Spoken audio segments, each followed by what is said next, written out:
Holy shit. Was that loud enough? You get crazy up here on Monday nights. You do. Which one's mine? So, Bill, are you still doing stand-up? I got a real estate license. I got some billboards up there selling condos. Good for you. Welcome to the show, Don. You've been God on a bless ton you. of times. Andrew, welcome. Andrew Bellows. They should turn these mics up. You said 3 of the best. Let's just be fucking honest at the start. 2 of the best and a consolation prize, all right? Consolation. I didn't even drive him here. I don't even have an excuse. That's why we put you in Thank the you for middle. having me. Hey, put you in the middle. We got you tonight. It's a podcast. Go off the way. It's a We'll Monday fucking morning save it. podcast field trip. We put you in the middle. Act like you're one of us, even though Absolutely. you're really not. Sure. Yeah, I'm the kid you let shoot the last basket because I tried for a while. That's right. Off the bench. You're better than Pat. If I show up without a guitar, I'm already better than Pat. Pat says hi, Dom. I'm just kidding. Jesus. I'm just joking, Pat. You're very good. Pat, people have really taken a non-liking to Pat Reagan.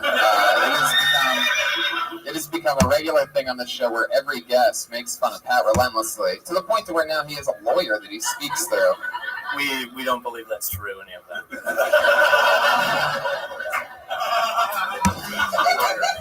I love it. So welcome to the show, guys. This is going to be a blast. Every week, comedians sign up, and then we talk to them about anything at all. Maybe we add something that they could talk about. Maybe we find out more about their lives. Anything can happen. They do 60 seconds. Comedians, you know your 60 seconds is up when you hear the sound of a kitty. Oh, there it is. There it is. That means wrap it up then, or else you're going to bring out the angry West Hollywood bear. There we go. That's what happens when you run your time. Bear comes out. So don't do that, everybody. Scared the fuck out of me. You're acting weird today. Am I missing something? No, I think that you're just acting weird. Oh, okay, Brian. He's acting eccentric. You're Okay. acting great, Tony. Can we hear each other right here? Thank you, think you can hear Pat's each other. lawyer. Shit, Thank you, I'm telling you right Brian. now, you can't You hear guys me. are doing a great job, everybody. Let's Seems like start the show. Are you guys ready or what? Absolutely. You ready to rock? Can you hear me at all? About what? I was just shitting all over you. You can't even hear me. Now you can hear me. No, Right? no. Yeah, Okay, no. now you can hear me. Okay. All right. What did I do? I just said you weren't acting weird. You're acting very eccentric. Yeah. You just seem like those trust fund kids that just get like an easel and just paint landscapes their whole fucking life. Speaking of easels and painting, Now you have to communicate with people. It's a little weird. Yeah, it's the whole thing. Tony, can I say Keeping this thing on its helm is Well, quite the. you do a great job, man. Can I just say one thing before the show starts? Yeah. These two women are so beautiful, sitting in the front. I got to say, I know one of you is obviously hotter than the other, but would she mind taking a bow? The hot one. Wow, she actually did it. Wow. What a terrible human being. Unbelievable. That will haunt their friendship. That'll come out in like 20 fucking years. Remember the fucking bell? Like in 2016 when you found. How do you know he wasn't talking about me? Let's start the Because I show. had fringe on my jacket. We're gonna watch 60 seconds of uninterrupted comedy. Are you fuckers ready for this? All right, the first comedian performing tonight goes by the name of Jesse Rothenberg.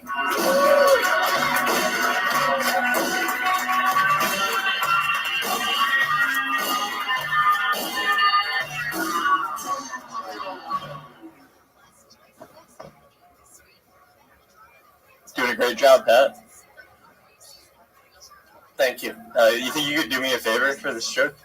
It's just part of the joke. If you could, stand up and salute me real quick.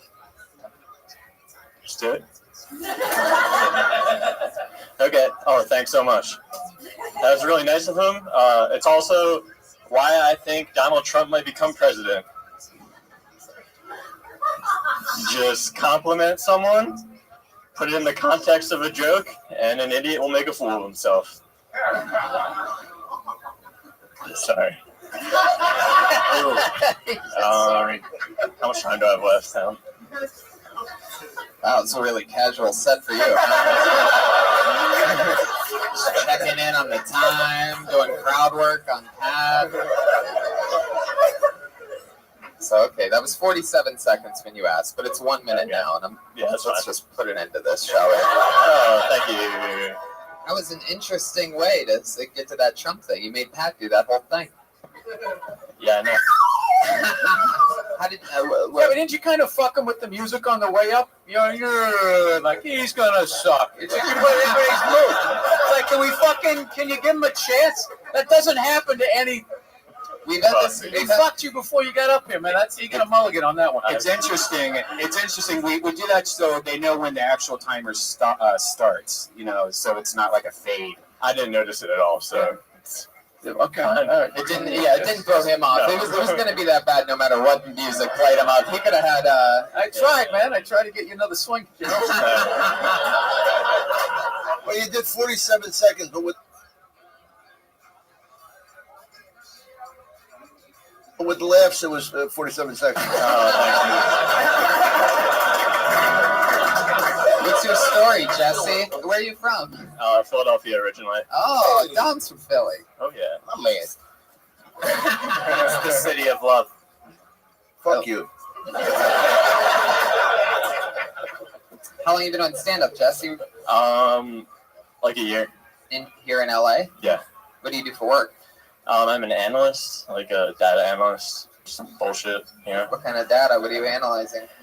What people buy at the company. So it's just like numbers and such.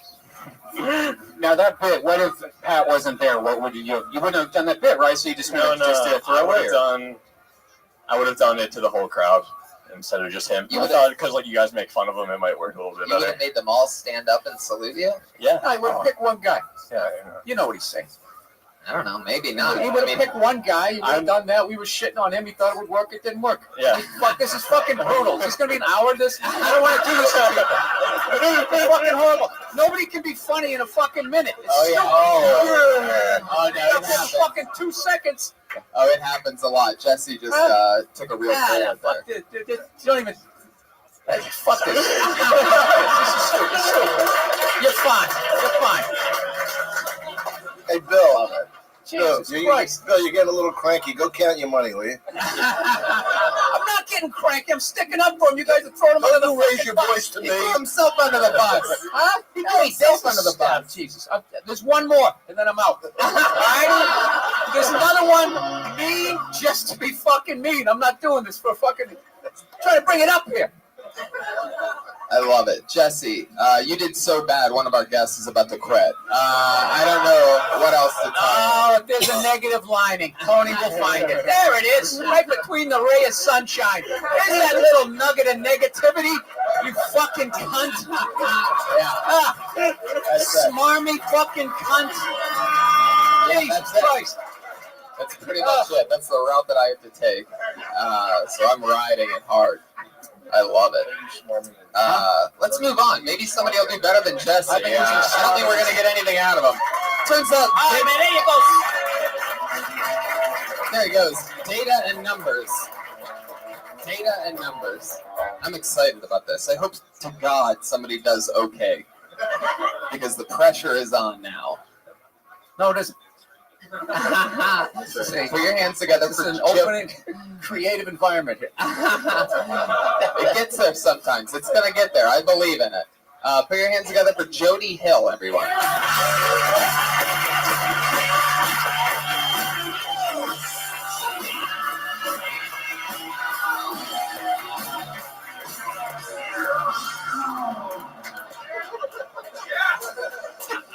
You guys, I really hate to brag, but I've got a friend with a big old dick.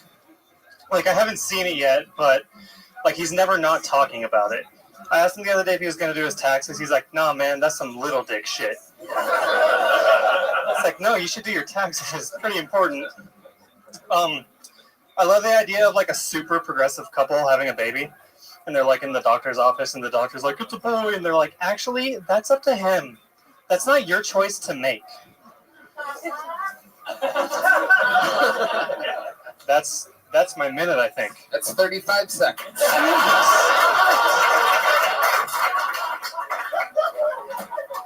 Want want to just pretend like it's a minute? Okay. That's Jody Hill, everyone. How about a salute? We'll do a salute. Salutes are funny. Jody, your Pink Floyd Dark Side of the Moon shirt goes perfect with your stoned red eyes. Matches perfectly. I like your style, man. Where are you from? Vegas. Wow. How long have you been in LA? Since January? What do you do for work? I don't yet. I saved money to move here, so I'm not working yet. What did you do in Vegas? I worked at a mine. I ran heavy equipment. You worked at a mine? Yeah. How are your lungs? It's not like an underground. A lot of people think I'm like using a pickaxe or something. Were you the canary? Yeah, that's No, I just like drove like giant trucks and stuff. Oh, nice. They said that right out of the gate. He said heavy machinery in a mine. What do you Right out of the gate. I've been waiting for him to get to the big yellow truck. What did you mine? What was the material? What was the good? It was like they called it rare earth, but it was for Did you work Yeah. in a computer game? No, it's like they make like computer chips and like magnets and stuff with whatever they were mining. Oh. Were you born and raised in Vegas? No, I was born in Sacramento. Oh, wow. Yeah. Just made the jump. Yeah. Interesting. So, how's LA treating you? What do you notice different? What's going on? I could do comedy a lot more. I couldn't do it that much in Vegas. I was like doing maybe 2 or 3 mics a week in Vegas for a while. And that's about it. You know, it's a lot more traffic.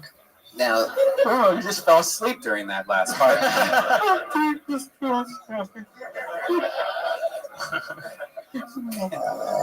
now, do you normally go less than your time? Like, what other types of things do you normally talk about? Those were just my 2 like only jokes probably that are under a minute. So I did those. I didn't realize they were that short. Yeah, quit while you're ahead. You did a good job. They give you a minute, take 30. Yeah, I did what I could. 35 seconds of thunder. That's I also fun. thought I was longer and I was rushing. Well, you gotta, everything's relative. As for a minor, you're really fucking funny.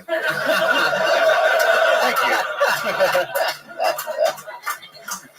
So what's your plan? Like, what are you going to end up? What do you think you're going to do to survive? How much mining money could you possibly have saved up out there? Did you gamble at all? No, that wasn't my thing. That's why I had the savings. Yeah, that job paid pretty well, so I was able to save enough. He's frugal. He's smart. Yeah. He knew what he was going up against. He saved a bunch of money, and now he's trying to get as much stage time as he can. He started off with a great joke. The other one didn't work. When you first start off, time goes by. You think you did an hour and you only did 30 fucking seconds. We've all been there. That's what's going on here. I love it.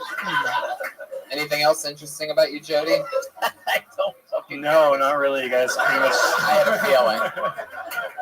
Nice to meet you, Jody. Thanks for coming on the show. Good job, man. Jody Hill. He's on Twitter at @JodyHill. The real guy. Nice to see an artist go with money, right? Yeah. He's going to get a deal with probably, buy an apartment building or something, right? Yeah, Instead of going out and getting something with rims on it. Normally, wise investors don't wear the dark side of the moon Dom's already in his t-shirts so wallet. I proudly. think the fix is in here. What are you digging for, Dom? Guys, What are you going in your wallet for? we're in the middle of the show. Don't pay attention to me. Please, just go back to your little bullshit show. Digging in his wallet. You should know better than to stop me when I'm digging. I don't think I get that. But yeah, maybe either. If you say it fast and that timing, they think it's funny. I pulled another name out of the bucket. It looks Okay. it looks like a new name. Put your hands together for Joey Wrench.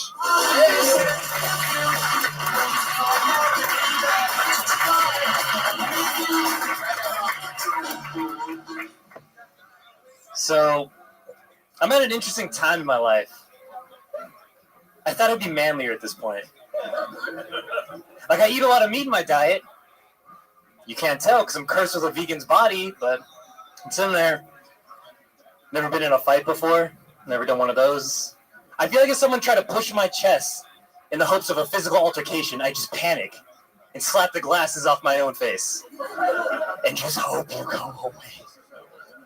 It's not all bad though. My situation, like currently I live in the hood. Like, here's how hood I live. They tag on the bushes. One of the old wise gangsters tried to recruit me. When he tried, I was like, does your gang have an IT department? No? Then I'm not qualified. Thanks, guys. Fuck yeah, Joey Wrench. 45 seconds. Yeah, everybody's going short tonight. I didn't want to hear the bear. I like that. Do you guys got another gig tonight?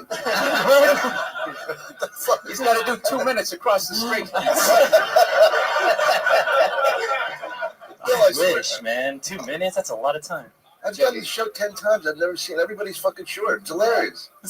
Joey, where are you from? This is your first time on the show, right? First time. Southern California.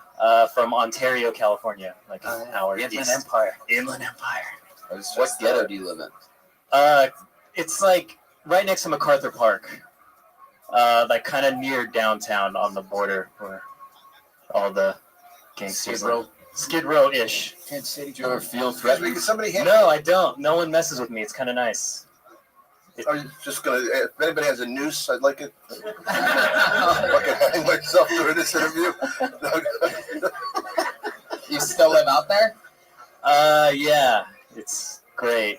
Huh. That's a grueling drive in traffic. It is. Yeah, it's right next to the 101 and the 10, and it's terrible. Yeah. Party. So what do you do out there? How are you surviving? I work for a staffing company. It's like that temp. How old are you? 26.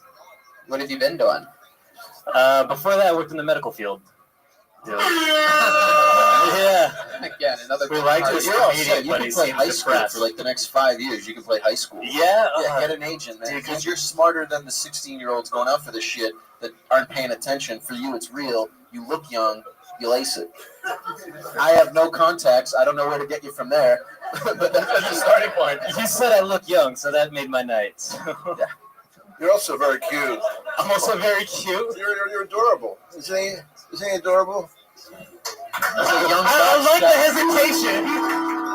You're not funny, but you're cute. Oh, thanks. So that's fun. What kind of temping do you do? Anything? Basically, I'm just like a personal shopper. I hang out in a grocery store and I buy food. Huh. Yeah.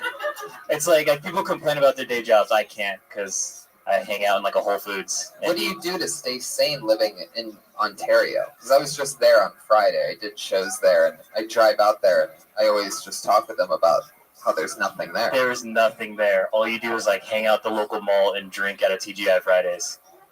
That's what you do. Period. You could do a TGI Fridays campaign. You could be the excited kid out of high school. What nationality are you? You seem sort of like.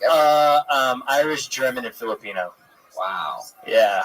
that's an interesting combo. Super My interesting. client think that's sexy. Oh wow! Out of nowhere, look at that. I didn't even see him whispering to the lawyer's ear on that one. I just feel like they have a Cool. real connection.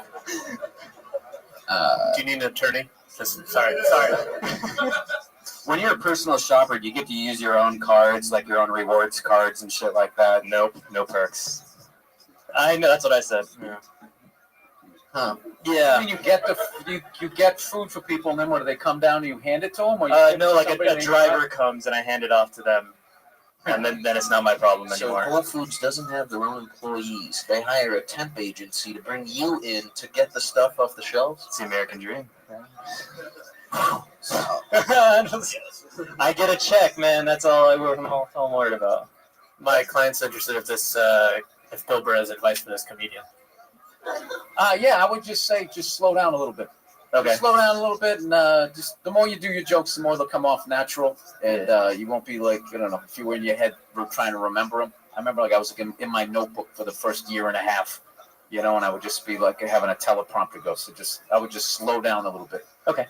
That's it. It's not a threat. It's just just made me feel bad. Okay. All right. Thank you, Bill. No worries. anything for Joey Dumb? Well, if he slows down, then you'll have a whole minute. Yeah. Right. But yeah. No, there was something about his rhythm I thought was funny. I thought that he had a couple good jokes. Yeah, and I totally agree with Andrew. You have a cool look. I'd say, It seems like Ontario is a miserable place to It's live. terrible. You're born and raised there. You've been there your whole life. You're 26. I don't know. I don't know if you want to be temp grocery shopping forever. Like that sounds like the start of some like season of Fargo or something. I feel It's a creepy job to have, like a cool character in a something, but not in real life. No, I feel so sad about my life right now. Well, sometimes that's where you gotta get to make a damn. Isn't that why he's doing this? This is his way out. Yeah, There you go, man. This is the ray of light. yeah. Keep going towards it. Stay Oh, away. God. Hey, keep going towards the light. Stay away from Ontario. Yeah, I will do. Joey Wrench. There you everybody. go. All right, Joey. There he goes. He's not on Twitter. How is that even possible? Not There's on no Twitter. Twitter. I don't know. Maybe they don't. Maybe it hasn't gotten out to Ontario, California yet. All right, I pulled another name out of the bucket, and it is the name of Brian Vokey.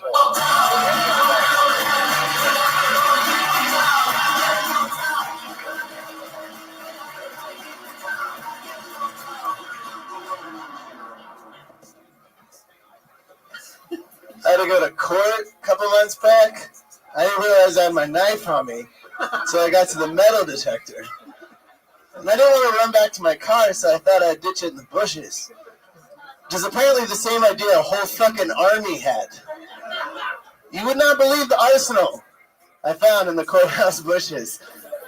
It looked like an Easter egg hunt at Ted Nugent's house. Dude, if they had found half of these weapons in Iraq, would have completely justified the invasion. Protesters would have put down their signs, cut off their dreads, had a steak with their father. Things would have been different. So anyways, my niece's birthday a couple days ago, and I was so broke I didn't know what to get her. And I was like, oh yeah, courthouse bushes. So I ran up to the courthouse, and I got some stuff, and I was like, happy birthday, Kendall. I got you a handgun and a grenade. Fuck yeah, 57 seconds, Brian Vokey. Taking it back. Fun stuff. Thank you. That was great, man. Thanks.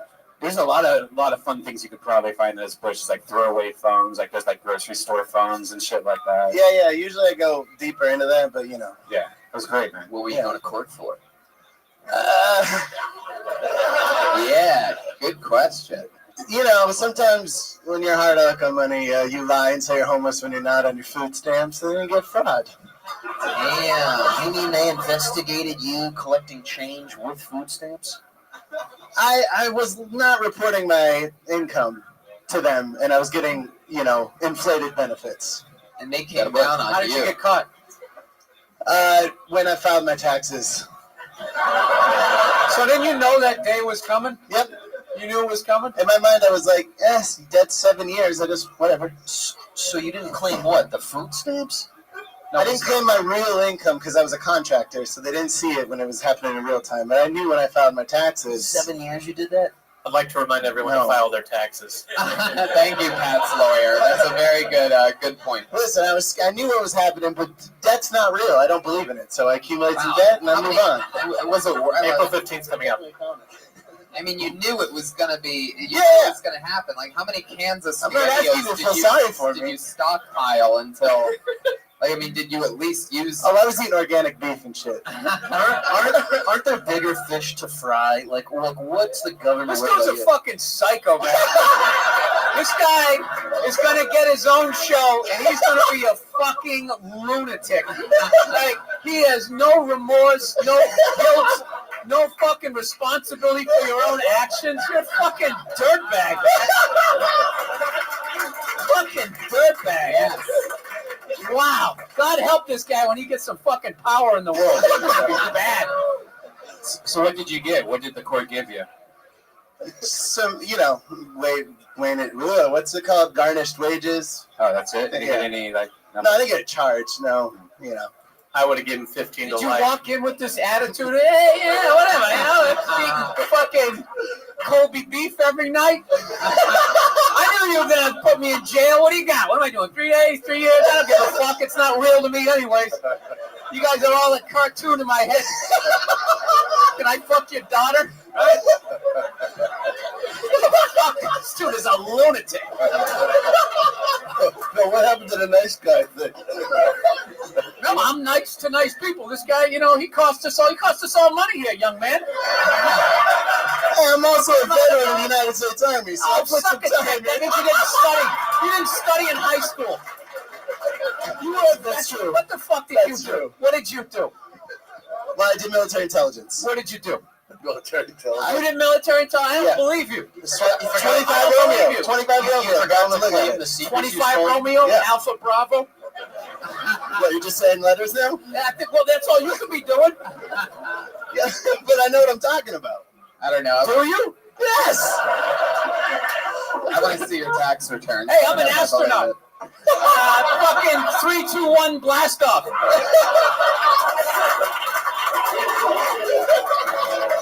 What the fuck? Sorry, we should be talking about traffic like all the other ones.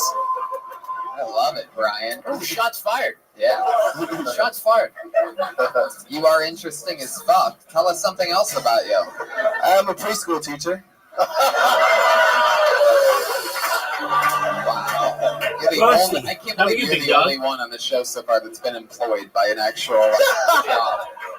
Hey, in approximately 49 minutes, we're going to have trivia night for Harry Potter Obama Sonic 10 Uno, the cryptocurrency that sponsors me. And we are going to then do karaoke night. So be ready for that. All right. How are things going for you? Woke up early. Yes, you. Not much else. All right. I'm playing this game called Windfall. It's called right.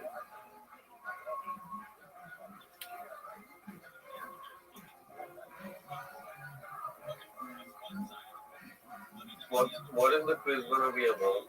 Could be on anything. They're random questions. A lot of them are on geography, history, science. Hey, check it out. Your boost, by the way, is still active. I'm kind of glad. I am too. Thank you again for that.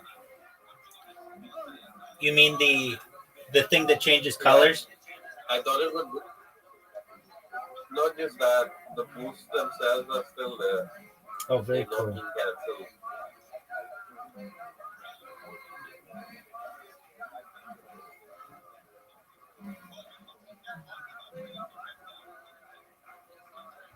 Go to all of McDonald's and then yesterday I ordered like 3 separate meals for all my family. So I decided I'm not gonna save crypto anymore. So I bought like a bunch of restaurant app money with the crypto I had because I couldn't cash it out. Like if I make a lot of money on crypto, there's a chance I won't be able to ever get it into my bank account as like cash. Right. So because of that, I'm not gonna invest in Ethereum. There you go. It's kind of weird, though. Like if they get you like a sneak game, you do get in trouble. Right.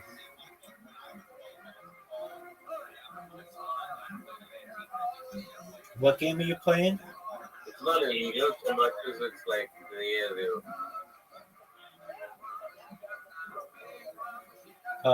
What game are you playing? Winfall. Winfall. Is it fun? It's okay, you know these things. Like Model Online 2 is the only game that is worth playing, to be honest. This game is like, I don't know. What about It has problems, but it's alright. what about old school RuneScape? It's a waste of time. Why do you say that? It'll just suck into all your hours, and there's not much fun in it. So I'm just gonna skip out on that. All right, well that works.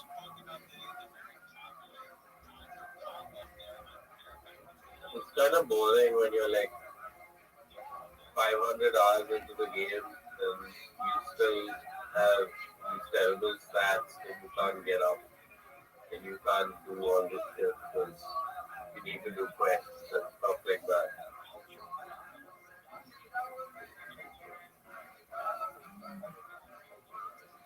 Very interesting. I mean, it looks great from the outside, and like if you're watching someone play, it seems like fun. It's not that much fun. I mean, it is fun, but it's old now. It needs to like retire and let other games like modern online will just take over. Very interesting. If you weren't playing those games, what would you be playing?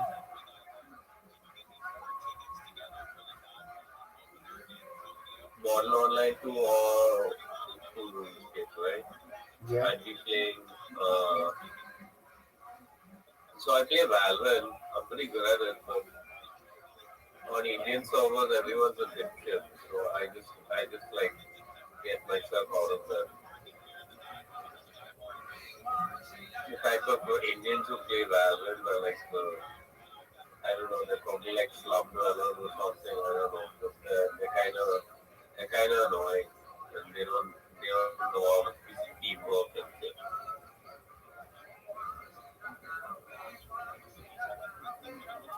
Very interesting. If you've ever seen Valorant, it's that game where you have abilities and abilities and techniques and shit, and it's a first-person shooter at the same time. So like plant a bomb, and it's sort of like Counter Strike, but it's like a new age Counter Strike.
All right, I was smoking a cigarette. Okay, doke. What else has been up? Are you I just played with Zoot, and we've had some new people in here, and just did some karaoke earlier to practice, and now we're 42 minutes away from doing it with a bunch of people. all right? I'll watch. I'll just watch. I'll put my mic off. All right, sounds good, man. In the meantime, I'm just going to turn on Kill Tony. Enjoy. It's insanity. Preschool teacher that got arrested for food stamp I didn't get fraud. arrested. There was no. You just get a letter and then you show up to a court date. It's not a big deal. So you were scamming the. All right. Yeah. Wow. I was hungry, dog. Do you take the knife to the preschool Had a class? job. Yeah. Do you throw your knife in the bush outside the preschool that you work at? No. Wow, man, that is some interesting shit. So, how long you been preschool teaching for? 7 years. Get But I had a year break because I moved to LA and I had to find a job here. So I had like 6 months where I actually wasn't employed. And then, honestly, to be honest, it's just I didn't report my income changing. I was in the status when I filed for it, but it's funnier to talk about it like I just scammed it from the beginning. But it turned into a scam. Right. So it is a scam. I was waiting for you to save me. It was getting boring. Well, that's fun, Brian. I mean, anything? Do you talk about being a preschool Oh, yeah. teacher at all? Yeah. How long you been doing stand-up? 3 years. 3 years. Did I ask you where you're from? Oh, Oakland, California. Wow. How's that? It's nice. Tough neighborhood? Yeah. I was living in, I'm from Atlanta, but I lived in Oakland for 9 years. Yeah, most of Oakland is a tough neighborhood. So you only live in black communities? Pretty much, yeah. That's why you're such a tough guy, right? Yeah. Do you find any of these preschool kids cute? It's took a long time. Every time a comic hears I teach preschool, it goes to pedophilia like that, instantly. It's always on comics' minds. I don't know why. I don't know why the horse came out on that. I remember him when we talked about him being a child molester last time. Oh, Yeah. You definitely have the face of one. I don't know about. I actually think he seemed like kind of a nice guy, and like you said, you probably built it up for the joke, and I don't think you look like a psycho. I feel like you look like you'd front like a '90s alt band, but I toured in bands for a long time. Yeah? Yeah. This Timeline of yours is really crazy. 7 years teaching preschool. Yeah, as a Time teacher. in a band. Same time. 22 years in the military. You know you have the summer stuff. I'm in a band. You can look me up on Spotify, Neon Piss. Check out my band. But Over the armpits? Neon Piss. Neon Piss. So who's next? Yeah. All right, great job, man. That was fun. All right, Brian Vokey, everybody. There he goes. Brian Vokey on Twitter. DRYANVOT. Yeah. We got next zone. Let's do it. Let's go back to the He bucket. didn't hit a minute either, did he? Just under it. He was right about Fucking there. unbelievable. That's good. I liked it. Yeah. Hold another name out of the bucket. How about Jarrell Benasfre?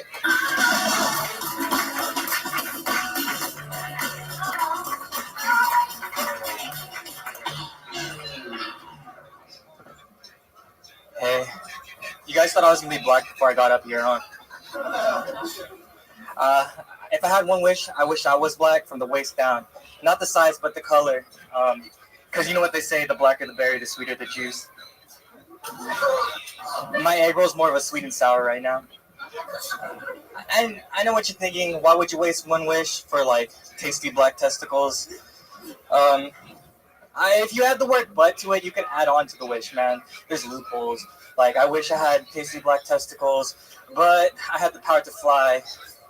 But I had the power to time travel, I don't know. That's all I got. Fuck yeah, 39 seconds of Jarrell Benasfre. Fuck yeah. How's it going, Jarrell? Pretty good. How long have you been doing stand-up? This is like my 5th time now. 5th time ever. That's Yeah. fun. How long ago did you start? Like a month ago. A month ago. All right. How's it been going for you? I fucking bombed downstairs. But That was tonight? yeah. Is that your first time going up at the Comedy Store? Fuck yeah. I thought we were upstairs. Yeah. I'm just kidding. I'm just kidding. I'm just kidding. I'm sorry, Bill. Nice You know what's good though? You know what's good is you have a concept of bombing. There are those maniacs that are just like, dude, I killed, I was crushing At it, least you you had something to fucking say, away, and you're sitting there going like, dude, you fucking ate it. I would kill myself if I had a set like that. You know, and they totally think that, so it's good. Now, did you talk about the same, like your delicious black dick downstairs? Yeah. That is an interesting approach that you have. I mean, you call black balls tasty at one point, and it's like, well, how did, like, what does that, why that word? Why tasty? Why would you want tasty black balls in that thing? Have you ever had them in your mouth before? Are they tasty? Is that a thing? adjectives are the least of your concern on your 5th time doing stand-up. He's like, what jacket am I going to wear? Yeah, that's pretty What much. are you supposed to say, revolting black balls? Well, I mean, I don't know. Depends on what you think black balls are. My I have question was black more balls. about- What was that, Pat's lawyer? I have black balls. Wow. Sorry. You have the timing of an actual lawyer. You know that Bobby Lee has black balls, but for real. I don't know if you've ever seen that. You could actually see a picture on the internet, I think, but his balls are black as fuck. Or watch his closing bit. That's right. Do you ride a motorcycle, Jarrell? That's a thick jacket. No, I don't. Yeah, man, when you get on stage, like, I know it looks good, but you just got to be comfortable. Like, just wear a t-shirt. Don't worry about the way you look. Everybody else is, you know. All right. Let me ask you something. I know that you're nervous, but when you're going to do all that dick stuff in that short time, what do you think's going to happen? Do you think like one manager is going to go to the other manager? You got to see this kid. You got to see this fucking kid. Right now, I don't care. But I just want to get up. But you understand? What's that, Bill? That's what he should think. He's only been doing it 5 times. You know? Yeah. New Oh, I stuff. thought he did 6. Huh? Excuse me. How do you make money, Jarrell? You're from LA? No, I'm from Moreno Valley. That from the record. Sorry, Bill. From where? Moreno Valley. Where's that? What's It's like near Riverside. Yeah. And you still live there? Yeah. What do you do for work? I work at Target. Oh shit! Wow, what part? I stock shit. Yeah. Nobody gets more pussy than those guys from Target. Target pussy. See them all the time. Just hot chicks draped around a red polo. Well, Jarrell, that's fun. That's a long drive, huh? A couple hours from Riverside every time? Yeah. Hey, at least you brought up twice. It's 1 hour 49 minutes. How did the other, thank you, Pat's lawyer, how did the other 4 shows go? Anything better, anything different? What was your first time at? Big Wang. Was the first time your best? No, the second time was the best. I do better with black people, I think. Oh, interesting. Yeah, especially when you're telling them their balls are so tasty. I'm pretty sure they did like that. That motherfucker funny. What is he, an Eskimo? Look at that motherfucker. He's like a motherfucking Eskimo.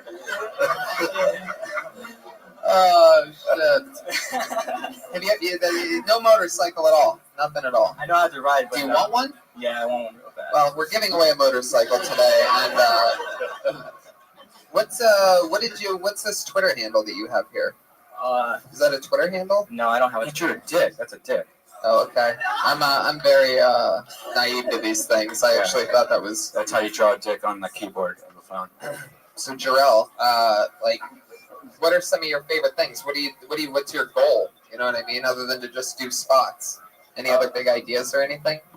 Fuck, man. I'm going to school just... What are you going to school for? Theater. Yeah, theater. Show us some acting right now. Let's do Romeo and Juliet. I'd rather sing for you, man. I like... I would love to hear you sing. You just volunteered to sing at a comedy show? Yeah. Fuck yeah, this is like Manny Pacquiao on Kimmel. Do we get to pick the song? I don't know, man. My vocabulary. What nationality are you? Filipino. This is Filipino night on Kill Tony, by the way. Even the white guys are like, yeah, I'm 10% Filipino. All right, what do you want to sing? Fucking. All songs on you, cause that we dance like we're naked. Oh, it's almost like we're sexing. Oh yeah, yeah, boo, I like it. You know I can't deny it, but I know you could tell I'm excited. Oh girl. Okay. All right. I'm pretty sure. That's a copyrighted song. You shouldn't play it on the podcast. You guys can't play it on YouTube. That's right. Do you sing that to like girls and stuff? What's your deal? That's what I did. Does that work for you? Yeah, it does. Yeah. You ever do that at Pinkberry? Where's Pinkberry at? Like it's a yogurt place. You take a girl and you sing to her and get some yogurt. You ever do that? No, I haven't. You should try it, maybe. All right. Good luck, man. And do the Latinas like yogurt? Yes, they do. Oh shit. And they also like You big know black girls chicks. like yogurt? No, the Latina ones, man. Oh yeah. All girls like yogurt, man. You know they like that song, but you don't know they like yogurt. Is that your thing, Latina girls? Yeah. They don't really eat yogurt. They just like chips of ice. So I don't know why that. All right, forget it. It's a pregnancy joke, right? I really was thinking that because I get pregnant. No, it was more a joke about how it's just disgusting and cheap and flavorless. Like it's just sort of like more about how poor they are Frozen grapes. than pregnant. But I Don't could see. pregnant women chew ice? I think so. All right, Jarrell, it was nice to meet you. Thanks for coming on the show. There he goes, 5th time on stage ever. That's always fun. Some brand new people. It's a weird episode. You just keep telling me about how weird it is. I love your style, Brian. Put your hands up for your next comedian, Lindsay Jennings, everybody.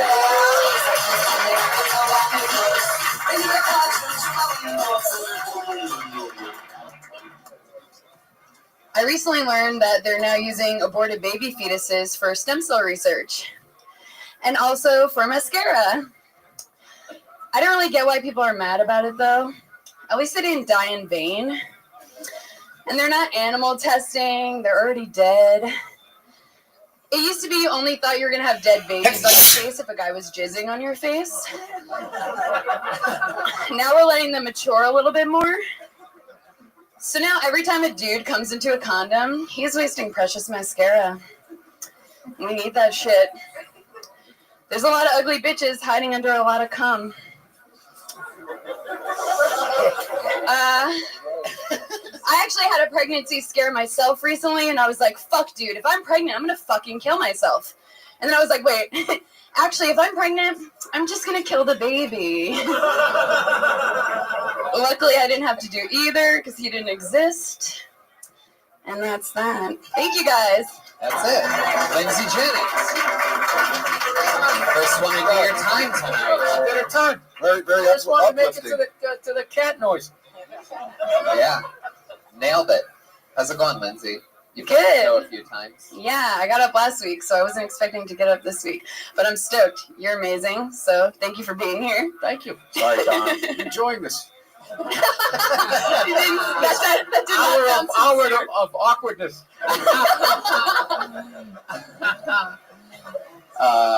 So, Lindsay, that's fun. Do you really almost have a pregnancy scare? Not really. Just like I'm off birth control, so and then woo! Yeah, living dangerous. Why do you clap for that?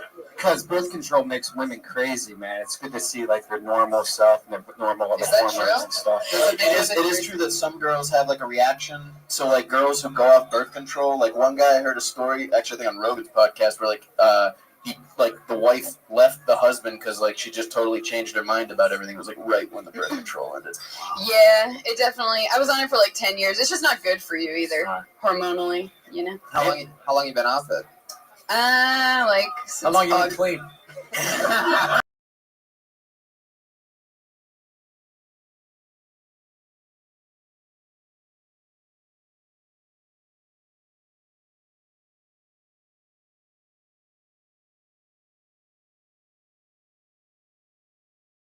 Yeah, there's a good oldest son to you by Squirt, your favorite beverage since 1972.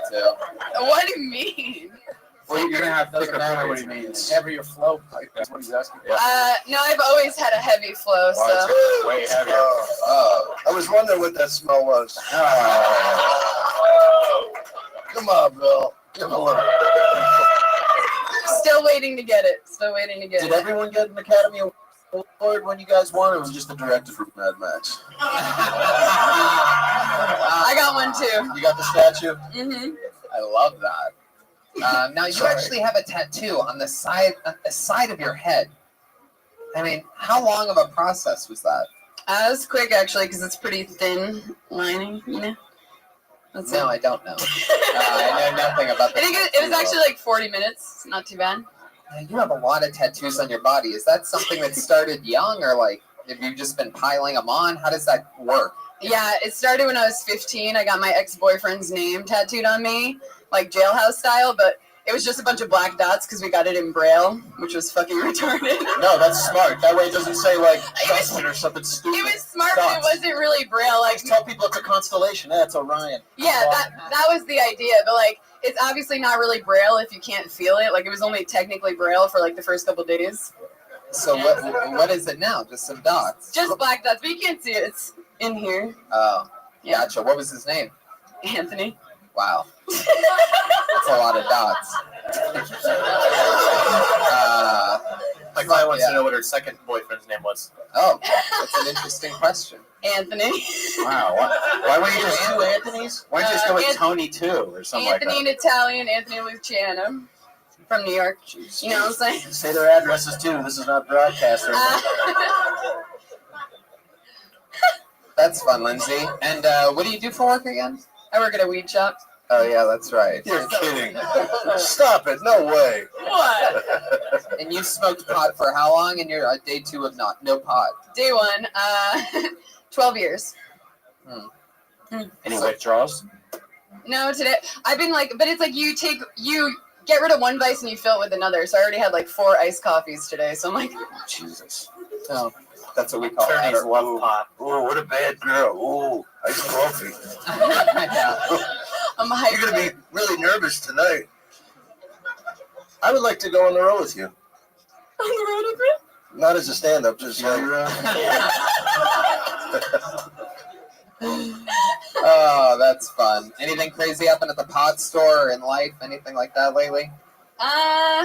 Since last week. Chucky on his shoulder. Yeah, since a week ago. I got Chucky on my shoulder. That's something. Oh, wow. What made you get Chucky? Because I was afraid of him when I was a child, like terribly afraid. So it's like overcoming your fears, you know? Yeah. I was afraid. Just like not watch the movie. It's too late. Were you in that movie? You kind of look like yeah, I Chucky. kind of do look like Chucky. Yes, I do. It's actually Bill Burr. Just a bad drawing. Jesus. Wow. What sucks is that that's the moment that you're going to remember out of this whole thing is the Chucky Bill Burr joke that didn't work. Lindsay, yeah, that is an interesting thing. Like, I've always looked at tattoos. I once had a buddy that got a tattoo a few years ago because he had, like, this horrible year or whatever, and his, like, grandma died and all this stuff that never really seemed like that big of a deal to me. But he went and he got a tattoo. Somebody else's grandma? Yeah, well, I mean, he went and got a tattoo on his leg that said, like, forget, I can't remember what year it was, like, forget 2007 or something. It's like you're never going to fucking forget that year now. Oh. I mean, what an idiot, right? I totally cut him off from being friends with me after he got the tattoo, pretty much only for that reason. But, I don't know what I'm getting at here. I know what you were getting at. You might as well remember 2007 when your grandmother fucking died and you were miserable. Exactly. Have it all written down there. It's to say forget. I mean, that's it. It's, anyway. So I would love to see you do, and I'm not conservative about material at all, but you went so mean and so, like, with the babies and the mascara and everything was, like, being on the edge of outrageousness does not make it funny. And I know you could be funny, and I saw your stage presence, but I think you're trying too hard to be way out there. Like, people are going, I can't believe she fucking said that. But they're not laughing. Mm-hmm. You know what I mean? The key to comedy is to get them actually laughing. I think you could do it, but I just think you need a completely new act. Thanks. Well, I did better last week, just saying. All right, there you go. Lindsay Jennings, everybody. Lindsay Jennings is on Twitter at Lindsay Jennings with a Z at the end instead of an S. Lindsay Jennings. One thing that I always ask guests when it's their first time on, like we saw Jor-El, that was his 5th time ever on stage. Was there ever anything that you guys, I've probably asked Dom this a few times, so I'll just go to you two. Is there anything that you guys did when you first, very, very first started stand-up that, like, you can't believe you talked about or thought about or did, looking back on it? Yeah, probably everything I was doing. I just more like, I watched a VHS tape of myself way back in the day, like 5 years ago, and I couldn't believe just how fucking, just horrific. I remember I was afraid to take the mic out of the mic stand because I thought the cord was going to come out. And I was standing there, and I was doing my jokes, and for some reason, I remember how Donald Trump used to go, "You're fired"? For some reason, I was telling my jokes, and I was just doing this. For me, it wasn't even what I was talking, because if you're doing it that little amount of time, you really can't criticize 5 years ago? Somebody's act. 5 years ago, Bill? 5 years ago, what? You were doing that? No. I was saying I watched the tape. Okay. Yeah, because fucking 5 years ago, you were fucking great already. Yeah, because I switched to this. Oh. It's like that. No, I just meant the big thing for me was just getting comfortable. I would go way too fast, and then when I took the mic out of the mic stand, I would just pace like crazily to the point I was like sweating, and my movement had nothing to do with what I was talking about. I can't believe I got any laughs whatsoever. So I don't remember the jokes probably. Out of the horror of what I was talking about. I would move the mic stand up and down so much that people weren't even paying attention to me. They're just watching me like hypnotize them with this thing going forward and backward like I was shifting. I was like, and finally I was just like, what am I doing? Yeah. My first set was on The Tonight Show. Freddie Prinze, everybody. I remember something I thought was very funny looking back. I was doing stand-up, and it was the first time I ever did it in front of my family. My cousin Johnny was fucking crazy. And guys weren't laughing, and he got in a fight with them. Because, what the fuck are you not laughing at? He's fucking good. And he starts fucking, Johnny, you can't. He goes, you're fucking funny. I go, but Johnny, you can let it develop. He was like fucking mad at people. Imagine one of us just diving into the crowd. What the fuck are you not laughing at? That's good shit. As a young lawyer, I once vomited on the jury. Oh, wow. Pat, did you tell him to say that?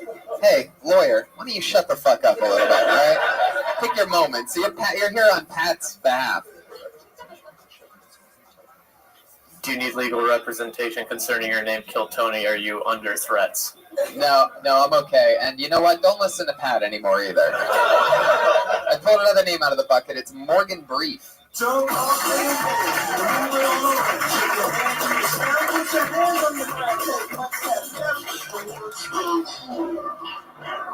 you doing, everybody? So I just had a crazy weekend. My future brother-in-law had his bachelor party at Las Viejas down in Alpine outside of San Diego. For any of you who doesn't speak Spanish, Las Viejas is Spanish for old ladies. Getting an invitation to a bachelor party place called Old Ladies is like having the shittiest hype man in the world. What's up, Pat? Oh, you're over here. Oh, sorry about that. Anyway, Las Vegas is like the craziest thing to ever have to drive 4.5 hours to traffic to, especially when your pear-shaped brother-in-law always giggles at the word titties or anything like that. So obviously I'm the alpha male of the group. And I'm sitting there talking to his buddy Phil for the first time. And I was like, oh, this guy seems pretty together. He's like a real estate agent. All right, whatever. So you ready to hit the table, Phil? You ready to, go spit some game? And he's like, oh, jeez. Starts squirming around like somebody stabbed a rat.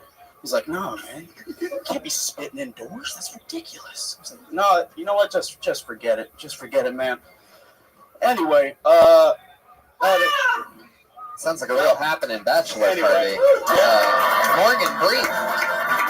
Hi, Morgan. How's it going, buddy? Say what? How are you? I'm pretty good, actually. Where are you from? Santa Ana. This is your first time on the show, right? Yeah, it's my first time doing stand-up comedy. First time ever doing stand-up comedy. Is that where the racetracks are, Santa Ana? No, It's Santa Ana's where the racetrack is. Santa Anita. Oh, But I'm a Not a front jockey. runner. If you ever need the means, I can get you better than inside. a jockey. Well, no, I'm too fat, actually. Plus, You're I'm not in very good bulimic. shape.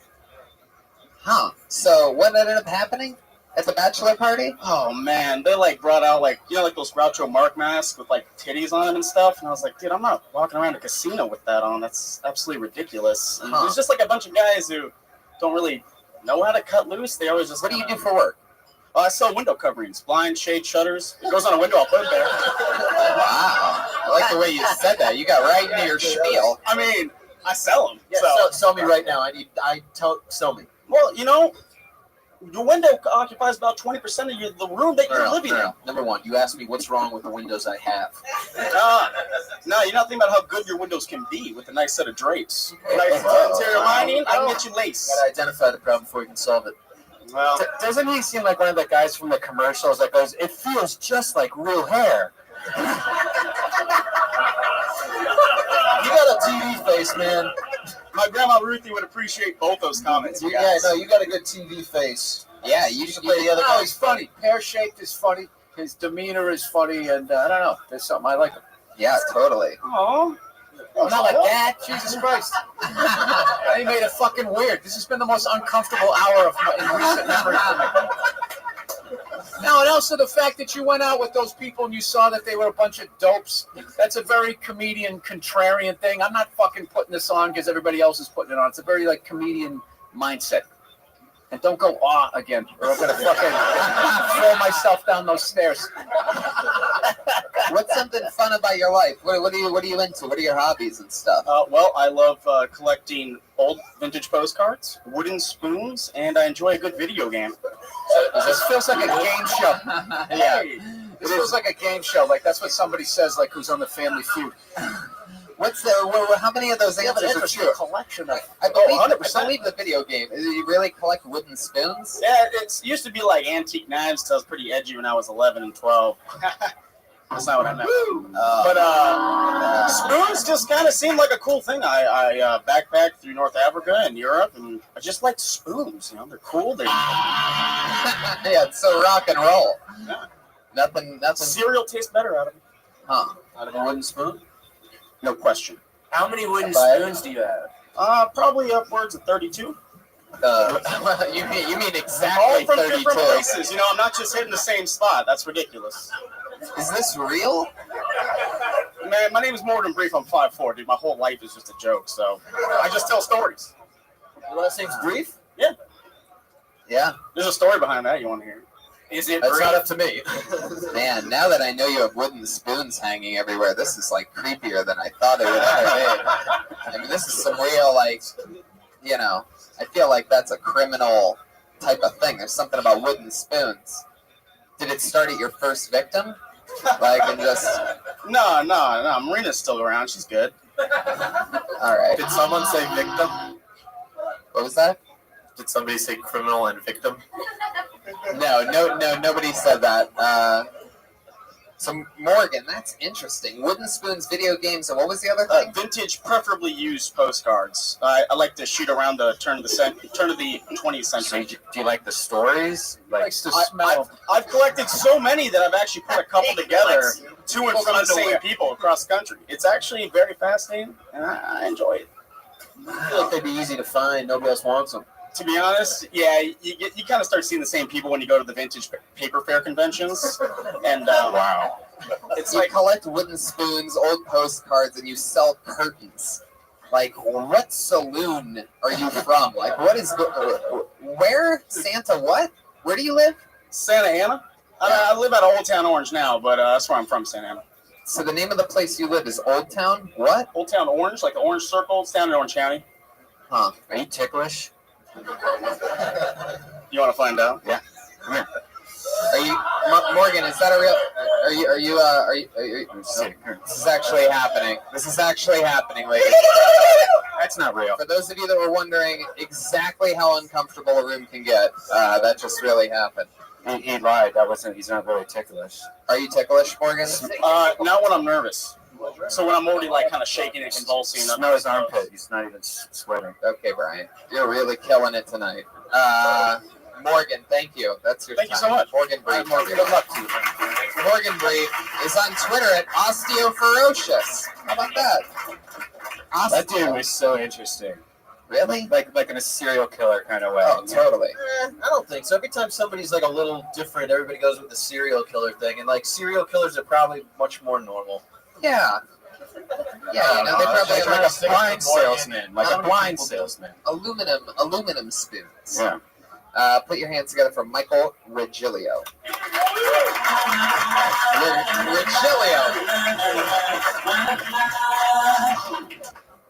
You guys, I used to date a stripper. Now, let me tell you something. This guy could get the paint off your walls in no time. Let's talk about stereotypes, shall we? Stereotypes. There's what? Sony, Panasonic, Sanyo. Stupid.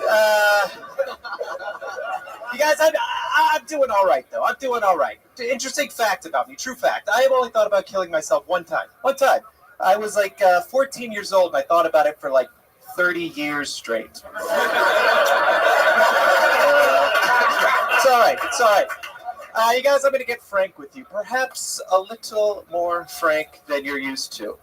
I don't like brown people. No, it's true. I know it's like an association thing because my ex-girlfriend went there for graduate school, but I just think they're Ivy League snobs, particularly the Mexicans. That's a minute. Fuck yeah, that is a minute. Is it Regilio? Regilio. So fun. Where do you come from? Boston, Mass. How long you been You're in living up Boston? Marblehead. Yeah, dude, you can't say Boston. Oh, but I lived in Boston. I went to school in Boston. I'm sorry. Wow, you guys are having a little Boston off over there. I'm from Westford. Oh, really? Boston. Right. You can't say Boston either.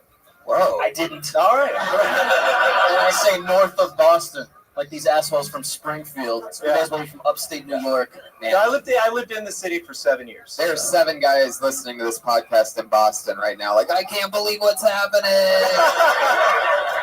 Hey, get the sauce over here, buddies. Can I say something? Yeah.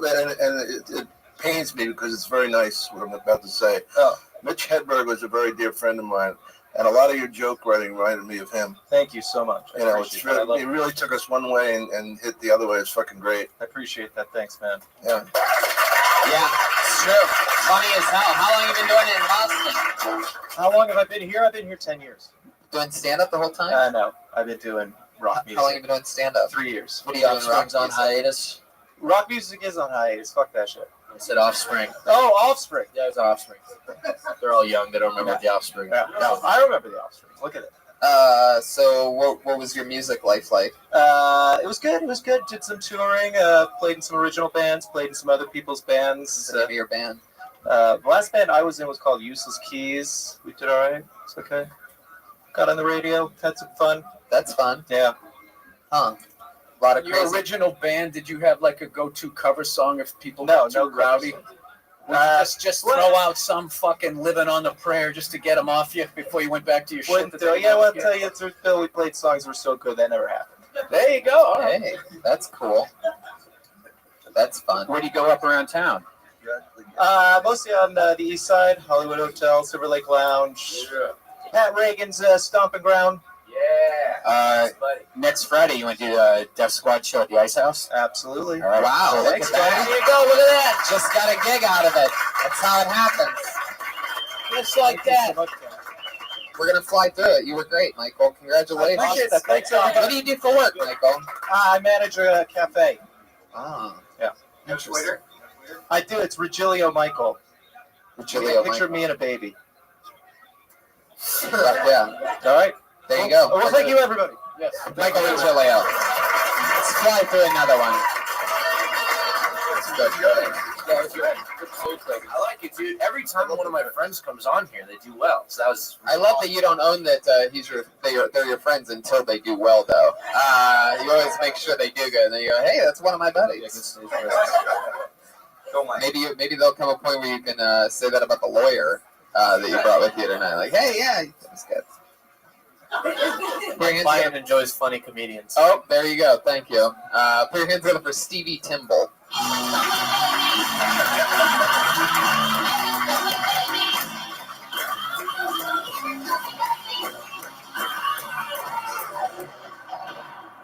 Oh yeah.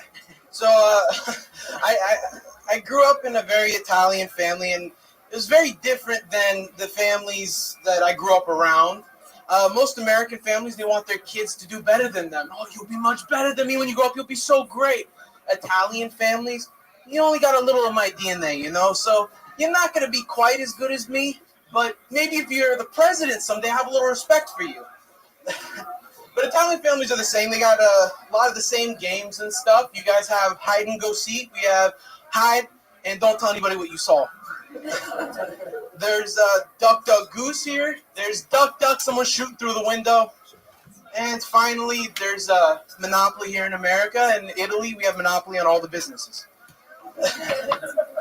I felt like I wasn't personal. I like to paint my penis green. No, just when it's soft, though. I paint it green when it's soft, so when I get hard, I feel like the Incredible Hulk. Then I do my goo, and I'm back to being Bruce Banner. Fuck yeah, Stevie Timble.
What up, Zoot?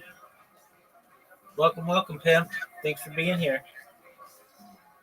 We're gonna give the other members a little bit of time.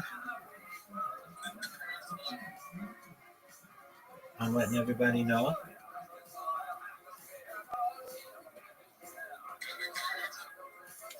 We do karaoke in an hour. You can do karaoke if you want to sing right now. Go for it.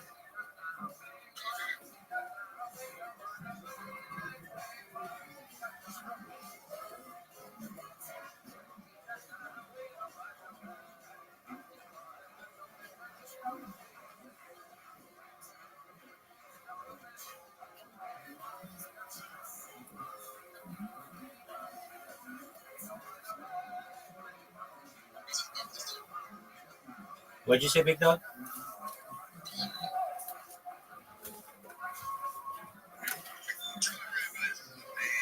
Absolutely.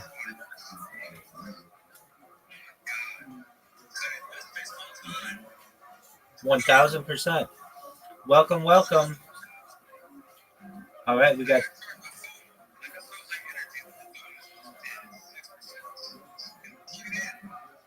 Plug it in, plug it in. We've got Zoot in here. We've got my friend Holly in here. Welcome, welcome. We're getting everybody else in here.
If you haven't had the chance, please like, retweet, bookmark, tell your friends, tell your family about this. We are going to wait a couple more minutes for our other community members to join. If you weren't aware, in addition to doing trivia for the first hour, we're going to do group karaoke for the second hour and really feed the egregore and the positive vibes of our community. Excellent.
Alrighty, friends. Hello, hello. Alrighty.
Alrighty, friends, let's get started. Question 1. Who turned all he touched to gold?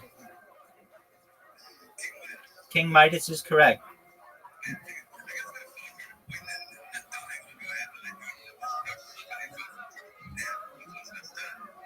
Excellent. All right, next question. What media personality was once a speechwriter for Richard Nixon?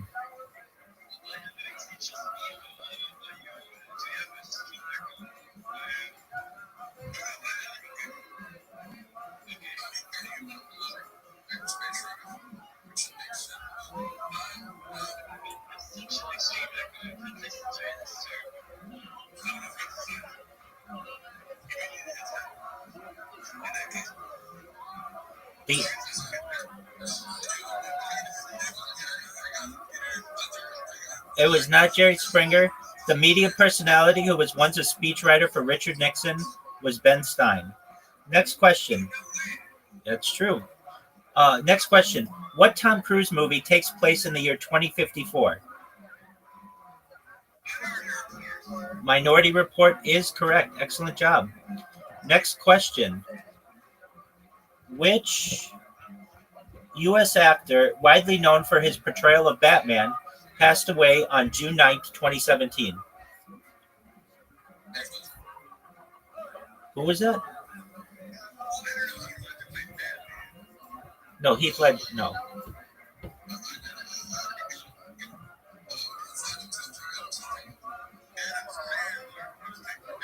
Adam West is correct. Also, the mayor of Quahog. All right. Yeah, Mayor of Quahog. He's Adam West from Family Guy. All right. Next question. Which of Charles Dickens's novels is set partly in the United States? I don't think anybody's getting this one. It's Martin Chuzzlewit. Martin Chuzzlewit, yeah. Next question. Which letters added an R to Arkansas? Pardon me. Which settlers added an R to Arkansas?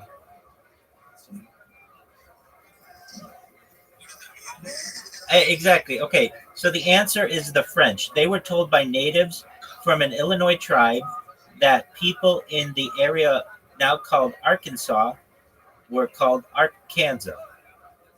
So there we go. Next question. Which U.S. state is known as the land of enchantment?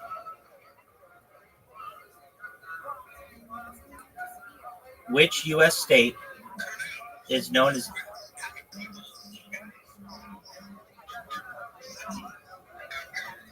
It is not South Carolina. New Mexico is correct. Excellent. Very good. All right, next question. What type of bridge is the Golden Gate Bridge? Suspension bridge is correct. Next question. Which U.S. state's highest mountain is Mount Elbert?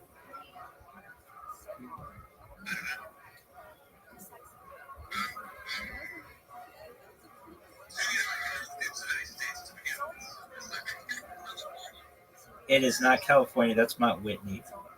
It is Mount Elbert. Mount Elbert is in Colorado.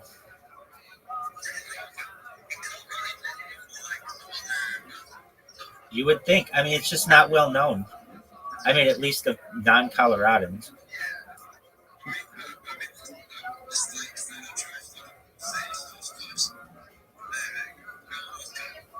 All right, next question. What do spelunkers explore? They are cavers. That's correct. Next question. What is the largest county in the United States?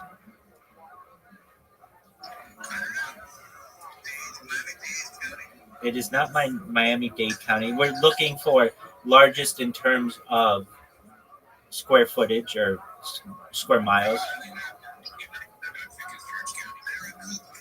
It is not. It's San Bernardino County. It's larger than a couple states, but actually it's, I mean, if you really want to get technical, Alaska has county, they don't go by the county system, but they have areas that are larger. All right, next question. Heineken beer originated in what country?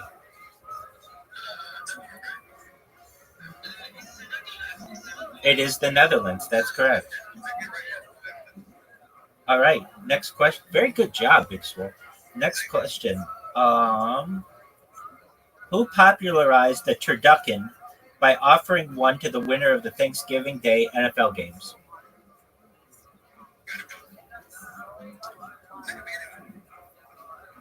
He has a famous video game named after him.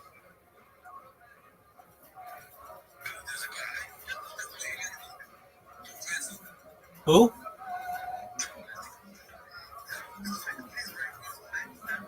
No, not Tom Clancy.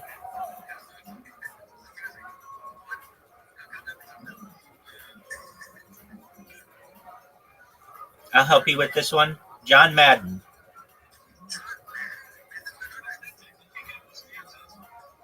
Oh, okay. All right, next question. Who wrote the novel Little House on the Prairie?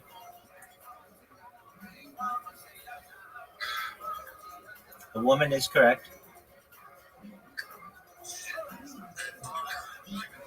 She has 3 names.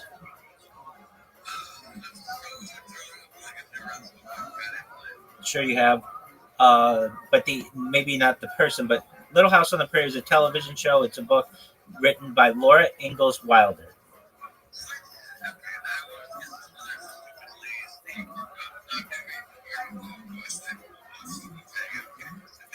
All right, next question. What 2 U.S. state names end with the letter Y? Y, yes. Kentucky's one of them.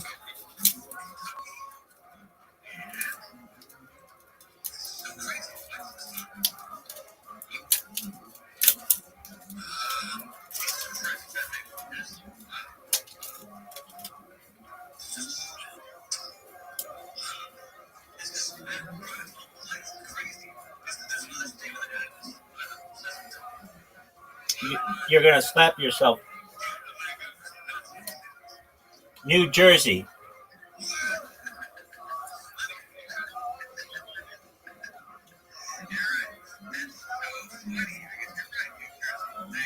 Next question.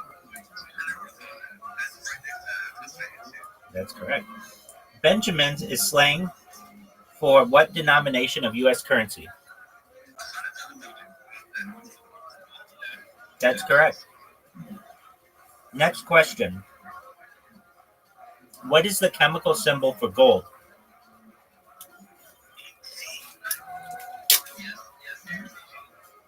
What'd you say?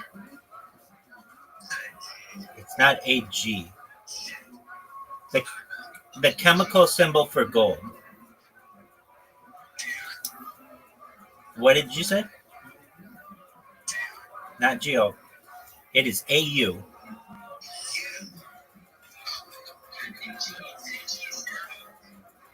AG is silver.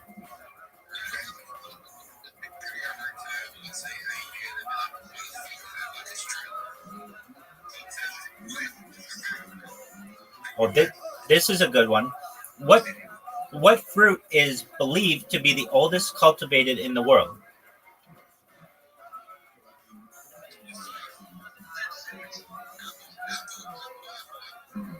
Not apple. Not mango. It generally has 3 letters. No, 3 letters. It begins with the letter F. Fig is correct. Good job. All right, next question.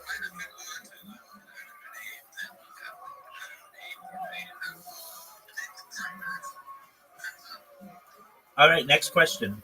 What movie starred Mel Gibson as William Wallace? Braveheart is correct. Next question. Nashville is the capital of which U.S. state? Tennessee is correct. Next question. What is a hurdy-gurdy?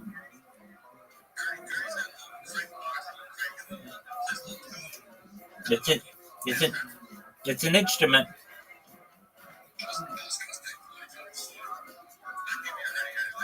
There you go. Next up. The 1980s, 1990s sitcom Empty Nest was a spin-off from what TV show?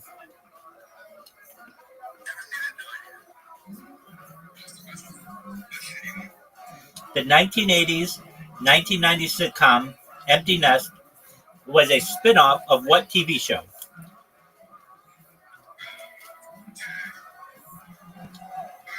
Here's a clue. Some people in the television show were Rue McClanahan, Betty White, Estelle Getty. Golden Girls is correct.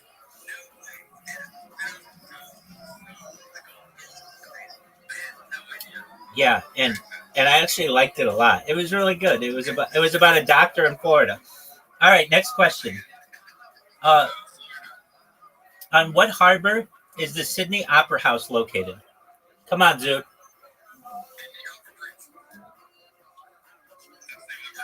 What's the name of the harbor? Sydney Harbor is correct. Next question. The 16th Constitutional Amendment, enacted in 1913, allowed the U.S. federal government to do what?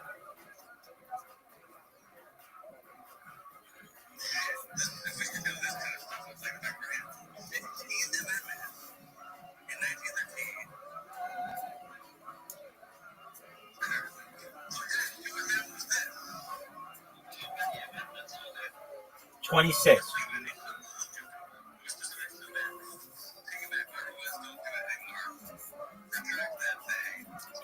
It was to tax personal wealth. And you know what's amazing is that we had colleges and we had schools and we had roads, we had an army and a navy, all before 1913, and we never had to tax personal wealth to make that. I think that's really interesting. All right, next question. Who played the mutating fly in the 1986 film The Fly? Jeff Goldblum is correct. Next question. What martial art has a name beginning with K that means empty hand? Karate is correct. Next question. What is the capital of Chile? Santiago is correct. Next question. What nation is home to the Komodo dragon?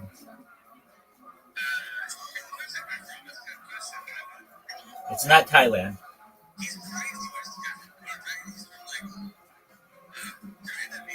Indonesia is correct. All right. Which female appeared on the 1999 US dollar coin? It's not Sacagawea. Susan B. Anthony, very good job. Next question. In Greek mythology, which monster had snakes for hair? Medusa is correct. What was the name of the restaurant in the TV series Happy Days? Oh, good job. Arnold's is correct. Very good job.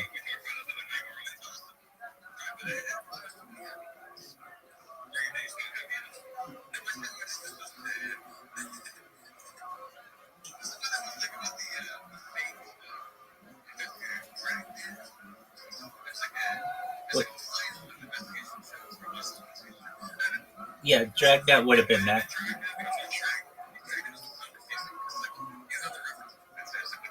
Bum, ba-dum, bum. All right. Next question.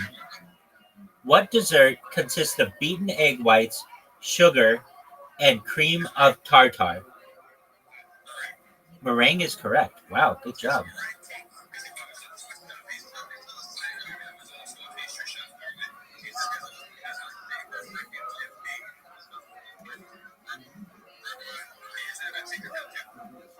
All right. Next question. Who played the role of Joey Potter on the TV show Dawson's Creek?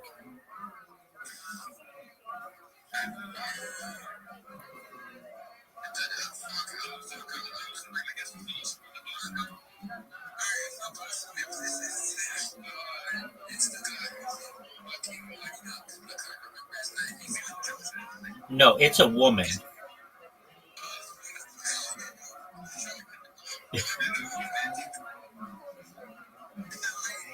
Yeah. Kay Holmes is correct. Very good. All right. Which continent was host to the 1992 Summer and Winter Olympic Games? Europe is correct.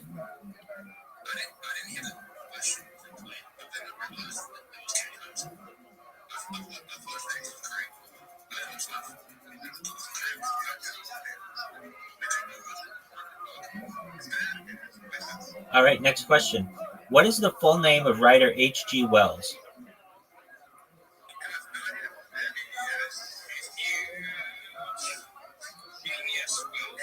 It is Herbert George Wells. No. Next question. What is the name of Holly's cat in Breakfast at Tiffany's? Here's a clue. I said the name in the question. What is the name of Holly's cat in Breakfast at Tiffany's? Oh, you got it. It is Cat. Good job. Next up. Well, you got it right, my man. There you go. All right. What TV family had a road manager named Reuben Kincaid? Wow, good job. Yeah. Very good. Next. Nuuk is the capital of which country? Nuuk is the capital of which country? What did you say?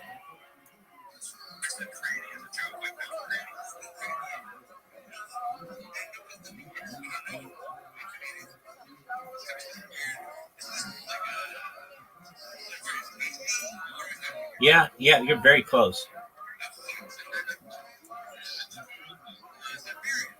No, that's Russia.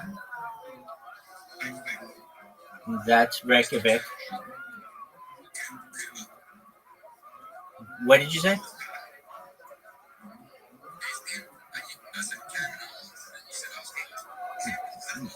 No. I thought you said Iceland. Apologies, not Iceland. Okay, it's not Iceland. It's not Russia, which would be Moscow. Greenland is correct. All right, next question. What type of satellites are always in the same spot in Earth's orbit? Geostationary is correct. Next question. What does oh no, geostationary. What does the MS hold on a second though. This raises a good question. We got to do some research on this one. We're going to chat GPT. I want to know the difference. Exactly. Yo, dog, what's the difference between geosynchronous and geostationary orbit? The difference is subtle but important.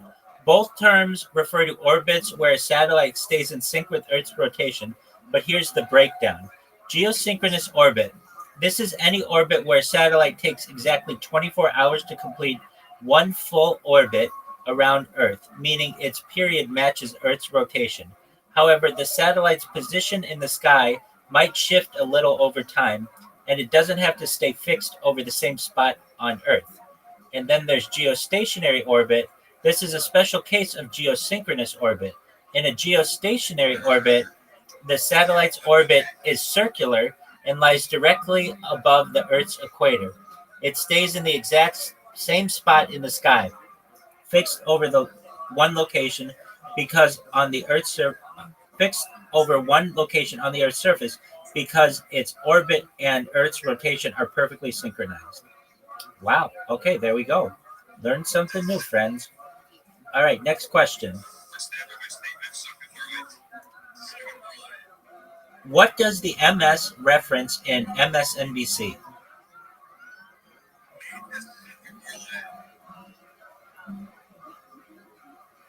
What does the... It is Microsoft. That is correct. All right. Next question. What term for a stable, well-established stock comes from a $10 bet in poker?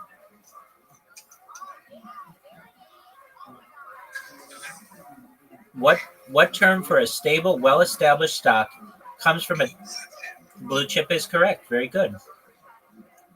All right, next question. At what wind speed does a tropical storm become a hurricane?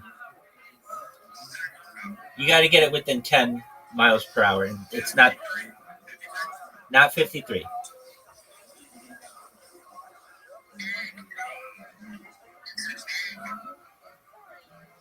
What'd you say? Nope, higher than that. 70. It's 74. Good job. Next question. What is the fourth letter of the Greek alphabet? Delta is correct. Good job. Next question. What color was Tweety Bird originally?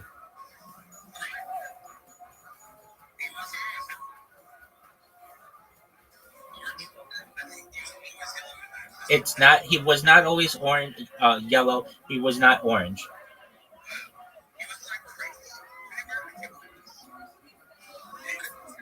I think I just heard it. The answer is pink.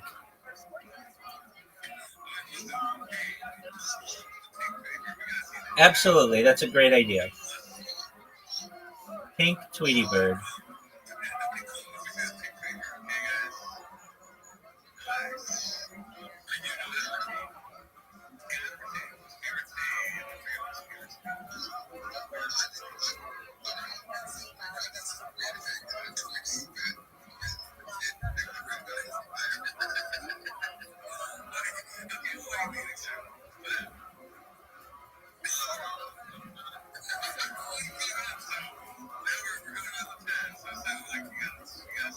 Now, I don't know if this is an original. I mean, I'm going to keep looking, but that's essentially what it would look like. But I mean, I know, I want to see the original as well. So we're going to find it. Let's see here. Maybe instead of putting pink Tweety Bird, I put original Tweety Bird. OG Tweety Bird. All right.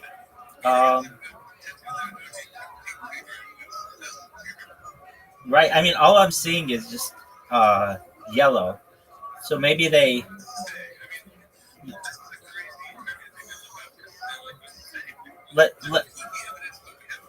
Yeah, exactly. It's like Warner Brothers scrubbed the internet of this. Let's check with ChatGPT. Yo, dog, what color was Tweety Bird originally? Okay, so Tweety Bird was supposed to be a light orange color when it first appeared in A Tale of Two Kitties, but as the character evolved, he became more famously known as yellow. Now, I don't hear anything pink in that. Let's see if somebody's put up a anything to confirm this information.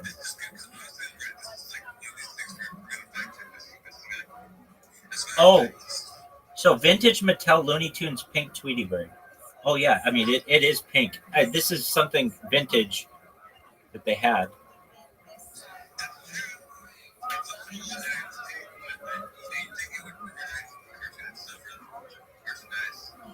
Yeah.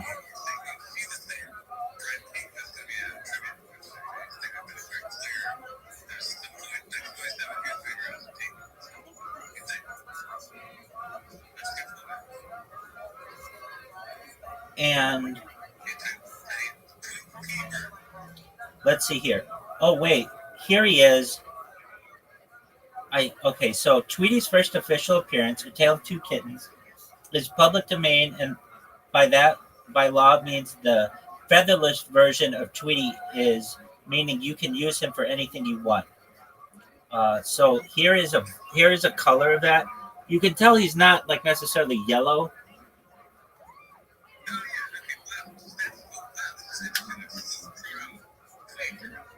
Right. Okay.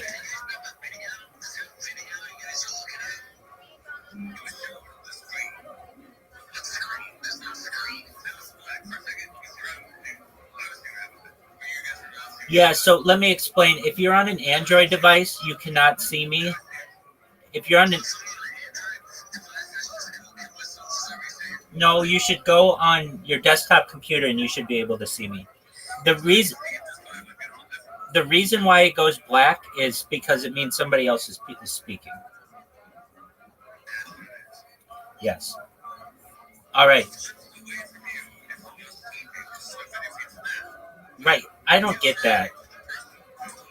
I mean, this is really one of the first conversations I have with Elon Musk is, yo, dog, why do you keep impregnating influencers from your platform? Secondly, why isn't it that the video doesn't work properly on Twitter Spaces for all people on the platform, not just iOS users or people on a desktop computer? I've got a lot of bones to pick with him, so no worries. We're going to bring it up to him. Absolutely. All right, next question. When did Legoland California open?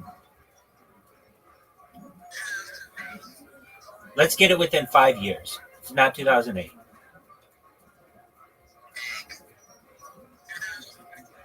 Not 2012. 2000 period. Okay, so it was March 20th, 1999. Yes. All right, next question. What was John F. Kennedy called by his friends?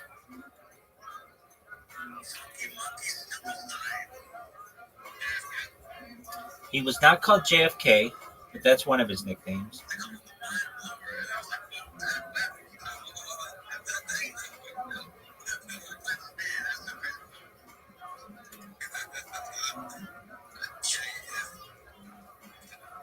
Like you think about it. I mean, like you've heard him refer to this a lot in your life. Whatever person said Johnny's pretty close. No, he was called Jack. Jack Kennedy. He was just called Jack.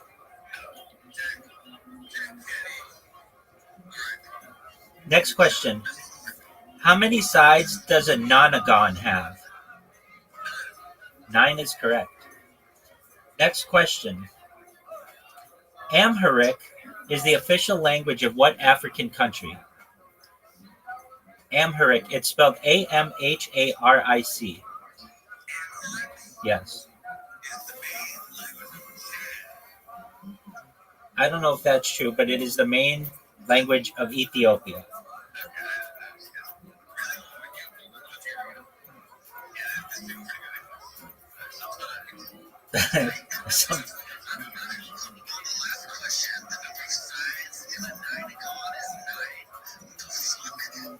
It's a nonagon.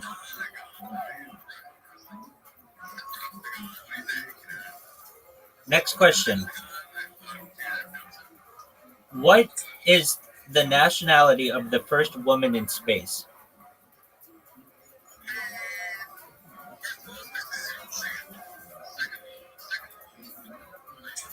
Russian or Soviet is correct. That's right. All right. What is Merlin's owl name? What is Merlin's owl named in Disney's The Sword and the Stone? Archimedes is correct. Very good.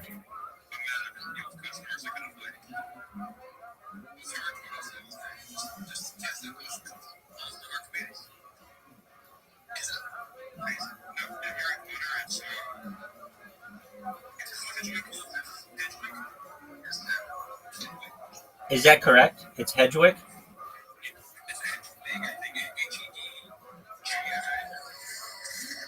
All right. Next question. What lies between Stockholm and Riga? Let's say what body of water lies between those two. What is this server? Just one moment. Hey, what's going on, dude? We're playing trivia. That's right. All right. The answer is the Baltic Sea. Next question. You very well could have. I had somebody interrupt you. Apologies. Next question. What was the last book novelist Harper Lee published before passing away in February 2016?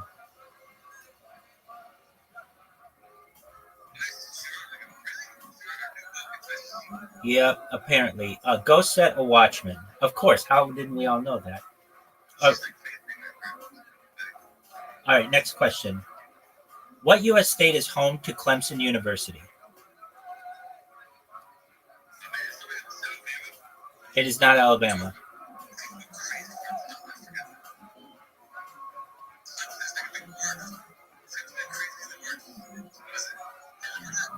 It is not Georgia.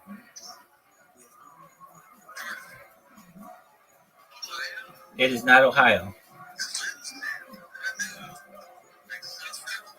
Hold on, somebody just said it. South Carolina is correct. Very good. Next question. The earliest evidence of the wheelbarrow was found in what country? Not Greece. Not Turkey.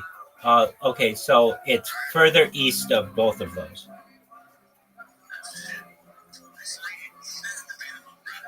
It is because the Earth is round. But generally speaking, we would refer to this as the East.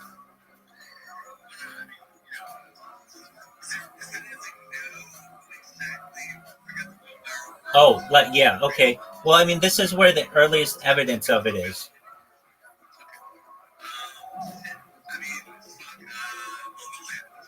Okay, China is exactly right. There you go.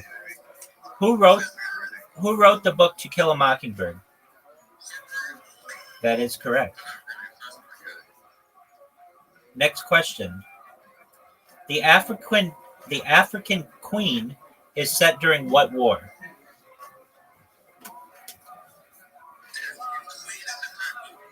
Yes.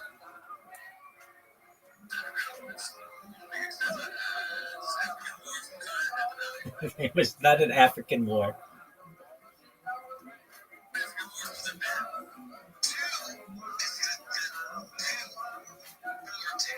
It was not. It was here's a clue. It was not War II.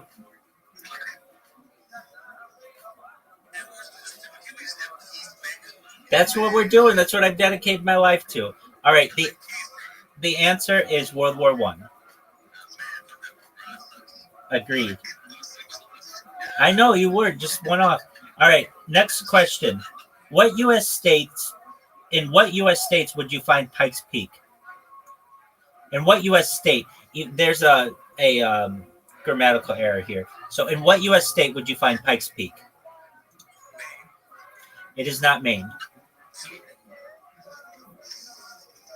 We already talked about the tallest mountain in the state.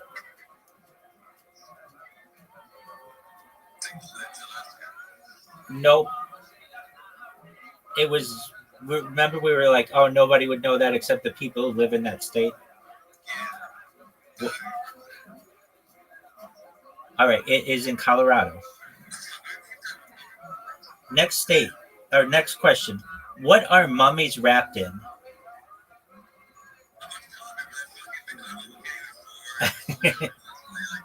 Dog, I've talked to him about getting a bidet. What are mummies wrapped in?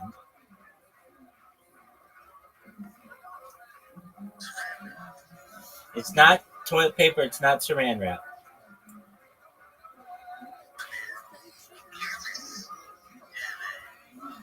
They were wrapped in linen cloth.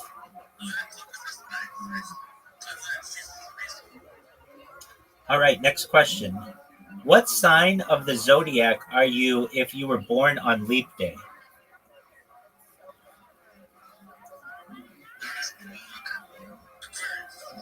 Not Aquarius.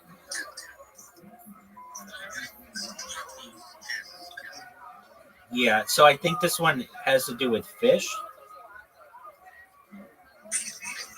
Pisces is correct. All right, next question. What was the purpose of the Hays Codes?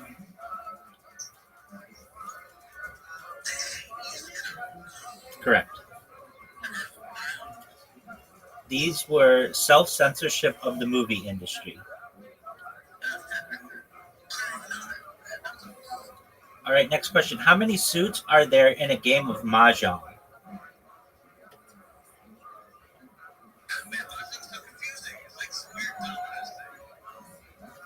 How many? It's less than 21. It's less than 4. It's more than 2. It is 3. All right, next question. What is the world's longest lake? It is not. This is a tough one. It's nope, not the zoo in Lake Havasu. It's not Lake Baikal. It's Lake Tanganyika. There you go. Next question. Yep, great question. I knew somebody was going to ask it. Let's find it out. We go to our friend ChatGPT, and I talk to ChatGPT like we're homies. So I'm always like, yo, dog, can you please tell me where the longest lake in the world is? It's like Lake Tanganyika or something like that.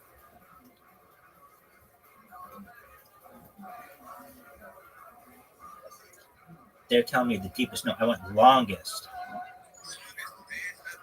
Right. It's, Lake Tanganyika. It's in East Africa. And it stretches about 673 kilometers. It's shared by 4 countries: Tanzania, the Democratic Republic of the Congo, Burundi, and Rwanda. But we're gonna make sure that Schiller is able to afford a lake house on that bad boy. He's gonna have a pontoon boat. Excellent. Next question. What is a bellwether? Yeah, I mean, it could mean a lot of things. The answer they want is a leader of flock of sheep. But yeah, but what I want to know, like, is that a person? Wouldn't that be like a shepherd? So we're gonna look it up. Yo, dog, what is a bellwether in terms of sheep? A bellwether in terms of sheep is the lead sheep of the flock, often chosen because it wears a bell around its neck. Oh, okay. The bell makes it easier for the shepherd to keep track of the group.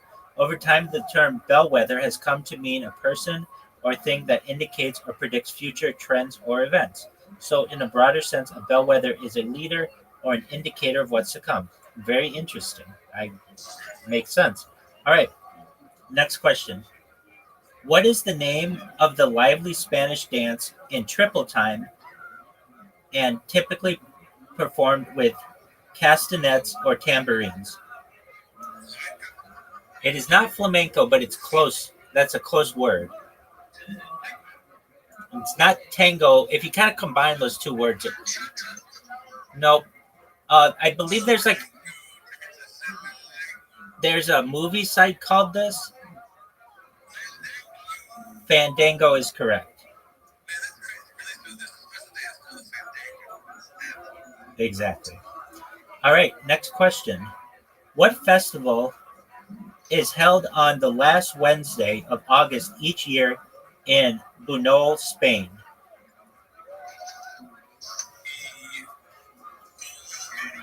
Yeah, it is the tomato one.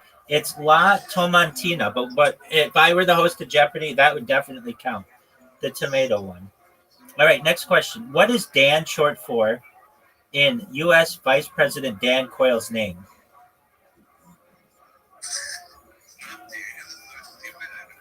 It is not Daniel. It is Danforth. Danforth.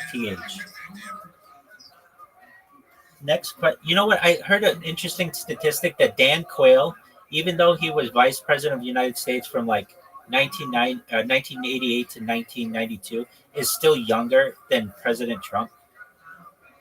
I think that's pretty interesting. All right, next question.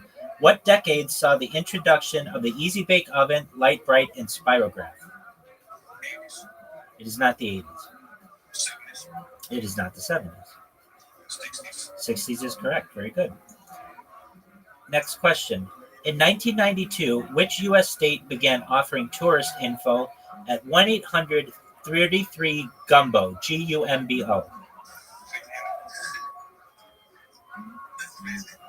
What did you say? Louisiana is correct. Absolutely. All right. Next question. Which French designer was the heir to a fertilizer fortune?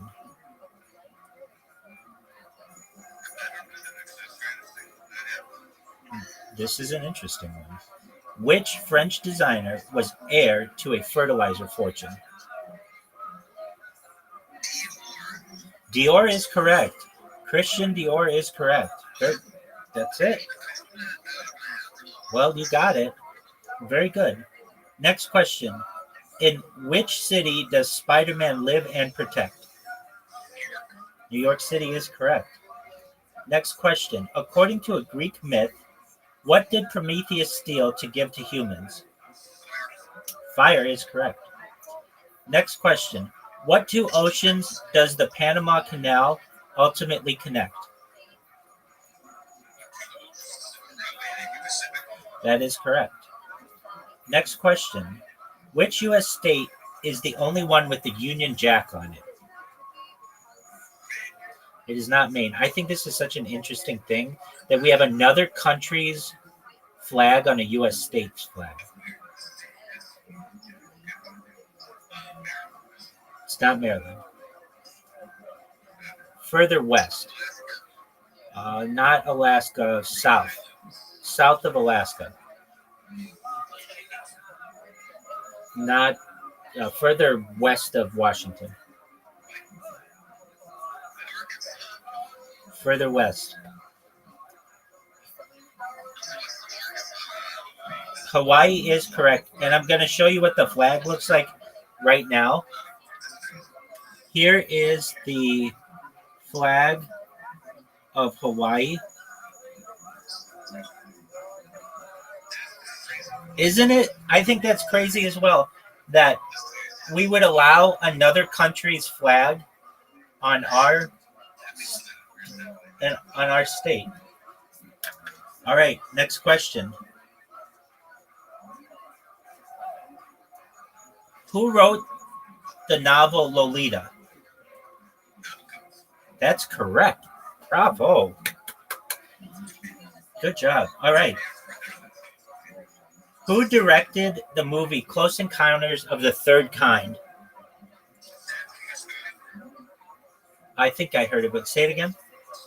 Spielberg is correct. Next question. What famous animal character called Skull Island home?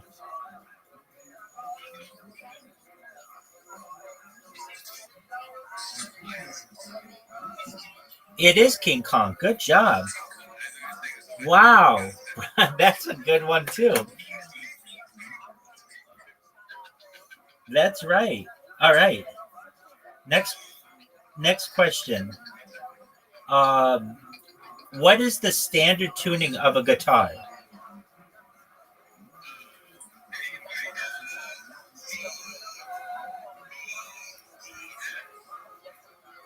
At least according to randomtriviagenerator.com, it's EADGBE. Exactly. That's all right. Next question. According to the famous SNL catchphrase, SNL being Saturday Night Live, what's the only prescription for Christopher Walken's fever? It's not just cowbell.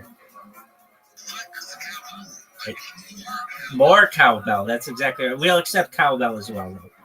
Excellent. All right, next question. Who said, if you're going through hell, keep going? Not Nixon. Earlier than Nixon. Earlier than JFK, later than Washington. Around the same time as Roosevelt. It was Churchill. All right, next question. No, British Prime Minister. Next question. Which farm animal was the first ever mammal to be cloned? A sheep is correct. Does anybody remember its name? Dolly is correct. Very good. All right. Next question. What is a zucchini called in the United Kingdom?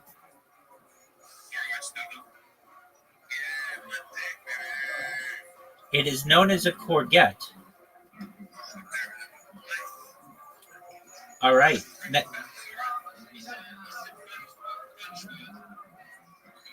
Courgette, seemingly. All right, next question. How many ounces of coffee are there in a Starbucks tall size? Lower than 18. Lower than 16. 12 is correct. All right, next question. The state of Washington was originally going to be called what? Not Olympia. That's its capital.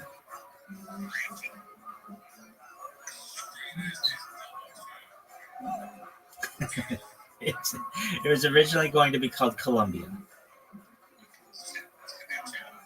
All right, we are at our 5-minute warning. Make sure your thinking caps are on. Next question. Allegedly, I'm throwing allegedly in there. What date did the first man land on the moon?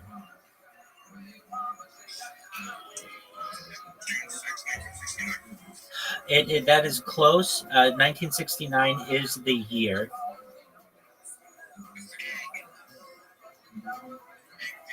It was July 20th. July 20th, 1969. That's why we use the key term there of allegedly. All right, next question. What American author created the characters of Rip Van Winkle and Ichabod Crane?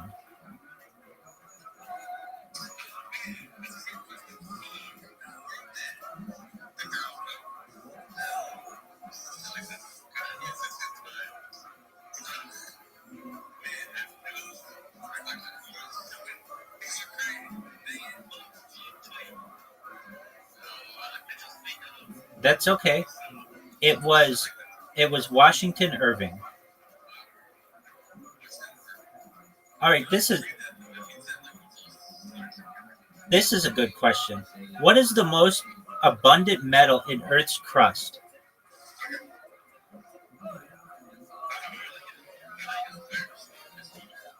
Big Swole, what'd you say? No, it's not oil. Oh, it's not iron. It is it is not copper. It is aluminum. Yeah, which I would think would be carbon. So we're gonna look this one up. We're gonna call out random trivia generator, and we're going to our friend ChatGPT, and we're gonna say, yo dog, what is the most abundant element in Earth's crust?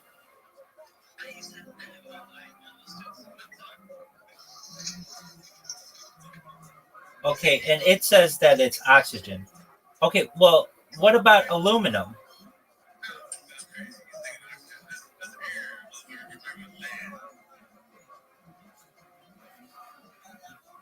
Okay, name the top 5 elements in Earth's crust.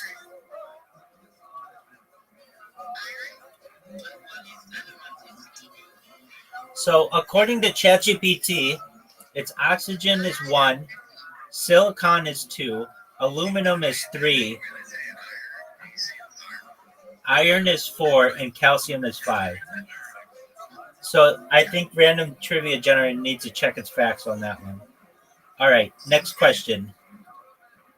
At what nation does Panama attach onto South America?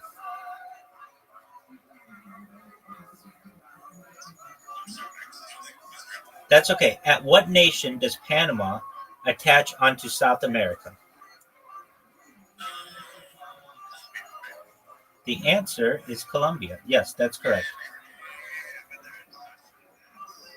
All right, next question. What is the official state fruit of New Hampshire? It is not the peach. I love those New Hampshire peaches, though, and those New Hampshire pineapples.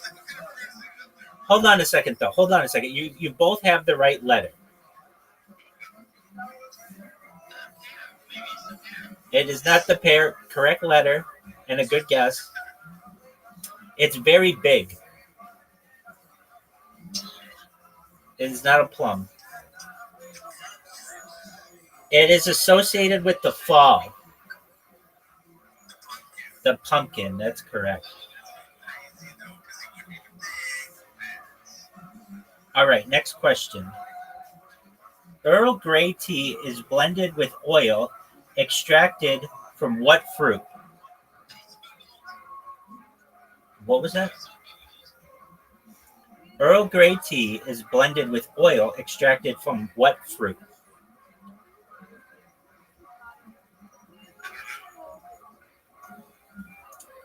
It is the color. What was that? Holly. It is not pomegranate. It is the bergamot orange. The bergamot. Did you really say bergamot? Oh, that counts. That deserves me to clap. Absolutely. He said it. I'm like, oh, nobody's gonna know this. Bergamot. All right. Next question. On the banks of which river is the Taj Mahal?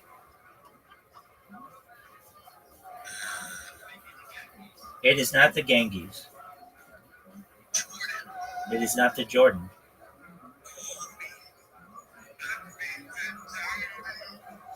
I'll help you with this one. It's on the Yamuna. You know, I heard this. I'm gonna say that it's true. That they were supposed to build one on the other side too, but they just never did. So when Harry Potter, Obama, Sonic 10, Inu moons, we're gonna build a second Taj Mahal on the other side. There you go. All right, next question. What flowers of the curry tree? The flowers of the curry tree are what color? Not yellow. White is correct. Good job. What acid gives vinegar its smell and taste? Yes.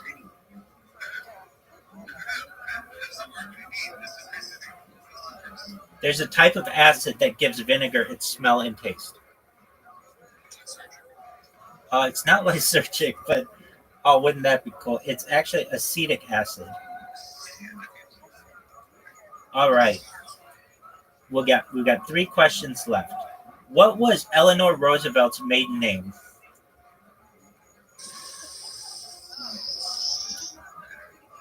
Yes, you do.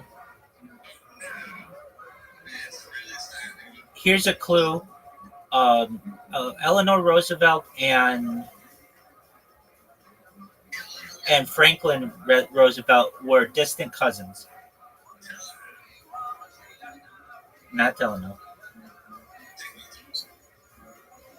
If they were distant colored cousins, and her name was Eleanor Roosevelt, and his name was Franklin Roosevelt, what's a good chance of her last name being?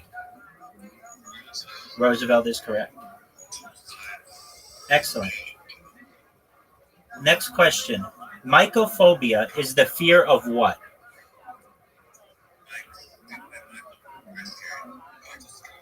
It's not Michael Scott, not fear of people named Michael. It would be Mycophobia.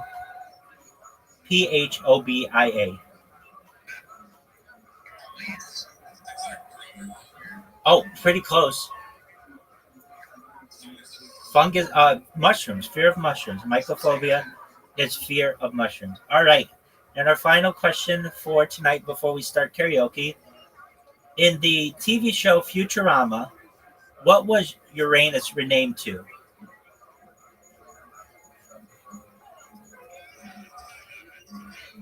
It is. It is. And we're not going to end if no one knows it. The answer, Uranus was renamed to Eurectum.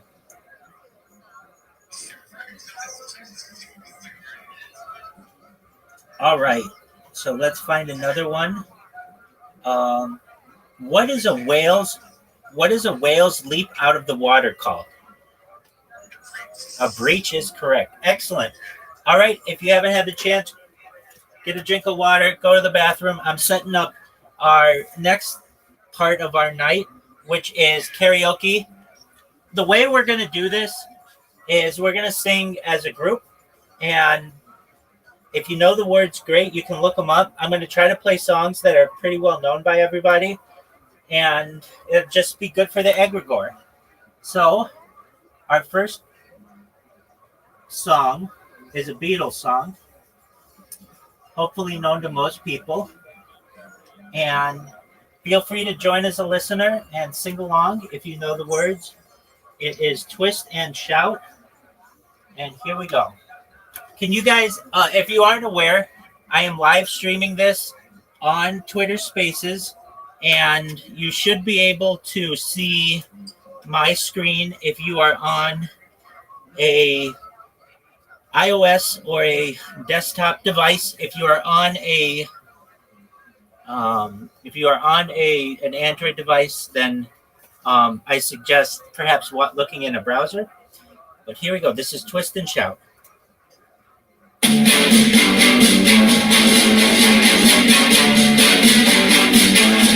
Well, take it up, baby, now take it up, baby. Twist and shout, twist and shout. Come on, come on, come on, come on, baby. Now come on, baby, come on and work it on now. Work it on now, work it on now, work it on now. You know you look so good. Look so good. You know you got me going. Now got me going. Just like I knew you would. Like I knew you would. Ooh, shake it up, baby. Now shake it up, baby.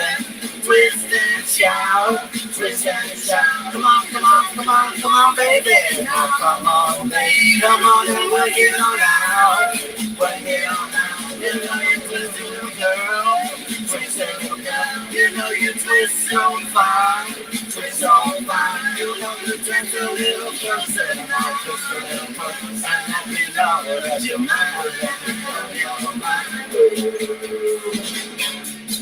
Shout out to Harry Potter, Obama Song 10. You know the greatest coin in the world. If you haven't bought it now, you're missing out. Make sure you own it. We are taking this bad boy to the moon. It is the greatest coin in the history of mankind. Here we go, baby.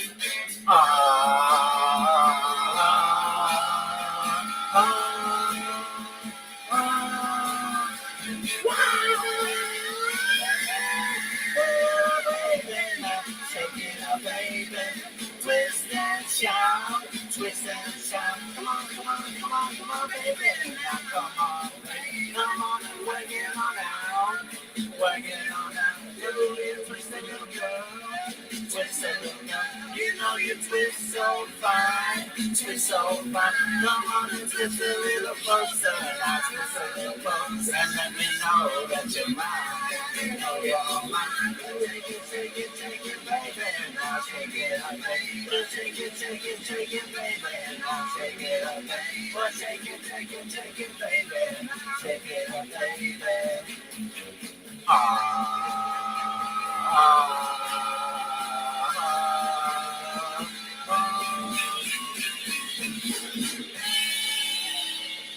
That was our first song to get us kicked off. Do we have any requests?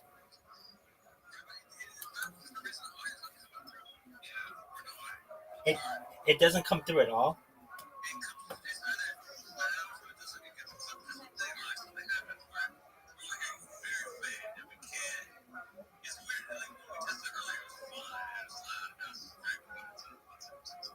Okay, very interesting.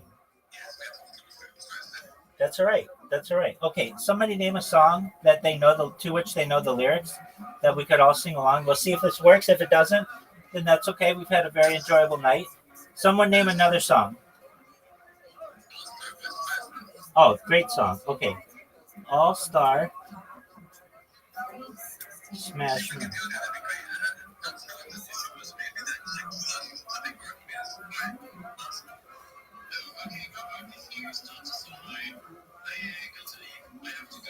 Okay, well, thank you so much for coming. We really appreciate it. Absolutely. Harry Potter, Obama Song 10, You to the Moon.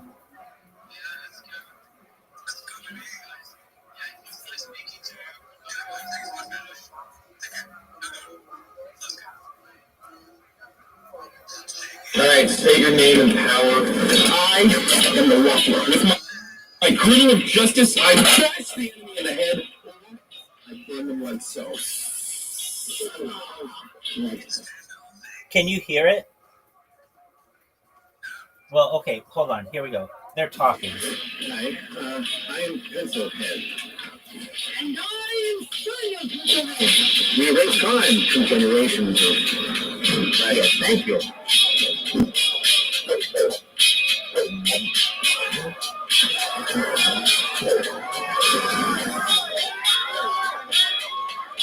I'd say there's potential. Somebody once told me the world is good. Can you hear that? Okay. Roll me. I ain't the sharpest tool in the shed. She was looking kind of dumb with her finger in her thumb and the shape of an L on her forehead. Well, the years start coming and they don't stop coming. Bad to the rules and I hit the ground running. Didn't make sense not to live for fun. The head gets smart, but the head gets dumb. So much to do, so much to see, so much wrong with taking the back streets. You never know if you don't go. Never shine if you don't blow. Hey now, you're an all-star. Get your game on, go play. Hey now, you're a rock star. Get the show on. get paid, and all that glitters is gold. Only shooting stars break the mold. It's a cool place, and it gets colder. Gotta wait till you get older. But the medium man back the different. Shining by the hole in the satellite. The skate is getting pretty thin. The water's getting warm, and we might as well swim. The world's on fire, how about yours? That's the way I like it, and I'll never get bored. Hey now, you're an all-star. Get your game on, go play. Hey now, you're a rock star. Get the show on, get paid, and all that glitters is gold. Only shooting stars break the mold. Shout out to Harry Potter Baba Sonic 10. You know, if you have another chance, buy as much ticker Bitcoin as possible. It is the greatest cryptocurrency in the history of mankind, the history of womankind, the history of humankind. Hey now, you're an all-star. Get your game on, go play. Hey now, you're a rock star. Get the show on, get paid. All that glitters is gold. Don't be shooting stars. Somebody once asked you to spare some change for gas. I need to get myself away from this place. I said, what a concept. I could use a little fuel myself, and we could all use a little change. Well, you start coming and they don't stop coming. Back to the rules and they hit the ground running. Didn't make sense up to live for fun. Your brain gets hot, but your head gets dumb. So much to do, so much to see, so much wrong with taking the back streets. You never know if you won't go. You never mind if you won't go. Hey now, you're an all-star. Get your show now. Hey now, you're a rock star. Get the show on. Get paid, and all that glitters is gold.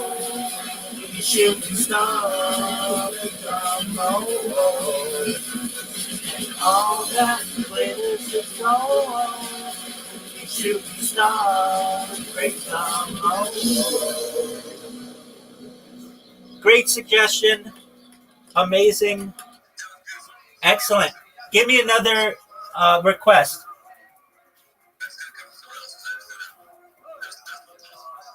Of course.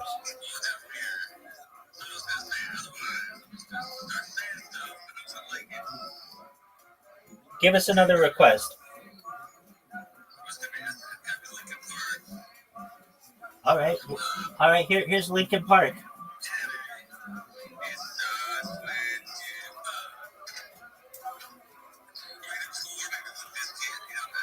Oh, dude! After this, we need some nookie. All right. So, which Linkin Park song? In the End. Okay, so this is the one where he's screaming. In the End. Here's the official music video.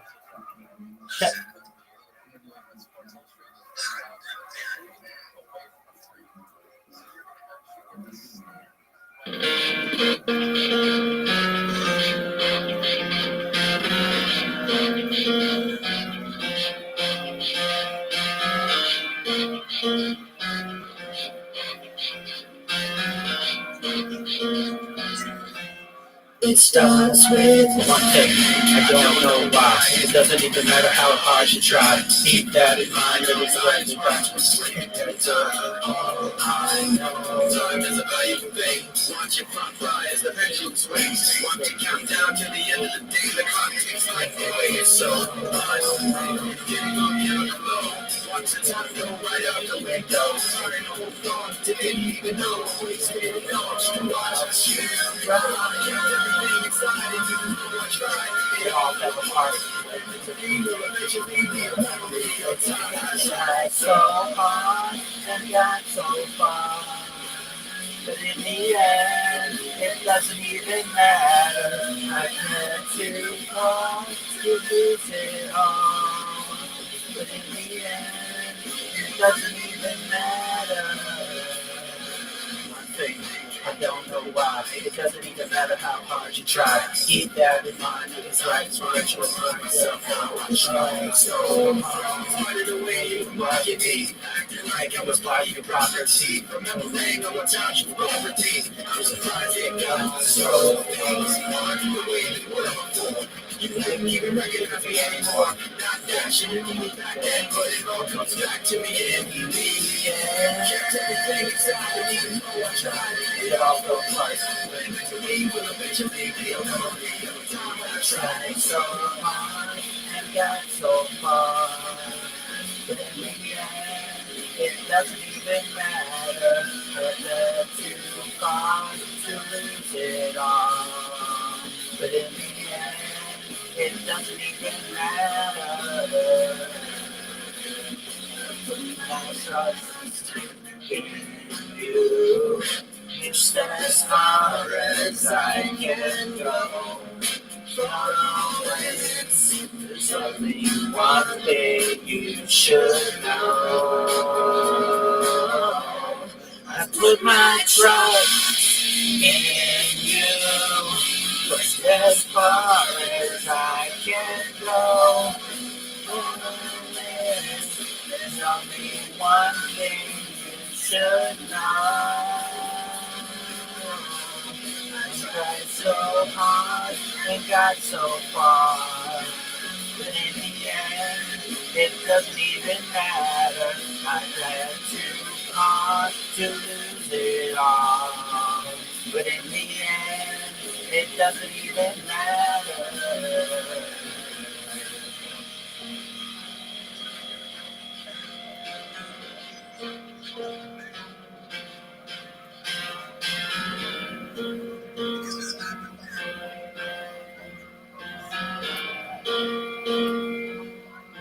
R.I.P. Chester Bennington? Is it Bennington?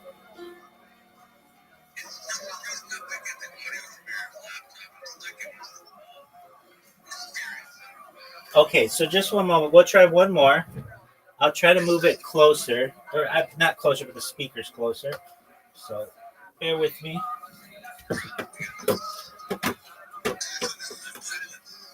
Exactly, that's how it works. All right, if you're not aware, the next song is Nookie by Limp Bizkit.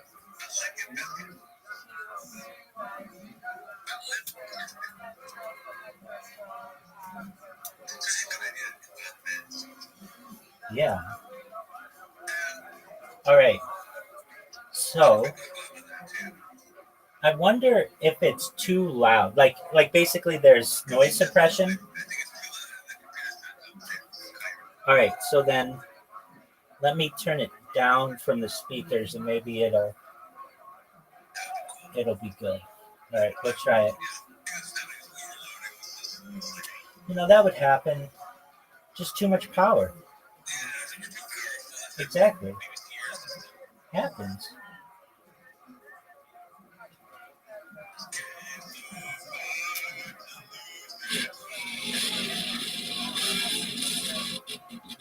Okay.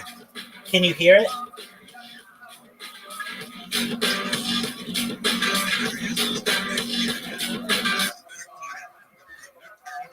Okay, so I'm going to start it low and tell me if you can start to hear it.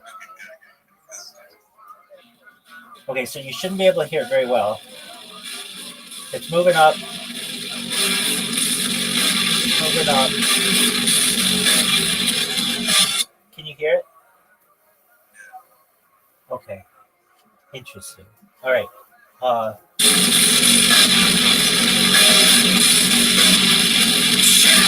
So you can't hear that? Just 1 second. Okay, let's try it. Here we go.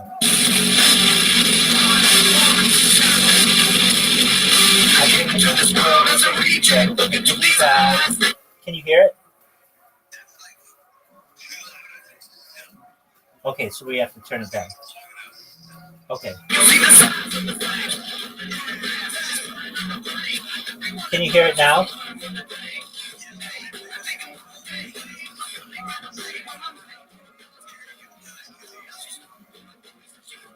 Still, can you hear it?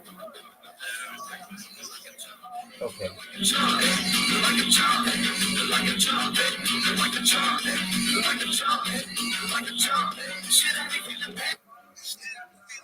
Oh wait, hold on a second. Hold on a second. So can you? Okay, just a moment. We need you for that. But wait. Okay, so can you hear it now? When I well, not yet, but like tell me if you can hear it.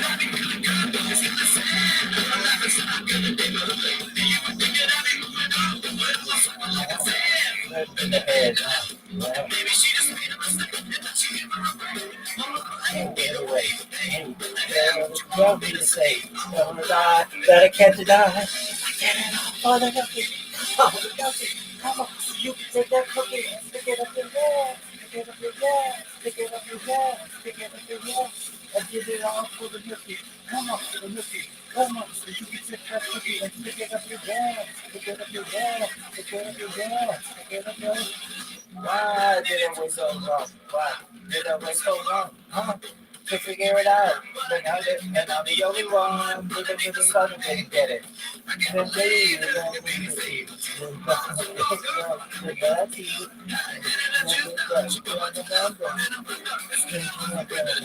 hey, like a chump, hey, like a chump, hey, like a chump, hey, like a chump, hey, like a chump, hey. Like a chump, hey, like a chump. I did it, I can come on, look. So you can take that cookie, stick it up your ass, stick it up your ass, stick it up your ass, stick it up your ass. Come on, cookie. Come on, you can take that cookie and stick it up your ass, stick it up your ass, stick it up your ass, stick it up your ass.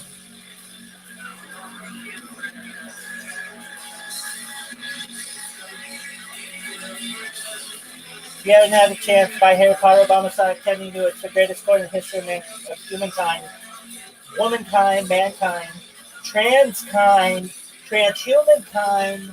It's the best coin ever. What other coins are doing this? They're just shilling garbage to you. We have a real community. We have people from all over the world who love you, who care about you, and only want good things to happen to you. Make sure you buy Harry Potter Obama Sonic 10 Inu. Tell everybody you know to buy Harry Potter Sonic 10 Inu. Buy it for every holiday from now until the day you die. And if you figure it out, you won't die because we have transhumanist beliefs with mind uploading technology if you want.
Could you hear it? Could you hear it?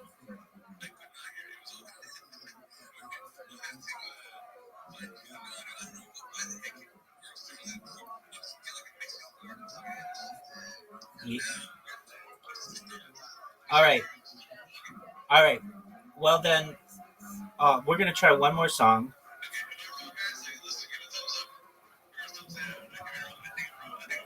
I think you're right too. All right.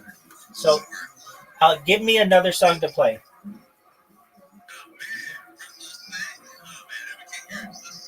No, because I'm gonna blast the balls out of this thing.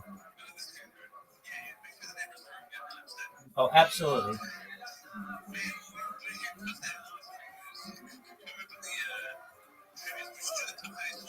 Oh, can we do All About the Benjamins?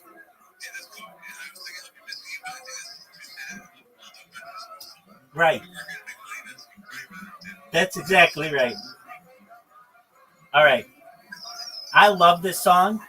Let me just say a quick little aside. I took some time when I was a young person to memorize all the lyrics of this, and I would go to parties and I would stand on couches and tables if I so chose, and I would just freestyle this, and the party would go crazy.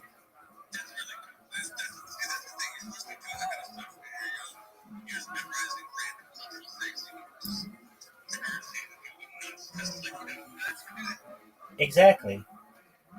All right, here we go. Now, I'm going to blast it, and I don't know if it'll come in or not, but we'll see.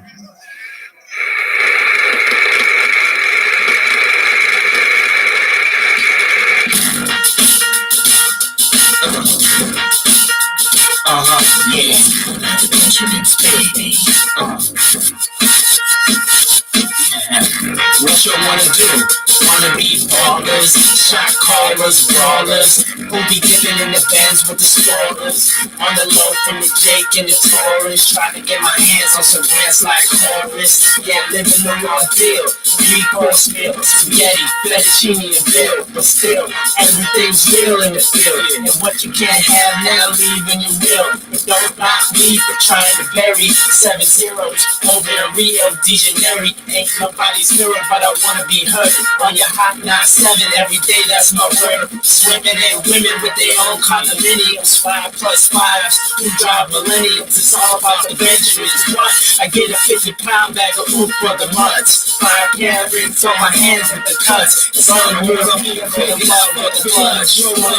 Broken your liquor, driving a broke figure. I'm off no sickles, rest by gold diggers. Dropped in resort windows with gold tippers. Rubbing touch me, kept eyes, popping crystals, freaking in 3/4 reptiles. It's cream, floor is green, they would cheat with my team. So while you sleep, I'm a scheme. You so why nobody ever will believe you. You do what we do, stack chips like Hebrews. Don't let the melody intrigue you, cause I leave you. I'm only here for that green table. What sure you trying to cop those colossal size Picassos?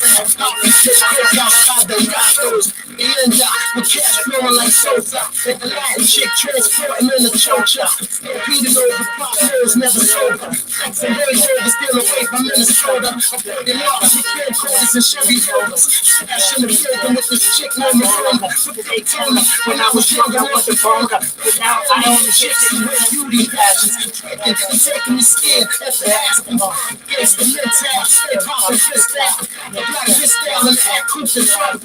Pinky ringing, the hoes with the man singing. I tell you music down the river with your chick clinging. Till my business, where you have for. Acting hard when you was pussy as RuPaul. It's all about the Benjamins, baby. It's all about the Benjamins, baby. It's all about the Benjamins, baby. It's all about the Benjamins, baby. What you wanna do? Wanna be ballers, shots callers, brawlers. We'll be kitchen in the bed with spoilers. All your chums big with the blood. Wanna bubble with the beat, huh? Throw a heck on the whole family. Dressing all black like a homie. So everything is for my homie. Every moment, we're making me so sick. Guns in my sex with the ass in the lips. If it was murder, you know she wrote it. German people for your ass, bitch, deep throated. No, you wanna fiddle through with this platinum coated. Take your fake back right on, you should've told it. Suckin' dick, when that bullshit you kick, play it in from the sideline. Get your own shit, why you riding mine? First bullet condolate. Stash you ladies in the States. Hope you hold me down, baby. Only female in my crew, and I kick shit like a rabbi do. Don't you get to drop you.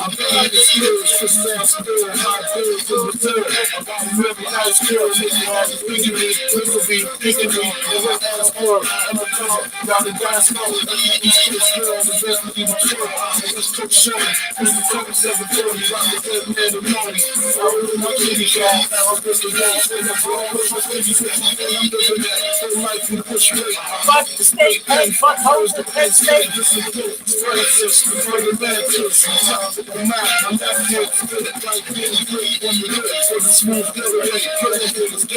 On my neck was straight, squeezed off till I'm empty. Don't check with me. I'm with you how I should be. All on the game, G-Squad.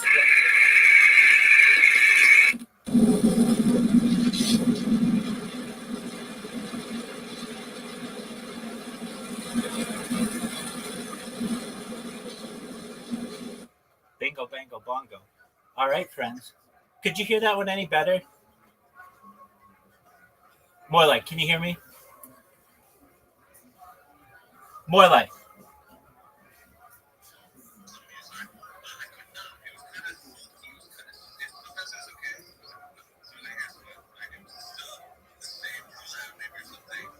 All right.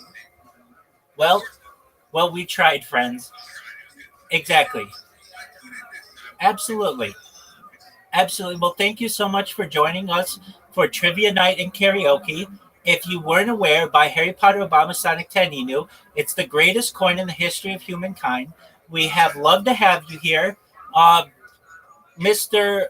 Morelight. So I'm sure you've got some poontang to take care of on a Saturday night and perhaps a Sunday. When are we going to reconvene? Do you want to do it Monday? Or I could do it tomorrow night. I just don't want to take up every night of your week.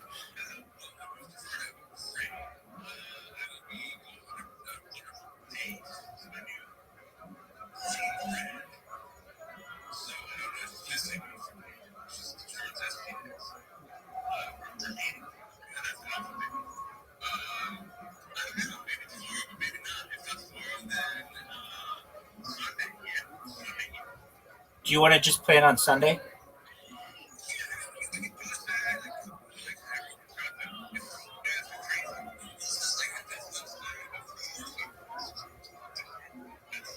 Okay, well, here, I don't want to use a any sorcery here, but I just want to make sure, like, if it's 6 p.m. Saturday night, are you going to say to me, yo, my girl from SPX is here, I got to bail? Okay, so then let's just do it on Sunday. Wait, is your girl going to be here? Can she interrupt on Sunday or no? She's going to be doing her own thing by Sunday? Okay, excellent. Okay, so same time, same station, Sunday night. How's that sound?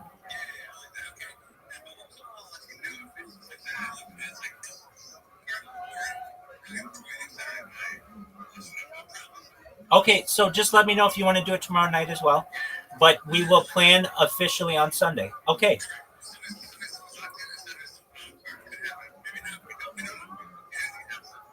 Excellent. Sounds like a plan. All right, everybody. You know what is so funny about these spaces, or like anybody else's spaces? Normally, like, okay, I'm going to end the space. But with everybody's favorite rabbi, it's like, no, you leave. I'm staying.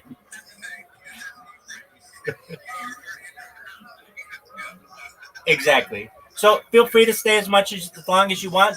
I'm going to watch Kill Tony and just enjoy your lives, everybody. Thank you for coming. Peace, baby. Love you guys.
How y'all doing? Stevie. Okay, Stevie. All right. Okay. Stevie. Okay. Jesus. All right. That. You called me Mr. Irera. How depressing is that? Sir, you're an Italian icon for one of the few comedians my mom laughs at. Got the horn The on only his comedian my dad laughs at. I wondered how long an interview it would take for you to talk about your mom. Oh my God, I'm Italian. Like if I don't, she'll shoot me for hearing this. Yeah, I know. She'll shoot me for hearing this. You didn't bring me up, but the people don't know I'm alive still. You're a wild one. How old are you? 22. Wow. Where are you from?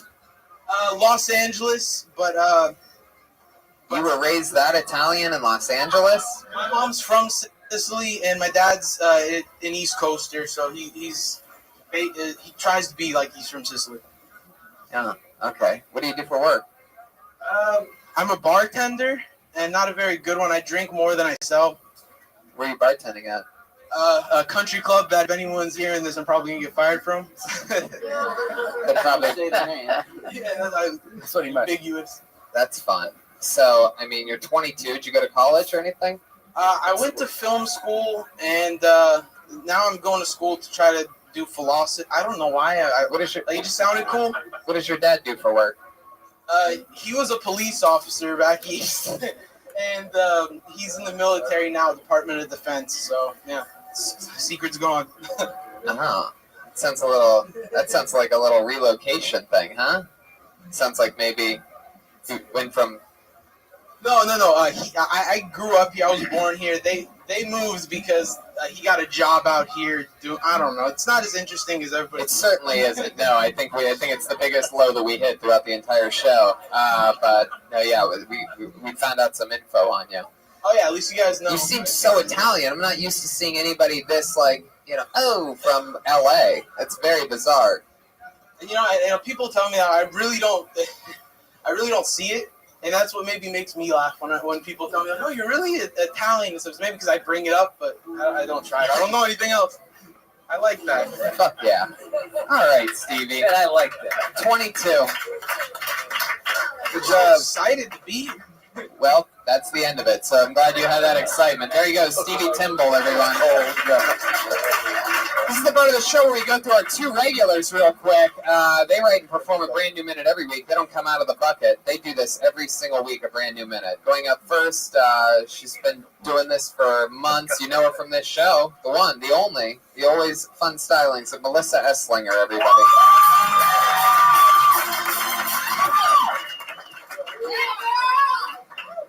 Thanks. I was shopping the other day and I noticed that Bic makes 3 things. They make lighters, pens, and razors. So, I guess they started with the idea for a suicide kit. I'm still watching Seventh Heaven.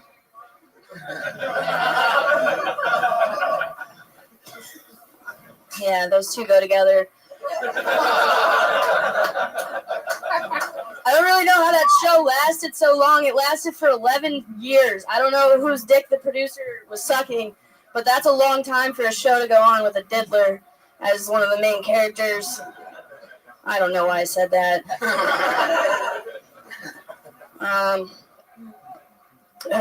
Fuck balls. Speaking of balls, I grew some recently, some balls. I did this thing the other day. This is real. Well, they're all real. I went to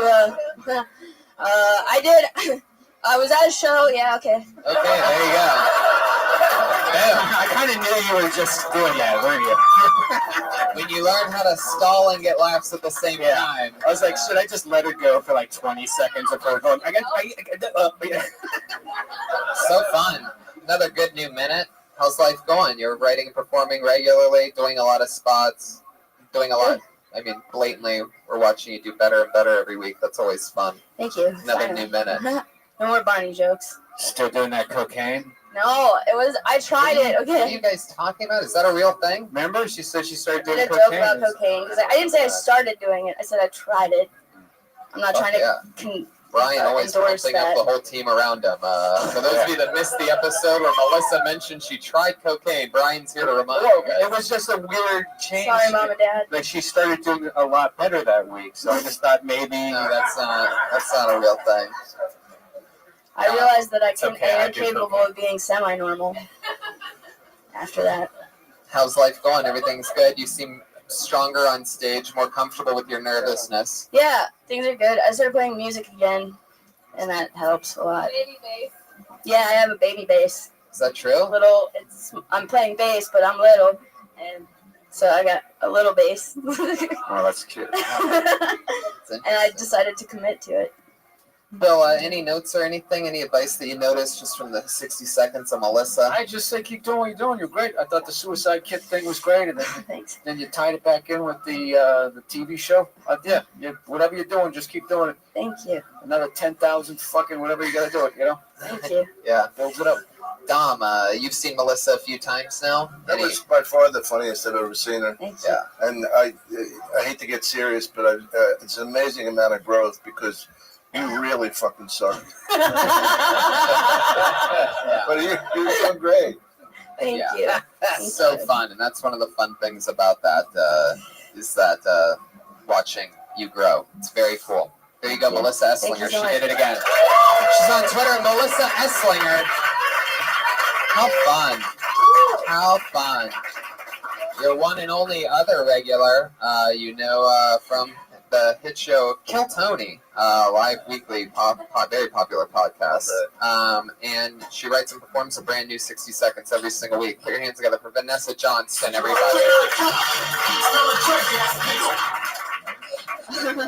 Yeah. I don't like fetishes. I think they're scary. Having a fetish is like being a spy. No one can know your secrets except for the people involved. I don't even have a fetish, but I'm afraid I'll catch one. The other day, I was in bed with a guy, and I started getting this like weird desire to stuff peanut butter in his elbow crease and his knee crease, just like in all of his creases. Like, what if you get a fetish that you don't even want?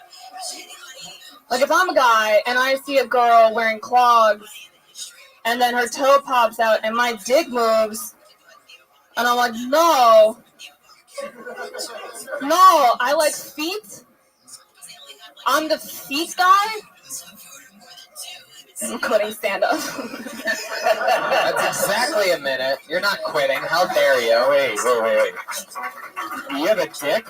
I don't understand that. No. What were you talking about you having a dick for? Is that real? No, she's saying that if you're a guy, you can't really control what your fetishes are. Yeah. So if you take moves, basically, it's telling you you're in defeat. But I think you could just say that. You know what I mean? I think the wording on these things that you're trying to say, like, and also it sounds like when you wanted to put peanut butter. Yeah, just cut that part out. There's no reason to. Well, I mean, or you could just say, or you were just like in the mood for peanut butter or something is what it really seems. Like you had peanut butter handy. Did you think of peanut butter first? Or elbows, like what order does that even go in? Did that really happen? Yeah, it's a last night. So you were in the mood, let's try to retrace these steps. You were in the mood for peanut butter, like you were craving some peanut butter, right? That came first. Then like you saw what? This guy's elbows and knees? No, I was just looking at his elbow grease and I was like, oh, I really want to lick peanut butter off of it. Elbow grease? No, they're elbow grease. Yeah. And I was like, that's so weird. She could put peanut butter in any of my crevices. No, lawyer. Wait, did Pat say that, or is this Pat's? Obviously. No comment. Oh my God. I don't know. I was in such a weird space this week. Like the minute I originally was gonna do started with like I recently started masturbating with my dog.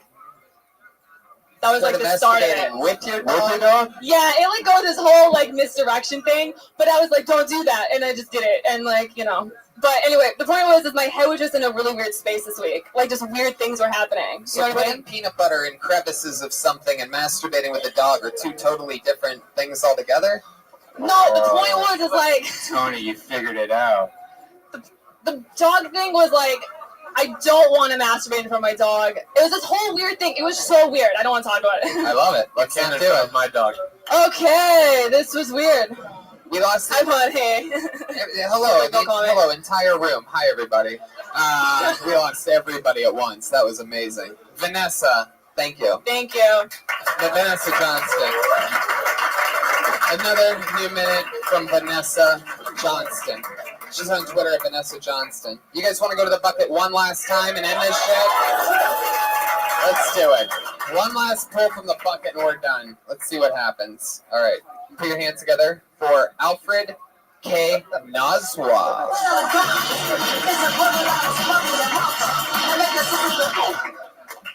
So, people love to tell me they think I sound white, like it's some kind of compliment, which to me it's not. No offense, but it's not. And it used to really piss me off until I quickly realized every time somebody says I sound white, my credit score goes up like 10 points. I'm up to 857 right now. That means if one more person calls me Carlton, I can buy a house. If it happens 2 more times, I can live in Cerritos. Here's the thing. My name is Alfred. Okay, I don't sound white. I sound like an Alfred. It was named after my grandfather, so really I'm Alfred III, which is it's way too fancy of a name for me, because if you met somebody named Alfred III, you'd expect royalty. Like at the very least, like the king of like Cerritos or something. At best, I'm the hipster version of that black stormtrooper. I don't think it gets any better than that for me. That's all I got. Yeah, that's great. Alfred, fun times. Nice to meet you. How long have you been doing stand-up? About 10 months. Nice. Where are you from? I'm from Northern California, but I live in Orange County right now. Uh-huh. Yeah. Why Orange County? I just moved there. I work near there, but then I work in El Segundo right now, so yeah, I just kind of moved. You have a solid patch game going on there. A lot of patches. 10 months. What do you do for work? I work full time as a tax auditor, but I also. Did you fuck over the other guy? I got him. I got his number on the way out. But part time, I work for Forbes, Forbes magazine. You work for what? Forbes magazine. Really? No, not white at all. Yeah, no, not at all. I didn't see that coming. What do you do for them? I write for WWE actually. It's we exclusively cover WWE for that branch of Forbes magazine. WWE, the wrestling organization? Company, Get the fuck out. Wow. The You business became of Tony's WWE. best friend. Yeah, that's so cool. Yeah, yeah. front door. How's the state of WWE's business doing right now? It's actually pretty good. It's good. Because the network's paying off, right? Yeah, the network's paying off. TV-wise, they're not where they were, but like now that they have the network, it's really Well, it's true. Every Monday Night Raw goes up against Kill Tony, and they've taken a huge hit. Huge hit. They were once the #1 most watched cable show, and sorry, Vince, but yeah, we're not doing anything. I gotta say that it's amazing because you do sound white. You must have. Oh, thank you. No, but I'm saying you must have white in your background. You sound so intelligent. No, the white people are actually the reason. Wow, that's amazing. This is 2016, Dom. What? Heard it all before. Now, my buddy gets that a lot. People will say like, "Oh, you're very well spoken." It's like, for what? Yeah, Right. yeah. It's Right. Yeah, that's. What do your parents do? Well, my dad is a vice president of a college, and my mom is like a director of a nonprofit. Wow, jeez, Damn. you sound like They're from fucking Africa, okay? Is it legit? Really? That's amazing. What college is he the vice president of? It's Woodland Community College in northern Sacramento area. That's fucking awesome. Well, that's cool, man. And now you live in Orange County. You said 10 months you've lived down here, been doing No. stand-up? I've been doing stand-up for 10 months. I've lived in Southern California for 6 years, something like that. But I just moved to Orange County 2 years ago. Wow. Very cool, man. There you go. For all you up and coming, black comedians, that now you've learned sound white. That's the way to get work. Stand out. Alfred, congratulations. Have a good night, buddy. It was nice to meet you. Guys, we did it. He's on Twitter. This is Nasty. That's Kill Tony, episode 148. For those of you keeping track, the art from house artist Ryan J. Ebelt. Featured tonight's episode live. All those prints are available at RyanJEbelt.com. Yeah, buy a poster. Buy a poster. He has posters for sale right now and tonight on the front patio after the show. Yeah. Jamie Vernon on the HD. Patty Reagan's Pat Reagan. Bill, anything coming up you want to promote or anything? Thanks for doing the show. Will Burr, Andrew Femelez. Andrew Femelez is Andrew Femelez on Twitter and all that stuff. At Dom Irera. At Dom Irera. Dom Irera. Anything else coming up, Dom? Be in Australia for 3 weeks. If you happen to be in Sydney or Perth, come up and say hello. I'll get you here. We have a lot of listeners in Australia. Do you really? Yeah, a ton of them. Oh, cool. See, there's some right there. No worries, mate. All right, guys, thank you so much. Live audience, thank you. Have a great night, everybody.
From the World Famous Comedy Store for a brand new episode of Kill Tony Volume 3. Give it up for Kill Tony.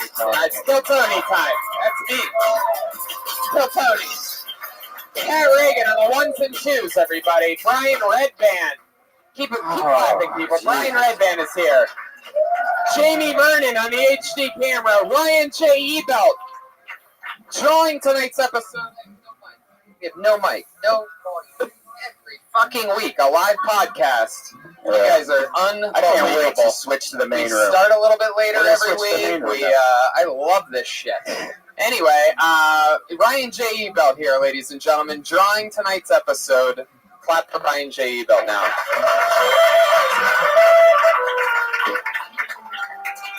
It's a good energy in this room to start tonight's episode. Pat, you decided to go a little bit emotional tonight with the music? Yeah. Yeah. Really established a thunderous, I love what's going on with everything. You dropped a guitar pick in the back. Put your hands together for Jeremiah Watkins, ladies and gentlemen, on the saxophone. One half of Reagan and Watkins. A lot of people lately, a lot of tweets I've been getting, a lot of people loving Jeremiah on the sax over here. Jeremiah, you're so far away from the microphone. How's life going? It's going great. I'm pretty sore from a softball game that we played on Saturday. Yeah, I played in an annual softball game that I do, and Jeremiah decided that he wanted to get in the pickle with Tony over at third base. Yeah, he thought he could outrun me, and I just chased him down straight up, and at one point he thought I was going to throw to second base, so he started to stop, but I'm getting old and I couldn't stop, and we just fucking ran right into each other about as hard as we could. I have a giant bruise over my groin area right now. How bad do you guys want to see this bruise? Wow, this is happening. I want to see it. Now, was this your head that ran into his crotch? Or what part of this? I don't know. I'm not exactly sure. He told me about this earlier. Oh wow. Oh, that's Oh my fucking God. disgusting. Really face it so the audience can see.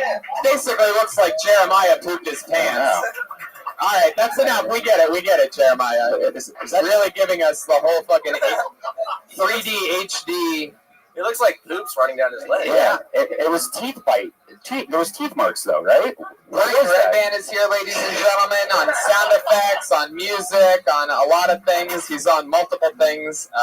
We have Ryan J. Ebel draws every episode. He's here, drawing from a blank sheet of paper. We have been selling these posters for the first time ever. Kill Tony posters. They are so fucking cool. Movie posters. And I have one in my living room. You should have one too.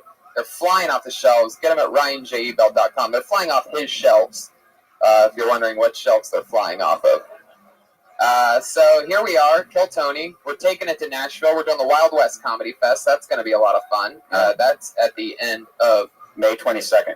Yep, May 22nd. So there you go. I'm doing a bunch of dates. Check those out at TonyHinchcliffe.com. That's Austin, Chicago. Ton of shit. Here we go. You guys ready to start tonight's episode or what? There we are. I'm so excited, as I am every week, to bring up tonight's guests. Two of the fucking best in the world, just like I give you every single week. And this one I'm so pumped about. I consider this a perfect episode. Put your hands together for two of the best. It's Bert Kreischer and Kirk Fox. Come on.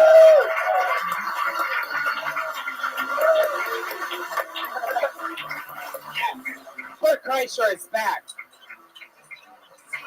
Come on, you motherfuckers, make some noise! There you go.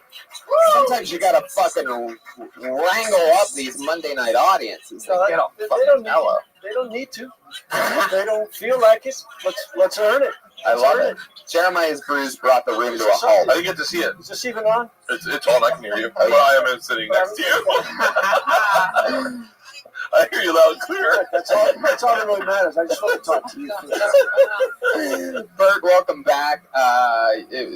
So many people have gone crazy since you and Segura were on, like 130 episodes ago. It's been a long time. I've wanted to do this so bad. The best is you texted me to do it, and I thought it was you, but I didn't have your name saved, and I just wrote back, definitely. And then I texted Brian, I go, what's Tony's phone number? Because I just agreed to do a podcast in the belly room, and it better be Kill Tony. That's so great. Yeah, it's me. We got the right show. So I'm excited you guys are here. This is your first time being here since Pat Reagan is a band leader. We used to have an aluminum robot. I was here in the transition stages of the aluminum robot, like when he lost his mind, and then tried to get on Getting Dug with High. Do you remember that? Yeah, I remember that. And then I and then it became an Amazon Prime robot for a while. We just bought a bunch of costumes off Amazon. and then I did another show, and the robot was standing outside the fucking comic book store, but he was being like a regular person. He's like, "Hey man, I know Doug." But it was so fucking odd. He's an Uber driver now, supposedly. So enjoy that. Who isn't? Who is not? Yeah, right? Uber driver. Yeah. That's why I don't take Uber X. I'm afraid that someone I know will pick me up, and then I have to sit in the front seat. You can just call me direct. Kirk, I love your style. You're bringing Fila back. Fila is bringing me back. I'm just fine. Now, is he going to be drawing the whole time? I just want to know who to focus on.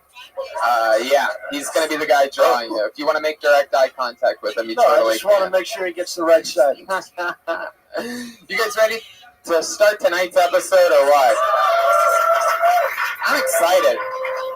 Do you guys know that over 50 comedians, over 50 people love this show so fucking much that they signed up for the chance to do 60 seconds on tonight's show? Is that what this is? Yep. They're scattered. I was wondering. You've done the show before, Bert. Tony, why is those 2 chairs empty right there? Is that a problem? I don't know. Why are those? Josh, you have a reason on this? That's your fault? No, we got 2 empty seats. Will they remain empty the whole time? Why don't we bump Why don't we fill them up so this doesn't look like the show's crumbling? Yeah. Here comes one guy that nobody's going to want to sit next to. That's all right. This is great. One I can deal with. One empty seat's fine. Two. Is there one other person? He's the artsy Steve Renazizi. How about a single woman? Is there a single woman? I wish he wasn't here. Oh, people don't know what happened there. That was such a good call, and it got 0. I wish he wasn't. Yeah, that makes sense. Steve Renazizi joke, right? Yeah. Okay. It's like a Pink Floyd joke. Maybe he could draw that joke so people can understand it. No, it's all right. People, okay, very good. That actually is Steve Renazizi sitting there in the middle seat. How's that? Is that a better one? Do people not know what he did? All right, cool. Very good. So much has happened since then. Sometimes I do inside jokes to myself, which I'm the only other. Some of those inside jokes, keep them inside. I love it. I'm gonna try. I'm gonna try it. Trying to keep the jacket zipped up, keep it contained. You still talking about that? Let's move on. I'm trying my best, Kurt. Let it go, Tony. I really am. I can't Thank you. fucking dig that one out. I'm surprised you had no idea that I was. Still on it? Fucking move on. I'm still trying, Kurt. This is good. This is good. Tony, what happens when you pull out something out of the bucket? I know. I'm still trying to get there, guys. I promise. I promise you. We all know where I'm going here. I pull names out of a bucket, and comedians do 60 seconds. You know your 60 seconds is up when you hear the sound of a kitty. Now, if you pull Steve Renazizi out of there, you're going to be okay. All right. Let's not continue this one joke that's been failing the whole time. The unelectric callback. Huge setup. Boy, I got mind bombed. Wrap it up then, guys. In your 60 seconds, or else you're going to bring out the angry West Hollywood bear. Here comes. Very good. A professional show we're bringing to you here tonight. That bear sounded like he was in a car. Yeah. It did, with the windows rolled up. So, you ready to do this shit? Are you guys? Oh my God, what is this fucking guy doing? What are you looking for, sir? Here, sit here. Come sit here. Sure, sit next to him. Come sit here. This is how you do it. Everything's working out. You have to sit the people that nobody wants to sit next to each other. That's how it works. Fuck He's yeah. taking everything out of his fucking pockets. You guys are friends? That makes perfect sense. Split those chicken fingers amongst each other. I want these two guys out of those seats. I want to make it. So here we go. I'm going to pull a name out of the bucket. They do 60 seconds of uninterrupted stage time, and we talk about them. I talk about them with them about anything in the world. You guys ready to start this shit or what? Let's do it. Oh, God. Here we go. I pulled the name out. The name is Anish Shah.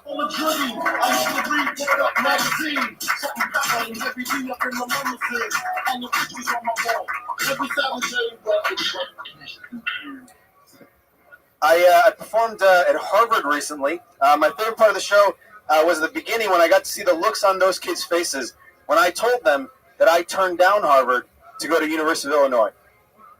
It's not true, but I fucking love doing it. It was a great moment in my life, guys. I met one of my comedy idols recently, Aziz Ansari. Any Aziz fans? Yeah? I was very nervous to meet him. I wanted to play it cool, so when he walked up, I just was very chill. I was like, hey, man, big fan. I needed one of these. He goes, and I got confused in that moment, and I took my hand, and I wrapped it around his finger, guys. I shook his finger for like 45 seconds. Like, I don't know if you know how long 45 seconds is, but this has only been like 7 seconds. At one point, he tried to pull his finger out, and I squeezed harder. I don't know why I did that, guys. I don't know. Thank you very much. My name's Anish Shah. Wow, fuck yeah. Anish Shah.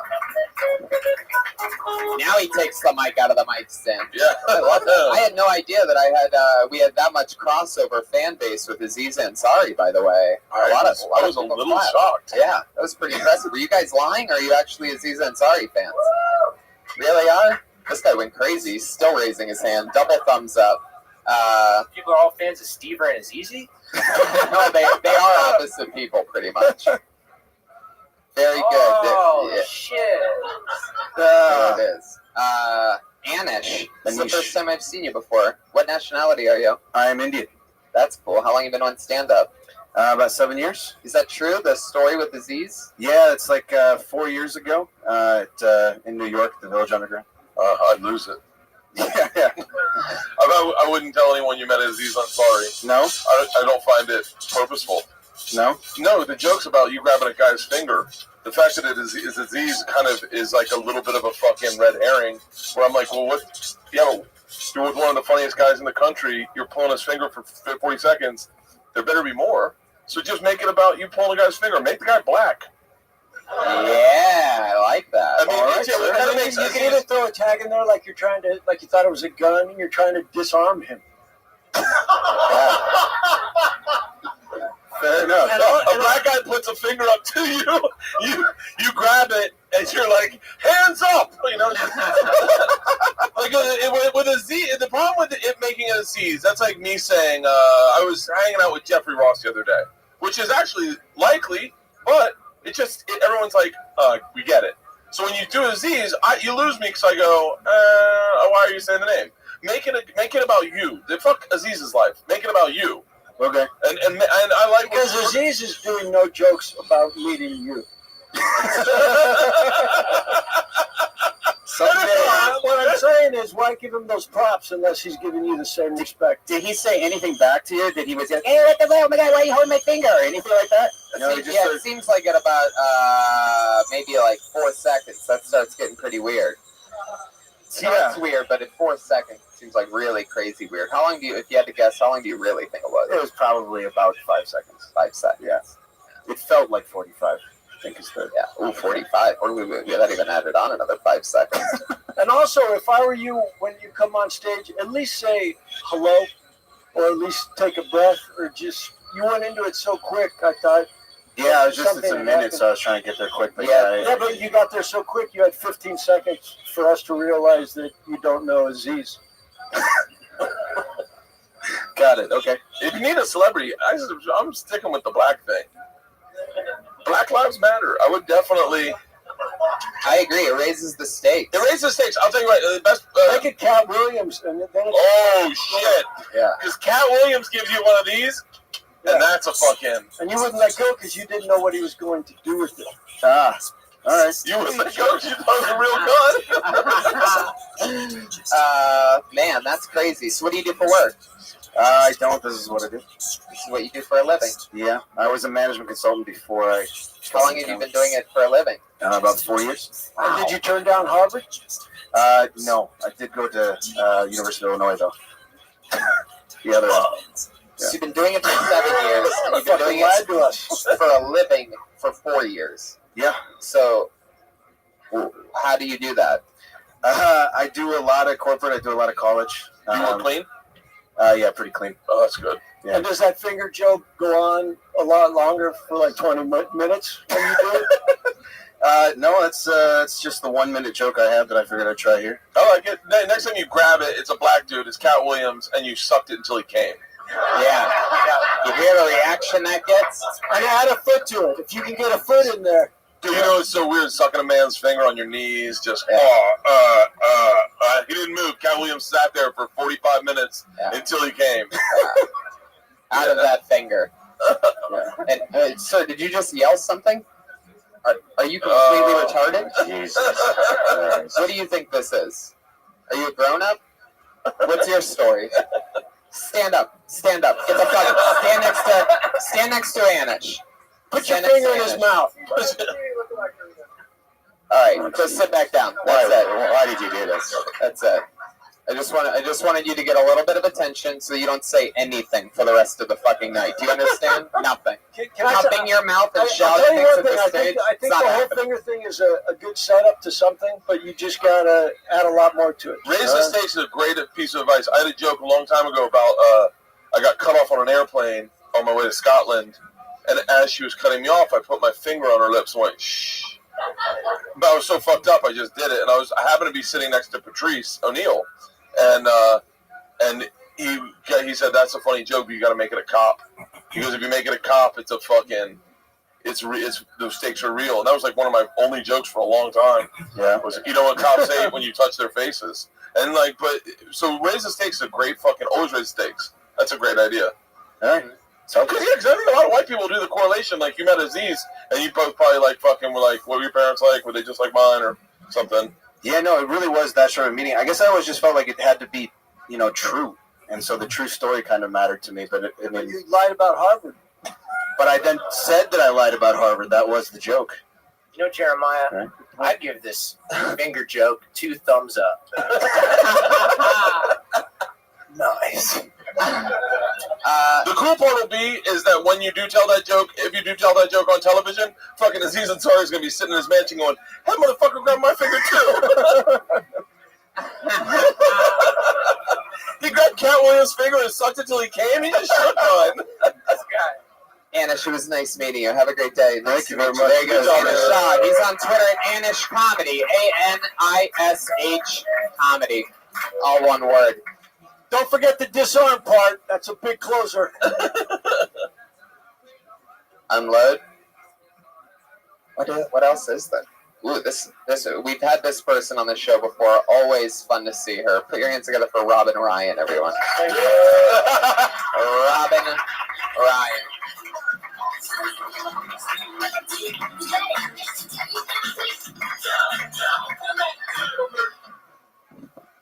I'm so happy to be here, you guys. I just got out of jail.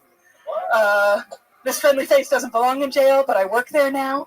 After 10 years of elementary school special ed, I wanted to go somewhere safer. So Men's Central Jail it was. It is a great place to work. I like it. I have no discipline problems, except the only thing I have to say now is, hey, quit playing with your dick. And you'd be surprised how often I have to say that. The first time it happened, I was like a little unsure, like, oh, do I tell them or do I call a CO? And I thought, oh, no, I can just pretend it doesn't happen. Like, they're not playing with their dick under their desk. And I'll just pretend it's not happening. Like my student loans, my parents' divorce, things like that. Okay, guys, thanks. That's my time. Robin Ryan. Fuck yeah. We've had some great talks in the past about you being a special ed teacher. Yeah. I'm Mario. Oh, okay. That seems like it fits in there for some reason. So we've had some great talks about you being a special ed teacher in the past. And there we go. I love the timing of this show. Really, it's all there tonight. It's really about 20 seconds. Oh, there we go. I guess we'll just never move on. Hey, remember that one episode that everybody ruined? So funny when we did that. It was great. Some people have their taxes on their iPad. Brian's got every video game fail. So now you work at a prison. I work at Men's Central Jail, yeah. Holy shit. Yeah. What's Central Jail? It's, do you know where Twin Towers is? Yeah, they're in the Like in downtown Really lobbed a beach ball at us with that one. It's in the lungs of all the firemen of the year.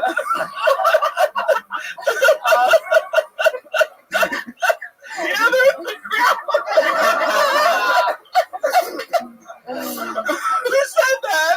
Twin Towers. That's great. Oh, my God. It's true. Yeah. Those it's in downtown LA. So are these people like? That's a good second answer. Are these short-term inmates? Are these long-term inmates? Have you got to the part where you're making deals with guys to have sex with them, to trade them cigarettes and stuff like that? No. They are. They're mostly awaiting trial. Yeah, most of them are awaiting trial. Can you get in trouble for playing with your dick? You could get kicked out of my program. Yeah. Get kicked out of jail? No. You can. It's a loophole. Fuck. This prison sucks. Everyone get out of here. Oh, man, why did you get kicked out? I was playing with my dick. Oh, shit. No, you're supposed to play with other people's dicks. I know. I miss everyone. No, so if I feel uncomfortable with you in my class, I can kick you out of my class. So wait, pretend, okay, so kick me out real quick, okay? So like... And do you stop them verbally? Yeah. No, I would go get the CO. No, do role playing right now. He's actually masturbating.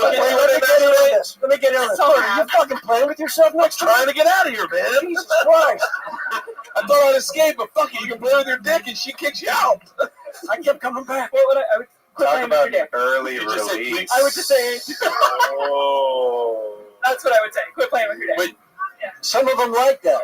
Some of them like being reprimanded. Would you smile like that when you said it? Oh. Like, do you get serious? I get serious, yeah. Oh, that might make me come.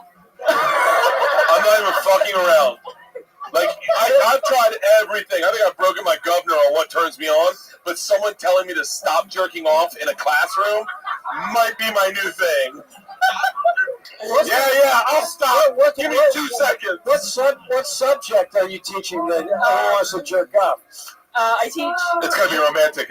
Human sexuality? What class? No, I teach English. And then after I teach English, they do credit recovery. So they're just making up high school credits. Right. Credit recovery? Yeah, but I bet English to a Mexican guy sounds sexy as fuck. Just like, hey, taxes, or whatever the fuck it sounds like. Is that what I Sexist. You have to sit there and watch it for a bit, right? You don't go like, hey, stop it immediately. Like, you kind of go around the corner and bite your lip a little for a little bit, right? No, if I notice it, I'll tell them to stop it. Immediately? First of all, do you find yourself doing this also outside of work? No. No.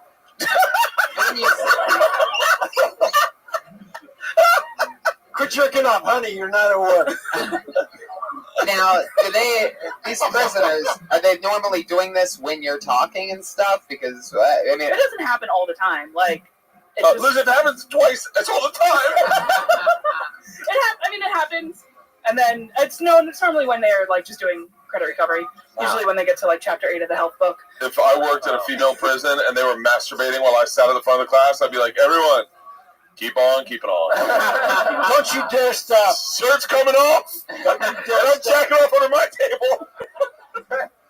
God. Okay, but I think right now, what you have witnessed is the fact that whatever you're talking about right now is fucking fascinating. Yeah, it's like, really, it's a really unusual. Like, I didn't even know that it existed. You can teach in jail. But you said it so matter-of-factly. Like, you said it like almost like it so happens. Like, you should really bring that awe that we experience when you talk about this. Talk about the first time a guy played with his dick. Give him a name. Paint the scenario. I want to know all of it. Okay. I want to. Mike Epps said one. Oh, I should not have said his name. Never mind. You mean Aziz Ansari? Yeah.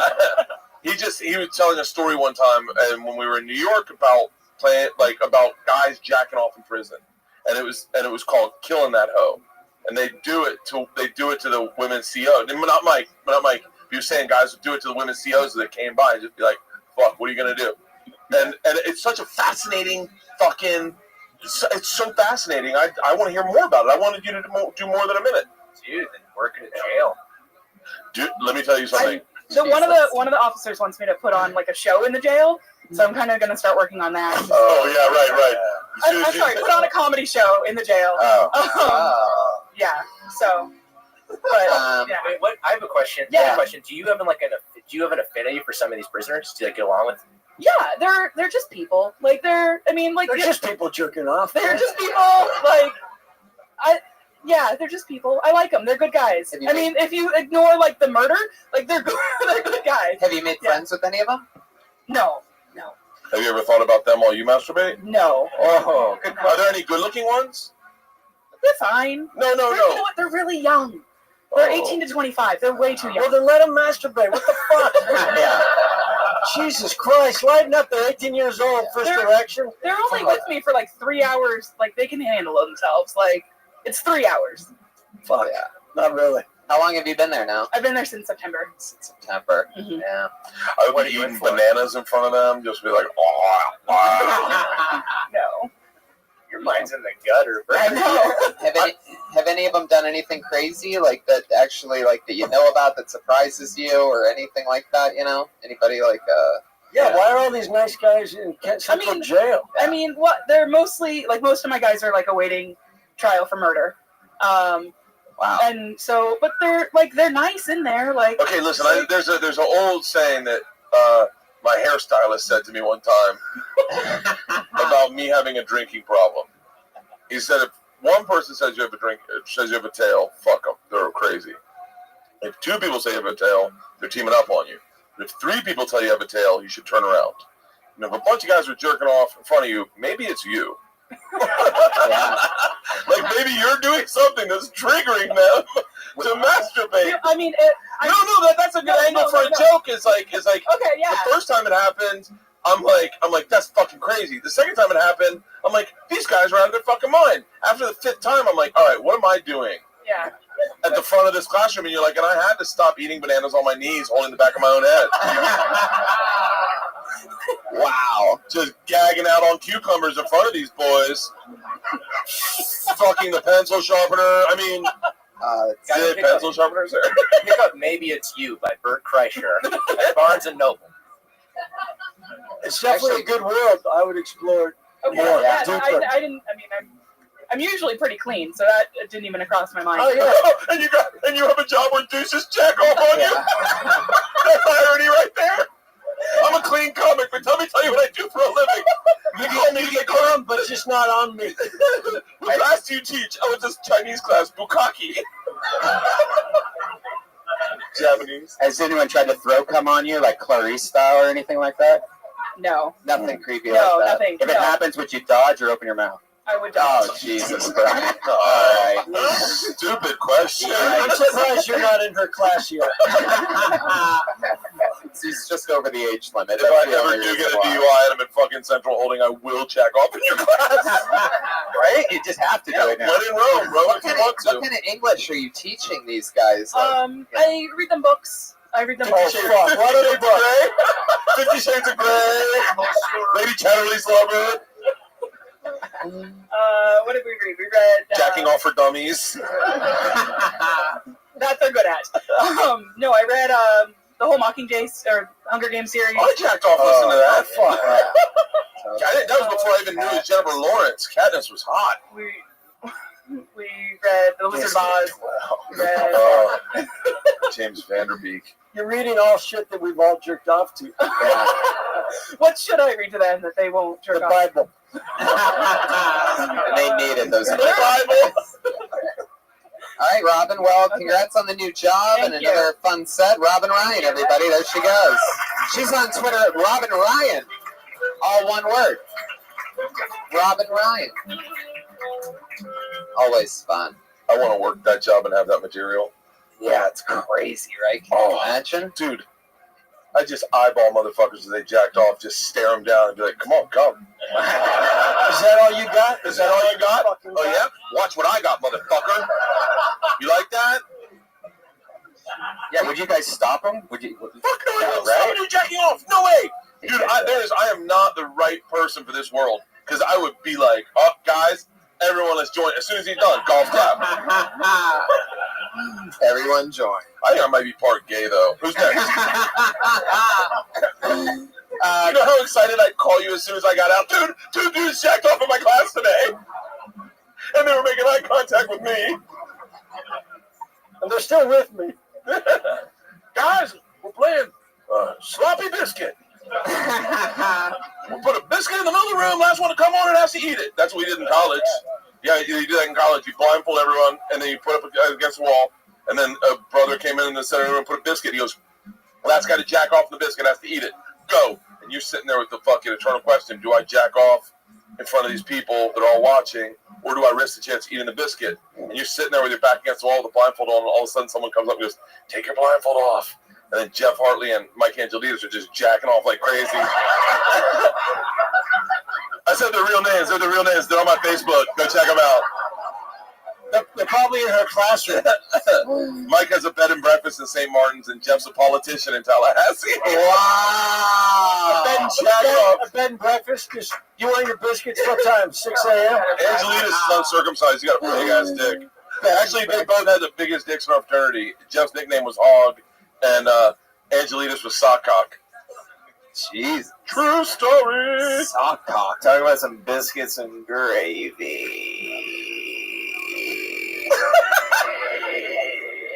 Oh, you got a fresh breath of hair on that one. Back up by Pat Reagan. That was beautiful. I pulled another name out of the bucket. We saw this guy for the first time a few weeks ago, and he blew us away with his energy and a very fun set. Put your hands together for him. Preacher Lawson, ladies and gentlemen.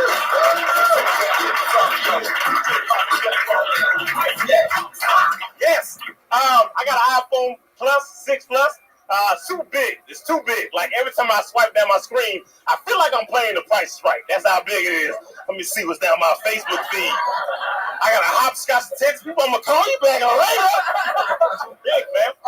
I got me as my screensavers, girl. She was like, "Oh my gosh, are you serious? You got a picture of you as your screensaver? You are so conceited." And she white, by the way. And she said, I was conceited. How am I conceited? It's my phone. I do what I want. I don't got any kids. I don't got any girlfriend. What else is gonna be my screensaver, huh? Some random picture of a lake? I can't swim. So I got me as my screensaver because I like me, all right? I got an iPhone 6S Plus 128 gig. That's a $940 phone, all right? My mom paid $940. Man, preach law. Thank you so much. Fucking fuck. Thank you. Wow. This is what I'm talking about.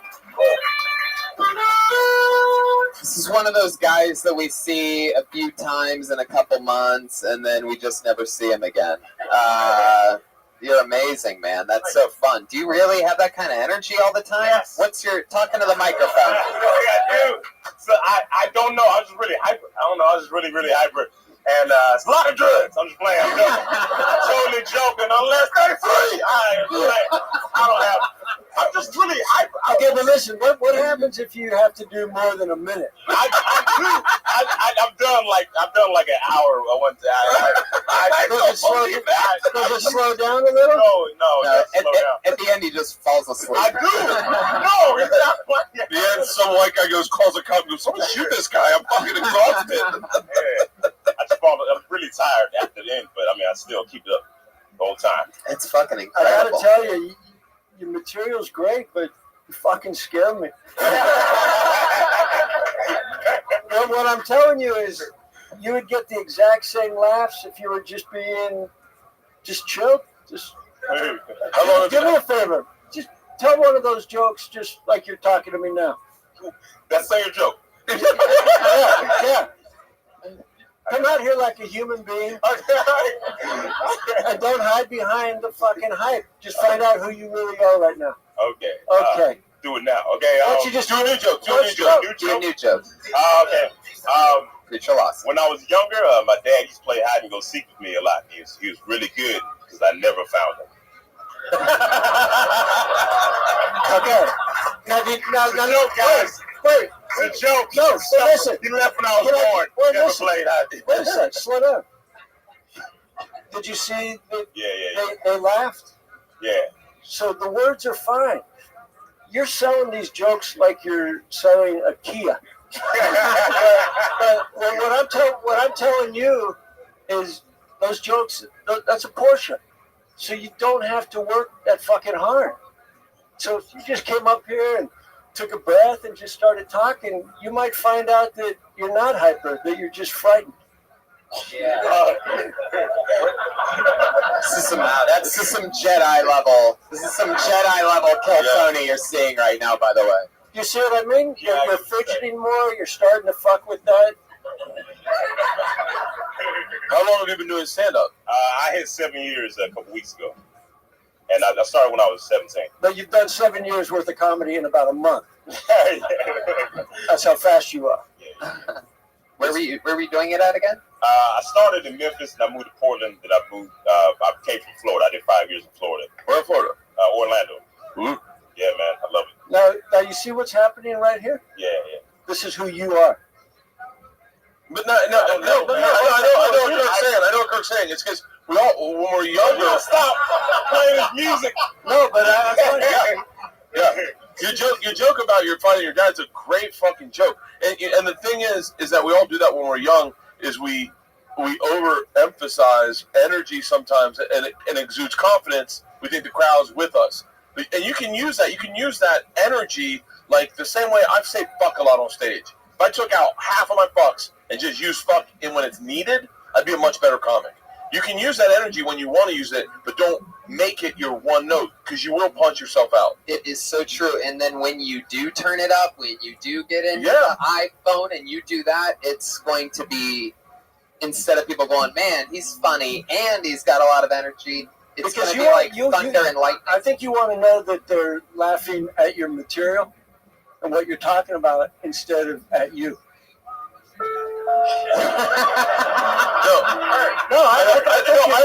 I agree with what they're all saying. And by the way, I loved your set. And I'm a fan of like Greg Hahn is very high energy. Like I don't know if you know Greg Hahn. He's hiding. He's hiding from himself. I know Greg. And so, but if you learn to use that high energy as a tool in your set, as opposed to the broad stroke of your set, you'll be destructive. And because then you can get people to lean forward and listen to you when you don't have to do it. You know what I mean? Like, for example, you came out and you're like, I just got a new phone, bobbity, bobbity, bobbity, and then I'd be spinning it like Price is Right, boom. But you didn't really have to bobbity, bobbity, bobbity until Price is Right, boom. So if you get them to lean forward a little bit, then you just, throw that hard right hook that you know You you're just sitting want on. to get them out into the harbor before you take them into the creepy rooms. Kurt, like Chris Rock's like mid-90s specials, like he's being super performative, and would you say that he's hiding from himself? Yeah, he has found himself now, and he's even said that, so don't try and fuck with me. But those specials are classic, and they're very the element of performance and show, like Alice Cooper, somebody who's like puts on a fucking Yeah, but you see show. Chris down in the OR, and he's just talking. He wants to see that the words work. Yeah. And then when he's doing it in front of 5,000 people and walking on the stage, he's going to be a little, he's going to jack it up a So little. would you say that the size of the stage would affect definitely affects that. But I'm just saying, slow it down and work up to the punches. You came out too hyped up, and it's to just kind of hide a little. Hey, this is also your art form, so whatever we say is constructive in the way we see it from an outsider's perspective. And if you need that to open up with, if you get nervous when you go on stage and you need to go hard when you start, just make sure to don't put it all out there. Don't ham in the face with it the whole time. Because you need some place to get to. Correct? Yeah, your act needs to build to something, and you better be closing high energy. Yeah. And you don't want to get to the last joke. I've seen dudes do it where they're like, and the audience is giving them nothing, and you just feel dead inside. You want to be able to protect yourself from those 3-show Saturdays. And also know that when you just said the words to the joke about your dad, the whole room laughed. And you weren't. And by the way, you're one of the best performers we've ever had on the show. But this is about him. And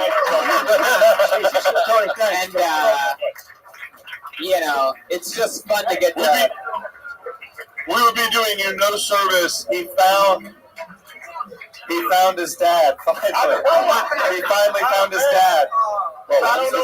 Listen, we'd be doing no service to you if we were just jacking you off like in an English prison class. Yeah. Right. We're just putting some sprinkles on a Or just pulling your fingers. We're just seeing something from a different perspective. And trust me, man, you'd be a destructive feature act on the road that every comic would say, I don't want to work with him anymore. Right. And literally, every comic would be like, get rid of him. First of all, he's fucking friendly. He's black. I just lost every white person. He's high energy. I can't fucking follow it. And he's only doing 15 because he's cut it short because he's swinging himself out. Yeah, man, I think so. Thanks. You got a good fucking voice, too. So, like, when you just talk regular, it's got deep baritones. It's soothing, man. It's good for my tinnitus. That's why I wanted you to slow it down. Preacher's actually on this Friday's Death Squad show. If you want to see the whole set. Yeah. Wow. Yes. Amazing. Yeah. Thank you. So cool. Thank you so Preacher, much. you've been doing it for 7 years. The first guy we saw who does a lot of corporate gigs somehow has been doing it for a living for 4 years. I think he has family money. What do you do for work, Preacher? I work at Mendocino Farms. Remember that one time? Oh my God, you do. You work at my Mendocino Farms. I did. They fired me. But now they already fired you? Already fired me. You were taking the test last week when I saw you there. Were you too loud in it? Were you too loud in it? Yeah, I just didn't know the menu, so they fired me. So last I do. Literally last week, I get a sandwich from this place every single day, pretty much. I go there like every day. And everybody there knows me and everything, and I walk in, and he's sitting there, light blue shirt, taking the test, and I even forgot that I said what's up to you there, and that we hung out. But shout out to Mendocino Farms. Try the not-so-fried chicken food, sandwich. Man. The amazing food. I work at LA Fitness. You work at LA Fitness? I work at LA Fitness now, so I've been doing that. Are you a trainer with that energy? Yeah. I'm a fitness consultant. I don't like the food there. Yeah, so. I know what that job is. You just bang all those white chicks. Yeah, man. That's what How do you do in black rooms? How do I do in black? I do well in black rooms. Yeah, I do well in black rooms. Do you do better in white rooms? Yeah, I do. I guess I would. Yeah, it depends because. I can answer that for you. Okay. Yeah, no, because I know, man. White people love what you fucking do. Okay. Like white rooms. No, but black Black rooms are totally different, and not everyone. They are. No, they really are. How are you in Chinese room? Oh man, I kill it. Okay, I kill it. No. I do one every fourth Thursday. It depends because, like how you said, black rooms are different. That's why black rooms are different. That's why I say it depends because, like, when you kill in a black room, like you murdered. Like when they laugh, they laugh. But like if they don't like you, there's no middle ground with black people. There's no middle ground. If they don't like you, they don't like you. So that's why. Yeah, they'll kill you. I've seen it. My first standing on, Preacher, another unbelievable performance. Here he goes, the future. Preacher Lawson, everybody. He's on Twitter at Preacher Lawson. Everybody's got nice, simple Twitter handles so far tonight. Preacher, I'm keeping a few of your jokes if you care. What is your guys' timing thing tonight? You're firing up home runs when other people are talking. Okay, you give us 3 seconds to play. We play whenever we're supposed to. That's it. It's a 12-second. People talk over it. People are talking over it, and we give it. It totally happens. Like we were supposed to play. People are talking over it. You can't really understand what we're saying. So then get off the stage. Just keep doing what you have trying to do comedy here. We're just trying to do a little something. Trying to do something musical, but I guess nobody. I don't think this is the thing with putting two improv guys next to each other is there's no way to stop them. They just keep trying to outdo each other continuously. We put them in a black room. I pulled what appears to be a new name out of the bucket. This does not look familiar to me. I'm excited to see what happens here. Put your hands together for Melissa Blacketer. Oh no.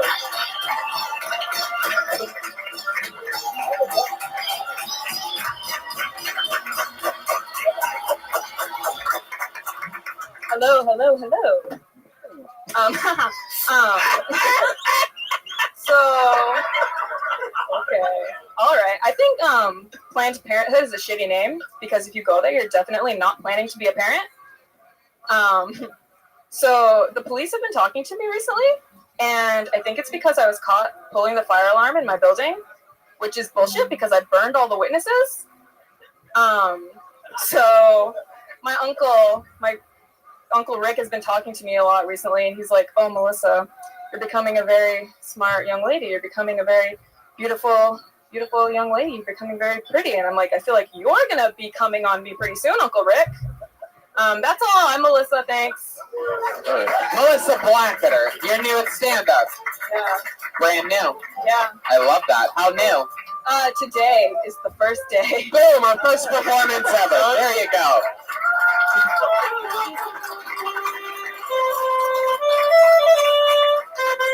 We have a lot of first-timers on this show. It happens pretty much almost weekly. Melissa, so cool. How do you feel? Nervous as hell. Yeah, you gotta get up in the stage. You gotta move up. Up. This is Pat's way of checking out your ass. Yeah, all the basic stuff like moving the stand out of the way. Basic stuff, getting the mic out of the stand. Yeah. Classic blunder. Looking at the audience, not sound like you hate everyone. Yeah, there's a ton of stuff. Melissa. I want to hear it all. The jokes are good. The jokes were good, right? I like the darkness of a girl that doesn't look super dark. Like, but they're still very new jokes. Like you can work on them, but the attempt was in the right place, I think. Cool. And that mic thing happens to everybody sometimes. I was literally the entire time up here, I'm like, don't fuck up the mic, and then I fucked up the mic. Yeah. That was the best part of your set. Yeah, I know. I was like knocking him dead right when I get on here. Cool. You should have been thinking about the words that you were saying and staying present in what you were saying. Yeah. That's what you wanted to do. Okay. Take it from the guy that's been bombing all night.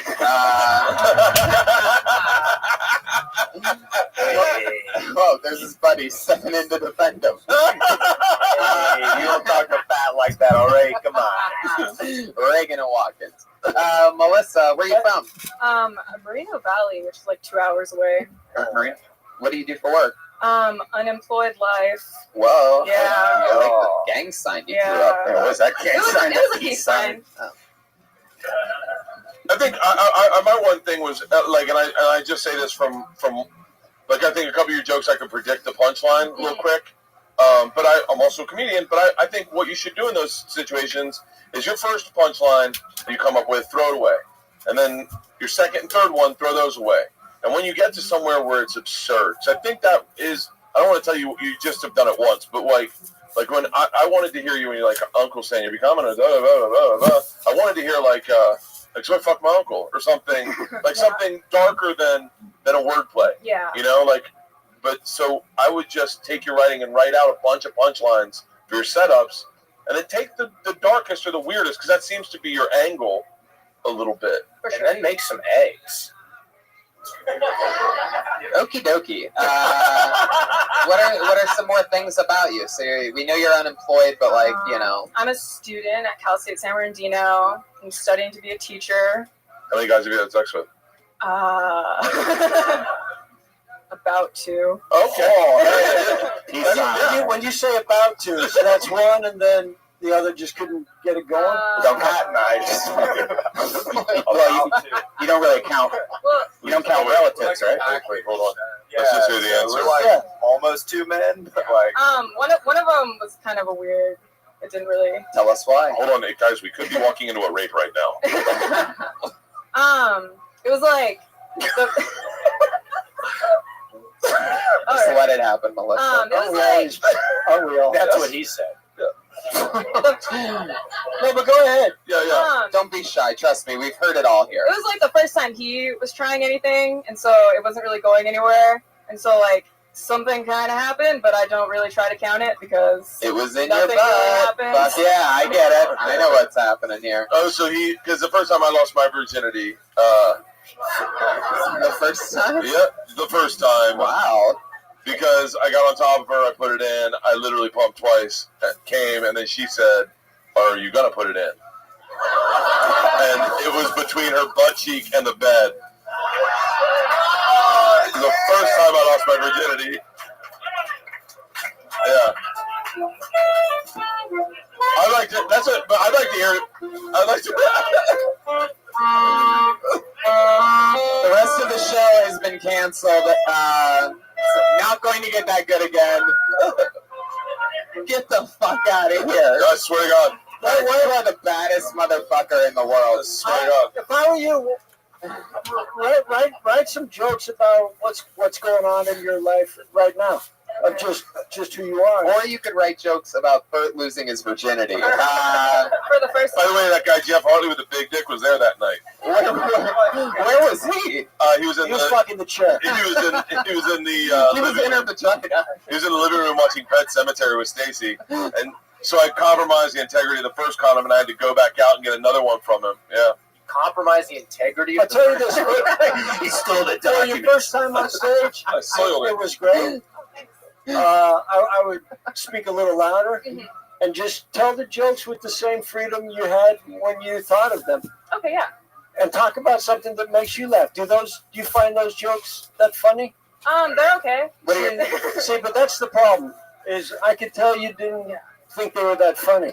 So if you don't think they're funny, why would we want to laugh at them? If you don't want to be up here, even if it's your first time, it doesn't matter, because you should treat every time you're on stage like it's your last. So next time you go on stage, and tonight might be your last night doing stand-up comedy, especially with Bert's here. All right. No, but what I'm saying is just get up there and start talking about what's really going on in your life instead of, a joke about your uncle coming on you. We all have those. Yeah. That's actually a really insightful thing. Is that if you're, because when I was younger, I would try to write like the guys that I respected, because I thought that's what comics do. And it's not until you start writing like yourself that you get respected. I'm still not there yet. Yeah, I was always trying to write that's what takes time, is finding out who you really are. But I mean, how old are you? 21. Yeah, it's good for you to just start talking about it, and it'll allow you to be more comfortable also. I was always trying to write like Michel Foucault and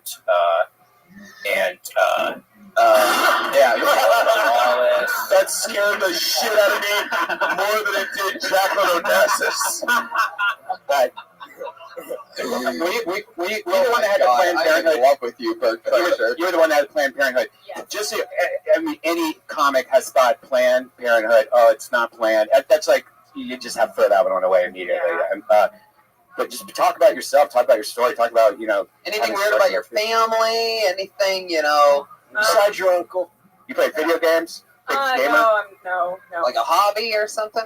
I like to cross stitch because I'm an 81-year-old, 21-year-old. See, now that's something you should talk about, cross stitching, because a lot of us don't give a fuck about that. Yeah. If you could do a funny 8-minute set on cross stitching, yeah. And then you realize how everyone will be like, have you seen the cross stitching bitch? Yeah. Like, people will start showing up with fucking cross stitching with your picture.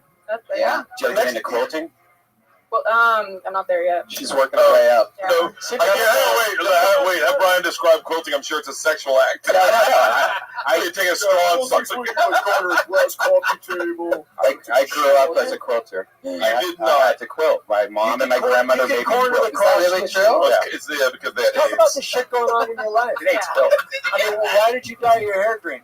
I want it to be new and different. Okay, so do some jokes that are new and different also. Are you doing anything anything else? It seems like you're 21. Yeah. You're taking chances. You're doing stand-up for the first Cross-stitching, time. I mean, that's a fucking chance. Yeah.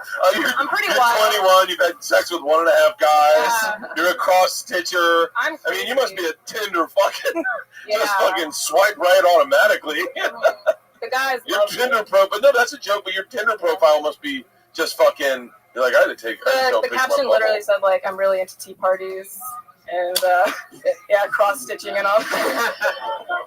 Oh, you played the one song Jeremiah. That guy chooses like 90. Yeah. Cross stitching. Everyone is How excited he gets. It's his time to shine, everybody. Kirk had a really good joke for you, young lady. He bought that saxophone Here's because the of that one one thing. song. Like, here's a joke. You're into cross stitching, and that's your profile. On your dating site. Yeah. But the problem is, everyone that calls you is 90 years old. She had sex with one person. She must be 90 as well. Great fucking joke. So it was one and almost because One and almost because he died. Oh, she's my type. Swipe right. Oh. I like you with green hair. Green hair. Just keep on doing it. That's all we can say right now. Thank you guys so That's it. Melissa Blacketer, everybody. Popping the cherry. What's her last name? Blacketer. Black hair? Blacketer. Black E-T-E-R. She's Black eater?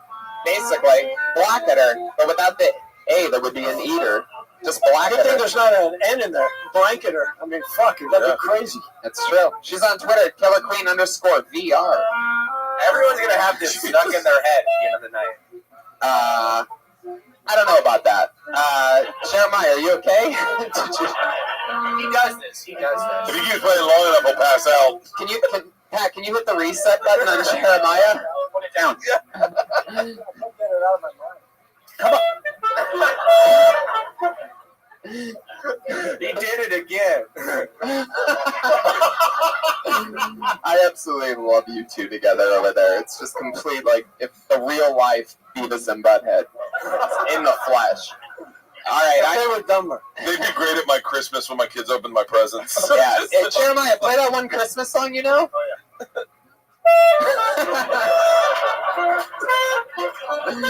Very good. Sometimes it's so easy that I can't believe they still laugh when we do it.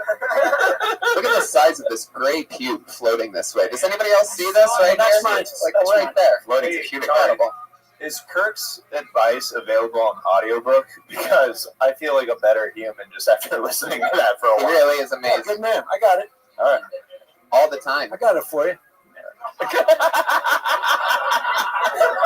Kirk, Self-published. Kirk, will you stare at my eyes? Oh. Which one? Oh, you got an intense stare. Pat wants to. We have Pat wants to do one of the. intense eyes. Perhaps one of the greatest pitches in podcast history. Pat Reagan is challenging one of the guests to a staring contest. Live podcast, everyone. I don't want to look in there. You might take my funny. Pat, is that the face you make when you're having a staring contest? All right. Okay. I pulled what appears to be definitely a new name out of the bucket. I think I'd remember this one. Put your hands together for Tuesday Thomas, everyone. Tuesday Thomas. Oh, shit. Here we go. Hey, everybody. How's it going? Good. I'm glad you're doing well because my life's a fucking mess and I couldn't take your shit on, too. I could. When I was 20, I looked like Wonder Woman. Now people just look at me and wonder if I'm a woman.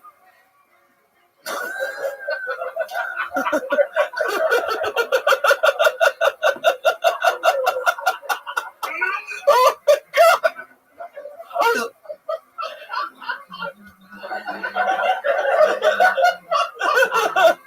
You all right there? I was walking down the street the other day and this guy came up. He looked at me right here, right? And he said, "Are those transplants?" I'm like, "Yeah, I got them off a dead hooker down by the docks." It's no punchline, but it's the stupidest fucking thing anybody's ever said to me. And then I started thinking celebrities say stupid shit all the time too, don't they? Remember Michael Douglas, the actor? He said he got mouth cancer from cunnilingus. Do you remember that a couple years ago? I was like, Michael Douglas got mouth cancer from eating pussy. And I'm like, what next? Blowjobs causing Alzheimer's? There you go, Tuesday Thomas. Tuesday Thomas. And what could be one of the most incredible jokes that we've ever heard. I almost thought that was going to be your entire minute, was the Wonder Woman so joke. Jeremiah had a full-blown spit take, for those of you that missed it. Yeah. It wasn't even really the punchline. It was mostly the 20-second stare-down you gave us afterwards. Jeremiah already has an impression of it. Tuesday. Is that your real name? You seem more like a Sunday to me. No, I'm Tuesday. Why Tuesday? Because I was born on Thursday. Oh, that makes sense. Tuesday Wild, the actress. Huh? How long have you been doing stand-up? It's been 4 years now. Interesting. What made you want to get into it? I really don't know. It was the thing to do. It's where I wanted to go. It's where I wanted to be. I've done That's what I wanted to do. shows before. Shout out to Tuesday. She runs Thanks. a great show called Freak Show. Yeah. And it's at she runs shows at these crazy places. The Clown House. You guys ever heard of the Clown House? I would. I guess that you'd be And there's at a place called the Clown House, actually. And a place called the California Institute for Abnormal Arts. No, that's a wild place. It's in Van Nuys, right? No, it's in NoHo. It's Pat, I didn't realize you were in it's got all these, it's got all this like memorabilia of like dead people. It's got 3 legit. Is she one of the memorabilia of dead people that's at the place? I've actually met you there, I think. I've actually been to that place. The place is insane. Isn't it great? Yeah. That's so cool. What do you do for work? I do a little bit. I edit stuff for people. I paint houses. I walk dogs. I dog sit. You know, the typical LA dream. Can I ask you a non-sequitur question, but something I'd be interested to hear you talk about on stage? What were you doing in like the early 90s? What was I doing in the early 90s? I was a bartender in clubs in New York. Really? Yeah. Did you ever do porn? No. Okay. Tuesday Thomas is like a great porn name. Yeah. Like Tuesday Thomas, it sounds like it works at the Bunny Ranch. She didn't. No. Sunset Thomas. Sunset Thomas. That's what I'm thinking. Yeah. Sorry. She didn't. So. What is a crazy gig that you've done before? Oh my gosh. Put me on the spot here. A crazy gig that I have done. Yeah, like job, like Is Tuesday your mom or something, Pat? Like you're really trying to help her out on She's this. my I'm trying to. She seemed to blank out right there, and I was like, "Job." I just thought it would trigger. Did you know Alzheimer's can cause blowjobs?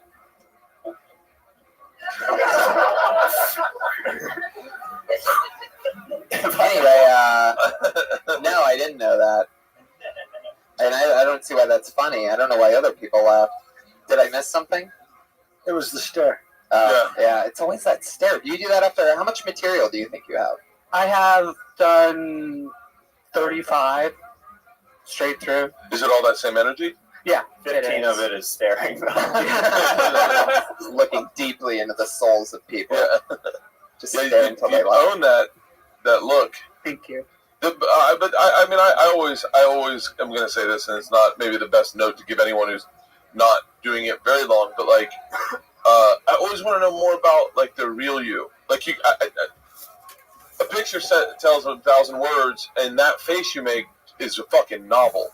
Like I want to know. I want to get deep into it, and that's the thing. When you take off the Band-Aid, I kind of fucking want to know. And, Right. You know How I got that crazy. Like you covered the Wonder Woman thing, and it did good, and then you changed direction a little bit. Mm-hmm. Like, so you know when you do that Wonder Woman joke, and they wonder if I'm a woman. You know what you look like. Yeah.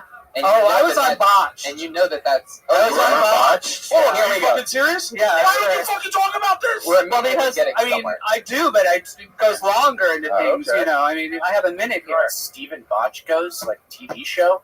No, it's Oh for 17 for those of you keeping track of your Pat Reagan bingo card of the night. 0 for 17. We are keeping tally here at all times. We have an entire board. That's the interesting of stuff. analytics. I mean, I'm listening to you now, and I'm interested. I was on Botched, and then I had the other shit. When you came out like a fucking animal, you know, I looked away when you stared at me, and I don't think that's a good angle for people to not fucking look at you. What you did is you took what people were thinking and threw it in their face. Yeah. What would be maybe another approach is take what people are thinking, address it, and get them to laugh about it. Like talk. What's behind that scarf? You know, what are you hiding behind there? Your nipples were rock hard. I know, that's what I'm talking about. It's cold in here. Like the first thing I saw, I was like, you literally transitioned into your tits perfectly. Yeah. I was like, Is that on purpose? No. That Wonder Woman joke is so good that it would work even if it was almost a throwaway. Yeah. Thank you. I mean, you don't have to fucking shove it in their mouth.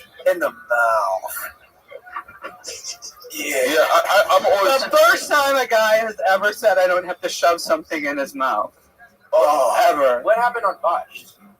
Good question. Well, it's funny because on Botched, I had a facial surgery a long time ago, and then it was fucked up really bad, and I went through probably about $20,000 worth and many surgeries to get it like this, and it's still. What did they fuck? What was the original reason for getting face surgery the first time? I had gotten a divorce, and felt really bad about myself, and I wanted to freshen up. And I listened to some people who said, "Oh yeah, I know these great doctors that are really kind of inexpensive, but they're really good in Mexico." Oh my God! Why are you not? This is fucking gold. That's what I did. Yeah, and it was horrible. I mean, I was like swollen up, and my cheeks were like way up to here for like years, and I had to get now all you this have stuff. us staring at you the way you were fucking staring at us, and that's how you want it. I can handle it though. No, but that's what I mean. But what I mean is, yeah, now we're like, fucking tell us more. And then after I went on Botched after all this, and the Botched didn't do any surgery because I already had. You know, they really couldn't do anything at this point because I already had those other surgeries. But I also had triple D breast implants that were silicone, and last year they exploded and poisoned me. Whoa! Oh, and I almost died from that. You are fucking yeah. Yeah, so, you know. It's like a pretty Frankenstein. Thank you. And then, you know, like, I remember, like a couple nights before I went into surgery, I had been talking to this guy online, you know, like maybe we can, you know, meet and have coffee or dinner or something after I heal and stuff. He's like, well, can you send me a pic of them before they take them out? I'd really like to see them. Jesus. I know, and I was like, well, you know, I've had 2 miscarriages in my life. Would you like to see pics of that too? Well, you have pictures of your miscarriage? I'd love to see a Facebook page. How about you got? Who here wants to see a picture of a miscarriage, huh? Make some fucking noise. Well, I thought it'd get more likes. I think they're seeing one now. And then shit. That's it. Okay, I think what I think we're all agreeing on is that you should. I like that angle of you being honest with us in your 1 minute and opening up. That'll draw us as comics in more. Yeah. To what you're talking about. And have you always wanted to be on TV? Or did you want to be an actress? Yeah, I do. So it's like I finally got on TV. Unfortunately, it was the TV show Botched. Right. Well, I've been on other things as well. So that, Like what? the Botched was. Well, I've done like music videos. Like I was in a Death Cab for Cutie video and a bunch of stuff like that. And then I was in Walk of Shame Shuttle. What'd you say? I said they based the Jim Carrey movie The Mask off of your story. That's fine, as long as you don't get the Cher movie Mask with Rocky Dennis. Oh, that's right. Could be either one. I really want to hear more about your Mexico trip. What happened to the Mexican doctors? They're still down there. There's I no said we go records. get them. Yeah, that's a TV show. Yeah. You go down there and you blow your tits up right in their face. Yeah. So you went from Triple D, and then what you go to then? No, this is natural now. Is the areolas okay now? Or I mean, No, they had gone underneath. So. Yeah. Well, they hit during the explosion. Yeah. Ducking cover. Yeah, they're gone. Get down. They look like they're gonna blow. They're gonna blow anytime. Right, she was in Mexico. Oh, that's a fucking great joke. Tuesday. We have to move on. Tuesday Thomas. There she goes, everybody. Thanks, So nice to meet you. Come back again. She's on Twitter at Mama. Mama warned me. All one word. You're Tony. Yeah, there they are. I like that one. Fire in the hole. Fuck. She's too big. We gotta get off these before they blow. They are. The explosion. Those nipples get shaved 24/7. We have moved on to the part of the show where our two regulars go up. If we have any time afterwards, maybe we'll pull one name out of the bucket. Going up first tonight, you know her as the regular from Kiltony. She is always working out a new minute here, writing and performing it every single week. Put your hands together for her. It's Melissa Esslinger.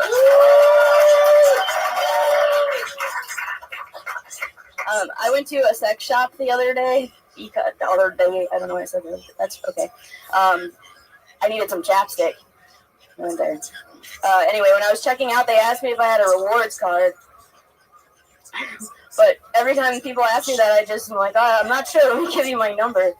So no, I didn't have one. I noticed that there aren't any shopping carts in a sex shop.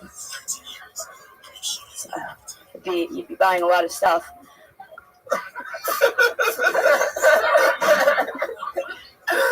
Be weird if they had like a Costco for bulk dildos. You get like a drum of lube. Dude, I didn't know you had a keg. Nah, man, that's KY, baby. Yeah, there you go. That's like that. There you go. 53 seconds. Good towards the middle. I mean, you started self-destructing 3 seconds in, and you sort of fought it off, which is a new thing. It's good to see you try to, there was a regular, she just started 6 months ago, and normally when she would tail spin like that, there'd be no recovery, but it's fun to see you be able to go oh, fuck, that didn't work, shit. Still, you did it, which I'm not a huge fan of, but I am a fan of recovering out of the tail spin and being able to continue on, which is a new thing. Seems like a new muscle. What was it? Was there something with the phone number that we didn't get, or that? No, I mean, I kind of just messed it all up. But, I didn't even say the. What really happened? Say it right. Anything? I just chuckled when she asked if I had a rewards card, and then. Yeah, there's probably something there you can write. Right? Something about giving her phone number or something. Oh, and I wanted to talk about, because you know how at every store, when you swipe your card, there's a million questions that it asks, and I feel never mind. I'll do that on my own time. Mind. Yeah, I feel like it's 20 questions or something, and whenever I'm shopping at a normal store, I'm like, geez, it's like asking me what I had for breakfast this morning. And so in a sex shop, I'm like, did you come yet? I don't know. Sorry. My teeth. I mean, it's definitely a good world. I mean, there's so much funny stuff there, especially shopping cart. Yeah. Shopping cart, you were getting somewhere. You were getting in your style, in your zone. A little awkward, but a funny thing to acknowledge. I don't ever think of shopping carts anywhere in the way that you say. That'd be a lot of stuff. Like the only shopping carts there that the homeless used to get there. Just there's some crazy shit with shopping carts. Yeah. And did they sell them? Did you get chapstick? Did you really? I did. You really went there to get chapstick? I didn't go there to get chapstick. I did. I'm unemployed now. What kind of chapstick is it? A sex shop? They're old. They taste like cherries. They Really? do have that. So you're like, I'm gonna go get some chapstick. That's no. I didn't want. I wanted to buy something, but I didn't need anything. So, I like the inner dialogue. When you were talking about the shopping cart. I like that your inner dialogue almost was the way you were telling the punchline, because you were shaking and stammering so much. You're telling me a lot of stuff. It's a neat way to deliver a punchline, or at least to deliver a tag. Yeah. and go, or a way to, like I went to a sex shop to get Carmex. I'm not fucking lying. And then, or like whatever you do, I like it. The nervousness is an interesting angle of delivering. I'm guessing the nervousness is genuine. Yeah. Yeah, you should have made the chapstick a black guy, though. Okay. I'm going off of you. 21. So, I think you have to, chisel it out. And really work on your breathing. I mean, just chill, because you got to realize we're all in this together. No one is hoping you tank. Right. Yeah. So you just got to go up there and know that, hey, they're with you on your little ride. And your sorries and your don't know why I said that. Yeah. It's not. It means dog shit to us. Yeah. It means And less you're than nothing. Your writing's Always great. will. So just deliver it as good as it is. And slow down in your writing too, because I guarantee you, I know I've been into a lot of sex shops, and they always That's where we met. Yeah. What's the chapstick for this guy? They always say, "Can I help you find something?" Yeah. And that's the almost uncomfortable question And ever. they ask you for the name of the person that helped you at the end. Because she was like, did anybody help you today? And I was like, this lady said hi.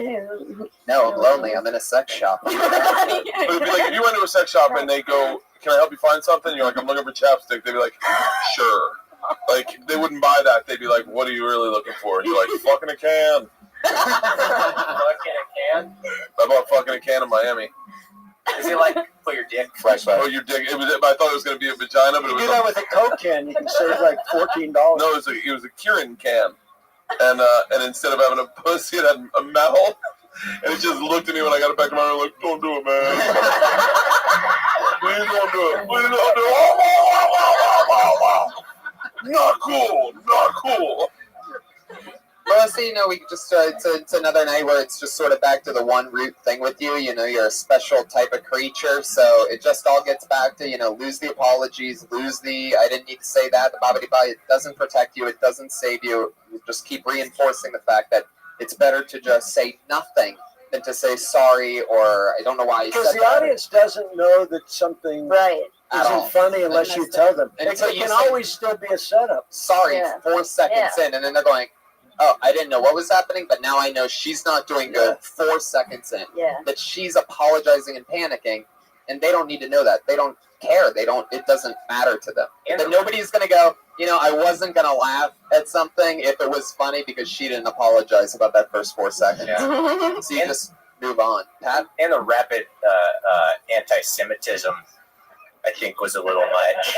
That's 24, 0 for 24 for those of you keeping 24. We're rampant. Melissa He's committing to the bit, though. Again, one of the hardest jobs in the world, writing and performing a brand new minute every single week. There she goes, Melissa Esslinger. She's on Twitter and a bunch of things at Melissa Esslinger, ESLINGER. Here we are, one left, and then there was one. She is the other regular on the show. Always cool, always fun. Vanessa Johnston, ladies and gentlemen. Thank you. I don't know if you've looked out your window recently, but people are exploding in the name of God. Religious extremists, man. They're everywhere. They're under your bed. They see you when you're sleeping. They make absolutely no fucking sense in any religion. They're like, God is omniscient and omnipotent. There's no one more powerful than He. He can do whatever, however He wants at any time. And I'm His helper. What? Well, you see, sometimes God can't do the stuff that He really wants to, so He leans on me, Sally, elementary school dropout, His trusty sidekick. God's leaning on you? God needs you. No, He fucking doesn't. I have an idea. Go back to your job at a cash-registered Arby's and stick to your Bible crossword puzzles. You're making God look like a pussy. Vanessa Johnston, ladies and gentlemen. You have a great premise there. You do. But don't you think it seems like it's like she's doing a one-man play or something? Well, like I definitely think that that seemed like a one-man play. But that's not what a premise is, Brian. No, I know, but isn't the performance. Didn't you feel like that whole performance seemed very playish, like she's looking out a window or something? Totally. I feel like the name of that play would be "I Hate People." I mean, Do you hate people, Vanessa? Yes. I mean, yeah. It's a very common thing. How long have you been in stand-up again? 10 months? 10 months, right. Such a common thing, super common. We were all guilty of it, of having long setups. And then by the time you really get to like meat and potatoes or something, we're already sort of like, you know what I mean? Everybody's attention spans are garbage. That's not your voice. That's a not normal sounding voice. Do that. The whole premise that you're talking about is who the fuck are these people blowing themselves up that think they're so special that they're God's little helpers? Yeah. And that should be your first line of the joke, just like that. Well, I would jump even ahead of that, and this is just me, but like at 10 months in, I wouldn't try to tackle act outs. No, I wouldn't try to tackle such a big subject. Yeah. I mean, I'm being serious when I say like religious fanaticism and religion, and I wasn't sure if you were talking about Christians or Muslims. I know, I thought that was confusing. It was first Muslims, but then I was like, I'm not going to do a Middle Eastern act out, like, because I'm just, you know what I mean? Can you please? Jeremiah's so good at them. You're so good at your act outs. How long did it take for you to get, like, comfortable with your voices? That's just something that I, like, have been doing since a little kid, so I don't know. Yeah. I don't know, like, they're like, because I feel like I got relatively comfortable with one-liners, and I was like, okay, this is, you know, like, obviously it's hard writing new ones, but I'm like, I'm comfortable here. It's like, now I'm starting to go into act outs, and it's funny because, like, I do well in crowds I'm comfortable around, but then crowds I'm not as comfortable It's like not here. for everybody. I would skip it. I would skip the act outs. Just be your voice talking about whatever you want to talk about. But I found it very interesting. I was just picturing you like teaching a class down at county prison. Imagine how many people would be jerking off in that class. Huh? I was. Jesus. Yeah, but see, like an act out, if you don't do an act out, it can be misleading. Like if I was like, so last night I'm having sex, I'm on top, and the other person's like, hey man, put it in my ass. You're like, well, hold on, was that a dude or is that a chick? Right. So you need to do the act. The act out is imperative when you're doing that, only because, you know, and you can also say, I'm not going to do the racist Middle Eastern accent or whatever. And also, you can also just get to it quicker because all the other shit was confusing, but the initial premise, I understood that everyone wants to blow themselves up. Yeah, but you got to if you're going to take on something that's not about you, you have to hit the premise from the very beginning. And again, the overall thing that we find with the show, every comedian, every episode, is we want to know more about you and your outlook on terrorism and all that. Like, I've been doing this every night for 9 years, continuously, sometimes 3 spots a night. And I, right now, am taking on movie theater shootings. And I have the definitive movie theater shooting bit because I'm a badass motherfucker. But my point with that is I couldn't do that at 3, 4, 5, 6, 7 years. It's now. You know what I mean? I'm to the point to where I know that I can own that for 10 minutes. Anyway. Okay. Thanks, guys. Vanessa Johnson, there she goes. Ryan J. Ebel with tonight's drawing. Look at that. That happened while you were sitting here. Unfucking believable. RyanJEbelt.com. There's a print of every single show that Ryan J. Ebelt's ever been to available there. You can buy that print. Pat Reagan's Patty Reagan, Jeremiah Watkins. Hi, Jeremiah, stand up. You guys have gigs coming up? Kurt Kreischer and Kirk Fox. One more time for them, ladies and gentlemen. What do you think, guys? What's happening? Anything else? The Machine? Nope. Tour dates? When's this air? Right now. Oh, Portland. I'm there tomorrow night and Thursday night. Awesome. Yep. Showtime Special April 1st is sold out, so that's it. We're done. That. Yep. Kurt Fox. Rush Hour Thursday night. Yeah. 10 o'clock. CBS? CBS. Boom. Detective Asshole. I love it. Premieres Thursday. Oh, you're in Rush Hour? Yes, I am. Fuck, yes. Why do you think I just kind of leaned back? God damn it, man. Nashville, everything coming up. Thank you, live audience, and good night.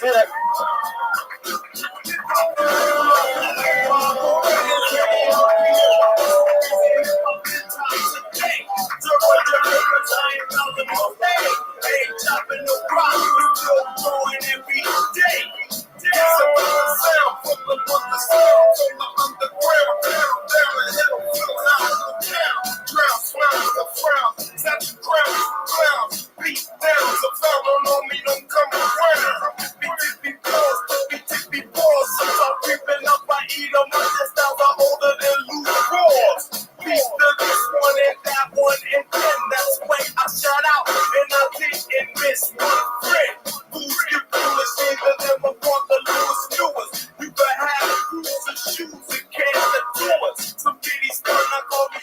too. Good for her crew.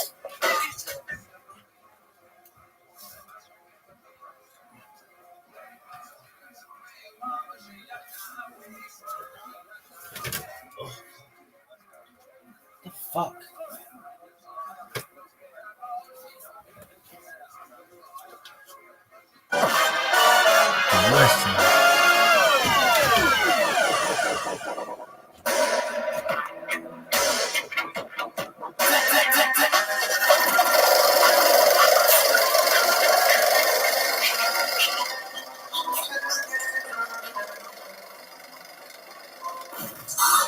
Hey, this is Rabbi coming live from the world's famous comedy store for our brand new episode of Kill Tony Volume 3. Give it up for Tony and his friends.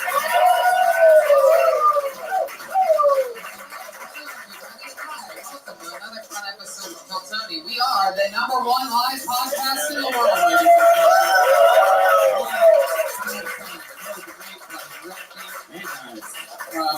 We are enjoying a delicious glass of Mangria man cocktail from Adam Carolla's company. How delicious it is! I absolutely love it. It's actually really good. Yeah, I know. It's like sangria, but it's like twice the amount of alcohol in like a bottle of wine. You're a man. I like Grangria. Whoa, it's like grandma Mangria. It's just fruit juice. Jeremy Watkins, Raymond Watkins, in-house band as always. A lot of fun stuff happening with you guys. We love working with you. Big news, Jeremiah Watkins, one half of Regan Watkins, announced today that he is getting married.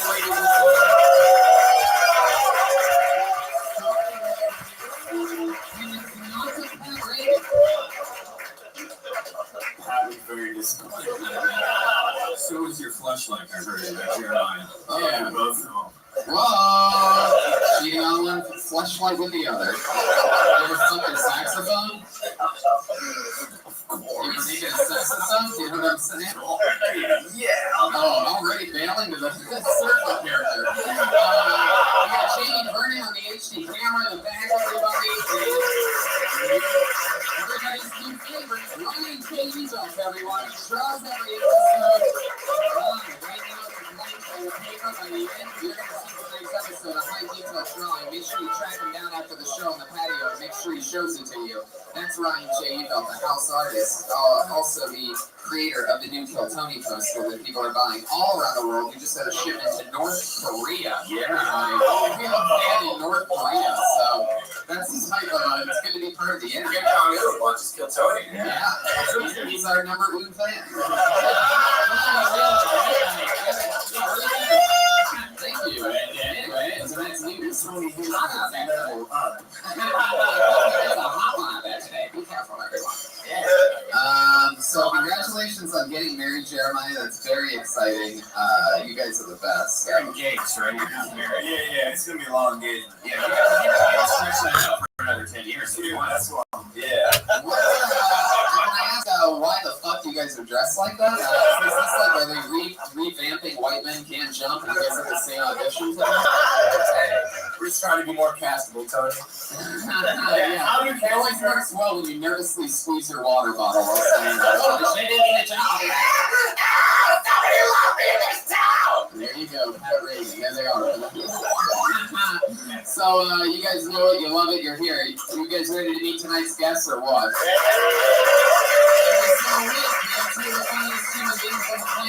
This week's definitely no different. Two of the best of this show, two of my favorite comedians, two of my favorite human beings. Put your hands together for the great Morgan Murphy and Sam Tripoli.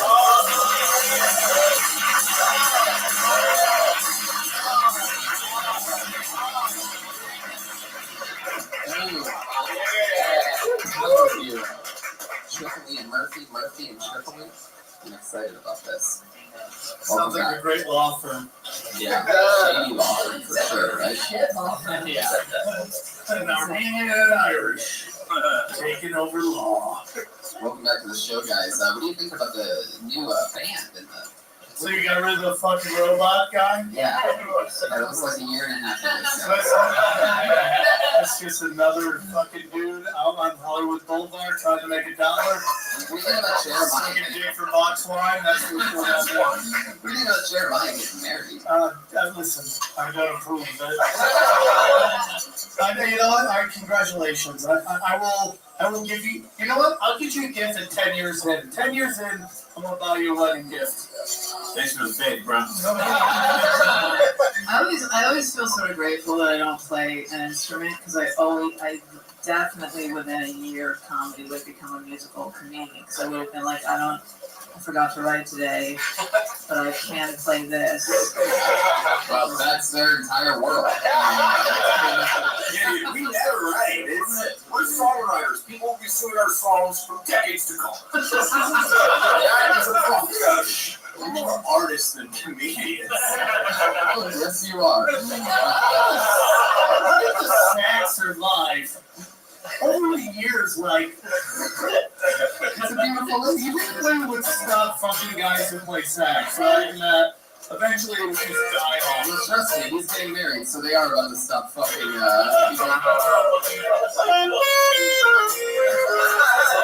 Oh, I got this one. It's the one song you know on saxophone.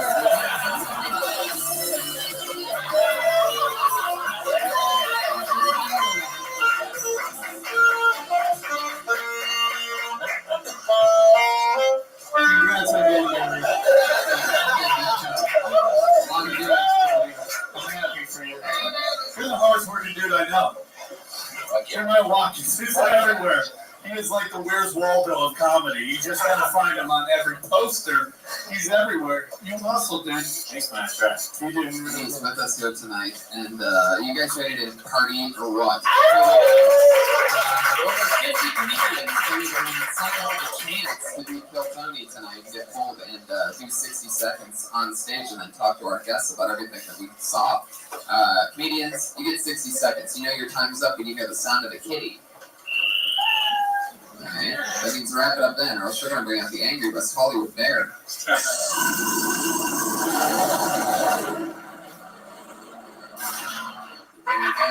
There you go. I know him. Is that a bear on top or a bottom? That's top bear. Depends on the Top night. bear? You had brunch with the bear? I had brunch with that bear, yeah. Went to eat well. You guys ready to get this party started or what? We're going to the fun 60 seconds to uninterrupt your time. Come on, you guys can be better than that. You guys say what's up with the show.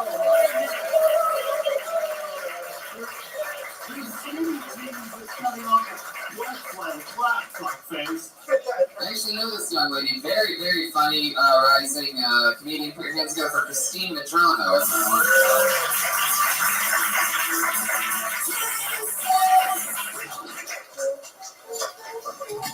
Hey everyone, this is really exciting for me. I just started dating a DJ. Just excited because I've never been cheated on before. But he does have like the body of like an Adonis, of like an North Adonis. But he did, on our second day, he did bring me flowers, and he was like, listen, I don't have a lot of money, I just wanted to show you that I care. And I was like, oh my god. You don't have to spend money on me to show me that you care. If you want to show me that you care, like, just let me go through your phone. The key to my heart is the passcode to your phone. Just trying to get my grandma into House of Cards. You're watching season 1, House of Cards, and there's that one scene where Kevin Spacey goes out and Kate Mara. My grandma turned to me and she was like, what is he doing to her? And I was like, oh my god, no one has ever gone down on my grandma. If anyone deserves it, it's that woman. She's had 10 kids. Someone please go down on my grandma.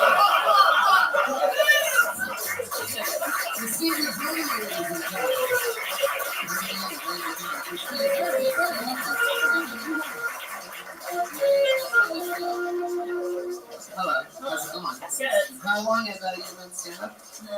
Like 4-ish. So, 4-ish years. How's it going for you? 4-ish years. 4-ish years. Yeah. 4-ish years. 4-ish years. Alright. Yeah. That's fun. Okay.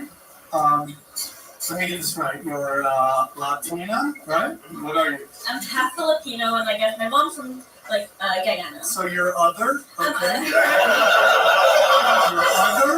You're Latina? I mean, you're other? You're a woman, and you can write really good jokes. Why are you on this fucking show right now? You should be giving rap band advice on how to write fucking jokes. You're really fucking funny, man. I was very. You are. I mean, just for me, you're one of the best I've seen. Dude, everyone's done really well, but you were excellent. One of my favorite parts of your performance was actually, sometimes when you're up here, the guests forget to move the microphone away from their mouth when they laugh at them, and you gave a really. Does anybody ever when you sing you laugh like a clown horn?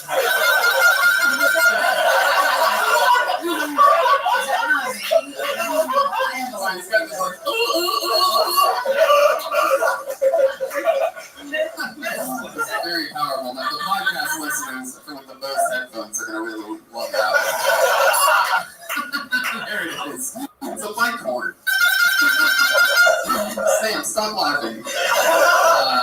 Well, that's fun, Christine. Like, how you survive it? What's that? Like, you're 4 years in. Everybody knows that around here that you're, a very funny comedian. Yeah. How am I surviving? Like my job? Yeah. I have like a shitty day job. What's that? I work at Google and YouTube. That's a shitty job? It's just like an office work. Now you're an asshole. It's like whatever. A shitty job is roofing. Okay, that's a shitty job. I'm the valet for Persians. That's a shitty fucking job. You parked the cars, or you had? Oh, okay. Oh my God! Talk about the hard years. What is that like? How many older, more successful male comedians have you blown and then they stop talking to you? 0, actually. I was much farther along. I thought you were fantastic. Oh, she's the best. Well, that's fun. Don't blow your heroes. That should be a t-shirt. That's what people do. Young ladies, when they ask me to don't blow your heroes, you'll be fine. Write for an hour a day. Keep your heroes' dicks out your mouth. Have you been opening on the road for anyone? Have you been doing any more gigs lately? I mean, I just did a cool house show before, but no, I've not been. I went on the road once and it was a shitty tour with 300 comics. When you say house show, headliner. There was no headliner. That's why it was shitty. Yeah, exactly. Where was that at? We went up the coast to all the way to I don't know, Oregon. Oh. Yeah. Yeah, we did 2 days with San Francisco. What nationality were the other two girls? They were dudes. I was the only girl on it, and they were all Asian. And it was this guy themed. He's yeah, we're gonna have an Asian tour. You should come. And I was all right. So you're Filipino? Filipino half, yeah. When are you working karaoke in your act? Not yet. I have to work on it. Did it have an Asian name? Was it Comedy Invasion and Asian name was folded or something? Food fried rice or some shit like that? They just go completely racist on their headline. What was it? What? They almost Asian? Almost Asian? Waka waka.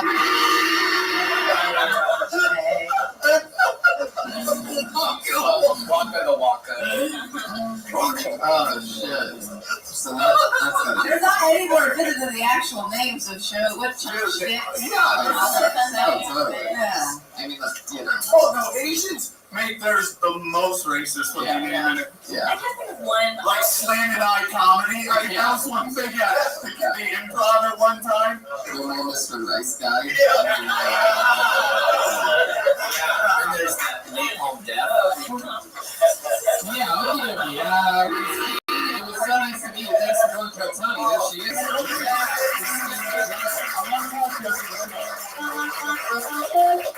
Giving some good advice to Morgan Murphy. Don't blow your heroes. I wish somebody would have told me that when I was Steve's on Twitter at Chrissy Meds. Tony. She's Chrissy Meds. Yes, Pat Reagan. She said that she was dating a DJ, and I wanted to ask her. I didn't have a chance to. When she met the DJ, do you think her heart skipped a beat? I didn't get a chance to ask her that. Let's get back to You know what? I love this. I always love the people that don't have Twitter handles. That's always a sign of fun to come. Put your hands together for Stevie T.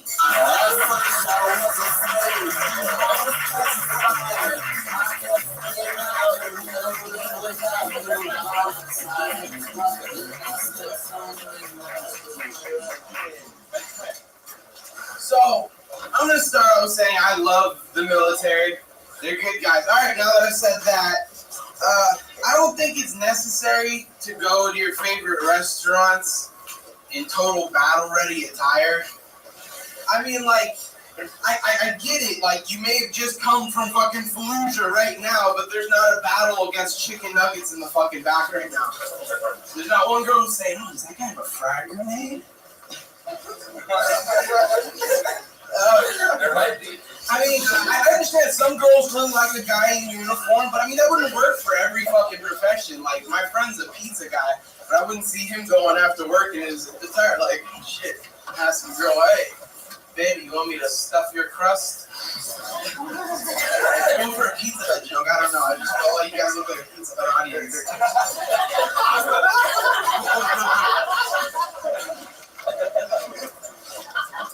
My girlfriend, there you go. Really, you don't get a long break that you got for a while. 22. Fuck yeah, that's when I started. That's how old I was when I started. I mean, it takes a real set of balls to be a 22-year-old that dresses like a 55-year-old New York thing.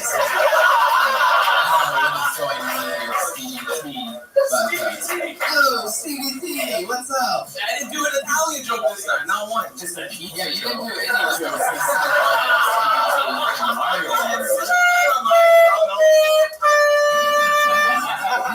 Oh, and then your head bounces off that ball. So Josh keeps lowering that ball every week just to drive us a little crazy.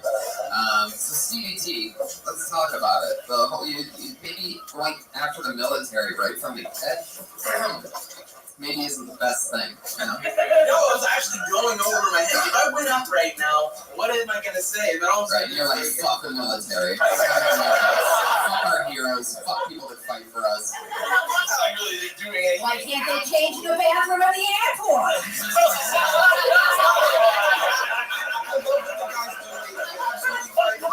Don't get me wrong. Like, I mean, my dad's in the military. Yeah. You're sloppy as fuck. No, so they're gonna do something. But my whole thing is like, why open with that kind of ass kissing kind of thing? With, I love the military because now we know what's coming, and half the point of a joke is surprise, and now we see that you're gonna go out and shit on them. Why don't you just go with it? If you really believe it, say it and go for it instead of like setting it up because it just, to use an Italian term, kneecapped your whole fucking joke and it just started to go and the audience and it made the joke longer. Yeah, and that's something that I told Tony a long time ago. It's like, you gotta cut the fat, man. He's got way too much fat in that joke. It's Philly Laundry Day. Maybe he put his jokes in the wash too. Stevie T, how often you go with the open softball jersey? You got the Italian horn. I mean, you were dressed like you are straight out of the Bronx now, right now. I wore this because I spilled something on the back of my shirt while I was cooking it. Oh, a little bit of blood. Take your shirt off. Let's see what you would look up without the shirt. It works much better. I don't see the. You're like a fat guy walks around in FUBU. We know you're not working out or doing anything. So just go normal, dude. You're getting sensitive. I can tell you're getting really sensitive. Stevie, we want to hear what you have to say. Oh my, I'm just totally just taking this in. I think you have. I think if you fucking work at trimming the fucking fat, the stuffed crust pizza of your fucking jokes, and you cut them down, you have some good premises. There's some funny stuff. There's definitely something there, but yeah, you just gotta get right into it. You gotta go, look, I love the military, but why are they going to restaurants? You shouldn't be allowed to go to your restaurants, blah, blah, blah, blah. And then fucking flip it. You gotta dig deep. I mean, obviously, you're talking about the first thing that you thought of when you sat down to write about it, instead of I don't know, what do you think that the people that are fighting wars over in Iraq are dressed like fucking, Foot Locker employees or something like that. I mean, you dig into it, flip it around, and fucking figure out if it's funny. Because I don't know. You got great stage presence already for 22, which is half the battle right there. Now you just gotta cut down. It's like you gotta make your jokes laser fine to what you're trying to say. I don't know, you're kind of all over the place. How long you been on stand-up? Like on and off about a year. When you're off, what are you doing? I was doing bartending, and I talk to the microphones. I was doing bartending, and I actually just ended up quitting doing that.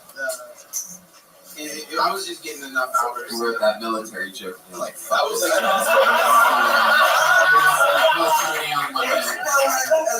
I don't need this job. Why do I feel like you were just coked out of your skull when you wrote that? You and Jimmy Batts were sitting in the back, and Tommy Fingers came in with an 8-ball, and you guys just gagged out. You just started writing it. I think you got to do less off, more on, and just do it because you're really funny. And I hate to say it, stereotypes work in this town, and I think there's something there for sure. What do you think about military? Is your dad in? Air Force. Old Navy. You seem like a sloppy guy. What's your living situation? Yeah. You seem like it seems like not only do you not make your bed, you seem like the kind of guy that gets out of bed and goes to the bathroom with your blanket still around you.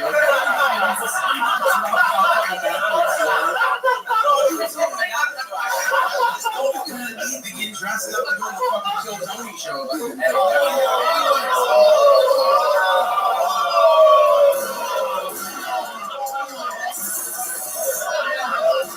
Have you ever been based on a guy running on our monitor before?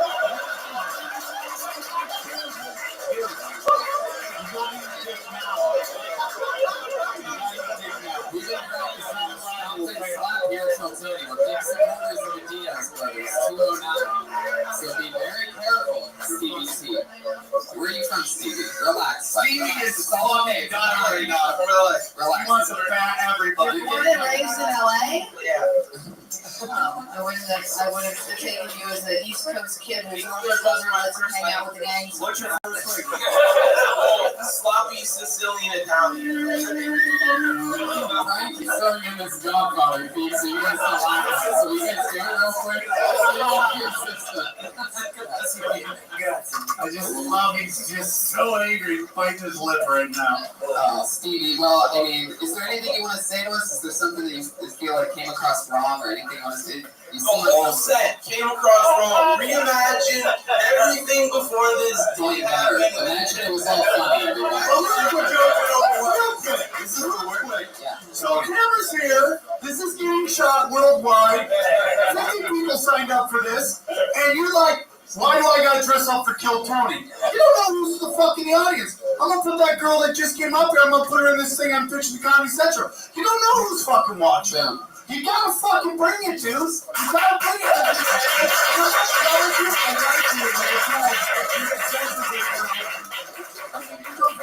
Holes in his fucking sweatshirt, But the point is, like, your attitude's like, why do I give a fucking shit? You can't have that, dude. You're in a fucking pool of sharks, dog. Everybody here is a fucking shark. And if you're in a fucking full going all the time, you're gonna be doing coke in the valley at fucking, like, Olive Garden, okay?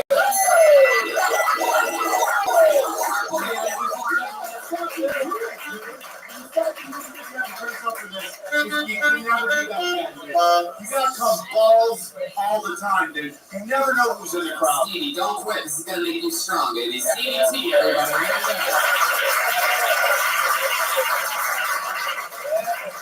There's a lot of people in the hungry that are taking out their baseball shirts and stuff.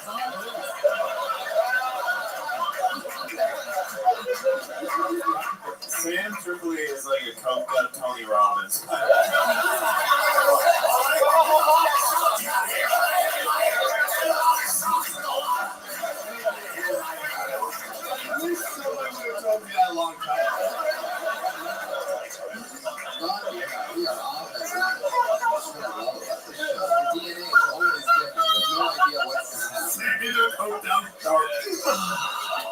Looks like another new name. Put your hands together for Kurt.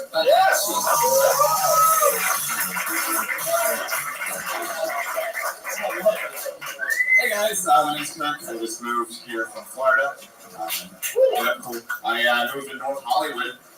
That was new for me because I moved next to a store. Never seen a store before in my life. It's a store that sold solely piñatas. Holy shit, guys. Like, I love piñatas. They're like the highlight of like any occasion. If I would walk on stage tonight with a piñata, I would be like, yo, shit's about to go down. So we got one guy just got away too seriously. He's always spinning. Everyone's getting out of the way. You can't stop him. He's gonna stick. It's impossible. Last thing in my life, I went to a piñata party because I'm an adult. And that guy was there. And somebody got a baby. Now, apparently, the baby got hit. I say apparently, I didn't see what happened because I was blindfolded. And I was what babies get babies? Snoop Dogg, what's that? Come on, guys. Thank you. I've been doing stand-up for about 6 years, which means I've been single for about 6 years. Fuck yeah. All right, thank you. How long have you been in LA? A couple months, almost a year now. Tony, I never thought I'd ever meet somebody with a smaller boy body than you, but It's not my baseball jersey, so I look better. It's a smaller version of you. I've never That's seen what I look this. like when I was a baby. Hey guys, can you give me a hand for coming up here? You never got a hand after his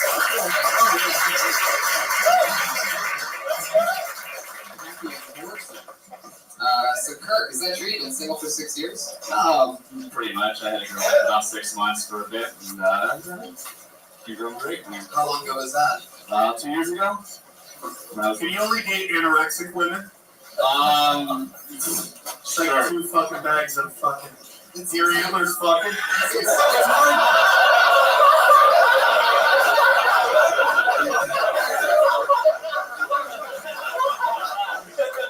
These fucking like makes fire. It's really weird. Like sticks rubbing. Kurt, it seems like it would be sort of a thing to where, yeah, I could see how maybe a body like that would make a woman feel a little insecure. Has that ever happened? Or you ever? I know from experience. Well, if you saw me with my shirt off, Sam, I promise you'd be pretty fucking shocked at what's going on. I already know in the audience starts this fucking chant. Thank you, J.R. Steiner. T-shirt maker, Tony Hitchcock. Well, you know, Morgan's not feeling well. Maybe a little man who might warm her up. You know what I'm saying? Take a shirt off, but no, okay. I protect you. So, Kurt, has that ever been an issue in the bedroom with you? I think women only have sex with me because they're jealous of my body person. What girl wants that body? What girl doesn't? Filipino girl? I like the pinata. You guys thinking at the end you could say like either player got hit or something, and the baby didn't get hit because I looked on the ground and there was candy pouring out or something. Yeah, that's correct. What if anything you hit with a pinata stick, candy came out of it? I just be whacking people. So, Kurt, is this true? Did you really go to a piñata party? Is that a real thing? Yeah, and who doesn't? Like, yeah, I actually have a birthday party like next week, and they're having a piñata. So it's pretty well. Next week? Yeah. Wow, so this joke might go to a whole nother level. Yeah, it might be true soon. Like, that's one of those. What is this, Quantum Leap? You came from the future, wrote that joke, and now you're here performing? That's why I'm here, pretty much, yeah. How do you make a living, Kurt? Well, right now, sports betting, mostly. I'm not proud of it, though. I'm not proud of it. What's been some good picks for you lately? Holly Holm over Ronda Rousey, and UFC over Conor McGregor so far. And then last night, Orlando City over Portland Timbers. So. What about Major League Soccer? Yeah, no one bets. The odds are phenomenal on all the time. This might be a good time for an intervention. I've won a little golf money myself.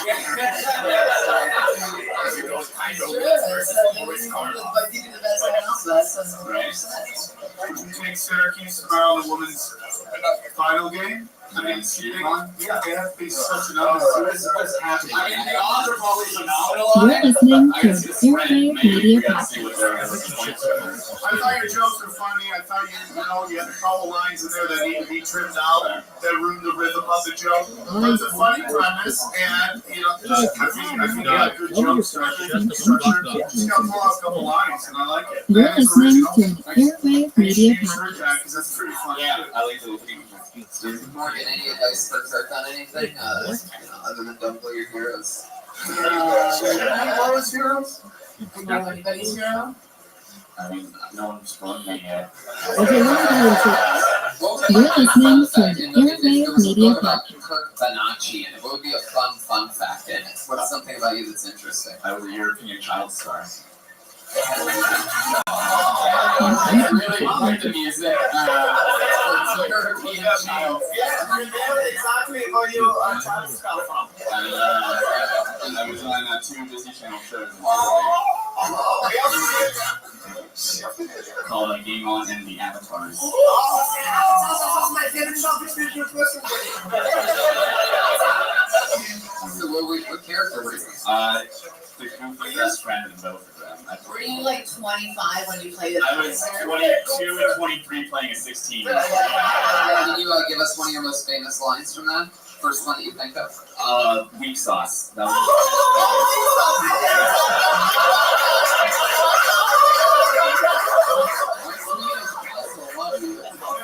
Every now and then I know the career is going crazy.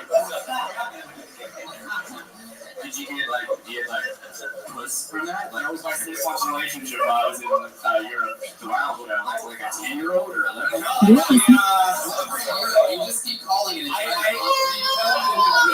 So I lived in Madrid for about a year. Wow, so what's Spain? What? So the music sort of. I know this. You did not know. How many of your fans' moms did you hook up with? None of them, unfortunately. No, I had like 8 years old. They're moms. They're moms. You got late since that one? Since the Avatar? Yeah. That's what I did. Are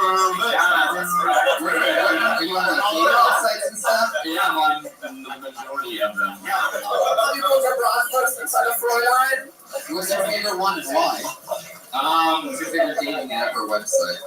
Currently, I really happen. What is that? See, I don't know any of these. It's like when you cross paths with people, they just tell you, and then you stalk them. They tell you where you guys cross. You can just stand on the corner of that street, just wait for them, walk past again forever. To be honest, there's no dating app where you talk to people in person. You're like, would you go out with me? It's crazy. Yeah, we moved on to that European part about too. Stop loading up on you. You know what? We gotta go. We gotta go. What are we actually doing now, you guys? We have an entire computer here. We have another live podcast. We're using all the things that they wrote this week. All of them. Wow, we just lost 3 in a row, guys. I can't believe this happened. You should use your tagline right there. What is weak sauce?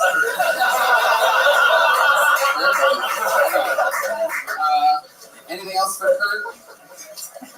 Life advice, anything? Do you not believe in push-ups? What's the thing? Even me.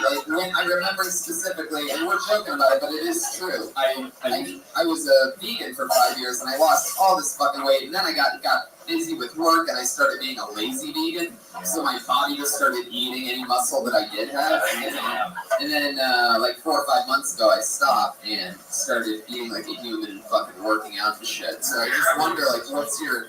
My regimen is I'll usually wake up, literally I'll get high and go back to sleep, and then wake up and then go to house. Oh, so you live life like a cancer patient. Yeah, there you go. There you go.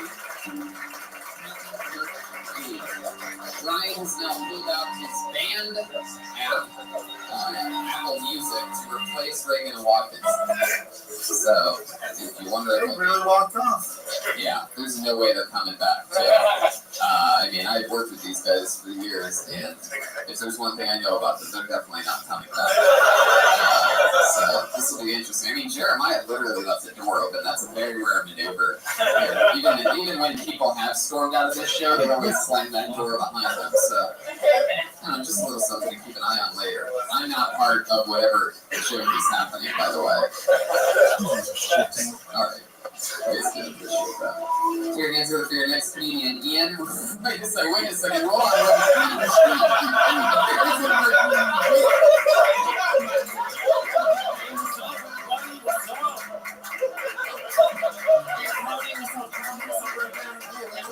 What's your name? My name is Marvel Gringo. And there's a song opening on the band? Yeah, there is. Oh, nice. I mean, normally it's a diabolical show. I wouldn't let someone just run in from nowhere and replace those guys. But since the job that they do is so simple and easy, so I mean, it's just home run derby for them every week because they're always set up in a position to win. The Mexican version of things, by the way. Okay, oh, I know.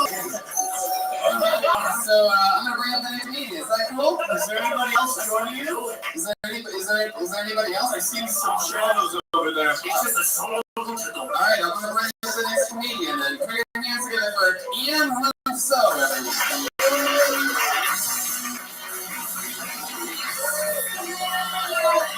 I've been doing a lot of things recently. I kind of want to get one of those baby on board signs for my car. Just to drive the point home that I'm no longer a virgin.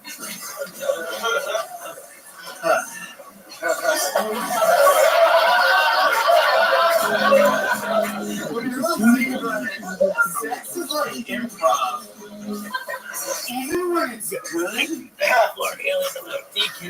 you're still wondering, why are you watching other people do it?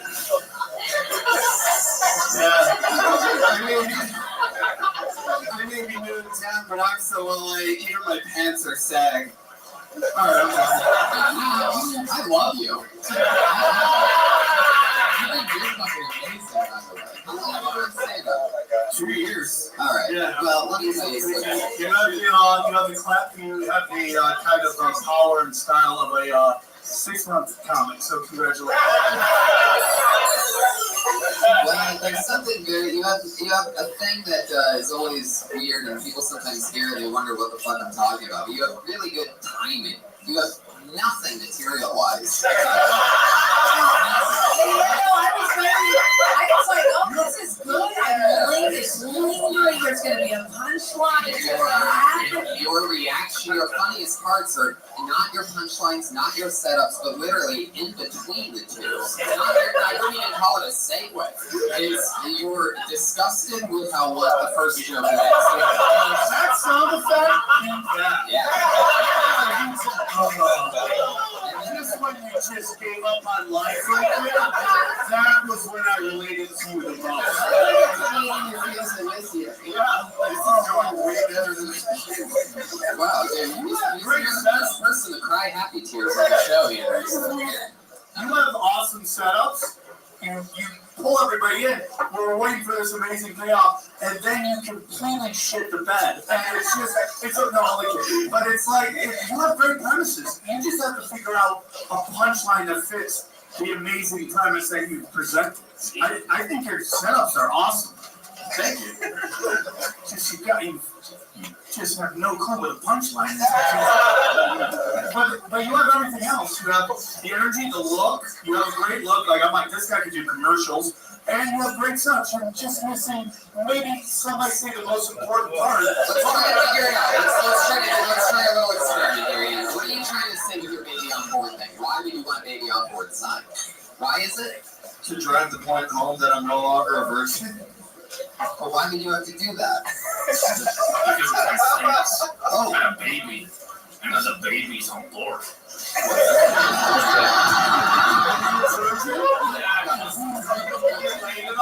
The sound on live is my favorite sound effect of all time. But you have been late more than once or twice. Yeah. Do you have to? Can you go over both hands when you count how many times you've been late? I'm just wondering. Yeah. Plead the fifth. Okay. You had 65 people single. Hey, I like that makes sense, but I was like, I think you should have more yolks about a luchador. More yolks? I'm curious what drove you into stand up? Like, where were you in your life? And you're like, I'm in Suzuki.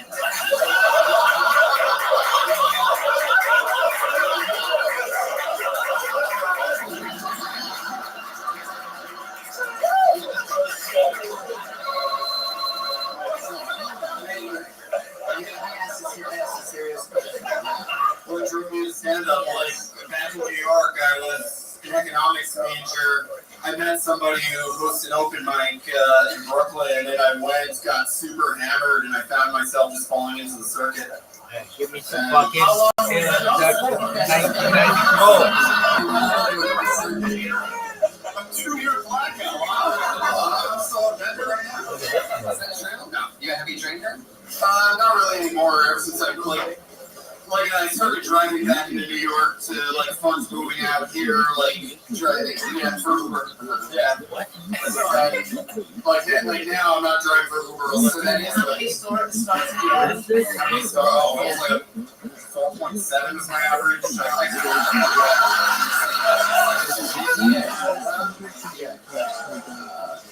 Yeah.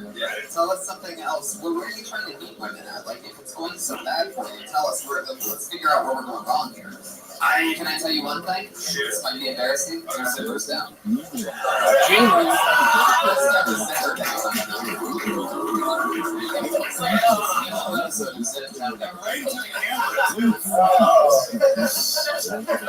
But yeah, I haven't really.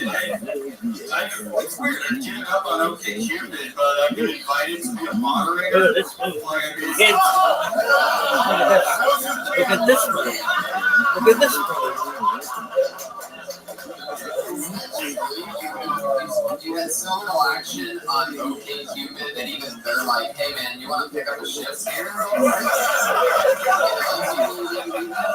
It's even something where you're not getting dates from us. Really, we've got to welcome the new studio audience that we brought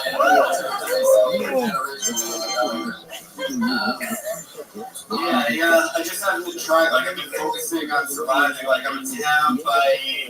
I'm a background actor. How long have you been here?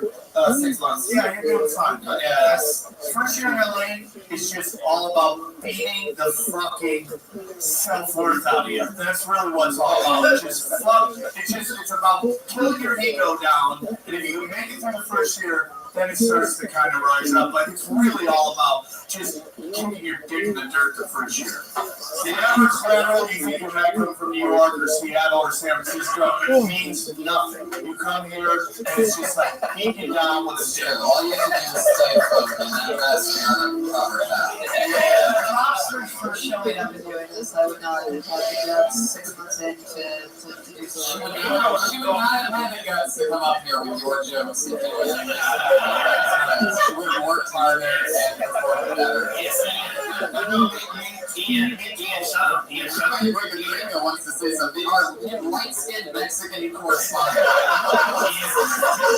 I'm a half Mexican. Also. Ian, I'm going to give you props for doing that. Comedy props. There's so many people in the room that don't want everything to do that. Okay, so Ian, it was nice to meet you. Oh, no, that's I'm very weird about shaking guys' hands when servers were down when I got home. I have a bunch of sit down and ask them to come up with different punchlines because the premises are great. Thank you, appreciate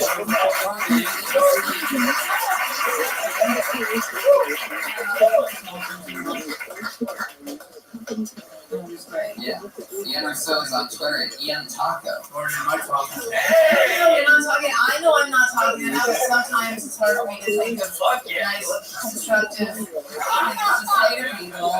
I've never whispered mean things in your ear. What's your character's name again? El Guapo Gringo. Did the character come before the prop, or did the prop come before the character? I'm curious. I don't know. Did you steal that from the Salvation Army keyboard, or did you just buy it? It's the one I got from a TV show. Is there gonna be anybody else joining you? Oh no, that fool Jeremiah left, and then Barry left with him. I love you, by the way. And then I'm not even the lucky, so I don't know if I'll get called over or not, because I know that this is not like it. I like that. Let's keep it going. What is it again? Guapo Gringa. Alright. Put your hands together for your next comedian. Alright. Let's try it. Alex Oliveira.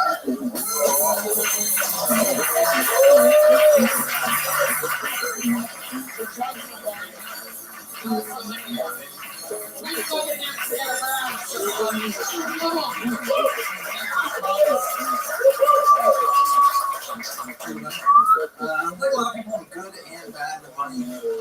I don't buy things off TV, not because I'm good, just because I'm only marginally more lazy than I am interested in having a blanket and sleeves. But not to be denied, they created the As Seen on TV store, which caters to that unique market of people who have need for gratification.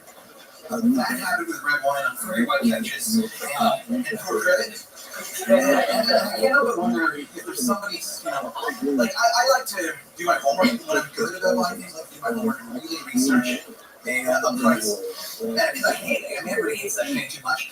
And what if there's a guy who's been chopping onions like a fucking idiot with a knife or something, and he immediately connects with an infomercial, gets on the phone, he does the whole thing, gets halfway through the commercial, he's finished his order, and he's like, thanks a lot, and then lo and behold, he gets to the part where he's saying, if you order now, you get two. He's like, no, fuck you, oh, shit! He's like, no, fuck you, get one, asshole. So he needs some money.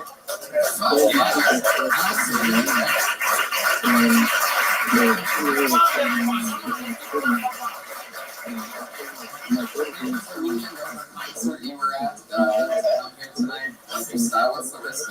I'm literally working at a gig, and I work on production. They still think I'm there right now. If you got called me up here, I would have got blacklisted. I mean, like, I can smell and get the fuck up. You know who used to work right now? You know who used to do that? Sebastian Maniscalco, who's a waiter at a hotel here, he would take his lunch break, run over here, do stand up in his waiter's outfit, then jump back in his car and go back and wait tables at his job. I remember all that. I was taking a chance here that no one would notice me, and I just got a text that he had to tell me.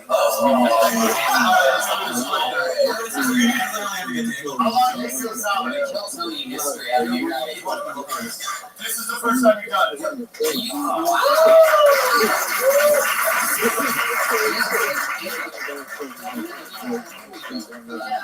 You have like in that you have a couple like really interesting ideas, and like I feel like economy of words might be your friend right now. Like we went a lot of places around an idea, but maybe just tighten that up. Stand up something you've always wanted to do?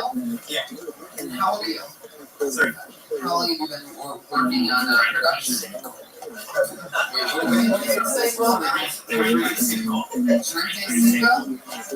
that actually right? Yeah, I remember words. Like when you were out there, were you trying to remember your words? Guapo, you really didn't have comedic experience. I was just going back in my years of experience of making my first time at all. Yeah, I was talking about like fucking words.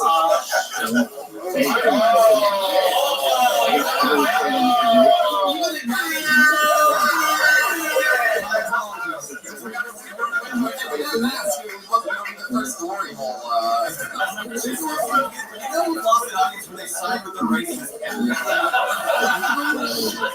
the greatest moment and the worst moment. You're like, you dream of doing this and you're about to get fired. It's like this weird kind of moment. It really is. All the time. It's like, should I do comedy? Well, you must now because you have no job. My biggest thing for you is that this premise is great. I would take it if I was you, and I would put it on the shelf. And in like 5 years, push the layers a little bit more. You can go and deliver this with a little more conviction because you're trying to. I think it's a complicated premise, that you're just trying to do right out the gate. It's like a T-ball. You're not trying to hit T, you're hitting Roger Clemens. You're trying to hit like 90 miles an hour. So I'm hoping to start 5-year jokes and then, you know. So let's just, instead of talking about stand-up, because that's pointless at this point with you, let's just talk about your life. Like, what's some interesting stuff about you? What are you? Canadian from Toronto. Those who are taking the real fucking jobs, guys, these fucking goddamn what job is he fucking? He's taking the writing jobs. Everybody's worried about this guy's cousins. Once this motherfucker, shining light, happy people, doesn't take our fucking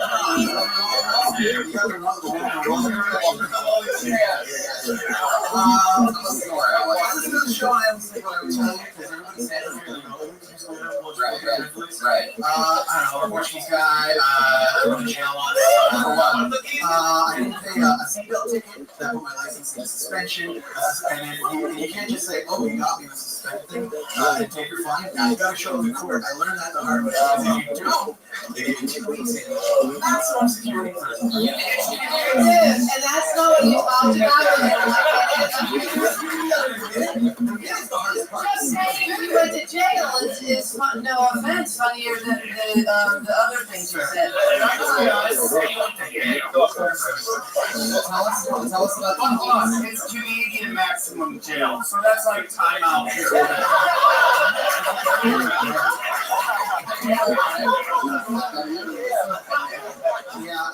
And just the top tip, like, if you watch Rob TV, you have no contact with the penal system like I did, and you think, oh, I'll just like fake being crazy and they'll put me in the hospital ward thing. That does not exist. What there is solitary confinement. And you get that for the first 2 days. You gotta write about that. You gotta write about that. You gotta write about that. Did you do that?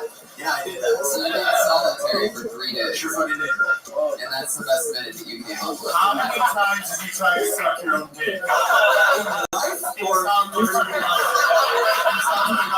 I'll be honest with you, it's a little hard to get a hard on your first time in jail. I'm a little anxious. Like, it's a tough experience.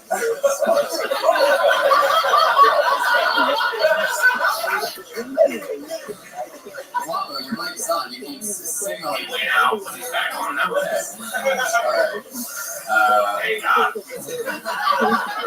Alex, more. Jail, what else? Oh, shit. How did it go compared to how you thought it was going to go? I thought it was going to go really badly, and it just went bad. How certain are you that you're about to get fired? How certain am I? How certain are you? Coin toss? Pretty good chance. I mean, the production's out of Canada, so they're really going to send me home. They need me for this thing. So I'm in for this one. Like, I'm going to, people forget, so maybe I'll get off. Yeah. Just like a cancer. We're Canadians, you just have to go back and apologize. Sorry, I was times. You know what happens when you miss work here? Sorry. You know what happens when you miss work here? You stand up comedy, maximum security. Well, Alex, congratulations on popping your cherry. That takes a lot of balls to work.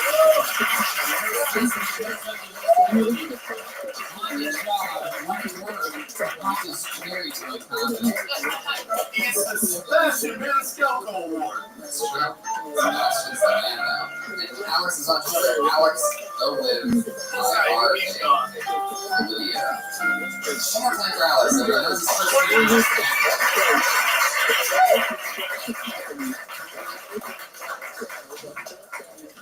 Here, let's go for your next meeting, Gary Curtis.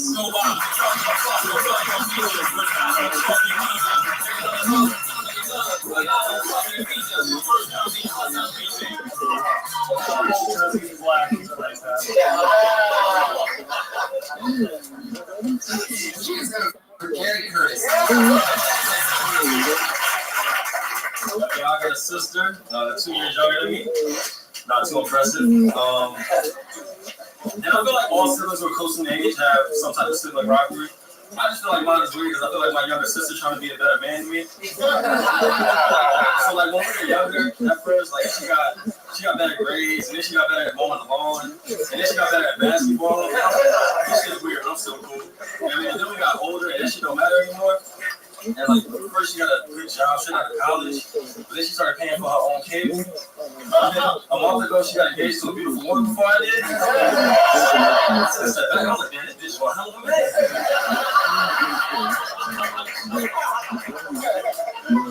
Now I feel like I gotta get my girl pregnant just to prove a point.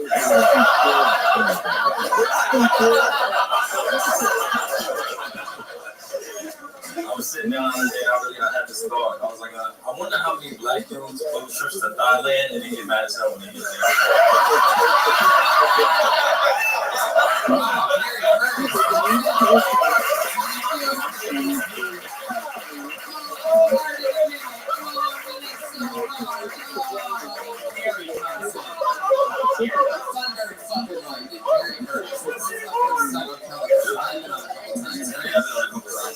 Fucking cool, man. How long you been seeing that? like 2 years. All here in LA. Yeah. Smart jokes. Yeah, Thailand, killer. So fun. Oh, the Guava.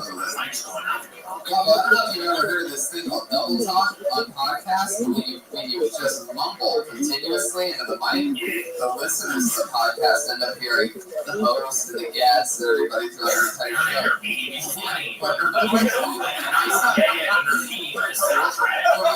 entire So your sister, like, so bad. I was gonna ask if she was looking to me like a nice luchador. One luchador opens, another one closes. See what happens when we take turns telling lines. That area goes crazy on this show. It's insane. I'm pretty sure Jeremiah left. I can't believe you guys wouldn't at least just tell me, like, hey, Jeremiah has to leave halfway. I didn't see you before the show. I mean, I didn't see you before the show. So how did he signal to Pat, do you think, Guavo? Did you any guess that you're not Pat? How did he signal to Pat that he had to leave at some point? We talked about it. We had said, I mean, Pat and Jeremiah talked about it. They were like, okay, halfway to the show, Jeremiah has to leave. And then so, like, we're going to say, oh, we have to, Pat and Jeremiah have to go to another podcast. And that was the joke. And they were going to walk off after that. You'll go.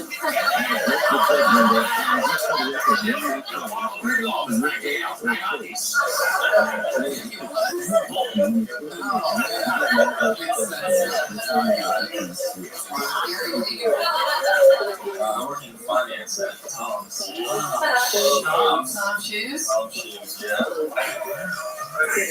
Very sexy.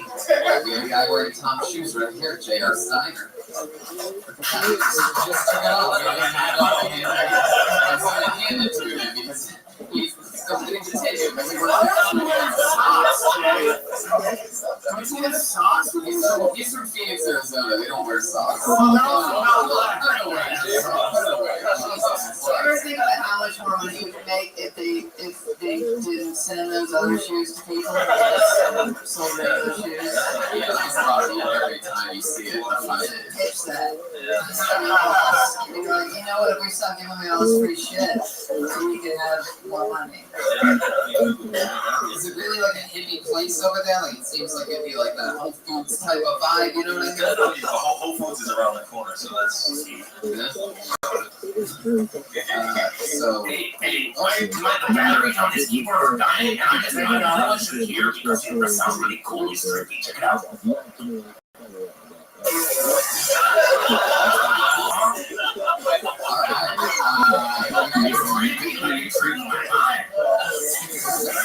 the LSD. I love that. There's no sound that came out of that. I know, the battery died. Oh, you shoot it? What's going on, Rob? No, for real, like usually make like a really trippy dying sound, and it's like I gotta record that because I'm like an experimental music album. Well, I know you're actually Cat Ray is an experimental music album. Hey, Gary Curtis is a comedian. Okay. So what else is going on in like there? You're killing here. We're not gonna. I don't know what to do. I don't know how to help you. So is there anything you want to talk about? Retired people from the show. If you want to come work out a different minute, I mean, there's a definite unsaid sort of set rule that you don't repeat a minute on this show. So I mean, somebody that has an hour can sign up 60 times and fucking get up and kill 60 times in front of 100,000 plus downloads and the tens and tens in this room. this Friday if you're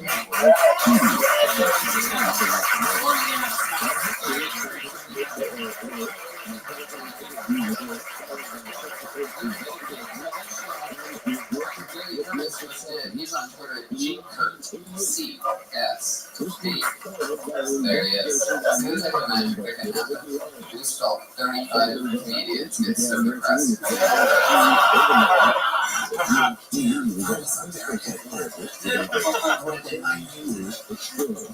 Still can't be. Who knows what can happen? Oh shit. This guy has not signed up in a very long time. He's one of the original guys that sort of did retire from the show because he got so big that he got hired here at the Comedy Store and is literally taking everything over by storm. So many pay regulars talking about it regularly because he's a fucking monster. One of the best. Guy with a lot of buzz right now. Here again together for the great Fang Chow.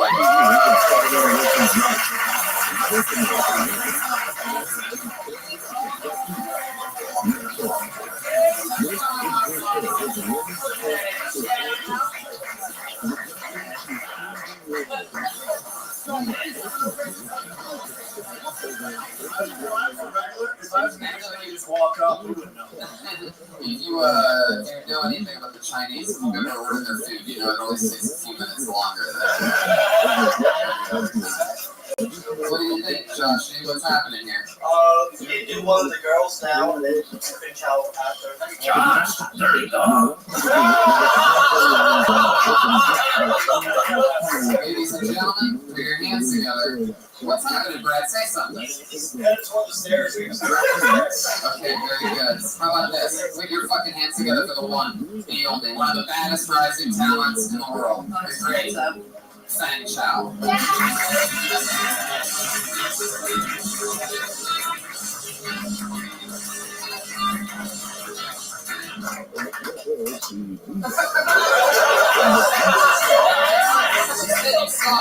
Towards the stairs, and then what happened? Okay, let's make sure that it is up. We're going to make sure out last. Let him know that he's going up at 9:35. Practice kung fu. Okay, here we go. Put your hands together for Daniel Balshin.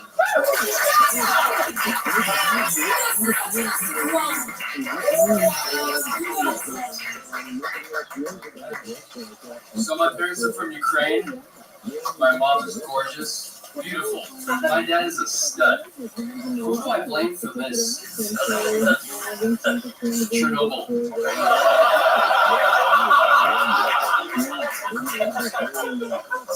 Yeah, so my parents don't really understand my comedy, especially my dad. Like, I could be wrong, but he came up to me the other day and he goes, Vinny, yeah, you're not funny. I think so. I couldn't wait better on myself. Okay, but Russian comedy, hilarious. So good. Russian comedy. Like, Dad, what are you pointing at? What is this, Russia? No, not funny. But Russian comedy. So funny. Like, give me an example. White chicken couscous. Why? He did it. I showed you. Wait. What Ukrainian wait. I showed this chicken. Come on. Alright, looks like it's so fuck yeah.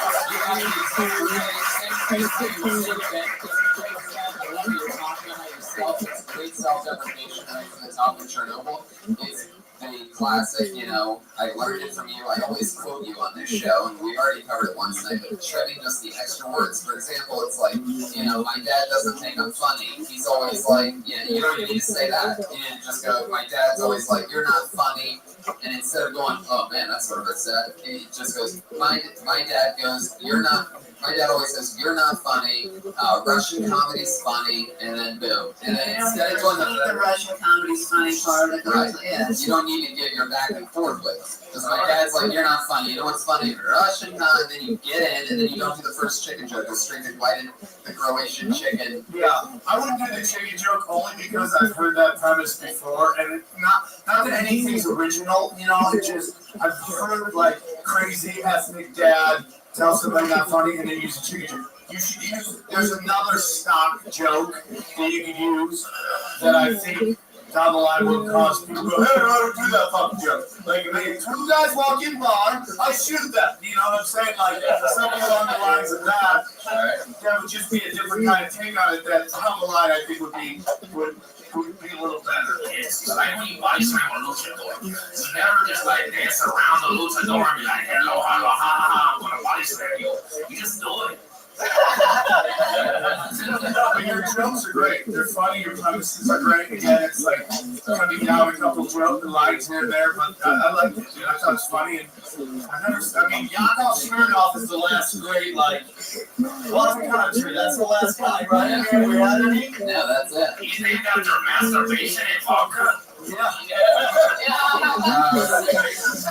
You do have this look that says, like, you know, I watch a lot of, like, crazy videos and stuff, and it's a lot of guys like you just sucker punching people.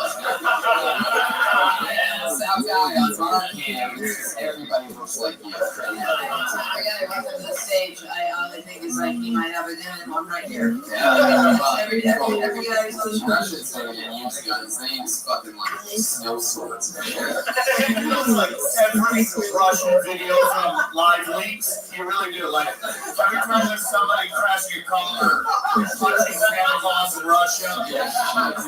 The dude from Grand Theft Auto, right? Oh, shit.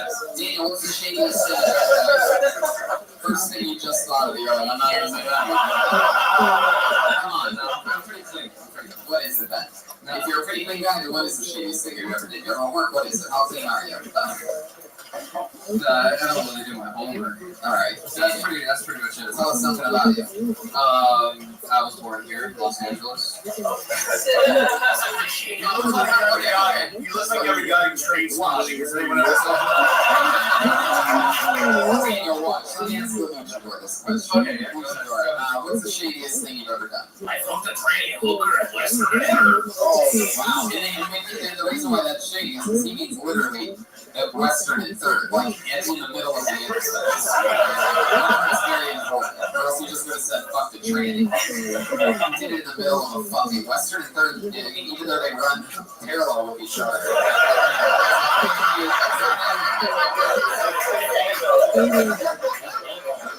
Local reference to the 100,000 people downloading this. I know. No, they don't. So he's right here. No, I was making what we call in comedy a killer joke. It worked what we would call very well. So, you know, it's a part of this crazy thing. Earlier, Tony just passed himself on Kill Tony. You can only pass them. Alright, it's too late now, Dave. Honestly, I know it sounds great. There's no Russian comics. I think you should mind the fuck out of that, dude. Mind the fuck out of that, dude. Dive into all that stuff because that is an untapped market. Yeah, Yeah, you should be Russian from one open mic to the next.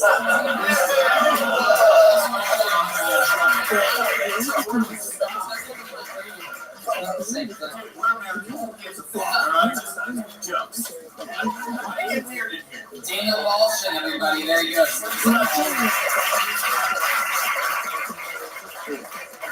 Alright, we're gonna try to, you know what? Yeah, let's do this. We're gonna go to our regulars. Your first regular going up tonight. You know her, you love her from Kill Tony. Put your hands together for the great Melissa Essley, everybody.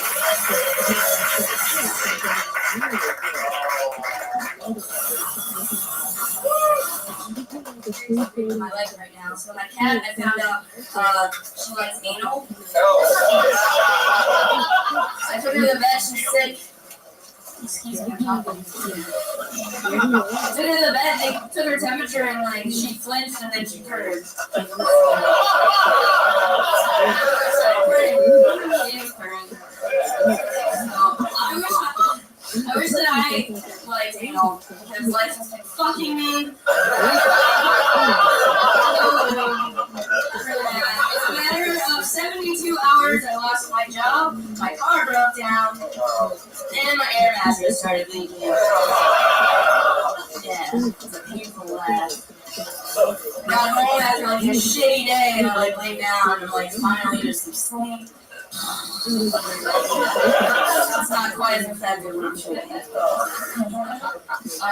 Yeah.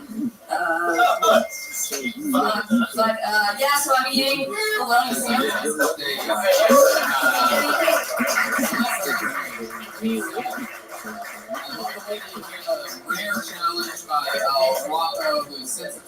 first time working with the show, he must have not known not to interrupt or react. Melissa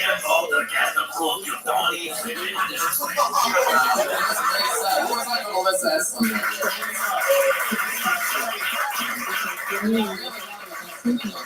When I saw you the first time, Kate, it's fucking night and day. You're so much better than before.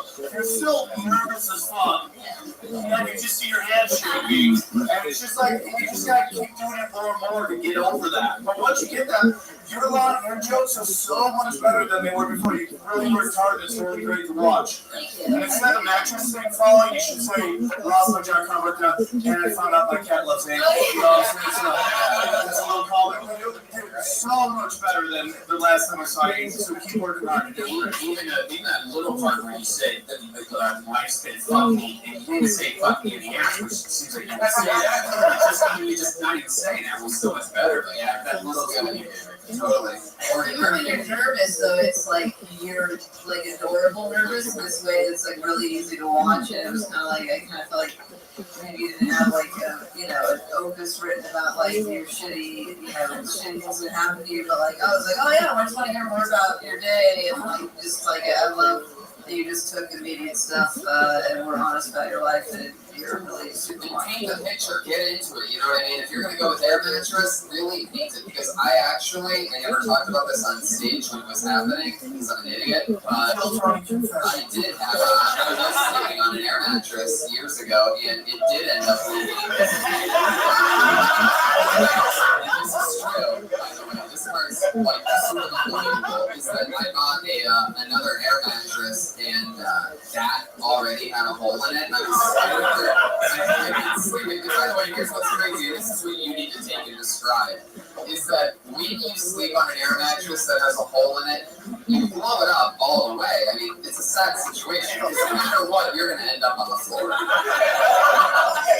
The question is how long are you going to be able to fall asleep before you hit the floor? That's really what ends up happening. I only know because I'm fucking winded by the way. Like this is how they hitting bottom like this. Yeah. Now I can't fall asleep without that sound. I can't fall asleep without that sound, so now that I have a Tempur-Pedic mattress, I bought a rattlesnake and was sitting on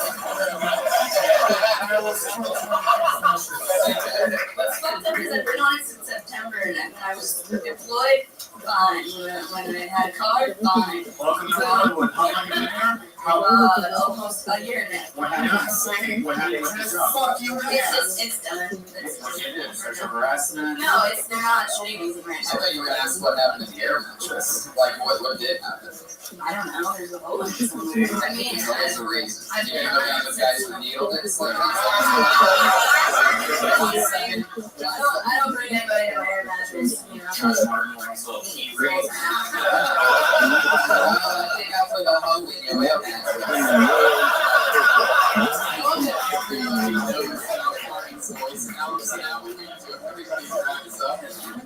For years of establishing Joshua, it sounds like I'm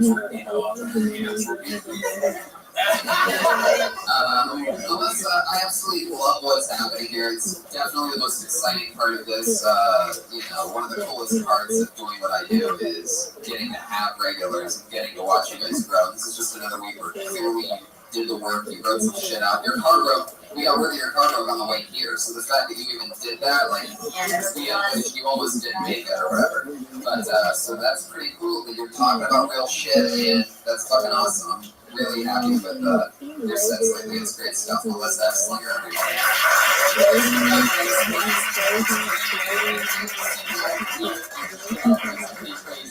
People who grow up comedians don't always do that. Put your hands together for our other regular, very funny, always cool. The Styles of Vanessa Johnson.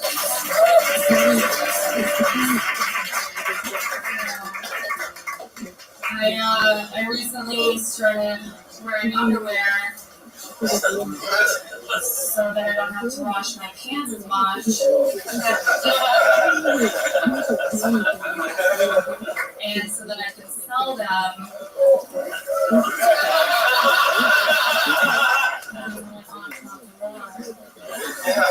The company will be named Heart Tarts. Come in many different flavors. Pineapple, clam chowder,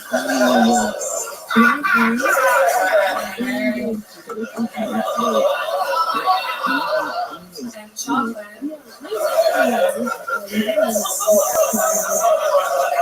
For those of you who are not laughing and don't support my American dream, fuck you. Communist. Trying to figure out who my target demographic is. Probably red band.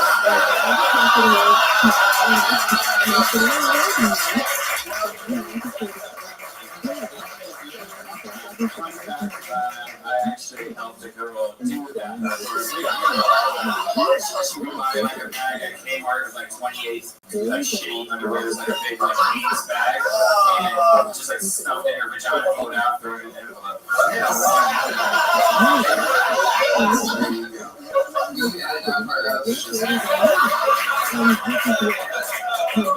That's very cool. One of the only people tonight that might even be the only to talk about one subject throughout the entire minute, which I love, getting and trying to figure out what works and take those videos and not just moving on to another one-liner that will, maybe win them over. But it's cool that you stayed in the pocket like that. That's fun. Guys, this is the first time you've seen Vanessa Johnston, correct? What are we ranking here? I actually thought you were great. Like I'm like, it's there's something like self-deprecating, but you're like clearly very beautiful. So it's this sort of like soft, shy, dirty thing that I like the whole vibe. I think the jokes are great, well written. I like, it's okay to get people uncomfortable. Fuck it, man. It's okay to go to that place. Not everything needs a big fucking explosion laugh every 2 seconds. Sometimes you gotta take people to some dark places. And then, as long as you bring them back and you nail Red Band at the end. I love Red Band, but it was such a great ending because everybody knows what kind of snow that Look, but he is the guy that would buy your underwear. When you were doing the thing, describing all these things, you're just like sitting over your own. I love the truth. I love honesty on stage. I think we're in a great place in comedy where you can get more and more honest than ever before, and it's just like. There are guys that would buy your underwear, and that's a fact, and if everybody can get uncomfortable with it, fuck it. Because I look at this crowd, and you would all, except for that blonde right there, the rest of you would all buy her fucking underwear. I don't feel like it's arrogant of you to say you would buy my underwear like to an audience. I mean, some chicks are going to get angry with that, and then you're going to have to think about how to diffuse that. That's just the truth, man. It's just the truth. There's going to be a couple chicks that are she thinks she can my boyfriend. You got to learn how to diffuse that and maybe shit on yourself a little bit. That's just the reality of the situation. But I love going to those fucking uncomfortable places. And you can do it. It's not, there's definitely not a lot of people that can get away with that always. Normally, the type of people that I've said is that normally the types of people that do like, sort of dirty, sort of, bloody and poopy things. That's normally, a lot of not the best looking people that do those things. Have you ever had a night where your underwear is like a banana split? That's something guys don't know anything about. Because that girl's underwear get wrecked all the time. You know this by watching any shooter movies. Melissa, goes for you. It's so fun to watch you guys grow and take chances and stay in the pocket and really deliver. So fucking cool. Love it. Another set. Yeah. I was just gonna say the one thing I think, especially when your jokes are really dirty, like sit with them a lot and like really like look at them and go like, how can I make this the smartest joke possible so that nobody can say, oh, that's just a dirty joke. Yeah, right. because I typically don't do like funny humor. Yeah, but like even if it's funny humor, it's like there are brilliant jokes that are about shit and dicks and fucking. Davis House the funniest guy on the planet. He's filthy as fuck. Like nobody writes a smarter joke than that guy. Yeah. Hey, Vanessa, I have just a pitch for you, a title pitch for your first special. Because it's like you pay people, so it's like Miss Entropy. Vanessa Johnson, ladies and gentlemen. Vanessa Johnson. As a special treat to all of you Sony fans that have been watching for a long time. You know this guy, you love him. You're going to get pulled out of the bucket. He has so much going on that he literally was too busy for his spot, and we are having him on right now. You know him, you love him. You've seen him over 10 times on this show now, and crazy things. It's the great Fang Chow.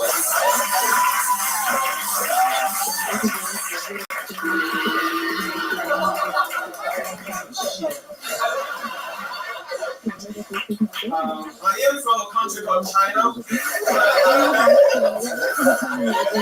Over there, people beat their kids all the time. When I was growing up, my mom beat me up 5 times. That day was a really rough day.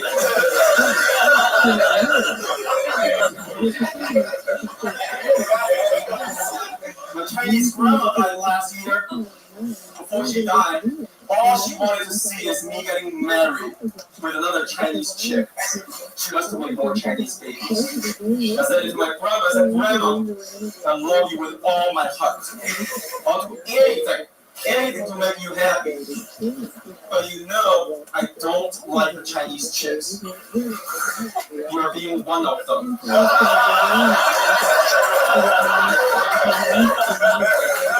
Grandma, no matter who I marry or what type of baby I make, you ain't gonna live long enough to see them.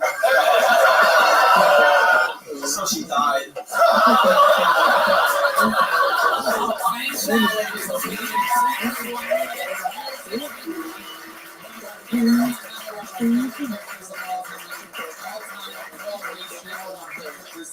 How's that going for you, Fang Chow? Oh, it's good. Everything's good here. Everybody's talking about you. Your reputation is like, you know, everybody's saying that you're one of the best new door guys since Tony Hinchcliffe. 2007, by the way. You're still not ready. Yeah. But don't let it go to your head. It's getting bigger. That's the biggest thing.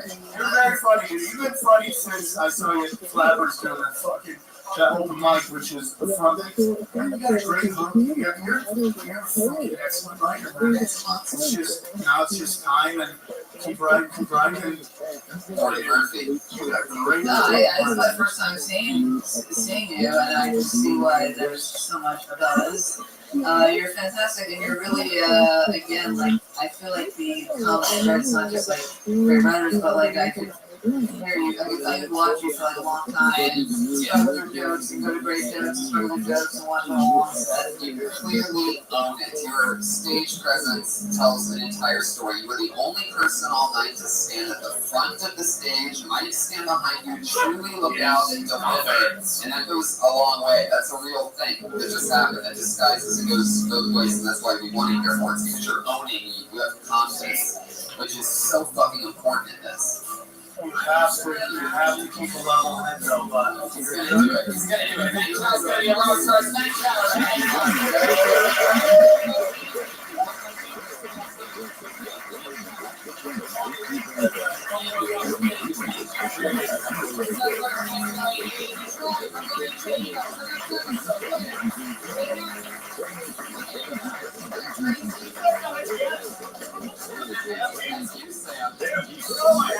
Patty Reagan is Patty Reagan on Twitter.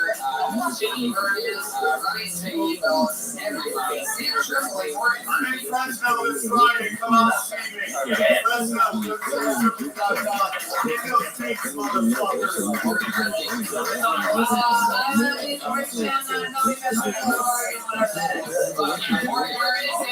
Thank you guys so much.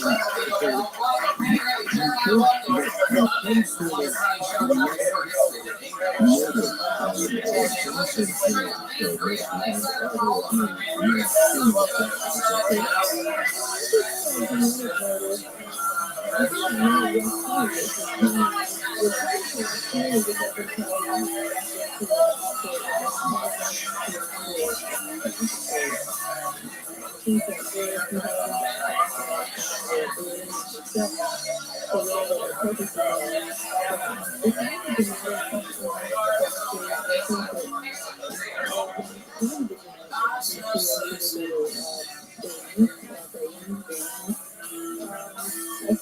know, you can look at the type of psychological testing with the orthodox piece, the other types of physiological tests, and perhaps hindrances of, you know, maybe creating problems with people, severe medical problems with people, and perhaps even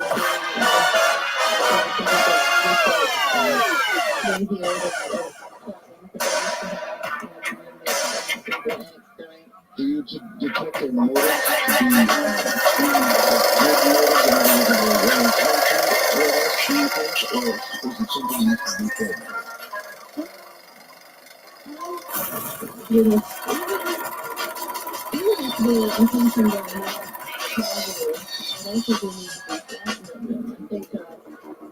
Being played is only going to hinder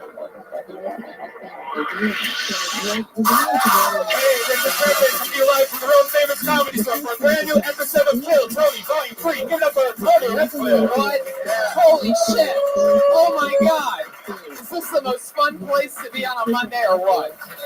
Fuck yeah! Home sweet home. We're going to the great Pat Reagan on the ones and twos over there, the band leader. Brian, Red Band. Come on. Hey, what's up, guys? Amped up. You guys ready for a crazy Monday night or what? Come on, people, we're on live stream right now. Thousands of people watching, wish they were here. You can do better than that. Are you ready for a crazy Monday fucking night? This is a little bit better. We're almost there. We'll get you there by the end. Jamie Vernon on the HD camera, David Deary on the door. We're ready for another fun episode. Brian, how's everything going? We got dates coming up. Tony's going to the Wild West Comedy Fest in June in Nashville. May 22nd, May actually. 22nd. But It yes. just got moved up that quick. It happens that fast. I'm going to be in Zanies in Chicago and Cap City in Austin. So if you're listening and you're there, come see me live in the next couple weeks in any one of those two cities. How about you? What's happening? Life's good? I ate some mushrooms last night, and I might have had some weed, and now I feel like I'm shrooming again. Brian is in, you're near what, like episode 10 on your new podcast, What Brian Red Band? Something like that, yeah. We tried to do one last night where we ate mushrooms and did a podcast. Sounds like a great idea. That always sounds like that'll work 100% of the time.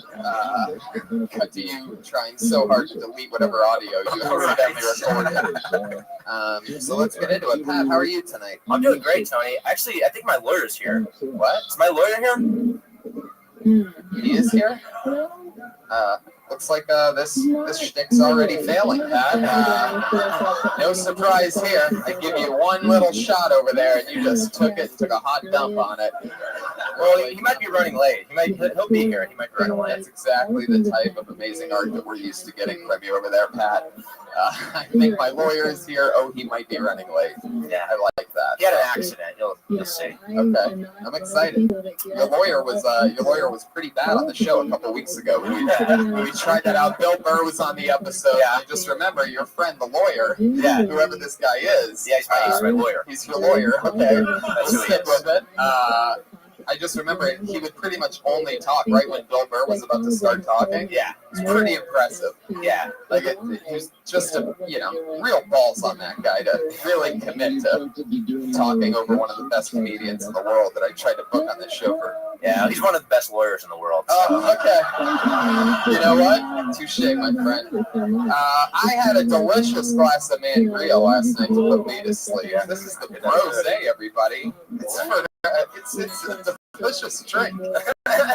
It's half wine and half white wine. You know, when you just want to man up and have a drink. I go for Mangria. Adam Carolla's delicious Mangria. It's strong. I shared a bottle last night, and they're not even paying us to say this. It's just so fucking delicious that I just take a moment out of every episode to say, so good. Adam Carolla's Mangria, so delicious. I love it. Mangria. Yeah, there you go. Now you're on board. That's realizing maybe you can get $20 out of this. Mangria. Hey, also my band, the Baby Boys, Pat Reagan and the Baby Boys, is on Spotify right now. Yeah, new music just came out. It's a full band. It's a little punker. It's on Spotify. I was listening to it earlier today, which also reminds me. Well, speaking of great great art. Let's not forget the one, the only, the powerhouse himself. Ryan J. Ebelt is right here, live in the flesh, drawing tonight's episode. He drew the Kill Tony poster, which hangs framed in the middle of my living room. I absolutely love it. Everybody that comes over talks about how fucking cool this poster is. It's perhaps the coolest piece of merch I've ever seen, ever. I think he brings some too, so if you want one, he has some on the front porch after the show, so check it out. Posters galore, ladies and gentlemen, and you can buy one. Is that your lawyer, Pat? This business of genetic extraction. Give it up for my lawyer, ladies and gentlemen. There we go. I will help you out. Oh, wait a second. Oh, he's blind. Is that a yardstick? Oh, he has a yardstick, but I used to get spanked by those. I watched him step on the stage without actually touching the yardstick to it. Very interesting. Oh, you looked right at me. Are you blind? Yeah. I can see through the sunglasses, though, that you're looking directly at my eyeballs. I can still form images in my mind. I'm amazed that even with the speakers around you, you would think that would throw you off a little bit. Into the side of it? You still have the amazing timing that I remember you from a couple of weeks ago. I can't see the side of it. Very good. All right. Well, welcome back, lawyer guy. What are you doing here tonight? I just, anybody want to know how to beat a DUI? How? Officer, I do not consent to a breathalyzer. I didn't know any statistics on All right. It's my blind lawyer's name's Matt Murdoch, ladies and gentlemen. Matt Murdoch, the blind lawyer. All right. I love it. This sounds like it's going to really... What's funny is that Pat actually knocked over the blind man's beer on that. That's very impressive. With both of your feet there, Pat, you decided to kick over a beer. They found exactly where it was. This blind lawyer has great instincts. I could feel the radiating cold. There you go. Fuck yeah. I love it. 0 for 4 for those of you keeping track. I'm a lawyer tonight. Let's do it, guys. We have two of the funniest guests in the world. As always, we surprise you every single week. We don't tell you who our guests are. We don't fucking need to. Because Kill Tony fans are the most badass fans in the world. And that's why you get rewarded weekly with the baddest ass comedians possible. This week is no different. Put your hands together for the great Doug Benson and Eleanor Kerrigan.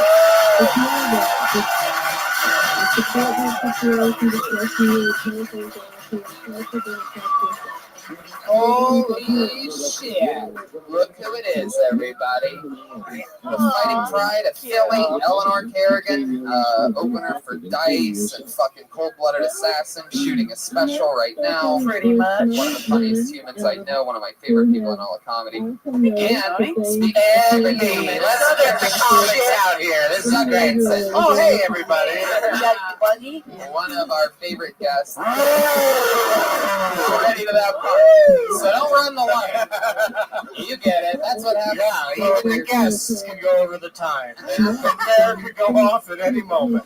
I love it. So you get how it works, everybody. If you don't know, comedians talk to comedians on this show. We have a bucket filled with young comics and old comics and all different kinds of comics that signed up for a chance to do 60 seconds on this stage. And then we talk to them afterwards about their set and about anything in the world.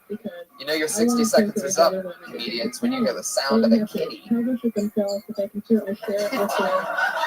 that really what we're doing Nobody tonight? can hear that. A bird cat? I don't think Brian really understands that it's important to have one sound for this one part. Oh, there you go.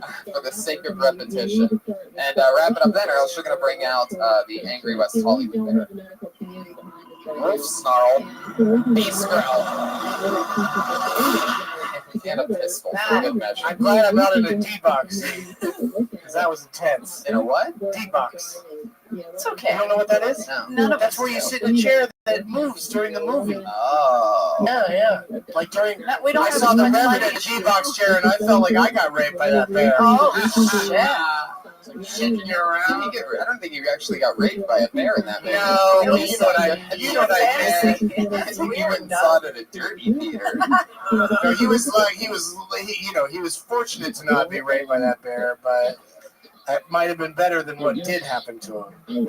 Nothing in that movie made sense, and I hated it. I think it needed. Tony the whole time was like, "What does the word revenant even mean?" Yeah, that's what it is. That's what it was. That's why I couldn't enjoy the movie, because I didn't know what the fucking word meant. Well, it means bear rape. I'm sorry, but So awesome. It's a French word for bear rape. Hey, Pat Sawyer, you see any good movies lately? Oh, that seems cruel. I'm just trying to figure out if there's a cat and a bear in here. Okay, 1 for 5, 1 for 5. Welcome to the game. Hey, I'm rooting for you. Tap it out, tap it out. What is that? That's not even a real blind person's cane. It's just a yardstick. Long yardstick. A yard-long stick. He's blind, so he doesn't even know. Well, he does know that he's a yard away from things. I don't know why they don't all use a yard-long one. Exactly true. Come on, blind people, get it together. I don't have disabilities, so That was my mom's weapon of choice to spank me growing up, was a yardstick. Wow. They break Not a ruler, a yardstick. Like she's like, I need 3 feet away from this ass. I am a long-distance spanker. My mother used to beat me with a telephone pole. All right. That's an older timey person, everybody. Let's get into it. You guys ready to start Kill Tony or what? Here we fucking go. I'm going to pull a name out of a bucket. They get 60 seconds uninterrupted, and anything can happen. Over 50 comedians signed up tonight. Your first comedian going up goes by the name of Brian Morey.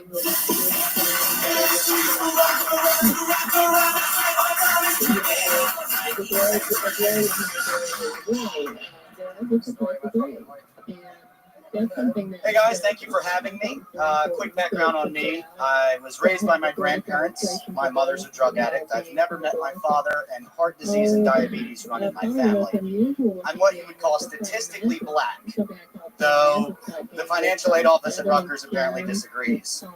My first memory of my mother was her taking me and my sister to a store to see a Ninja Turtle. Big fucking day for me, needless to say. He was signing autographs and taking pictures. And my mom's friend had my 6-year-old sister steal a woman's purse that was on the floor. And she was very scared and she was crying. And I remember being so pissed off because we drove all that way and it was fucking Donatello. And there wasn't shit in that lady's purse. I come to terms with this question. That you're not the bathroom upstairs. I don't know. Okay, is that are you ending your set? Still have some time left. What did that come in at, Brian? It was 50 seconds when you said 50, yes. You had 10 more seconds. You want to do 10 more seconds? I don't have 10 more. All right. All right, let it go. Is that what you have? That's what I have, yeah. Is this your first time doing stand-up?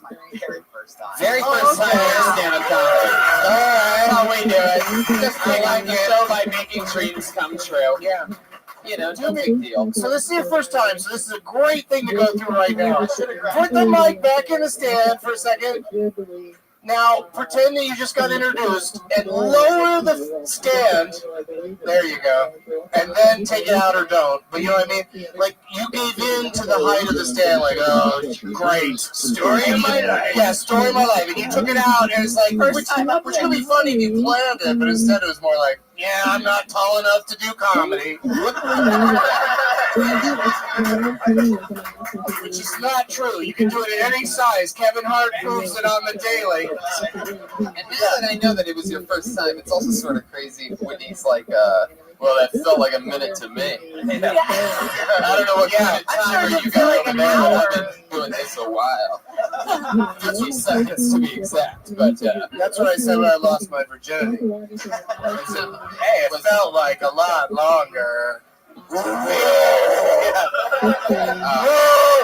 Did you plan this, like your material? Like, did you write it out in story form, kind of like a paragraph? You just remember the because it felt like that. That's actually part of like a use your microphone. That's actually like part of like a 4-pager. I didn't even know about this until like 3 weeks ago. I've been coming here and signing up. You did not know about comedy until 3 weeks ago? The Kill Tony podcast up here. I gotta say, you did great with, like putting it together quickly. Now you just need to get some jokes in there. Let's talk about your real life for a second, Brian, because technically, yeah, that was the first set. It felt like It was a looked great like it. We're not going to break it 50-second TED Talk. Yeah.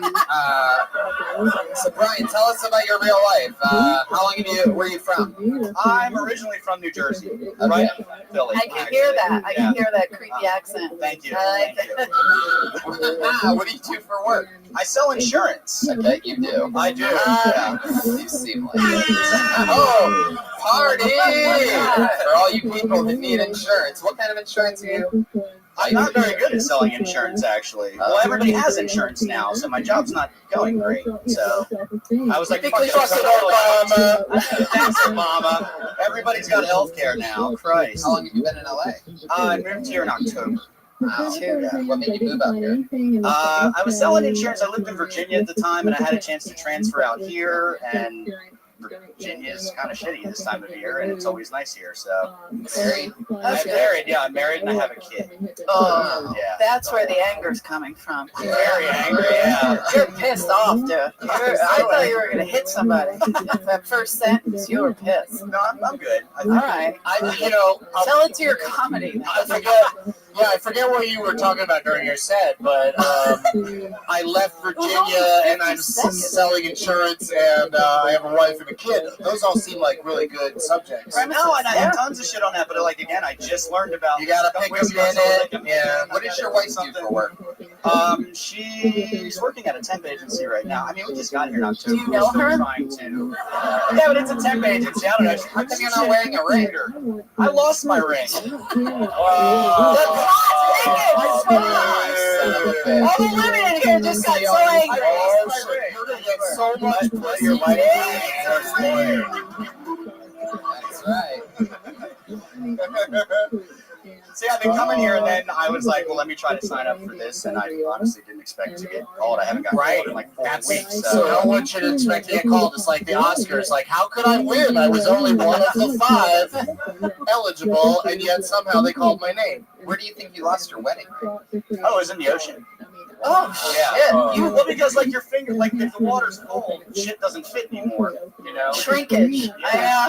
It's a real That's thing. why you don't So wear you your lost wedding your ring. cock ring also? I lost all of them. You know, it's not when me and Doug are talking at the same time that we're rinsing at the same time. Dick ring, cock ring?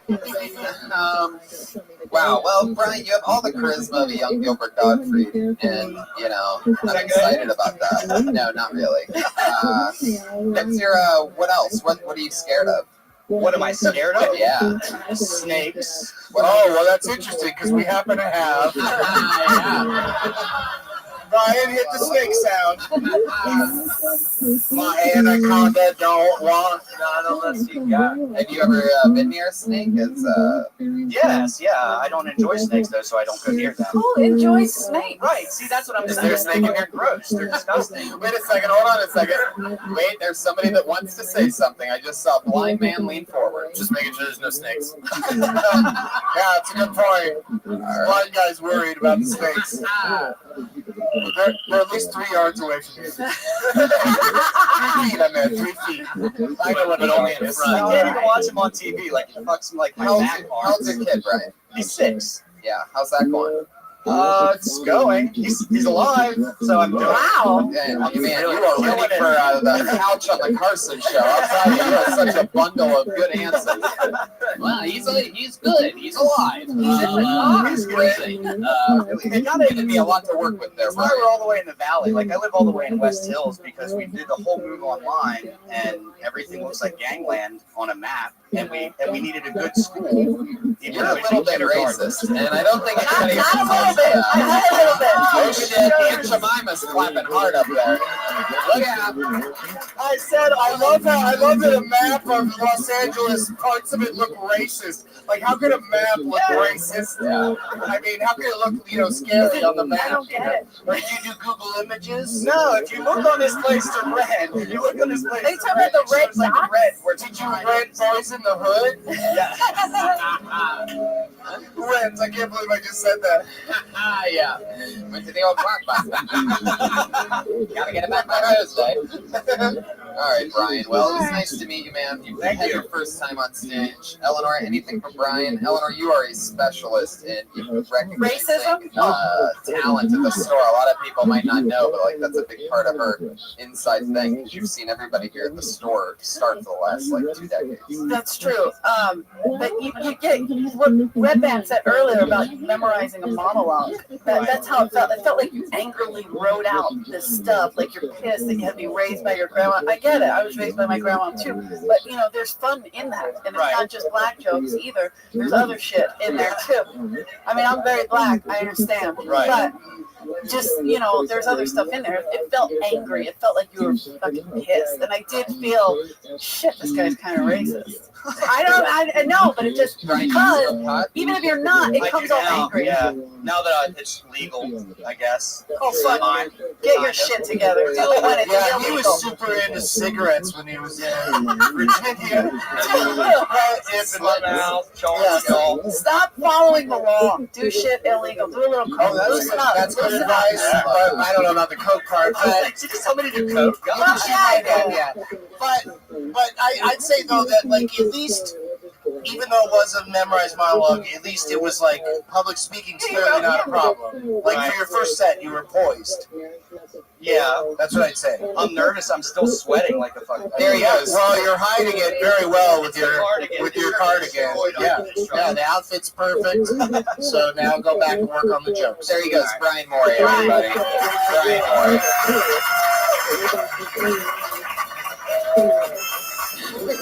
Oh, the lawyer has a harmonica, ladies and gentlemen. Very multi-talented lawyer. He may be blind, but he can play the harmonica. The plot line just keeps. Isn't that a blind person just thing? learning? Yeah, to play the harmonica? I guess so. Blues?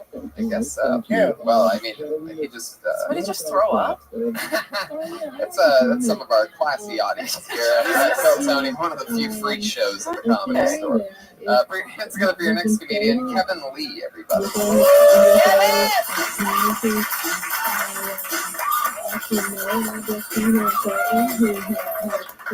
Thanks. Thank you. Sorry, I was back in the room.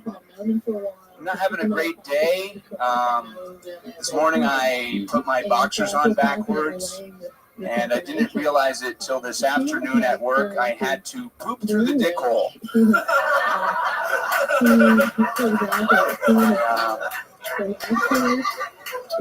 I set my friend up on a blind date. He got back from the date. He was kind of upset with me. He was like, "Kevin, you told me that she looked like Salma Hayek." I was like, "I didn't tell you that she looked like Salma Hayek. I said that she smelled like an old kayak." And he was like, "Kevin, you told me that she looked like Anna Kournikova." I was like, "I didn't tell you that she looked like Anna Kournikova. I said that she looked like an anus cornucopia." "Kevin, you told me that she looked like Catherine Zeta-Jones." I was like, "I didn't tell you that she looked like Catherine Zeta-Jones. I said that she looked like a Scatman Crothers clone." Thank you. There you go, Kevin Lee. Killing it. I feel like that set also would have crushed in front of a room of kindergartners as well. Possibly, yeah. Something very Do you think they would have got the references? I don't even think you need the references. It's just like, oh, I get it. That does sound like that. Yeah, that's cool. How many of those do you have? I feel like the way you were rattling them off, I feel like I could listen to an entire hour of, no, I didn't say that. What I have like a minute 10. I thought you were going to say, for a second there, I thought you were going to say, I have like a million. Yeah. Are you an Adam Sandler fan? I am, yes. Because do you know his own bit where he said he was shy about asking his girlfriend what to do in bed? He said, "Lick my balls," and she's like, "What?" And he's like, "I like Lou Rawls." Oh no, yeah. I haven't heard that one, but it's similar. But even though it's the same structure, I don't think it's a ripoff. I enjoyed it. I'd say my biggest critique of your set was opening with, "I had to come from the back of the room," because we all have to do that when it's our turn to go on. We don't just magically appear. We have to come from the back of the room. So just don't make excuses at the beginning and go right into your ripoff of Adam Sandler. Go. Absolutely. Thank you. Yeah, huge fan. Thanks. I love that. Kevin, how long have you been on stand-up? Almost 10 years. Wow. Yeah. Where at? Indianapolis is where I got started. I did it in New York for a while, Chicago. And then Yeah. he How long you been doing it in LA? About 4 years. Yeah. Oh, that's Kevin's, go on. Kevin's one of my best friends. Hey, pal, another one. This isn't gonna. These guys are just coming out of the woodwork. He goes through them really quick. Did you think that was gonna help him? Yeah, I know it's not gonna help him. Yeah, we've been hanging out. Why'd you go rat him out like that? It's always great. Next week you'll see him as Pat's deaf accountant.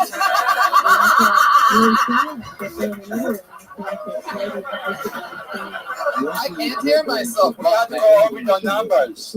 There you go. He's already ready. We don't have enough info. Wow. Look at this. We're like a member of the Cat Pack. Yeah, actually, I'm sorry. I'll have a written apology for everyone. The Cat Pack. That is amazing. It has to be called that. Oh, Kevin. Can I just say something off this set? Oh, is this one of your friends as well, Blind Lawyer? I actually did date a woman that smelled like a kayak. All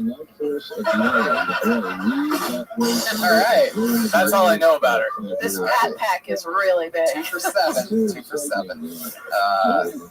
Have you always had the mustache, the cop mustache? Or Yeah. I feel like every time I've seen you, you've always had it. What's the reason behind it? Yeah. What? And do you draw that on in the morning or at night? Right. Well, no. Yeah, I use a fresh turd to draw this on every morning. Oh, I am a fresh turd. I love your poop out of the dick hole joke on the underwear. Oh yeah, I love that. I love You can't pull your underwear down. Yeah. You gotta fucking Why get would out of you the do dick that? hole.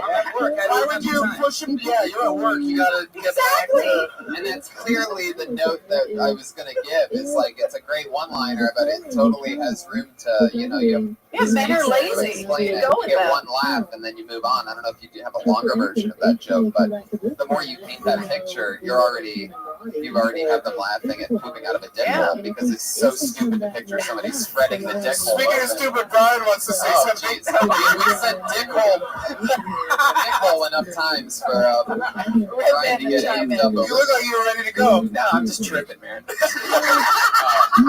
Hey, Kevin. Residual mushrooms. Do you still get skid marks when you wear your pants that way? Like when you shit on it? Absolutely. Oh, okay, because I thought like it has like a flap, like it would just. You Does guys, that I'm make sorry, it I'm taking disgusting? improv classes. This isn't really going well, but I'm taking UCB classes. Right now? Yeah, like I feel like. What does that have to do with anything? What did you say? Yes. I just feel like, guys, I found another profession. Well, because I'm feeling like this didn't work out while this is happening. I mean, I have my jokes, I just don't feel like I know how to improvise very well. Oh, well, that's fine. Oh, Right now, you're not being You're not being judged now. Yes, and I think I'll do better after I complete 101.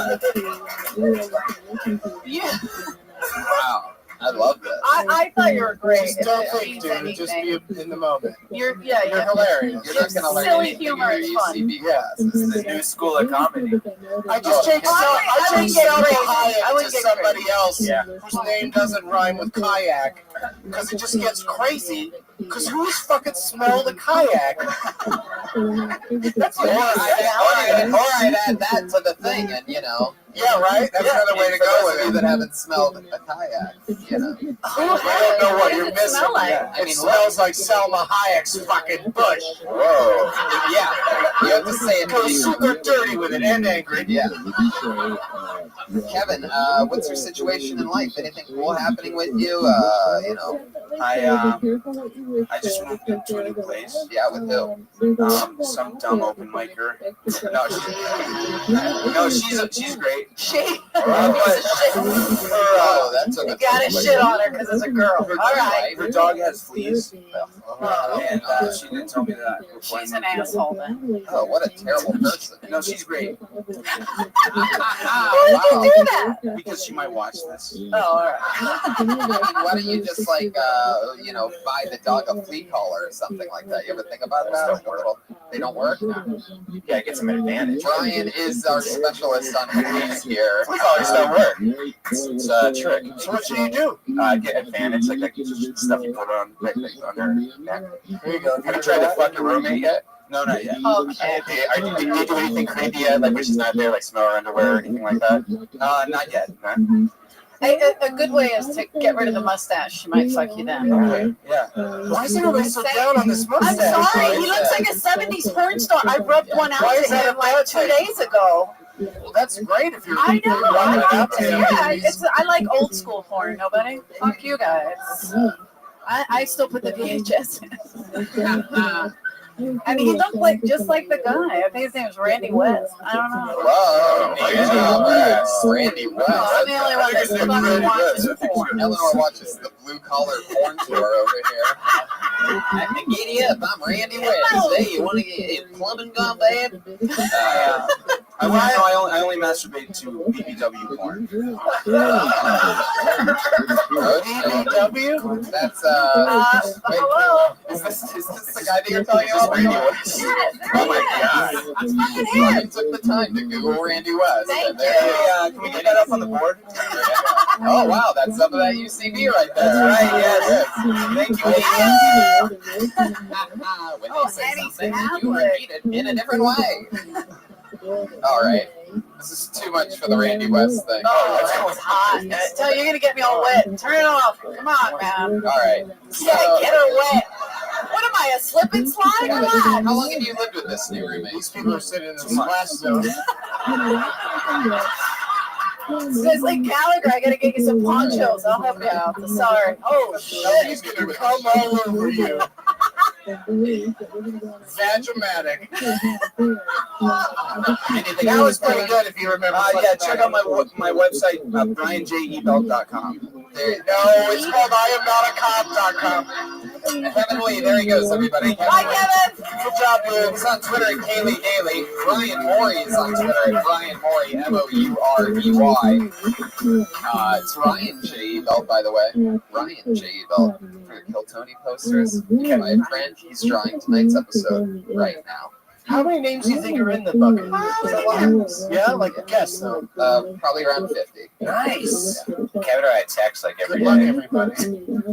This looks like an interesting. What race was that comedian? Hard to tell, I right? don't know, but you're getting to the finish line. It's an interesting name. Put your hands together for Fatso Raven. Fatso Raven? That's definitely his given name.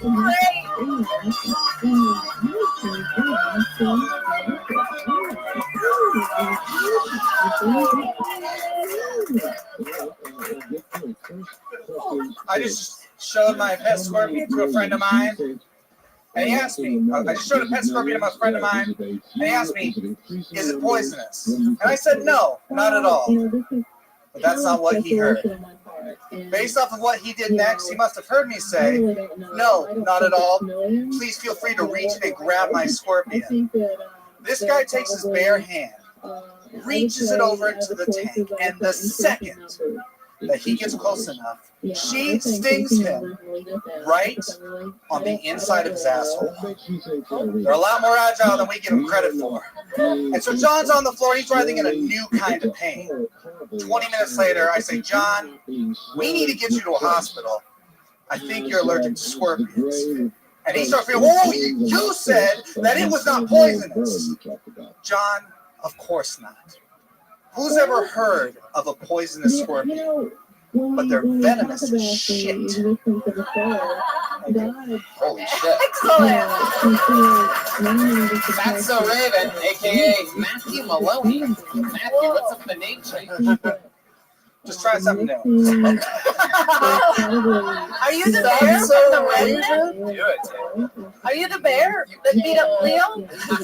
So cute. I mean, is there anybody you can think of in comedy that has like a I Fatso love Raven Fatso kind of? Raven. You gotta keep You it. can't make that your Twitter handle. Why? Like, you can't be a professional comic with a name like that. I just did it for this show, Doug. Just for this one episode. Just for this one, I wanted to try it. Just see. All right, come on.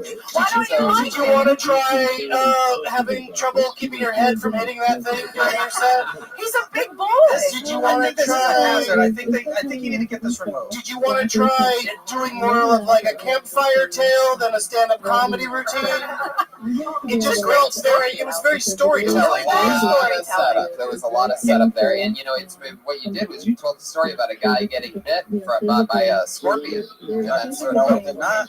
No? Scorpions don't bite people, Tony. They sting. Oh my God! This is getting creepier and creepier by the second. I can already see the chain marks on my wrist being locked up with fucking scorpions tonight. I was completely confused when you said they bit him in the asshole. Like that just kind of took the whole story. Like, all right, so this is you lost me at that point because immediately it sounded so absurd that I was like, all right.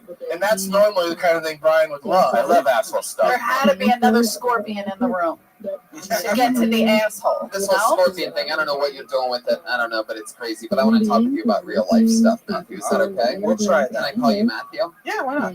Exactly. So, what's happening in real life? Playing a lot of chess. You do. You bring a chessboard. It's an Are you the one who brings the chessboard here? Don't do that. We're not smart enough for chess. Get the fuck out of here. How's it going? And you get beat a lot too at your own game. What checkers? Who the fuck told you that? A lot of people are Did talking. Brian Simpson tell you that? Brian Simpson. I don't know if you know this, but you're live on a show right now. I don't care if Brian hears. That guy, Brian. Okay. Hey, there you go. Matthew, are you going a little crazy? What's going on here? Yeah, do you need help? I like Matthew. You've been on the show multiple times. Normally, you're known as like, a real destroyer. And then you did this thing tonight with the. That was like there was 55. I actually looked at the clock, and the setup is 55 seconds long. Like when you hit that joke at the end. I've done that before and it worked. I don't want to use that. Did you do it at a scorpion convention? Did they open it for scorpions? More scorpion jokes of any kind, please. Jokes or stories, it's all good to us. Of course, everybody knows they're venomous, not poisonous. Instead of comedy, it doesn't matter if you win or lose. Nobody's keeping Scorpion.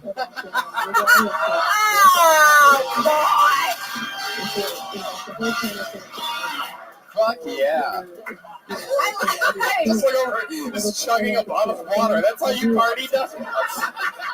You should play chess with him. Oh, yes.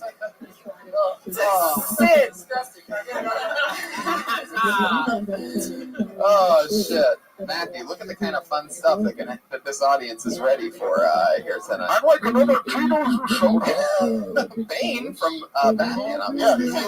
He drinks. Matthew, tell us about something about your real life. Like, what's going on? You get it. You love scorpions. You can set it up. You can be funny with it. I'm sure it's very bizarre with all your other scorpion stuff that I think I've heard before. I think we talked about it before. You have a big chunk of scorpion stuff, right? I have one set about scorpions, but it's more than a couple minutes long, so I brought different minutes. Yeah. He's trying to rock us like a hurricane. You're definitely the scorpion comedian. Let's face it. It's an untapped market. Everyone's doing jokes. Yeah. Everyone's doing jokes about black neighbors. Snakes. No one's doing the scorpion thing. You and The Rock. I cannot stop talking about my black neighbors. What are you talking about? Did that come up earlier? No, I just thought of a Tony split trick that I've heard. Oh, yeah. You have black neighbors? Well, I have a black neighbor. Is he featured in One Shot on Netflix? He is not. No. Okay. Thank you. Matthew, let's talk about your real life. What is it? What's happening? You get laid? What's happening? There's a guy that takes a chessboard out with him at night and get pussy ever. Not from doing that. Right. No. But you know what's fun? But what are you doing that gets it? You know what's fun in the chess world is I have recently, for the first time, broken a 1700 ELO on chess.com. I have no idea what you just said. Wow. If you don't know what that means, I don't. If you don't know what that means, It's interesting in the chess world, an oxymoron. Or in the chess world, are they thinking about what you just said? they're thinking about it. Yeah. They haven't decided. They're taking time to see if they like it or not. Oh, okay. Anyway. Why do you dress like you were born and raised inside of a Best Buy? What is this? What is this look? Every time you're on the show, I'm like, where the fuck is his name tag? Which reminds me, I have something I'd like to return. Excuse me, what do Best Buy employees wear? Oh, okay. Very good. They're all, hey, just so you know, guys, they all dress in clown suits. Thank you. Head to toe. Yeah, it's so much fun to shop there. I'm sorry you're missing out. So, like, okay. There you go. So, give us an example. Like, last time you got late, like, how does that go down? Jesus, are you calling timber? It's going down. Yeah, man, are you taking a UCB improv class that can help you right now? Yeah, come on. Don't think. Okay.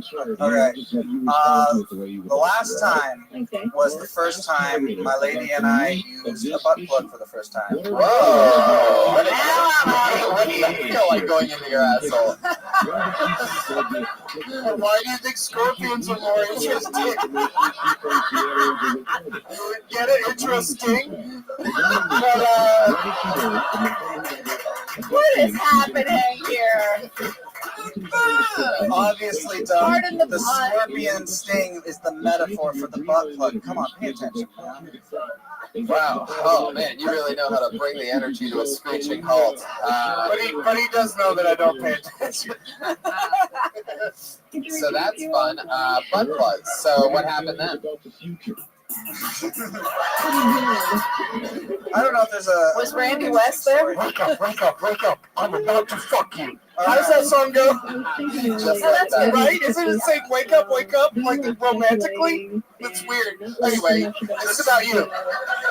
The story begins when I feel that I want to have anal sex with a lady.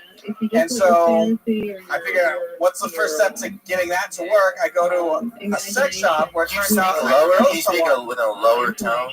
Like lower your voice a little. Yeah, could you very well get to a sex shop where it turns out I know someone who works there, which was weird. And I said, well, I'm in the market for... Can you go back to your original voice?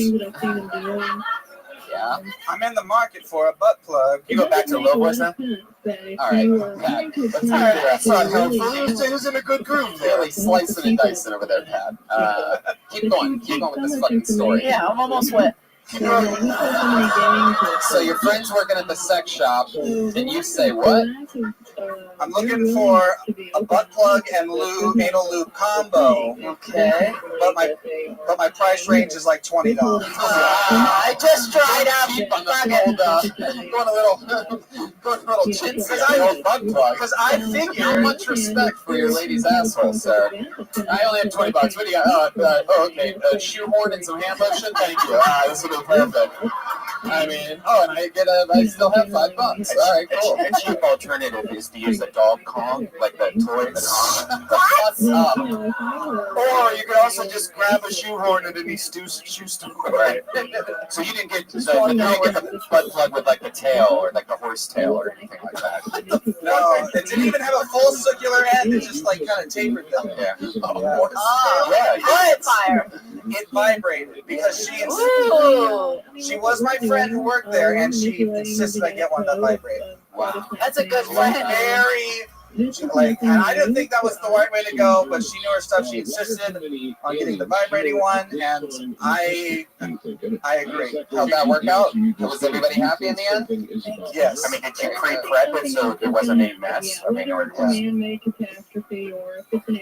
you do that, Brian? I actually a water douche in the butt to clean out any tape before you do it. Brian, you describing this stuff makes me literally want a projectile. I'm so scared of you right now. I just picture like I just see like a red dot over his head. Are you a pedophile? Like I'm scared of you. Are you a sex? You have to want to do it. Are you a sex offender? You've never used a butt plug, Eleanor. You don't like the butt. Of course I have, but the way you're saying it. Oh, really? Of course I have. I'm a lady. I have my anal beats in right now. I'm not. I am a Is there classy. anything else you guys want to plug on this show? What did you say? Did you hear what he just said? No, what did he say? Whatever it was, you should dismiss him immediately. Well, I mean, I was about to, but what did you say, Matthew? So butt plugs that vibrate. That's not what you said. No, Matthew, That's not what you said. What did you say to your friends? Come on. I was just letting them know that I'm taking up all their time. Really? You think it was you that we were talking about? What? You think we were riffing about you specifically? No, not except, but I'm still on the stage and no one else is getting jokes. But I like that, Tony. What do you mean getting jokes? It's like getting to do. Who the fuck gives a shit? That's not what the show is. Right now, it's about you. I don't. I'm on your side. Who gives a fuck? Keep me on stage. Do only 4 comedians tonight. And the regulars. And the regulars. He's right. He's gonna get on too often. Oh, don't do that! All right, Matthew, get up. Has a gun. There you go. He is right, though, that there's some people tonight that will not get on and will never make it in show business as a result. Right. Like, stand-up comedy is like you only have one chance in your entire life, and it's kill Tony or nothing. There goes Matthew. Thanks, dude. A lot of swagger on that one. It's gotten really cozy. Playing up to the comedians while live on the show. Always an interesting one to watch the evolution. I'd say, you know, if you're a comic, just don't hit that with your hand. Yeah. Attack the stage. Put your hands together for Dan Ramirez, everybody.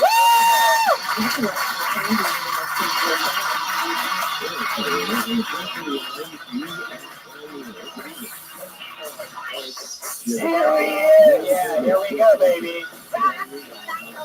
Oh, there he is.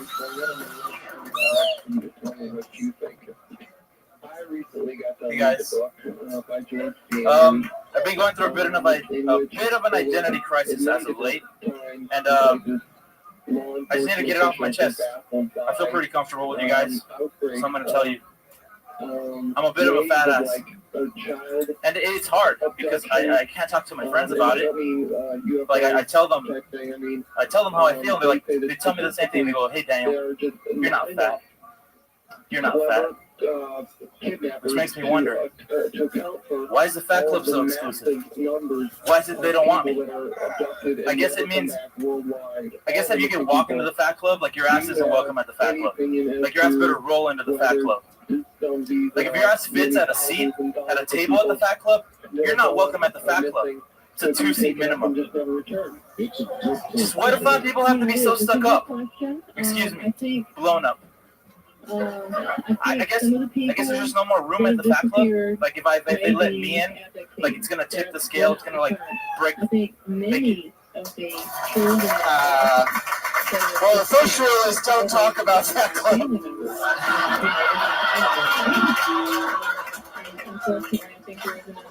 Dan, what is happening here? Let's talk about it. Let's break it down.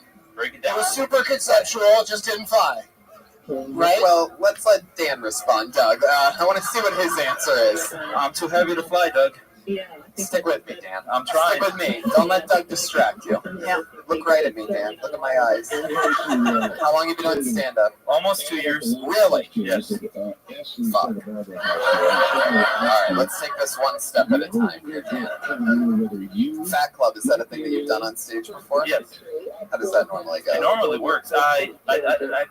I don't know. It's just the shock. I think my pace was off. It normally does fine. There's more to it. You're like LA fat. Is that what Exactly. you mean? That's the bit. It's like one acceptance. Like I'm not fat yet, but I'm in transition. Like fat is my preferred body type. I don't adjective. understand. I don't see weight. I only see color. Your post said comments are like getting laughs. It's part of the bit. Oh, the bit is so you go on for like 3 or 4 minutes? Yeah. Oh. Like we saw the build up, but not the jokes. Yeah, I love it when people come on the show and give us their 1-minute setup. By the way, if more comedians could do that, that always works out. It's my bad. It's my bad. I love it. It's my bad. I'm not good with setups, and I guess I should have picked this up by now. I'm not good with setups. I'm not good with punchlines. I'm more of a failure at life. Oh, we all are. The Lifetime Network presents the comedian who is not good at setups. Dan, I want to keep this going here. I want to really get serious with you. All right. What fat club are you talking about? Yeah. The very big part of this working depends on you being honest and real. So I've never heard of a fat club. Is that a real thing? Did you really try to join it? Okay. Somebody. Some fatty over there. Oh, it's a thing. Put down the cheeseburger. Basically, I'm getting fatter, but all my friends who are like bigger than I am are like, dude, you're not fat. But I'm like, I had to buy new pants. So you had to buy new pants. So I feel fat, but I'm not accepted in that community yet. Is that true? So the fat club is. What do they do that they don't let you do? They don't let me call myself fat.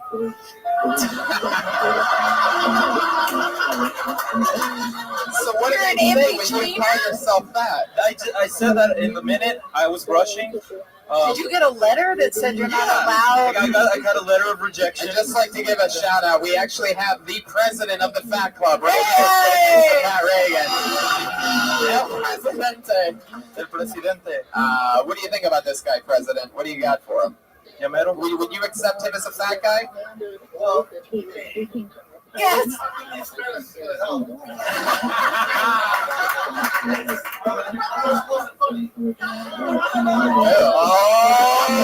shit. He's saying your jokes are skinny. He's like, that shit is thin, son. In his defense, he only had a minute, so he had to trim the fat. I needed to cut the fat, exactly. If we're gonna be stupid up here. It's pretty heavy topic. El Presidente, thank you for that. Gracias. I love it when I can fly out to the. I love it when the audience is funnier than the comedians, by the way. Amazing. Like, hey, here's a bone. They just fucking crank it out of the park. Everybody else, like, I have to do this for a living. This guy's just having fun. Anyway. He did it off mic, though, right? Well, no, that picked it up. Oh, okay. We give Pat a. He's loud near the Pat mic because he brings obviously morons with him to the show sometimes. Have you thought about getting? Have you thought about helping spit out by like getting butt implants like Taylor Swift? That has not crossed my mind at all. Why do you keep looking at yourself in the mirror? I've noticed that you more than anybody I've ever seen. He's on the watching show. everybody behind him. I'm just trying to see what you, like how fat he is. Do you have a real issue here? I do. I have body issues. Serious? Do you have body issues? I'm trying to What's underneath the hoodie? Let's see what's underneath the hoodie. I'm trying to laugh about How old are you? Would you take your shirt off? 24 years old. Bigger nose. Bigger nose. I didn't say lift up your shirt, Dan. That's in here. You were hiding it very well. That's where we're doing a great job hiding it. You got a lot more work to do. Dan, what do you think the problem is? What are you eating so much of? Other than shit on stage. What are you eating so much of?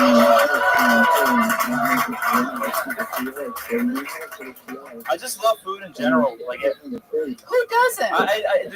I can't think of a food that I don't like. I just of a food who you don't like. I love that you relate it as human beings now. I'm happy food. I'm happy to meet any food.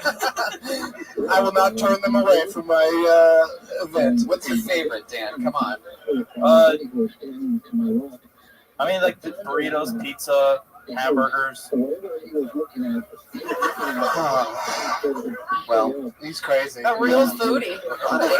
People here tonight. Very un-American. What about scorpions? I've never had scorpion. How about butt plugs? Never had butt plugs either. Dan, so tell us something about yourself that's interesting. You're 24. What do you do for work? 24. I work at a small toy company. A small toy company? It's small. It's not. The fatter he gets, the smaller the toys are. Sorry, Dan. Sorry. No, You're being silly. It's all right. It's all right. His face made me nervous. Small toy company.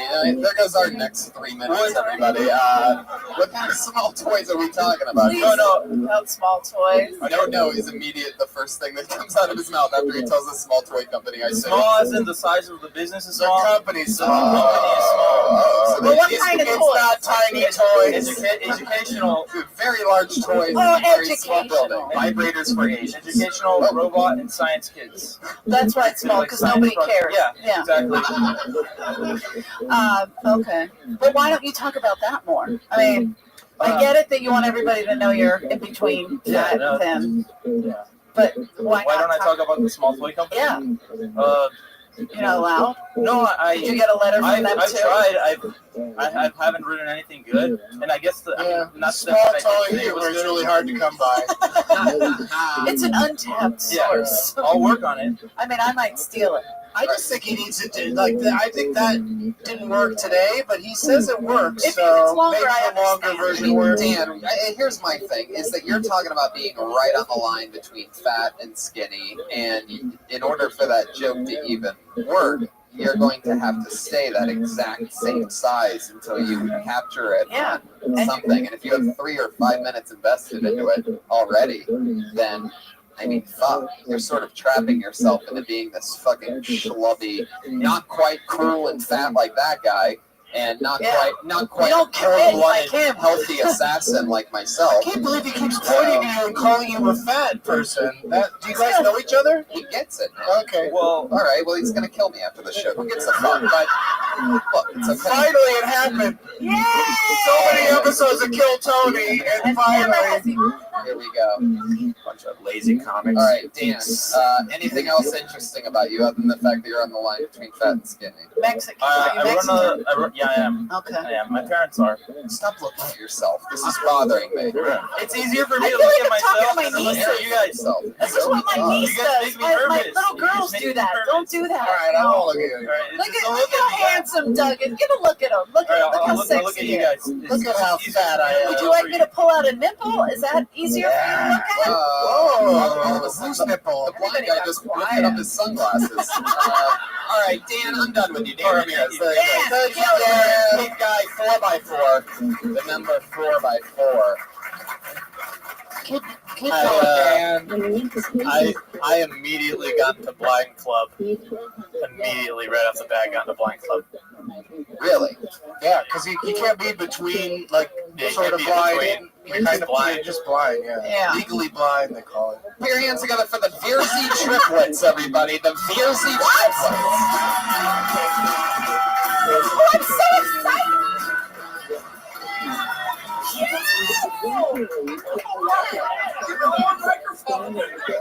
Oh, wow. Thank you. Wow. Oh, there we go. Wow.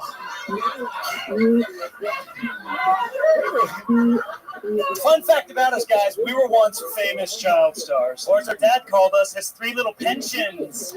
And a lot of people now are saying, like, the Vierzy triplets, they're washed up, or they peaked too early in life. And that's just not true, okay? We're doing a stand-up show on a Monday night in the attic of the Comedy Store. We're crushing it right now. Killing it. Back in the day, we did a whole bunch of commercials, but our favorite one was when we were 10 years old. We got to do a Subway commercial with Jared. Hey, Jared is so nice. He's a true professional. Like, I remember the first day on set, we were having trouble with our lines. So in order to help us learn them, Jared invited us to a sleepover. Oh my gosh, guys, it was so much fun. We got to go skinny dipping in his pool and play Twister in our underwear. And the best part is, we did on. You guys still remember it? Yeah, we love Jared football.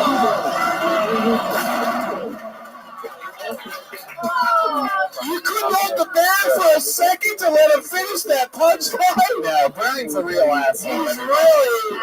It was 1 minute 15 seconds. I already gave him well, extra time. Everybody knows about the Kill Tony triplet clause, so everybody knows that. That's amazing that the triplets would talk about Subway like that, because you were finishing each other's sandwiches. Like only real artists can do. Wow. One more time for the Vierzy triplets, everyone. I am very excited about this. I actually walked through the OR earlier tonight when the open mic was happening, and I actually got to see you guys on that stage, and I was sitting in the back of the room laughing very hard because you guys have a very interesting energy about you. It's almost like if the ambiguously gay duo was all related to each other. Like, they were just brothers. Like, I feel like you guys know that you're sort of douchey, and you own it. But you own it, so it makes you impervious to... We're triplets and we shop for shirts together. Do you guys, how many different colored V-necks do you guys have? This is incredible. Do you have to have a conversation before, like, I'm wearing blue tonight, fellas? Do you guys live together? Yeah, we do. Wow, do you guys have Can I bunk come over? Do you guys want to be my brother husbands? Sure, yeah. Oh, that sounds like a fun. Don't get down on it, though. Be nice. I said it's Help fun. me out. It sounds fun. Seriously, triplets. How long have you guys Everybody been wants to do performing? triplets. Well, we started in Vaudeville? Did you guys start in vaudeville? Yeah, vaudeville. Fucking. How long, guys? Well, we've been doing improv together for like 2 or 3 years, and then I was doing solo. I'd go with 3. 3. Whatever. Keep going. And then I was doing. Does anyone have 3 bullets? Ignore that voice in your head. And then I was doing solo stand-up for 3 years before that. So. Oh, that's why you're taking control of the mic. It didn't really work out, so that's why I had to bring the 2 of us. Oh shit! Wait, guys! I can't make it without you. I want the one in the middle to say something right now. It's his turn. I'm just part of the gimmick. He's not even related to these fucking guys. They just had a casting call. They're like, "Hey, are you between 5'6" and 5'7"? 5'4". Are you guys from Jersey? Where are you from? No, we're from Simi Valley. Get them. Really? Simi Valley. Look like you were grown in Jersey. See me. Is that a good thing? Judging you on your tight top. That's it. It's Because that's the Piven triplets. The what? Piven, or the Ari Gold triplets. Like a little ship. Yes. But Jeremy did it.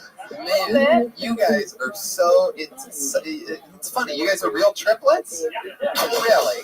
Well, why the one in the middle? Why are you so much buffer than the other? Yeah, they don't work out as hard. What's the story here? I bought a shirt that actually fits me. Oh, I was gonna guess more prison time. He's fatter. He's the fatter one. Oh, is he between fat and should we join Fat Club? Do you lift, bro? Do you even lift? We do lift. Who is first? We're in order. Yeah, we're in down the line. Oh yeah, I can see. Oh, that's good. They kept track of that. Yeah. Have you ever shared a lady together? Have you ever done any? I'm auditioning if you do. She's the first. Because I bet you guys would really wreck a pussy based on what your mom's Mine probably is looks like already having you guys. Can I introduce you to my friend Three Wheels, Eleanor?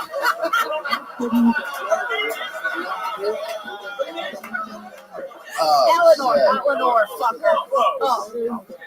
Your mom's name's Lenore? Yeah.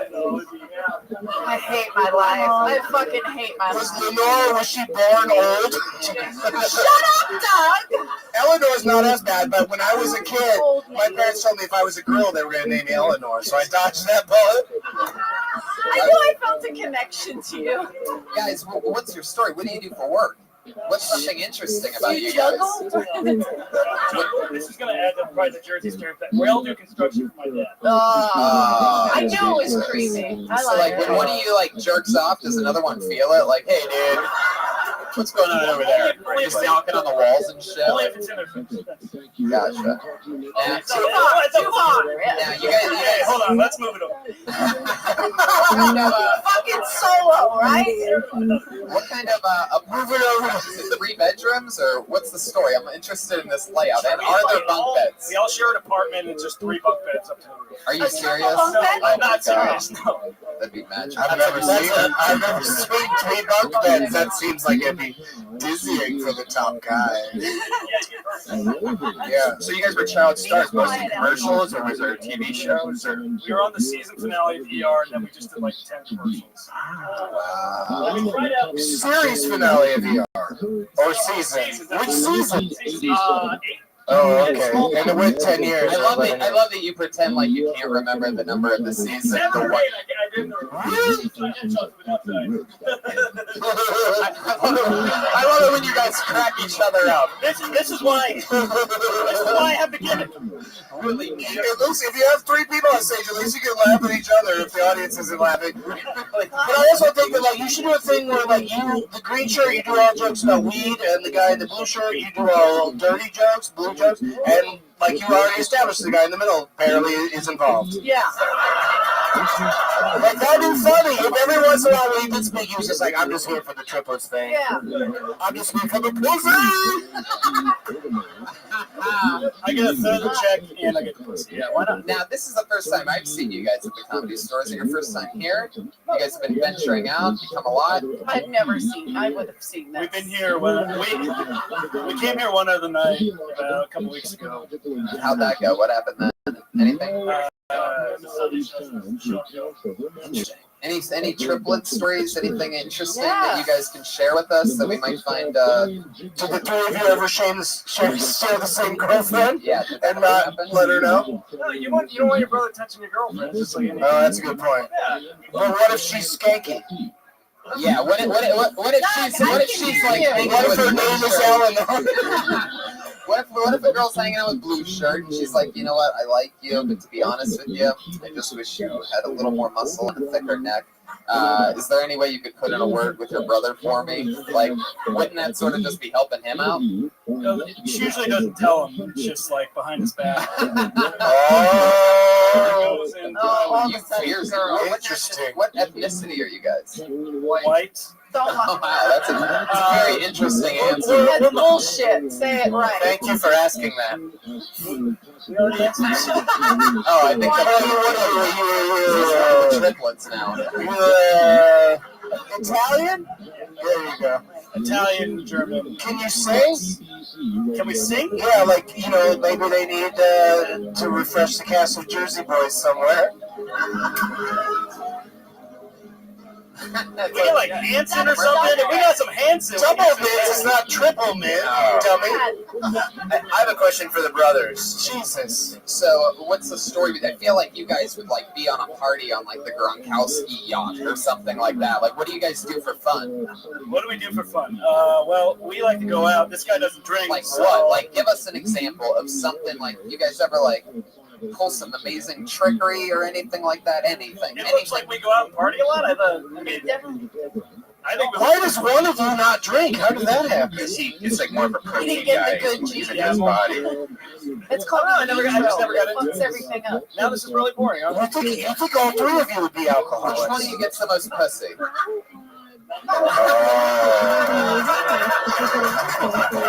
What an amazing moment. That was awesome. Heard it on the HD. That was so awesome. Of course, the guy who's completely disconnected gets most pussy. That's The last true. girl I would in fuck the him. series. The last girl he had, we called the Texas landfill. She was a. Jesus Christ. Wait, what? What does that even mean? She was from Texas and she was on landfill? I put my land in her. I filled her up with my land. That's crazy. Is she in a landfill right That's now? not a way to. Is she dead yet? She's... No, she's. Oh, we met a girl. She's 6 feet under. We put 3 2-inch dicks in her. So, do you Hey, guys combined at 6. Combined at 6. Yeah, if you guys have, that still doesn't add up to 6 feet. I mean, do you have to like split up the dick when you're a baby? Do you guys have like the normal sized dick, or did you each give like 1/3 of a dick? Oh, that's a good point. We've never actually measured. Oh, you should figure out who's well, it just so happens that we have a yardstick. Dick contest! Dick contest!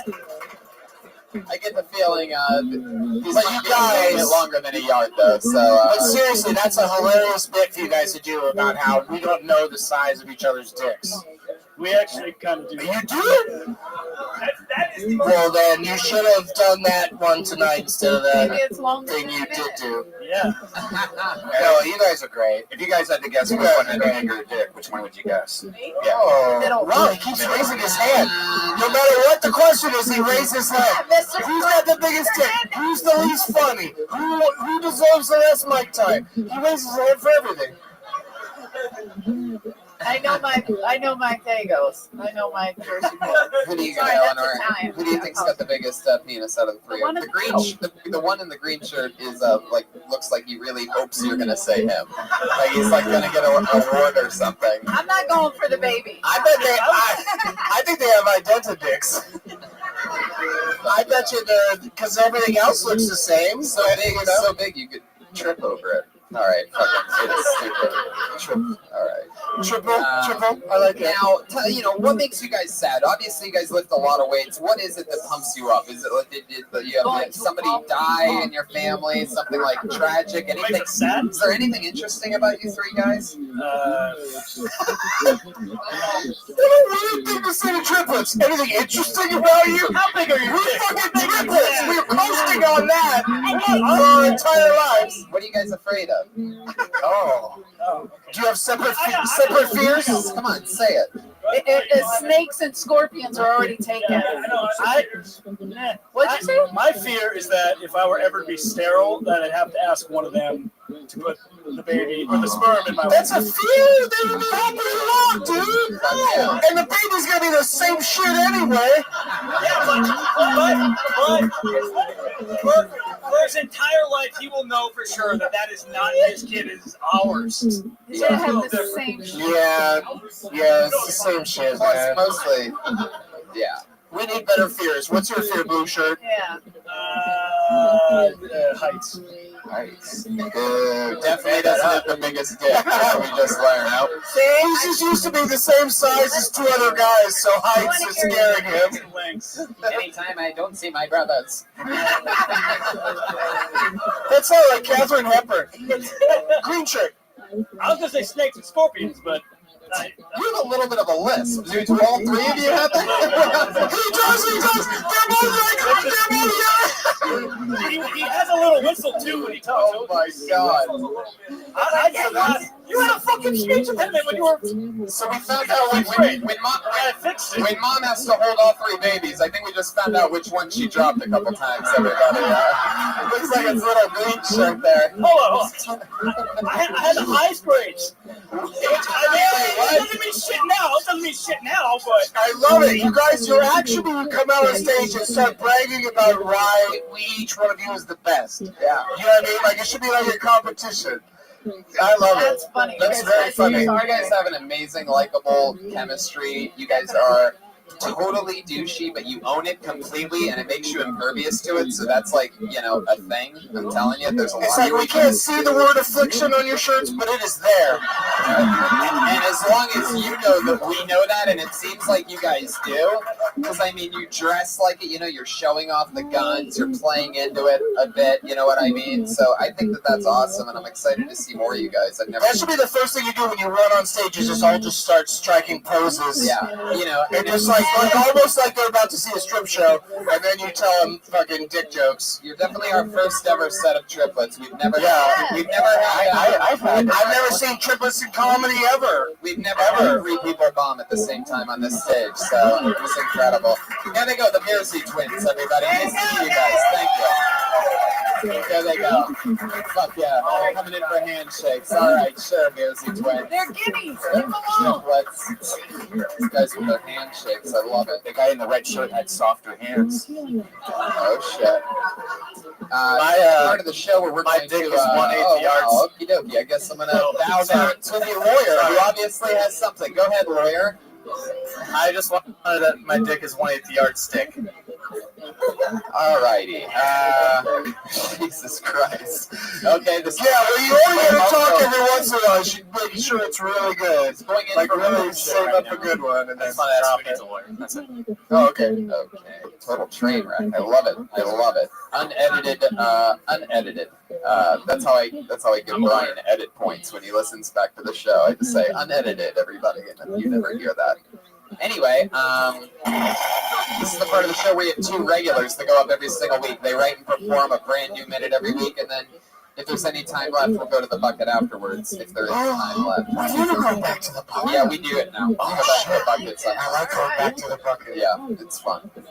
All right, so going up first this week, you know her as a Kill Tony regular. You know her, you love her. The always nervous, fun stylings of Melissa Esslinger, everybody.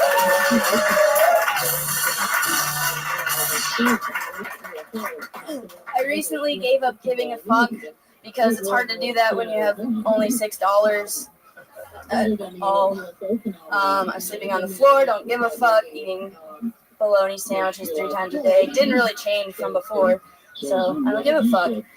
Anyway, I've recently discovered also that, not that recent, but living in LA, like everything just feels like high stakes. Like one day you're fine, and the next you're mixing water in your juice. This is going accordingly. I feel good about the fact that I saw a drunk man pass out on the bus. I feel like I deserve to live here now. Nobody did anything. I was sitting next to a nurse, but he was drunk, so fuck him, right? Don't give a fuck. I don't know. That's not funny. That's just anyway. Done. There you go, a minute for Melissa Esslinger. It's fun.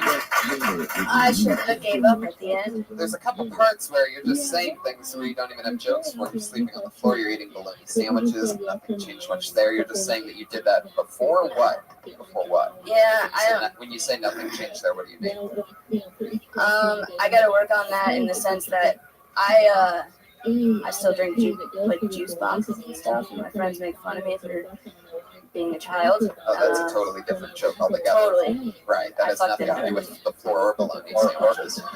Well, it ties back if I actually had. Or mixing water with your juice. What was that about?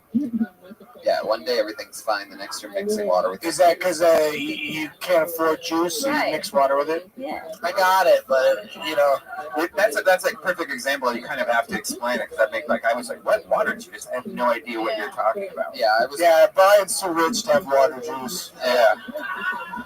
I only mix Fiji water in with my juice. It's like crazy. I still drink water juice, so. Water? A juice of delicious water? Water in there, yeah. Really? Yeah, it makes it last longer. What the fuck? What the hell? Are you serious? Just too fucking lazy to go to the store. I'm never going to Eleanor. That's part of your. Hey, hon, you want a glass of juice or something? Oh, yeah, sure. This tastes like shit. Is this Flint water? Water, but I put. So, Esslinger. But that's gonna be part of her experience growing as a comic. Is like you're very much an individual. Like I don't know anybody like you. You're different. You're special. But you also need to find ways that what you're saying can connect to the audience, rather than just water juice, which everyone's like, what does that mean? You know what I mean? But I just something worked there 2/3 of the way through. What was that again? I said that this was going accordingly. Yeah, which is so funny, just funny. The funny how proper that is. This is going accordingly. If anybody needs ever an update on this show and how your set's going, we all know this is a super live show. I meant it was going accordingly with the way things have been in my life, and that's what. Well, tell us about that. And you're saying things in this part that you're not. What's going on in your life? Somebody got it. You're entertaining yourself, though. Other than drinking a shit ton of water juice. What else is going on right now? In a matter of 3 days, I lost my car, my job ended, and oh my god. That's your opening line that you're saying right now. You said that she did it last week. I wish I was here last week. Missed out. I would have loved that so much, and then not had any. You can talk about the same subject and have different material about it, and then put all that together later on in a longer set. Yeah. Is there anything else about losing your job or losing your car that you have written? Yeah. Oh yeah. Like what? Like jokes or things that I'm like figuring out. Sure, any. Either way. Well, it's kind of liberating when you don't have like a schedule, because it sucks riding the bus, but if you don't have a job, it doesn't really matter, because if it takes too long, see, it's not jokes yet. It's just I think Oscar Wilde well, said that. it's easy to I think. No, go ahead. Finish your Oscar Wilde. Because that's what she aspires to be. Come on, Pat. I was gonna ask if my lawyer had any notes. Yeah, lawyer. Do you have any? Oh yeah, drag him into it. You jump in. He doesn't see clearly. I'm no comedian. Yeah. Oh, we know. I'm a lawyer, but Yeah. she did better than I do in my opening statements.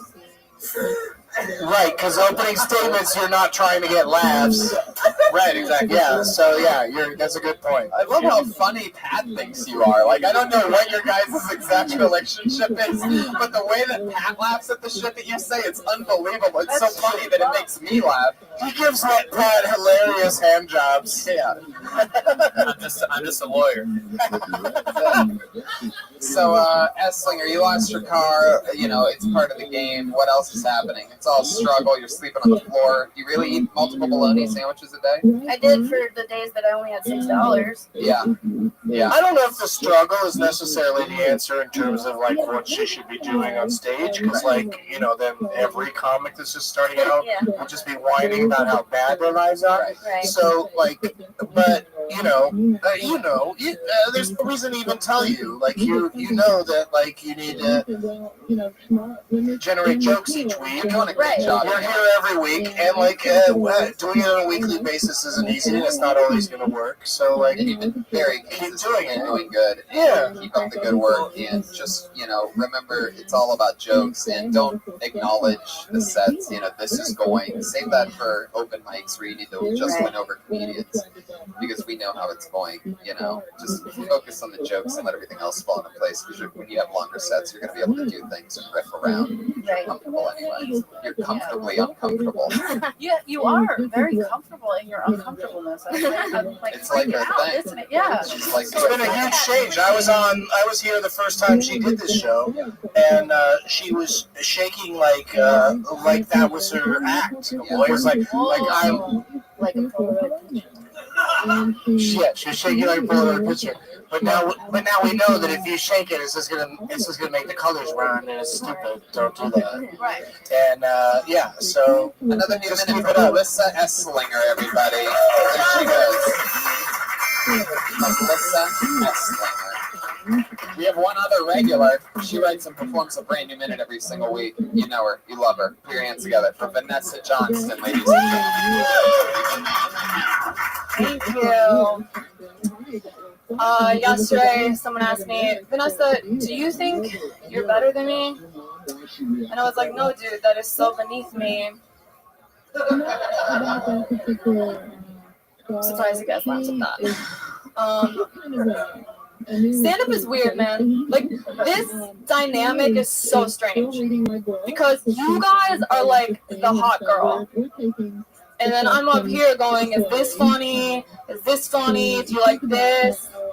Do you want to see me again? I'll do anything. And I'm just up here with this drink in my hands. It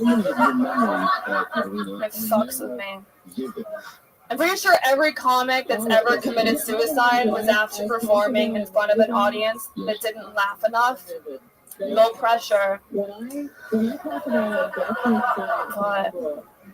there you go, Vanessa Johnson, 57 seconds. I love that. I love her. Yeah, I love the suicide thing because, you know, like a guy jumped off of the building right next door, a comedian. I mean, it's too old of a reference for you to drag that into it, but it's still like, you know, it's a interesting point. I love that set. I love that you're owning, you know, being good looking, and the fact that you're making jokes about it, really even, you know, calling yourself hot in front of an audience and still being able to win them over is like, that's incredible, especially at the stages that you're at now, and you're owning that voice, and that's so critical. You're doing what I think you are with, like how we were just talking about Melissa Esslinger, like how she's like nervous and jittery, and now she's like controlled nervous, while you're like controlled confidence, and I think that it's really super cool, and I think that's especially a set to make them showcase that. Eleanor Kerrigan. No, thank you. This is my first time. Thank you, man. This is my first time seeing you, and that was fucking awesome. Honest to God. And yeah, I like that. A lot of times girls go on stage like, oh, people think you're too hot. I didn't mean to include me and say we're. But no, you're gorgeous. I know what the fuck I look like. I gotta try harder. I get it. Guys, I'm going for the Caitlyn Jenner. Anyway. Right. Just make your voice deeper. Adam's apple. Get an Adam's apple, yeah. No, you're hot. And I've seen girls be like, oh, I gotta fucking tie my hair up, not put makeup on. Fuck that. Own it. Fuck yeah. You're funny. Own it. And tell them. Wait, but also she doesn't like go crazy with the bombshell outfit either. She's dressed like just normally. Girls will go up in like a fucking hoodie. No, I hear you. A fucked up bun, and I like to Right. piss Right. off. They dress down too much. I hate that. She's attractive, but also not like pushing the agenda. She's not like rubbing dirt on her face before walking in to like be like, I just want them to like me. She's not rubbing dirt on her face and lowering her, pulling your shirt down lower. Like it's perfect. Like it's great. Great. You know. Great. You look great. You sound great. You're confident. Yeah, it's fun. Anything fun happening in life, in normal life? I mean, I fucked a chick this weekend. What? Yeah. I mean, I have all the time. I don't even. Why was not that the entire minute? You fucked a chick. Can we give her another minute? I wish I could do that. Well, it doesn't get any better than that. Can we give her another minute? No, give her several minutes. Let's get her a spot downstairs and all that. You should have finished your set tonight with, and I fucked a chick. Good night. Hey, you had that last 3 seconds. You could have threw the pussy in there. Sorry. Is that your thing in general, or are you bisexual? I'm bisexual. Okay. Nice. But that's a great thing to bring up, that whole bisexual thing. She's like a YouTube poet, which I didn't even know that was like a thing. YouTube poet. Yeah, that's hot. What coffee shop did you guys meet? Incredible. Well, hopefully we'll hear about it in another set coming up. YouTube poet is a great job because you need no qualifications. you just post on YouTube you doing poetry and you're a YouTube Can poet. you imagine the fucking hate comments underneath YouTube poetry? Just like, that's not that well written. Yeah, everything. Vanessa Johnson, you did it again. There she goes. Take care. Catch her and Melissa Esslinger on the Kill Tony poster, available at RyanJebelt.com. And goddamn, if he didn't draw tonight's episode again with a star reference. You throw me the idol, I'll throw you the whip. That's a great. And Indiana Jones also hates it. That looks exactly like Eleanor Kerrigan and Doug Benson. That's really good, dude. Really good. Ryan Jebelt. You can check it out on the front patio. He's also slinging the official Kill Tony poster. You can take it home with you tonight. Find us on the front patio after the show. We're also going to be doing spots in the original room later on stand-up comedy. Catch me in Chicago, Zanies, Cap City, Austin, so many other great things. Jamie Vernon on the HD camera, Josh Martin, Pat Reagan. What's happening? Matt Murdock on my fucking lawyer. Patty Reagan on Twitter. I kill myself, Colorado Street Bridge this week. Doug Benson. DouglasMovies.com. Eleanor Kerrigan. I'll be in Vegas April 21st, 22nd, and 23rd at the Laugh Factory. Catch her at Vegas Laugh Factory, April 22nd, Laugh Factory 23rd, and 24th. Ryan Redband and I are going to be at the Wild West Comedy Festival in Nashville, Tennessee. So we'll be drinking Mangria. Heck yeah, we will. The delicious, delicious flavors of Mangria. Thank you so much, live audience. Have a great night, everybody. Good night.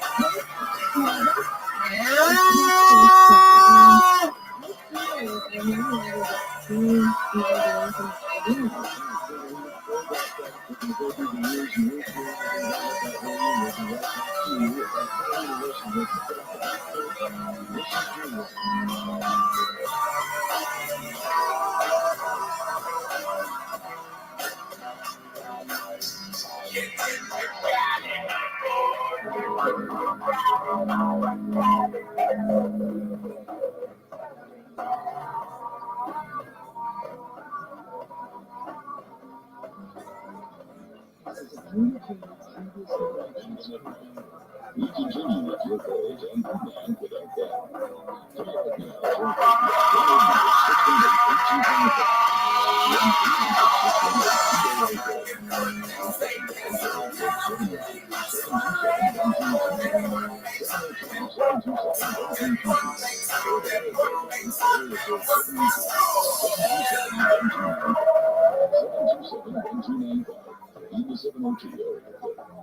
again, he was okay. Now again, here I am. My guest is Katarina Wilson. She is author of a book called The Alien Jigsaw. Just pick up Barnes and Noble, so you'll be able to get it anywhere. And we're going to find out more about her experiences in just a moment. Katarina Wilson, so she said that there's some sort of genetic motive, or some sort of genetic motive behind all they are doing with human oppression. Is that correct? Genetic motive. I think I may have read through it from Penny. The funny thing I feel is if I've been told why they're creating Hey, this is Rabbi coming to you live from the world famous comedy store for a brand new episode of Kill Tony Volume 3. Give it up for Tony Hinchcliffe. 2-2, yes.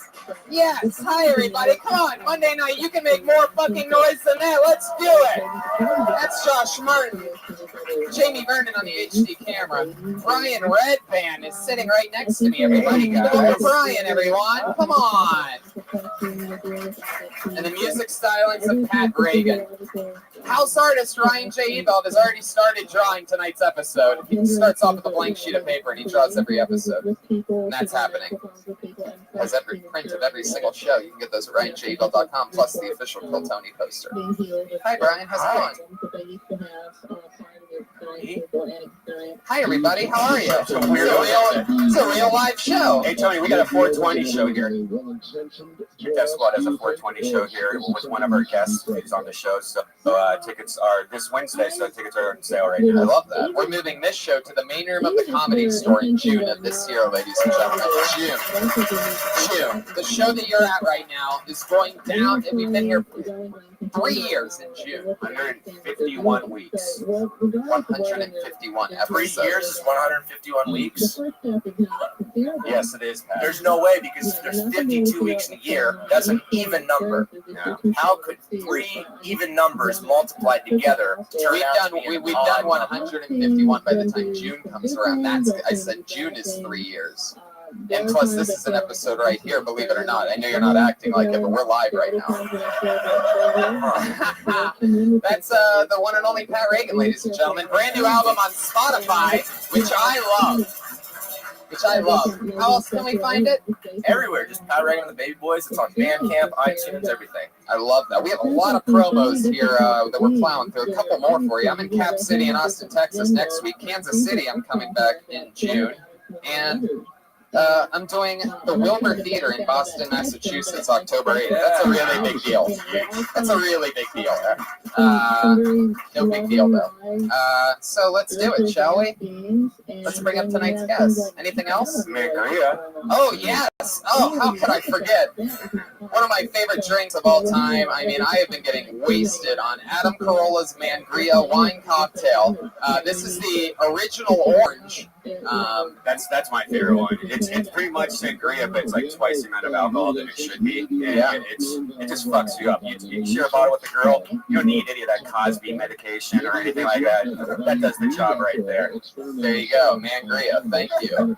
That's the way to do it. For those of you that are into rape, Mangria, it's the one for you. So yeah, we're doing Nashville. Kill Tony. The show that you're at is in Nashville, the Wild West Comedy Festival. That's May 22nd, a Sunday night. We're coming back the next day, back home for you guys for our last belly room, Kill Tony, before switching over to June. So let's do it, shall we? You're at the #1 live podcast in the world, ladies and gentlemen. Will you make some noise for the people watching on Ustream? People watching on Ustream, now you know that audience is real. Every single week, I have 2 of the funniest comedians in the world on this show. They sit in and we talk to people throughout the show. This week's no different. 2 of the best killer New Yorkers, killer human beings, 2 of my favorite comedians. Put your hands together for the great Mike Lawrence and Louis J. Gomez.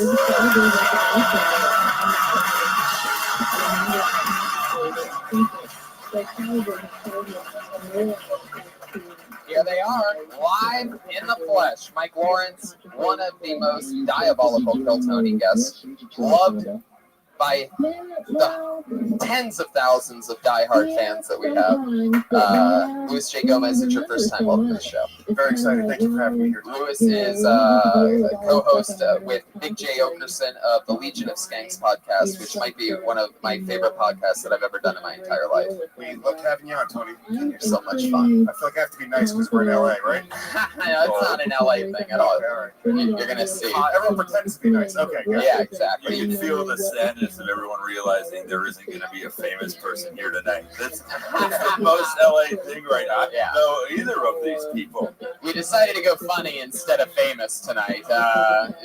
We've had some of the most, profoundly famous comedians on this show. And people who don't care if they're going to work again, so we actually get to give you a real opinion. So Right. it's really fun. Exactly. Some of you may run shows and you'll never hire us based on what we tell you tonight. This is the biggest thing I'm doing all year. And he has a child. You can be as mean as you want, Luis J. Don't hold back. And, especially on our friend Pat Reagan over there. No, I wouldn't take that advice. Pat, you're a real faggot. Oh, yeah, I like this. Schoolyard. But also a real sight. We're the horse of truth. He really is a faggot after all. Wow, even the horse agrees completely. People that got called faggots turned out to be like Bill Gates and stuff, so. Oh, okay, yeah. Bill Gates is hilarious. Yeah. You guys, faggot is just a meaner way to say guitar comic.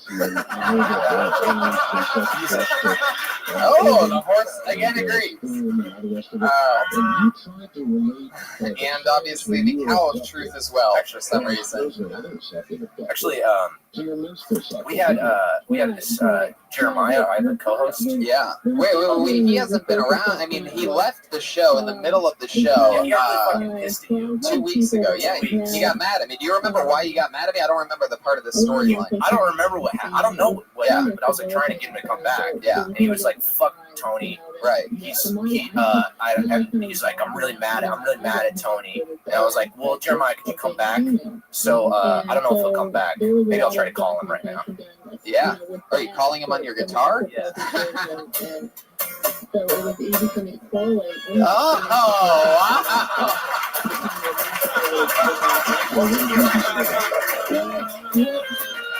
Oh, God.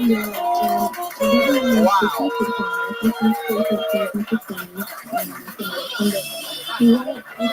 Wow.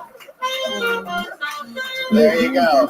Wow, you've been back for 7 seconds and you've already played the only 2 songs that you know on saxophone.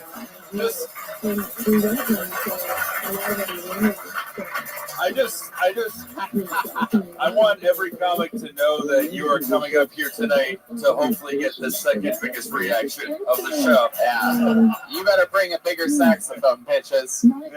You were good, but you weren't saxophone good, were you? Jeremiah, welcome back. That was fucking an awesome entrance. Thank you, Tony. We've squashed our beef. It's great to be back. Right, yes. I love this. I didn't know we had this show just crossed with the WWE where we had secret rivalries that My God, it's Jeremiah! Oh, he's got the saxophone to death. So here we go, guys. You know what happens. Comedians come on, they sign up. Over 40 comedians signed up tonight for the chance to come on stage and do 60 seconds of stage time and then talk to us afterwards. Comedians, you know your 60 seconds is up when you hear the sound of a kitty. Oh, that's adorable. Wrap it up then, or else you're going to bring out the angry West Hollywood bear. Also noticed that they appear to be abducted pretty regularly during the time. Okay, there's a That just sounds like a motorcyclist leaving his family. the old jungle bird of loneliness there at the end. So let's jump right into it. Are you guys ready to start Kill Tony episode 150 something? I'll do it if no one calls me a fucking faggot. Whoa, well, looks like you're not doing it because we already did that.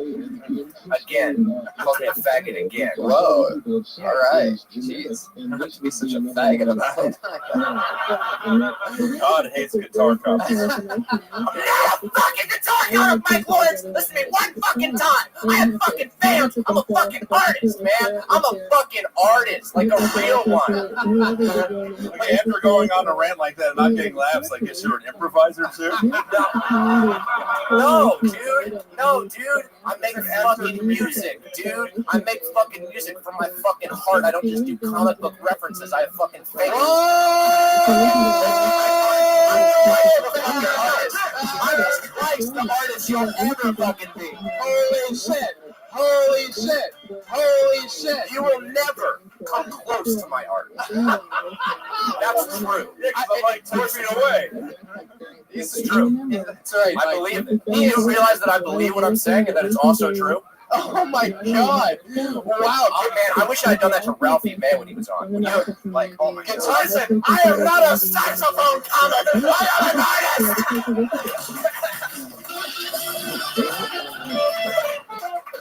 Beautiful. Pat just made fun of me like it was the beginning of a music video. I was like, what do you want to do with your life? I want to rock! Wow, do we even need to start tonight's show, or can we just do this the whole time? Yeah, just rock and make girls squirt. Fuck yeah. Okay. Man, I just got Stephen lynched. Yeah, but he's not an artist. He's a hack. Okie dokie. There's a lot My real feelings were uncensored, Pat. I know is the answer. I could already just say. Who are you talking to right now? Guess who has beef with the show now, Tony? You know what? I'm fucking out of here. No, don't do it, Pat. No, don't do it. Wait, what's he doing? He's coming closer. Oh my god. Oh, hey, wait. Maybe Jeremiah, if you play one half of a song, he'll come back.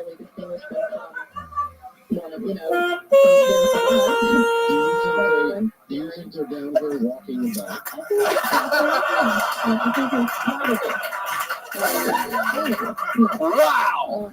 Louis J, welcome to Kill Tony, dude. Yeah, I think I bring like a certain energy to it. I love Pretty it. angry. I love it. Yeah. This is beautiful. Wow. But my favorite part.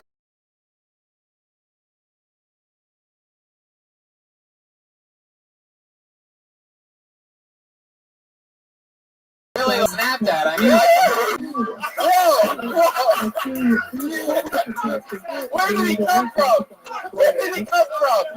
You guys been making fun of me, but I'm not even in the fucking building. Look at this. I think you were in the building, Pat. I think technically you were in the building.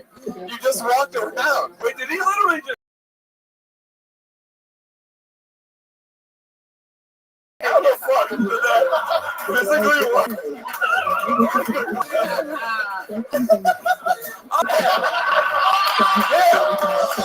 Yeah, because I got right.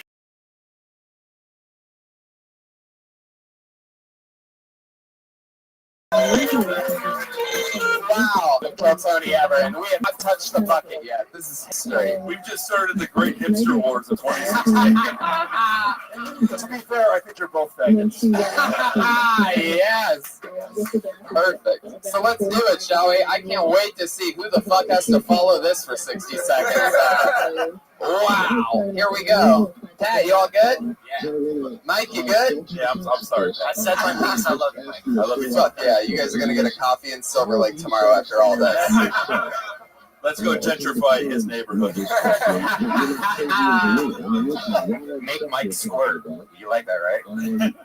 I pulled the name out of the bucket, ladies and gentlemen. Your first comedian tonight doing 60 seconds uninterrupted goes by the name of Al Bamani.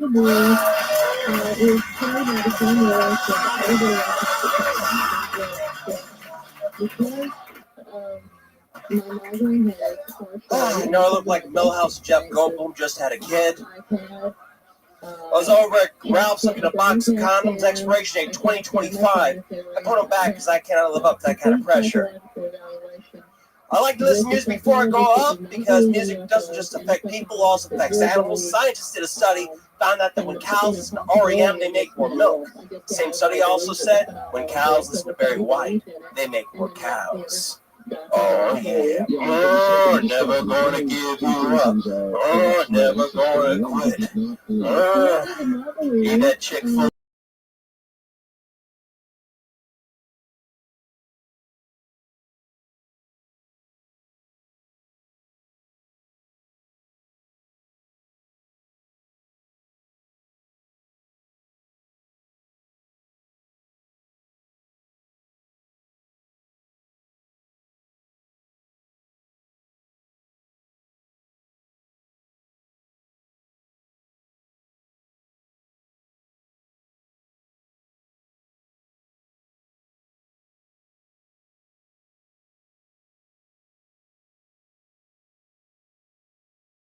after that. Jesus, how do you think that went?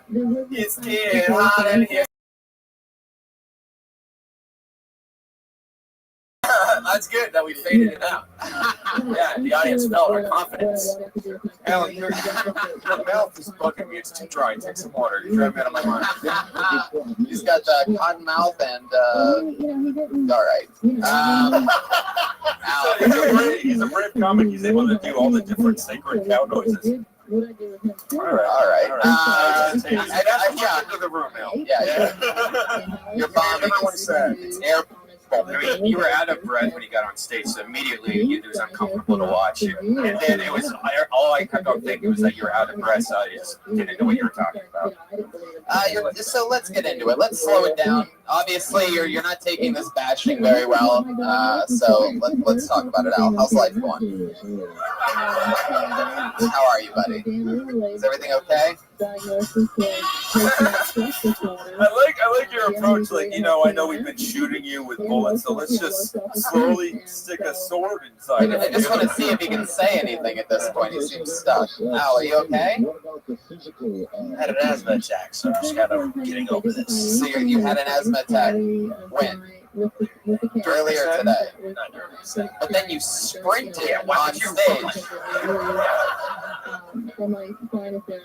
Al, one thing to help you out right now, posture. You're gripping the mic. You're in a place of fear. So when he was saying whoever was watching was uncomfortable right at the beginning, because you were leaning in and you brought the mic in, and it just felt like uncomfortable. So try take the mic out of the stand and take the mic out of the stand. Put a harmonica around your neck. Next step, obviously. I wanted to say that, but I was afraid of the wrath I would incur. I'm a fucking artist. Yeah, and then spend your whole life writing songs. And I'm the kind of person that I want to know the truth. I don't care what it is. All right, Al, let's talk about it. What's going on here? How long have you been doing stand-up? Too long. All right, Al, not a funny answer. How long have you been doing stand-up? 14 years. Holy shit. Oh, Mike's now having an asthma attack. Now Mike can't talk. He wrote that Goldblum Millhouse joke when The Simpsons was first on the air. The fly just came out. It's gonna kill, man. You know Jeff Goldblum, star of the upcoming film Jurassic Park.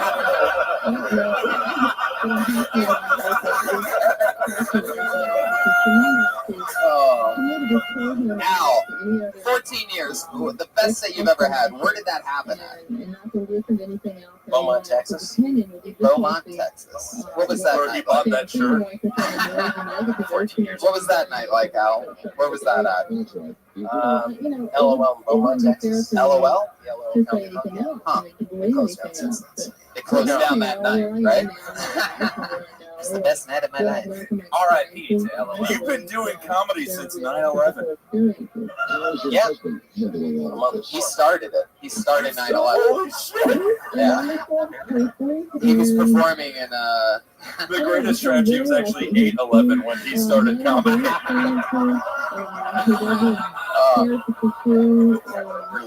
Never forget. Never forget. He bombed one set and he immediately bombed another. Incredible. Al, some people say it didn't even happen.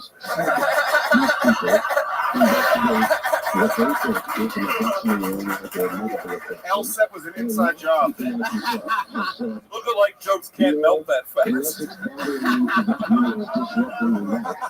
So, Al, how much material do you think you have altogether? If you had to guess, 14 years. If you had to do, a special with jokes that you would want to put out there, how long do you think that special would be? How long? 20 minutes, actually. 19 minutes, let's get real. Yeah, because the 45 seconds you did here tonight can't be part of it. So you talked about the condom pack. Is that true? You're not getting laid a lot? Can we stop making this sadder? Yeah. Please, Tony, I can't handle it anymore. It's getting too sad up here. You can round it up and say he's been doing comedy for 15 years. Al, last time you got laid, what was that like? What happened? When was that? Any answer to any of those questions will do, Al. Are you okay, dude? What's happening? Can you do this right now? I actually looked up the rocket scientist. Really? Yeah. What was that like? I just came up, went up drinking with a couple of my friends and said, hey, Al, she's looking to hook up. So I went up to her and said, hey, I got a big dick and know how to fuck. Let me fly you to the moon. That was your pickup line? Yeah. You brought none of that confidence with you on stage tonight. I love that you'll go up to a rocket scientist and be like, I have a huge cock, let's do this. And you come up here and between jokes, you give a sad puppy face. Like, when you came, did you say, blast off? Oh. You fucked Alpamani. What are you, a rocket scientist? Houston, we have a condom. Yeah. Al, where did that happen at? Where'd you meet this girl? Houston, Texas. Houston, Texas. That's this fucking city. Yeah, it's incredible. So you're at a bar, you're just hanging, and that actually worked. Yep. Did you go to her place or your place? My place. Now, how was that? She's a rocket scientist. What kind of place do you have? What do you do for work? I had a one. Where were you working at the time? Office. Oh, that's pretty cool. Yeah. It's going to sue the fuck out of us. Al, what's going on in your head right now? I see, like, just pain. Have you thinking about quitting? No. You sure? I mean, if I can stand Mike Lawrence's smell, then I can stand this. Oh, Jesus. People are taking shots at good. Wow, Mike, people are turning on you. This is a very Roman Reigns situation. We're like Dyke Lawrence, am I right? Oh, boy. I mean, only one of us has to wake up being him tomorrow, so I'm okay.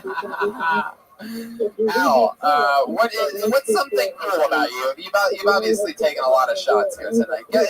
Stand up for yourself. Tell us something cool about you. What's a fun fact about Al Bamani that we would never guess? Do you really have a big dick? Is that a thing, or did you just tell her that like she'll never fucking notice? It'll just be too late by the time she finds out. Turned a one-night stand to three-night stand. Well, wait, say that again? Turned a one-night stand to three-night stand. Wow. Show us that dick. Show us that dick. Show us that dick. Show us that dick.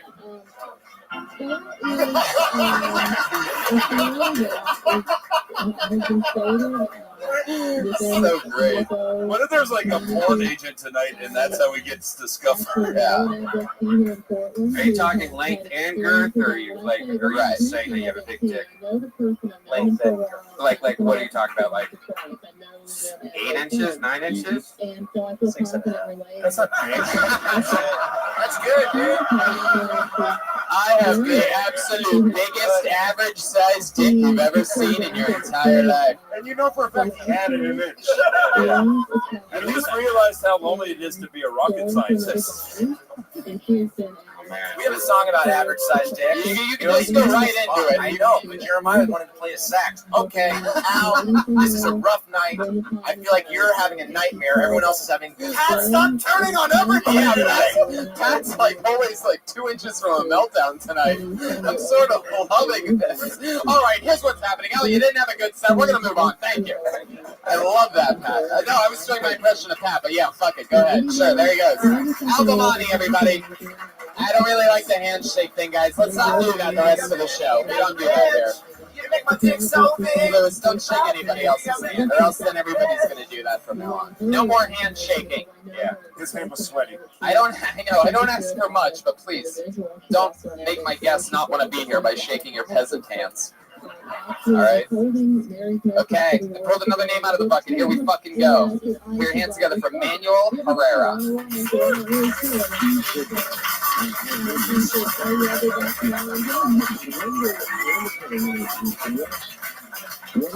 Oh, yeah.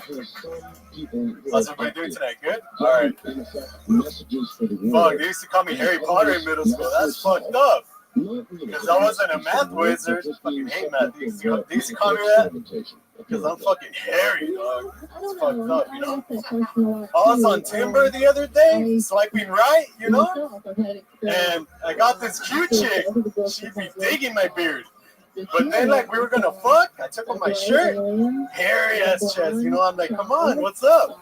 But she goes, you know, I'm all about the beard, but I don't know about the hairy chest. And I was like, come on, Shawn Michaels would have been all up in here, you know? And yeah, you know, fucking hairy life. It's fucked up, man. I'm so hairy, I got an ingrown on my sack. That shit hurt. I didn't go to the doctor, I made my mom do it, you know? She fucking plucked it with a pair of tweezers, you know? I felt bad for those tweezers. Thank you. 54 seconds. Manuel Herrera. Well, on the plus side, you have the experience of one specific person who's been doing it 14 years. Oh, nah, man, this is my 8th time. 8th time on stage. Yeah. It was infinitely better than him. Oh, definitely. Al, are you still here? I think he's... Okay. Yeah, he's gone. Manuel, don't do that. I'm from East LA, man. Oh, okay. Is that really your accent, or are you overdoing it like Carlos Mencia or something like that? I mean, you really talk like that? I'm from East LA, dude. So if you stop by East LA after a while, you'll probably hear a bunch of us. You're actually talking normal right now. You're not overdoing all the... Brian hates you already. Yeah, I know. Hates you. I don't know if you've noticed, but he's decided to attack you. I just don't like that over, like, hey, so I went outside. Yeah, I mean, I'm sorry. Every one of your jokes. Well, oh, you had that one loaded up. Look at you. It's different East LA. They just discovered Harry Potter. Yeah. So, how long have you had a Timber account? Probably like 4 or 5 months. Nah. Is that where lumberjacks hook up? I fucked it up when I was nervous. Chop left and chop right. 8 times on stage. I sort of like you. Are all your jokes about being hairy? No, I just wanted to stay in the pocket with that minute. Right. Hairiness. Yeah, I like that. What other types of things do you talk about so far? Chicks. Okay. What do you do for work in real life? I used to work at a warehouse 2 p.m. to 3 a.m., but last Friday was my last day there, and now I'm working 7 a.m. to 4 p.m., so I'm able to do You're really obsessed with the times that you work. Yeah. It's like you had to we're officer or something. Yeah. What do you do for work? Well, let me give you my schedule first. Yeah. I like so to what, paint a picture. I love that. I think you had a lot of confidence though coming up, which is good. I think it's one of the most important things for a young comic because the jokes were awful. Yeah. Terrible. They're a work in progress. That's one way. Why is everybody laughing? Always growing. But I tell you the reaction that you want. You want them to laugh. Don't stop them, please. All right. In a few years, Harry's going to be the new Fluffy. All my hair jokes just keep growing and growing. I was right in the follicle, man. I had to shave some of the material. If you look at my Netflix queue, it has Harry Potter, Harry and the Hendersons, Harry and the Spy, Dirty Harry, Open Documentary, When Me Met Sally. Yeah, man, shit like that, you know? Yeah. And your last name is Herrera. Like, there's almost literally hair in your fucking name. Yeah, Herrera. You guys can follow me on Snapchat. All right. Sure. Yeah, I'm sure you're the only Manuel Herrera on Snapchat, by the way. Anyway, I don't keep it hairy free. If you thought this 54 seconds was too long, you could see me on Vine. I mean the actual street where I will be doing these same jokes. That might be my favorite joke I've ever fucking heard on this show. Yeah, man. Yeah. You're a fucking New Yorker. That's big points, Mike, for using a Vine reference. Holy shit. Wow. What the fuck did I want to ask you? So what is the job you're doing at 7 a.m.? Just a warehouse job, driving a forklift around, you know? Wow. No, I don't know. So that's not broken at all. That's just like you really do talk like that. When you're talking to your mom, you're like, hey, Mom, how you doing? That's actually what I wanted to ask you. Yeah, by the way, he sounds like that. Okay. The ingrown hair, did that really happen? Is this live? Well, yeah, it did. Did you really have your mom do it? Yeah, dude. Wow, holy shit. Wait a minute. What kind of weird fucking I don't think any of those. All right, so tell us slowly how this happened. Well, I was on my forklift. Not that slowly. Speed it up. I'm trying to get like getting off and on board, you know. So I didn't want to go to the doc because it's awkward getting a doctor in there, you know. So I had my mom do it for me.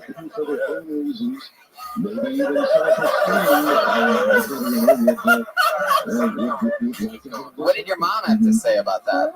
What's she like? She didn't really want to do it, you know. I got her my butt, you know. I just imagine his mom is just him with a wig on, like Fight Club. Why'd you get into comedy, son? You're supposed to support me. You're super Mexican, dude. I feel like she pulled that ingrown hair out and candy came out of your ball sack. Fuck yeah, dude. Fucking Duvalines and shit. All right, okay. A little shout out. Stockton Slap 209. What is up? Are you aware of the porn star Manuel Ferreira? Well, yeah, he's French. He's not Mexican. Yeah, he just got a very similar name to him. Yeah, oh, took the mic out of the mic stand for that one. Yeah, well, I have an actual response for this that I cannot keep the mic in the mic stand for. Yeah, I might not have a big dick like him, but I got charisma, you know. Yeah, His porn star name is Charisma. Charisma on stage. Charisma. Yeah, does any of you want to fuck my charisma? I got charisma, machismo, and other different things I haven't displayed yet, but will soon. It is a very hairy situation. Make it all dirty, you know. Yeah, sure. Manuel, I feel like I'm listening to Joe. What's Chihuahua and Oliver and Company? So you've been doing this 8 times. You've been on stage 8 times. So what do you do for fun when you're not working at the warehouse? What do you like to do? You hang out with buddies? You hang out with your girl? You go on dates? What you been up to? Pick up on chicks. Where do you do that at? No, man. No, like, you know, like at the Beverly Center. Oh my God! What are you, a sophomore in high school? No, you know, like go to the shopping mall, pick up on the cheeks, go to the W, you know, on Hollywood. What? You go to what? The W in Hollywood. The W? What's your favorite kind of porn? What's your favorite kind of porn? Like, what's your go-to category of porn? Oh, the squirt and the POV. Wow! No hesitation whatsoever. Yeah. Normally people take a beat on that answer always. They think about being on the internet, streaming live for a second. Not you. Squirt POV, glad you asked. I like the POV because it's like, you're the dick, man. Yeah, you know? Yeah, exactly. But wait, hey, there's some fools that like gaping buttholes, you know? Fuck that shit. You know, it's all about like just regular shit. They do fuck that shit. That's the whole thing about a gaping butthole. No, that's dirty, you know? They're not called fools, they're called homosexuals. Right, Pat? What make you... It's back on! Hey, that's all cool, but I'll be Shawn Michaels. Are you talking about Shawn Michaels, the wrestler, or the porn star? Oh, the wrestler. And you said what about him? That he would like your hair? When in doubt, do a callback to a joke that didn't work. No, that's my style. That's the Heartbreak Kid. It's my idol. Yeah. So, okay, last time you hooked up with a chick at the mall, how does that go down? Just be honest. Don't try to be funny. Are you more of a Ticketmaster guy or Fandango? No, it's not the question I asked you, Manuel. Just don't try to be funny is something someone told him right before he came on stage. All right, so I just, I went up to a girl. I thought she was pretty cute, and I asked her, "Hey, where can I get, juice? Like, we're gonna get what? Like, where can I get the juice? A synagogue, okay? No, not the Jews that control the media, but like the drink.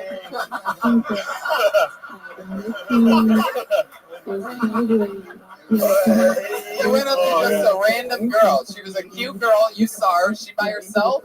Yeah. And you go with the old, hey, do you know where I can find some juice around here? At the Beverly Center. No, like Jamba Juice, you know, or like natural juice. You know, natural juice. Raspberry. Once fingered this girl named Jamba. She was sweet. So then you ask if she knows where the juice is, and or like where's the nearest Jamba Juice? And she was like, "You're selling oranges on the side of the road." Shit. Hey, they don't even have seats. It's pretty good. Fucking Gomez on Herrera crime. Yeah. They're always in fighting. White is right. So keep it going, Manuel. Then what do you do? What does she say to that? She says, "Oh yeah, I know what would happen." And then just like, oh, where's the Jamba Juice? New Jamba Juice in here, and then just and then she just started fucking. You're missing a part of the story, Manuel. I got it. You asked her if she knew where any juice was. Then what happened in the story? Oh, and then I tell her, oh, well, you look like you do something artsy or something, you know? Better and better. I'm going to keep driving this out of you. So then what happened? Oh, and then they're like, oh, yeah, I model for Instagram or whatever, you know? Because that's what they do nowadays. Instagram? Okay, and then what happened? And then I took her to Chucky Queso. We had 7 babies. You gotta do the social media. You could follow me at Tweety Gonzalez. So then what happened? Yeah, and then I just make small talk on the way to the Jamba Juice, you know? So you took her to Jamba Juice, and then let's get to the part where you end up hooking up. How does that go down? Well, I just exchange numbers, and then I'll text her, or she'll text me, and then we do a date at night that same day, you know? Where'd you go on the date at night the same day? All right, where'd you take her at night? Jamba Juice. No, well, Here's my problem. He's lying, and the story's just falling apart the more you pull the threads. Is that true? No, not really. No, here's the deal. No, there is no girl at Jamba Juice. It's faulty because he made it by hand. You know what, Brian? I'm starting to think the accent may be fake. Yeah, I'm telling you it's fake.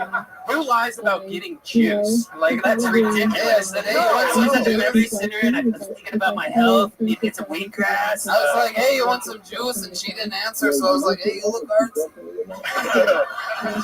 Manuel, I have heard enough of you. There he goes. Manuel Herrera. There he goes. There he goes. He's still leaving. Get the fuck out of here. You know? Tres, cuatro.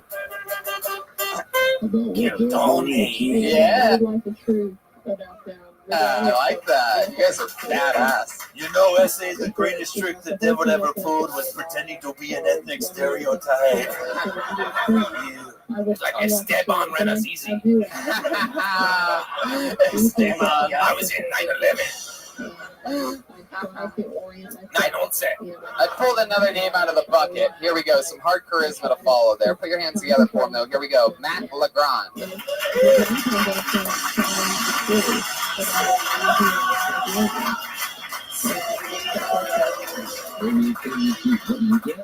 What's up? I'm gay as fuck. I went on a date with a dude last week, and he was like, "You call yourself a gay man, but you've never seen the Golden Girls?" And I was like, "Yeah, dude, I'm gay because I like dick. Not because I've seen some sitcom about 4 old women in New York." So that was the qualifications that all of our moms would be gay. Caitlyn Jenner was recently interviewed, and she was asked her opinions on gay marriage. And she said, "You know, it's always been hard for me because I'm such a traditionalist." Congrats, Caitlyn, on transitioning from a dumb jock into a stupid bitch. I grew up in a really conservative home. My mom is so conservative, she walked out of Zero Dark 30 because she felt it empowered women too much. I was like, "Mom, that's not what was wrong with the movie. It was the Muslims." Some people are so ignorant. There you go, Matt Legrand. Coming in and killing it. Maddie. I love it. Owning it right from the beginning. That's how you fucking do it. Nice to meet you, dude. Funny as fuck. Where are you from? Thanks. Born and raised in Indonesia. Really? Yeah. My parents are missionaries. How did that happen? My parents are missionaries. Well, I mean,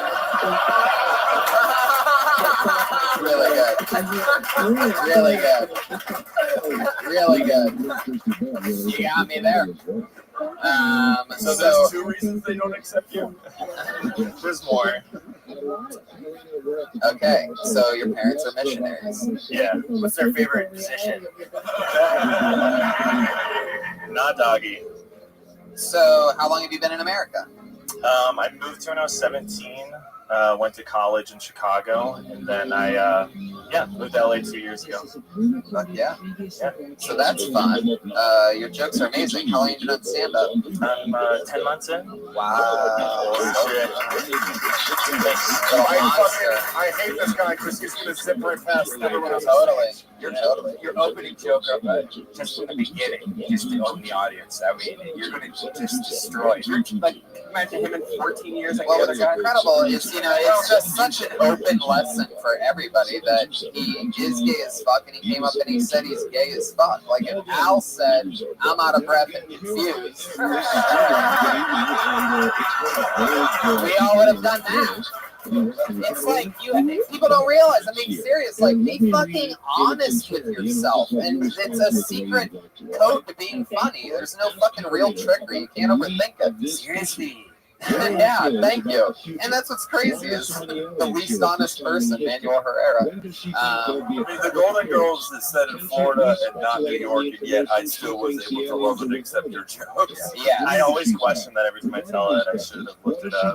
Florida, and it is fucking like absolutely. It's actually one of the blatantly best written, funniest comedy shows of all time. I just watched Sex and the City. You should definitely. Have you really never watched Golden Girls? I've never seen it. Can I tell you something? I'm a Betty White guy. You should totally fucking watch it because it's actually funny as fuck. Like, unbelievable. One of them is a whore. It's awesome.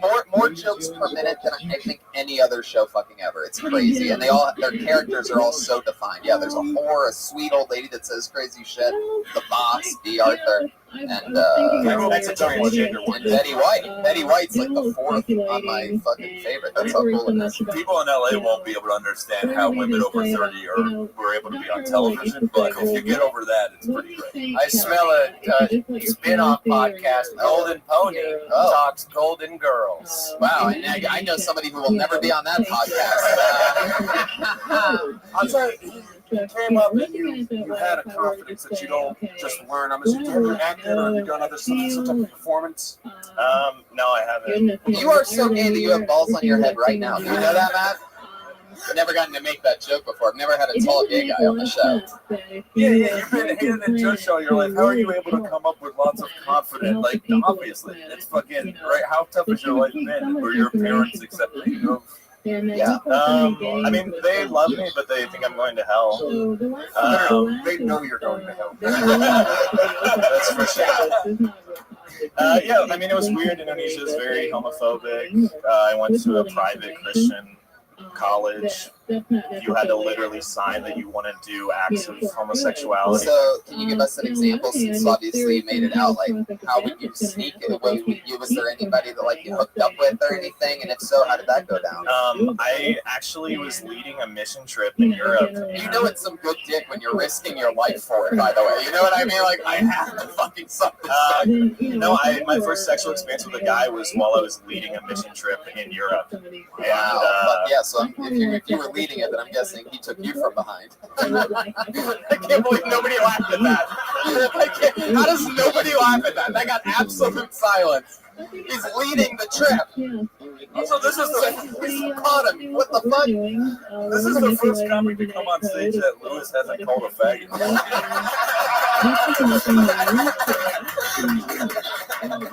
Oh my god!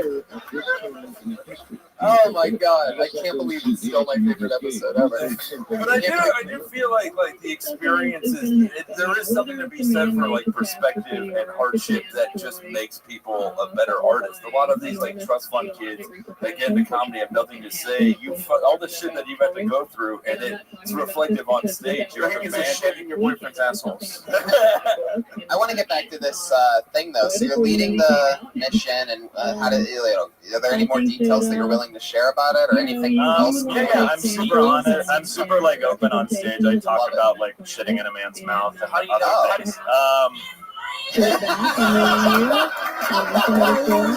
Wow, baby, we are doing it. This is amazing. So if you want to know what it felt like watching Alpha Mafia, all right. No, but I feel like when I went on that trip and when I came out, I just kind of had to wipe my moral slate clean, if you will, and just learn from scratch. So because I have the species all over. Yeah. How did you know? Like when you were at college or on that mission trip, how did you know that the other guy was gay? Because I went into a gay bar in Amsterdam. Yeah. What happened? Wait, you were 17? It was when I was 20 years old. That's when I was leading it. And that was in Amsterdam? Yeah, it was a weird mission trip. I was like staying in hostels. Yeah, I'd say so. No, I was staying in hostels throughout Europe, but literally when I went out, I saw one of the rainbow flags above the bar, and I waited till everyone on the mission trip went to sleep, and I went out that night, and you went out to the Brown Hole District. But I made it to like a cruising bar, and it was like a very, very wild experience. Cruising bars are where they have like rooms for hookups. But the next day, everyone was like, "No, we heard you were out late, whatever." And they're like, "What were you up to?" And I was like, "Oh, I felt led to do a prayer walk around the city." Yeah, you didn't tell us that walk. While doing that walk, you had like your wrist bent or whatever. Yeah, he's going to hell for that. I just find it amazing. There's finally something more gay in this room than Tony's voice. Yes, there you go. Wow, I'm taking shots at me now. I see. Wow, it's back on. It's like the physical embodiment of your onstage persona. It's well, I mean, yeah, I have jokes about that on my hit Netflix special. Anyway, Matt, let's like a true gay man. I just got born. So, okay, well that's fucking hilarious. Do you talk about that on stage? I haven't. How much material do you have? Like how long? I would say the longest that I've done is 20 minutes. I'm gonna be the one guy who doesn't talk about his dick on stage. Yeah, the longest that I've done is 20 minutes. I probably have 25. I perform every night. I don't understand a lot of comics come on here and this is like all the only mic they do. Like the longest I perform every night, meaning like I have sex every night. Like the longest I've done is 20 minutes. Like the longest you had sex is 20 minutes. That's starting to hook up. Oh wow, Pat. I mean, what's funny about that is you really fucking cut him off. I know. You got in the middle of a sentence. Totally talking. Wait. Yeah. Okay. Yeah.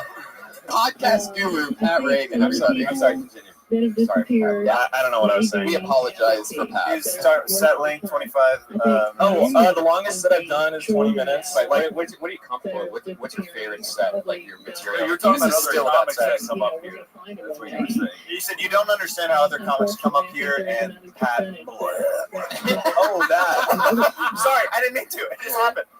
Oh, well, I mean, this is just an observation. I've seen this show a couple times, but a lot of people have said they've only done like they go out like once a month or whatever. They'll hit like one mic. This is the first mic they've been to. It's like if you want to do comedy, why aren't you performing every time? Totally, you're absolutely right. And we tell them that every single Monday live. We asked Quayne, would you like to do the Ice House next Friday? Yeah, I'd love to. Okay. Wow, there you go. From the bathhouse to the ice house. It was like the way Jokes don't work in this room if you do them over applause. Wow. Well, I lost your fucking. Oh, there it is. So nice to meet you. So fun. Yeah, you Keep too. it up. Grand, everybody. How do I follow up on Ice House or? He's gonna reach out to you. Yeah, I'll follow you on on social media. Okay, cool. And he is on Twitter at Matt Legrand. There he goes, everybody. Appreciate it,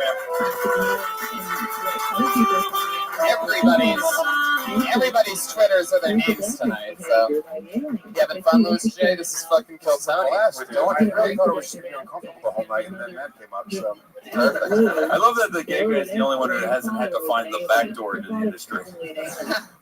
All right, you son of a bitch. Sometimes, yeah, I'm fine. All right, I happen to know for a fact that this guy has been signing up for this show every single Monday for like fucking years, and he rarely ever gets up. So here we go. He's not going to get to complain to me for a while. The name is Addleston Fitzgerald Holder the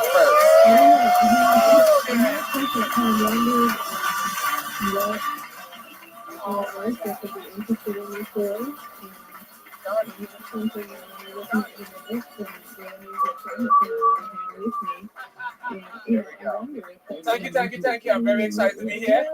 She was pregnant and she had it confirmed. She you're not going to pick on me, right? After, examinations and everything. All right. Because it's so uncomfortable.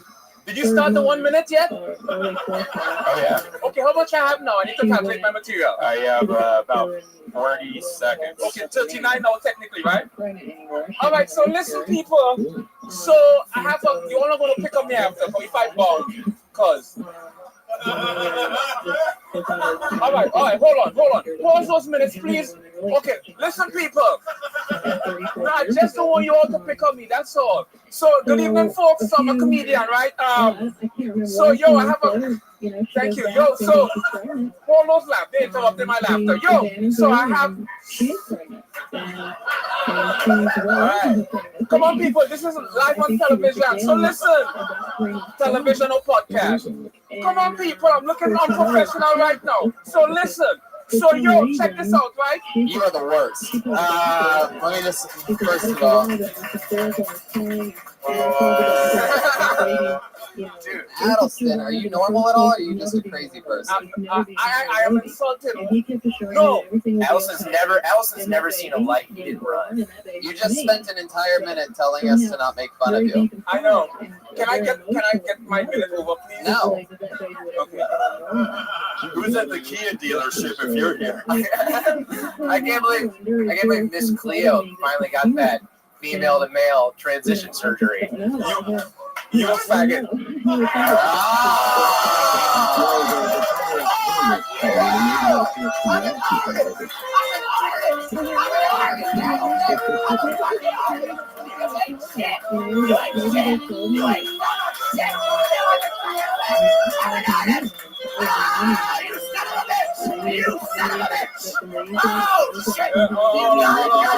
Hold on. You should be the one with the saxophone because you're the one that gives the blowjob.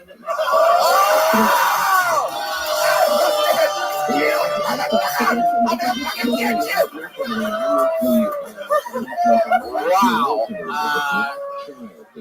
I guess actually you're the second worst since you just put Pat Reagan in his place. Wow. Well, actually, the second one is you. All right, nobody gives a fuck. Man, you're taking shots from Bob Marley.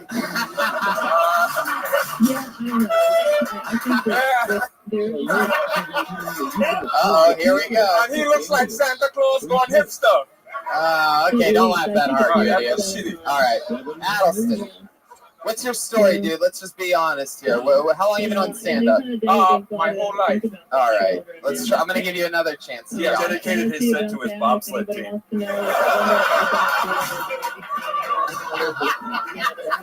What do you do for work, Addleston? What do you do for work? You're one of the few comedians to ever bring a briefcase with you on stage. So. Yeah. Thank you. You're laughing so hard he's making whale noises. What do you do for work? Stop laughing. That's unprofessional. Addleston, stick with me. Up here, buddy. What do you do for work? Still over here, Addleston. Addleston.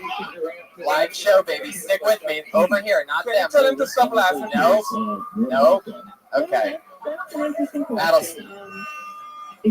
Addleston, what do you do for work? Currently, I'm unemployed. What did you do before that? I was unemployed. All right. But I did construction one time in the past. Just remember when you paid your taxes today, it's to support this dream. Addleston, I'm going to be honest with you. You didn't do anything on stage with your minute, and that's sort of the only thing that can fuck the show up a little bit. So I'm going to move on, and all these people that signed up wanting to perform a minute on the show, we're going to give them a shot. Addleston Fitzgerald, Ola the First, everybody. There you go. He has an actual stamp for his name instead of signing up. He uses the stamp. We should have known that. And an AOL email address. Yeah, for his Twitter handle. Left his actual AOL.com email. Put your hands together for your next comedian, Kelsey Kerr. Kelsey Lane. Kelsey.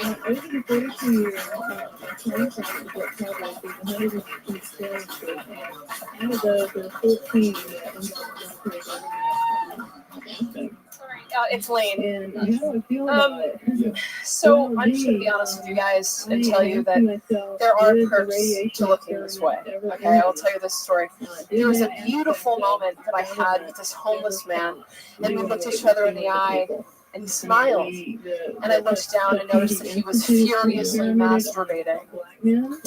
And I tell you this because when I went inside to go get the sandwich, I came back out and he was like, hi. And I was like, hey. He was like, are you single? And we've been dating ever since. So, thanks. Okay. Kelsey Lane. One of your first times doing stand-up. You just started. Yeah, like 4 months. 4 months. Yeah. Okay. How's it going? You having fun? Yeah, it's I'll tell you right from the get, like, you know, when you say there's, whatever you say, there's something okay about looking like this. Like, we already don't know what you mean. For example, to go back to Matt LeGrand came up, said, I'm gay as fuck, here we go. And you say, there's something about this look, and we don't know whether you think you're pretty or ugly, or we don't know what you're saying at all. Does that make sense at all? Yeah, definitely. So she started to be like, yeah, but what do you do? I don't even know what you so like, there's perks to being this great looking. Oh, that's what you meant. Yeah. Don't do that. All right. Yeah, that's an. Dang, he called you a 6. Whoa. I didn't, he did.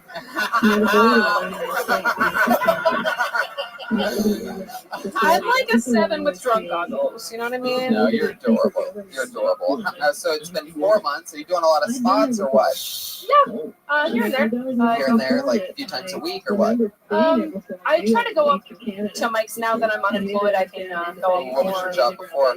I was Don't lie. I was working Please, at a- so many liars tonight. I can watch you all thinking of your fake, unfunny fucking answer. I worked in a matchmaking service. Perfect. That's great. What was that like? Were there some people?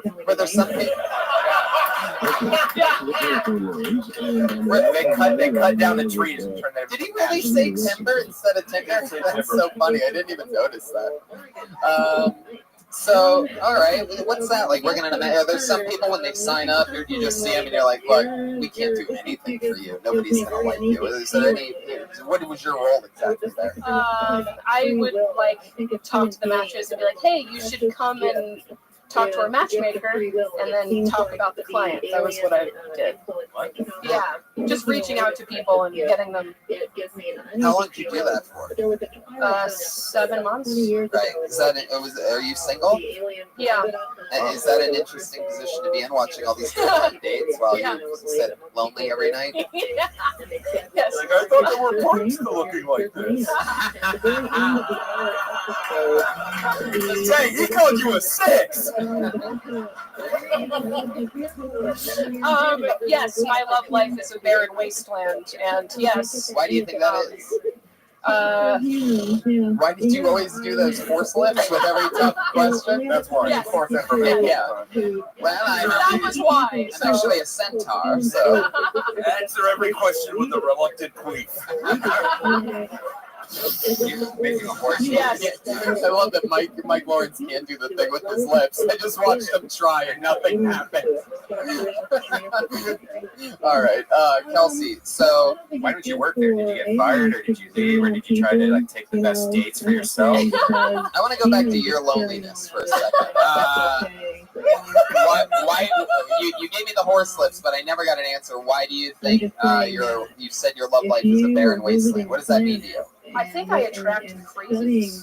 That's why. Give us an example of a crazy guy. Like 40-something Jamaican guys who bring up their briefcase on station. And continuously beg you not to make fun of them while just being a complete asshole the entire time. We're going on a date later, actually. Wow. No, I think so. The last guy I was dating, he was. So funny. He would like I fell asleep one time and he went through my phone and was like talking about. He was like, "So do you talk to like this guy or that guy?" And I was like, well, "We're not even relation." Like, Jealous guy. That was John Lennon.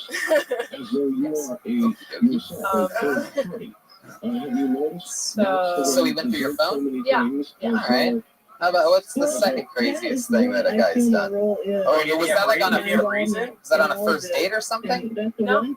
How many times have you guys hung out? You were fucking, you were dating, what was like 2 months. That's not that crazy. You don't have a passcode on your phone?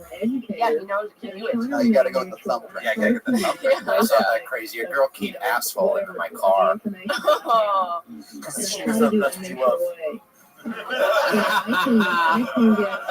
It's back on! Yeah. You better be careful, Pat. You're giving away all your secrets. Next girl whose heart you break is gonna keep guitar comic in your car. That'd be worse. I would have to get that fixed. I would have to get that fixed immediately. All right, asshole. You're like, I get it. Someone says that a flannel button pops off the shirt. That's actually usually what I do. I usually have a guitar on stage, but I just felt like it was going to be way too much. Give us another. Are you fucking with me right now? No, I'm telling the truth. You seem like you're fucking with me. I'm being honest. Not to that. I really do. I'm a musical comic as well. I understand. I understand. You guys have a lot in common. You both do comedy of guitars and you bomb continuously. Yeah, I saw that one coming. There's a rule of 3. This is amazing. This is a little fucking match made in the outside of some conservatory. Which one of your song titles? Yeah. DUI song. Whoa. It's about DUI. It is. That's what musical comedy is. A lot of times they have like a song title and the whole song's about that.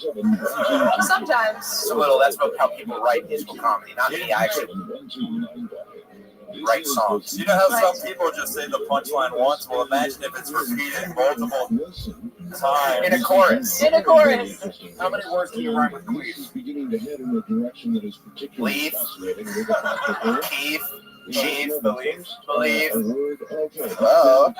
Steep. If you want to slam. Coral reef. There'll be a relief when this is over. Kelsey, the second craziest thing that a crazy guy's done to you, other than go through your phone. This one guy held the door open for me once, and I was like, "What are you doing? Are you a knight? What century is this?" I make 77 cents on a man's dollar because there's perks to looking like this. Kelsey, answer my question. Second craziest thing. Because I asked you why you said your love life is a barren wasteland, and I said why, and you said the guys that you hang out with are crazy. You attract crazy people. Mm-hmm. Give me a number 2 to going through your phone. Number 2. I don't know. I've had like one time I was hanging out at a mic and he came by and he's like, "Oh hey." Same guy? Yeah. Okay. Yeah. This is after that? Yeah. Okay. And then he was just like, he was like, oh, and then he was like, gotta go to the bathroom. And then I texted him, I was like, where'd you go? And he was like, I went home. I was like, why? He's like, you weren't paying any attention to me and you're flirting with every guy. And I was like, so maybe that's your answer. That's Kelsey, sounds like you're a fool. Yeah. People go to your phone. Crazy guy. She's Right. just a fucking right.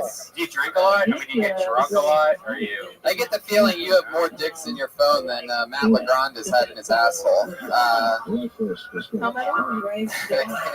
Thank you, Brian. Kelsey, so, all right. That doesn't sound too crazy. It sounds like a guy that has jealousy issues. Yeah, it sounds like one loser. I can tell you crazy. We can crazy bitch stories. We can talk all night. Yeah. Brian and I can talk for a while. He squirted on me the other day. All right. Kelsey, so what else about you? Tell us something else that's interesting. Where are you from? I'm from Boston. How long have you been out here? It'll be a year next month. Okay. That's interesting. What do your parents do? They're both unemployed. Why? Yes. How are they surviving? They're both like retired, so I guess. Oh, there's a big difference between retired and unemployed. We got really old. They just got fired. And you said that you just got done with your matchmaking job, correct? You don't do that anymore. No. So how are you surviving now? Are you retired as well? I just got my first unemployment check. Wow. It's not enough to survive on. So. Yeah. So what are you gonna do? Survive on my chase. Oh, Brian, you can't say things like that. It has to be, if you're gonna go dark, then it has to be somewhat funny. Are you gonna pay me or? It depends. Do you take tokens or roses? All right. Wow. Yikes. I looked at the one prostitute in the audience. Was like, "What up, girl?" Wow, I think that might actually. Oh, okay. She owned it for a second there. I'm like, wow. Kelsey, okay. Nothing else interesting about you that you can think of? Or are you like, any special human tricks you could do or anything fun? Squirt milk out of your eyelid? Out of my eyelids? Give us no. Let's not answer that question, Brian. It's kind of hard to maybe a little bit too much milk to do. Crushing poverty, you understand? Anything else interesting about you that you can tell us whatsoever? Is there anything that you've done, any talent that you have whatsoever? Yeah, it's mostly like guitar stuff. I just. I don't want. Yeah. There we go. Let's take a chance. Let's do it. No, it doesn't take any time. 2.5 minutes. Put it on. Play 30 seconds of the song. 30 seconds. Play the chorus of a song. The DUI song. All right. Ladies and gentlemen, give it up for Kelsey playing the DUI song. Thank you. I was going to do that, Pat, but thank you. Your guitar. I guess in the guitar comic world, you can bring up the guitar comics. Oh, are you trying to hang yourself right now? It didn't work. Look at that evil look. You can just use Addleston's hair. I'm trying to present the information. I'm not You're already better than Pat. about it because that doesn't do anybody. Wait, so just the chorus, I should say, not the verse? Holy fuck, All right. do the song. This is Hollywood. You got to commit, kid. To anything. What did you fucking bring to the show? Is it an instrumental? And he said, yeah, do you like that? No. He said, not really. He tries again. He says, how about that? I said, you didn't do anything differently. So pardon me if I'm too outspoken. I'm only here because my vibrator's broken. Don't get me wrong, you're an okay guy, but I'm only sleeping here to avoid a DUI. Wow, look at that. Very well done. There you go. That's all right, Tony. Wait, what's going on, Jeremiah? She's Can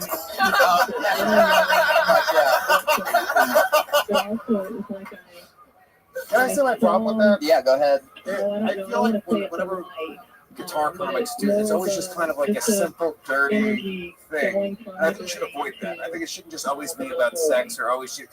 In all honesty, it's like you're just rhyming dirty words. So I thought it was way better than your joke.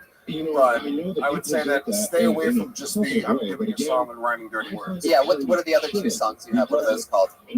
Don't overthink it. Answer the fucking question. Why is everybody doing this today? My pussy is huge, my asshole is gaping. Yeah, just be honest. An abortion of an abortion. I fucked myself and fucked Trump. Oh, okay.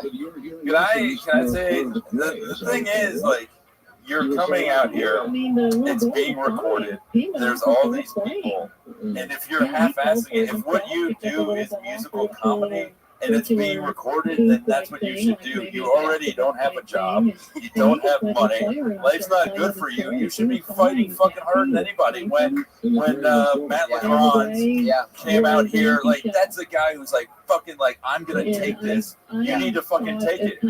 You made excuses and everything. Yeah. It's like you failed on someone else's terms, and then when you did that song, you got to fail on your own, and it was so much more beautiful and endearing.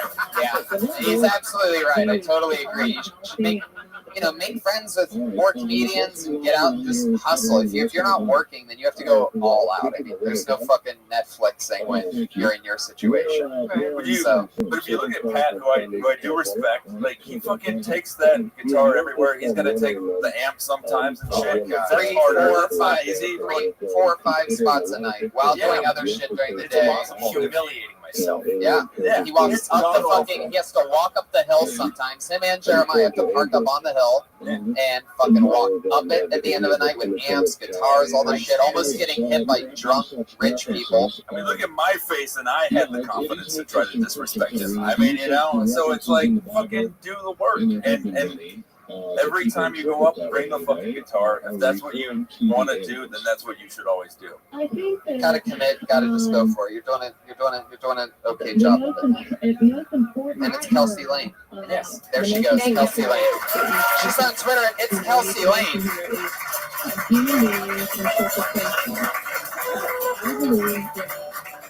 There is a possibility that some of the human beings interpreted an alien almost as there. an angel. Put your hands together for Henry Johnson. And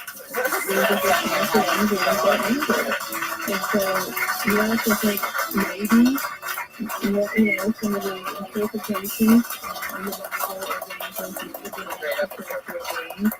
of some of the extraterrestrial beings we're hearing about, I tried to make my apartment look fancier by hanging a photo of a limousine, but I couldn't find one, so I got a time-lapse photo of a normal car.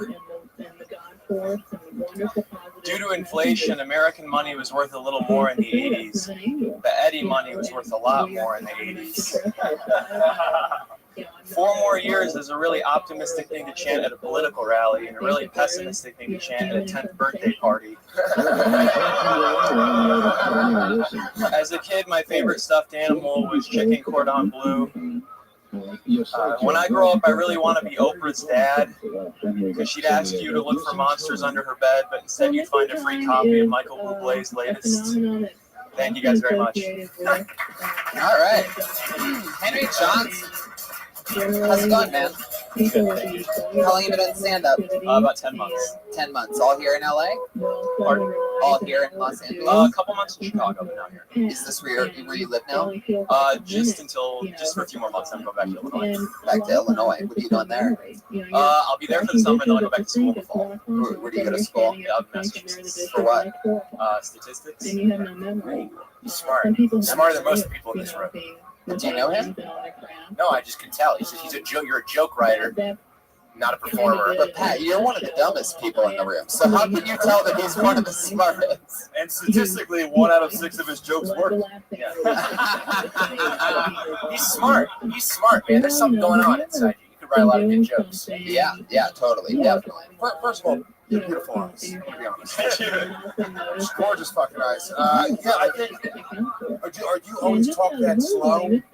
Yeah, I would say so. I mean, like I try to. You're not doing that right now. You're talking at it all. Always like in everyday conversation. Yeah, I would just say like you know, obviously I don't know if it was a lack of confidence or what it was, but you were like delivering. If you would have delivered those jokes with a little bit more confidence, I think you could have gotten the room really going because they were good jokes. I mean, that 10-year-old Right. joke is a great joke. You a fan of like Anthony Jeselnik? Yeah, for sure. Well, that's what. So we all know him, and the way that he talks is like that in real life. When he goes on stage and he's delivering slow, confidently, really smart shit, that's who he is as a person. You know what I mean? So you sort of did a little like sort of felt a little Jeselnik-y, and now you're talking normal like. That song I brought him up to, I was kind of like, shit, this is like a slow, quiet song. I shouldn't have picked this song. You created this with the music. Yeah, but he came up and I was like, all right, okay. No, don't feel too guilty. I think I usually do that. Here's my question. What do you stand for? Like in life? No, like your comedy. Oh, what does it mean? Like what's like? What is Henry Johnson? You know, Kelsey Lane is a guitar comic. Addleston Fitzgerald Holder is the worst. You know.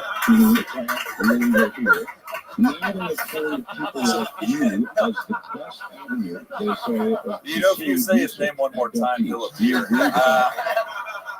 But no, my thing is like, and I know that you're new, and hopefully this is something that you will grow out of. But it's like the jokes signify nothing. They're not about anything. There's no message, and every person that does comedy, you know, struggles with being broke and working hard and all of that, unless you come from your parents' money. But to me, it's like, what's the point of like hoping to get up and hoping to do all this shit when it's like the jokes aren't about anything? I mean, I totally appreciate that. I don't think I'm that strong of a performer. I think I'd rather be a writer. I'd have more fun writing in someone's voice, and I get that I'll need to write my own voice. But yeah, I think that's. I don't have a proper response to that. You can be a writer. You can write for SNL if you want to. But the thing is, like, but comedy writers often get hired because of their strong points of view. Yeah, and and I'm sure you have more material, but based on that 1 minute, I didn't see a strong point of view. I just saw mostly parlor jokes. He's a well-educated white kid writing. Are you his agent? I'm just telling you. I'm just explaining. It's like there's different. He can do anything he wants. He can do well-educated white kids writing cerebral jokes that aren't that strong performers. You're one of them, and you can write fucking Future regardless of what. Yeah, you're a real smart. Henry Johnson. You're a real goody two shoes. Tell us something bad about you. Tell us about your Dexter double life. One time I shit in one guy's mouth. No, he was the guy that got his mouth shit into. So these people not statistics degrees. Okay, Jesus, Matt, what is your problem? First of all, he doesn't even have his degree. He just said he's studying statistics. All right, Jesus, you don't have to tell me like I'm sticking up for smart people tonight. That's what I'm fucking doing. I'm sick of the fucking Comedy Store belly room bungalow shit.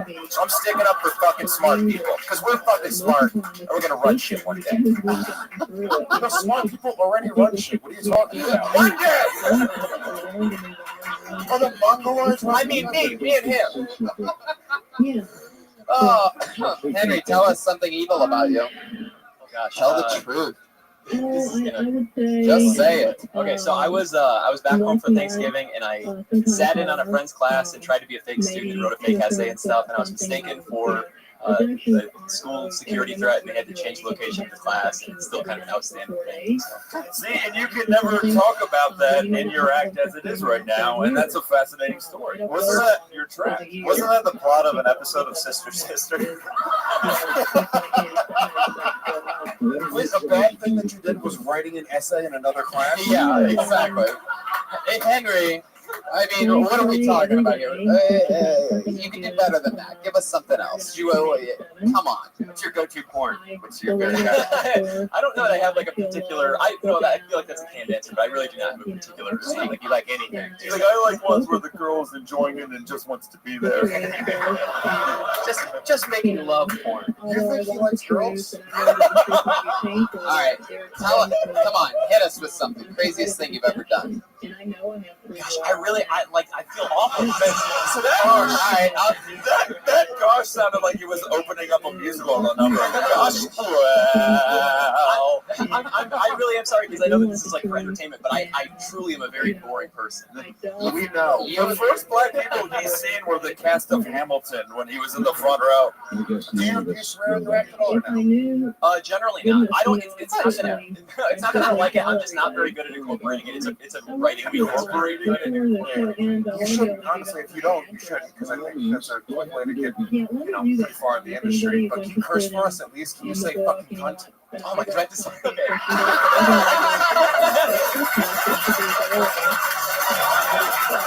Sorry, that was awesome.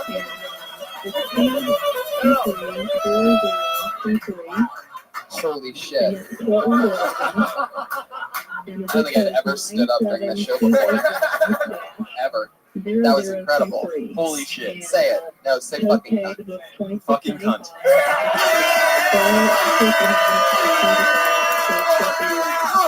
Wait,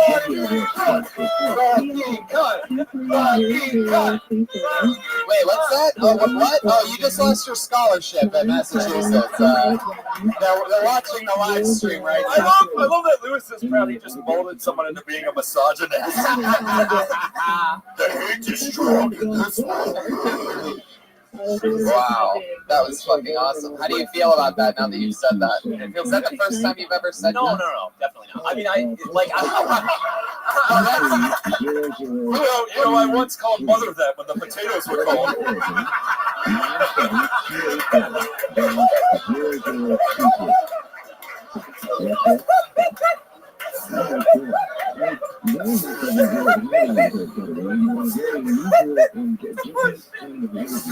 You're in town for a few more months, huh? Yeah, I'll be in town until the beginning of June. Then I'll be in Chicago for a couple months, then back to school. You should have fucked that the last girl, right? Those two should get together. Yeah. Starring in the one-man show, What If Carlton Was White?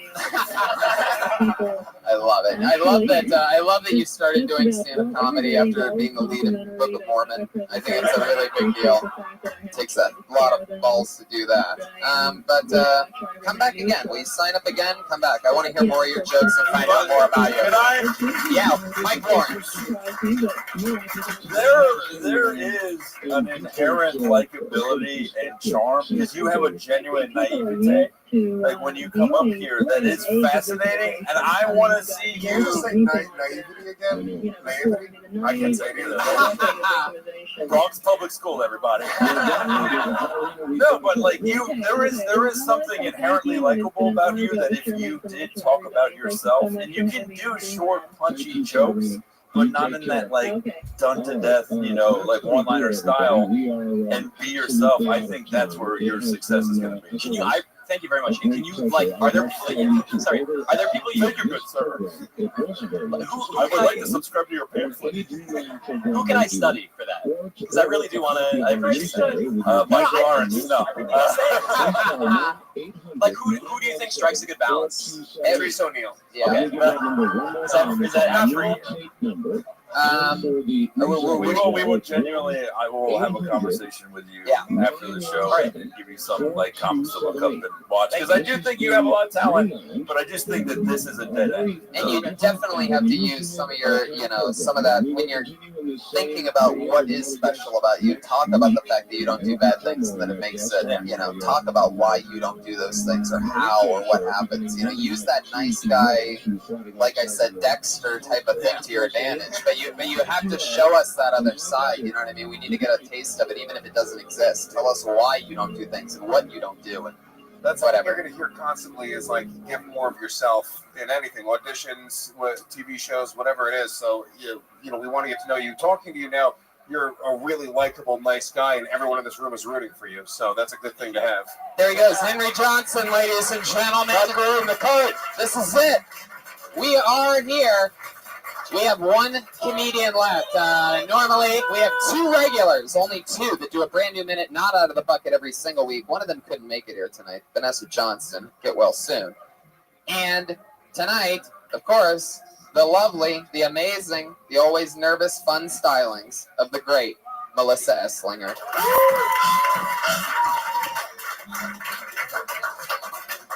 There's actually a comedian that's more adorable than me.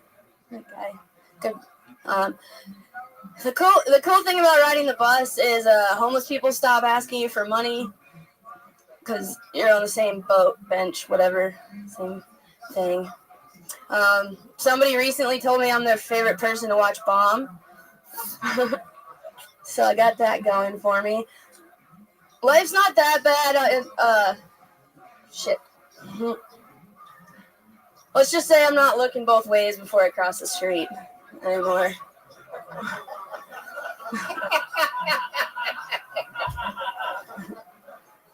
But yeah, it's not hard to see the silver lining when you're broke, because you know anything that looks like money, go after that. Yeah, that's it.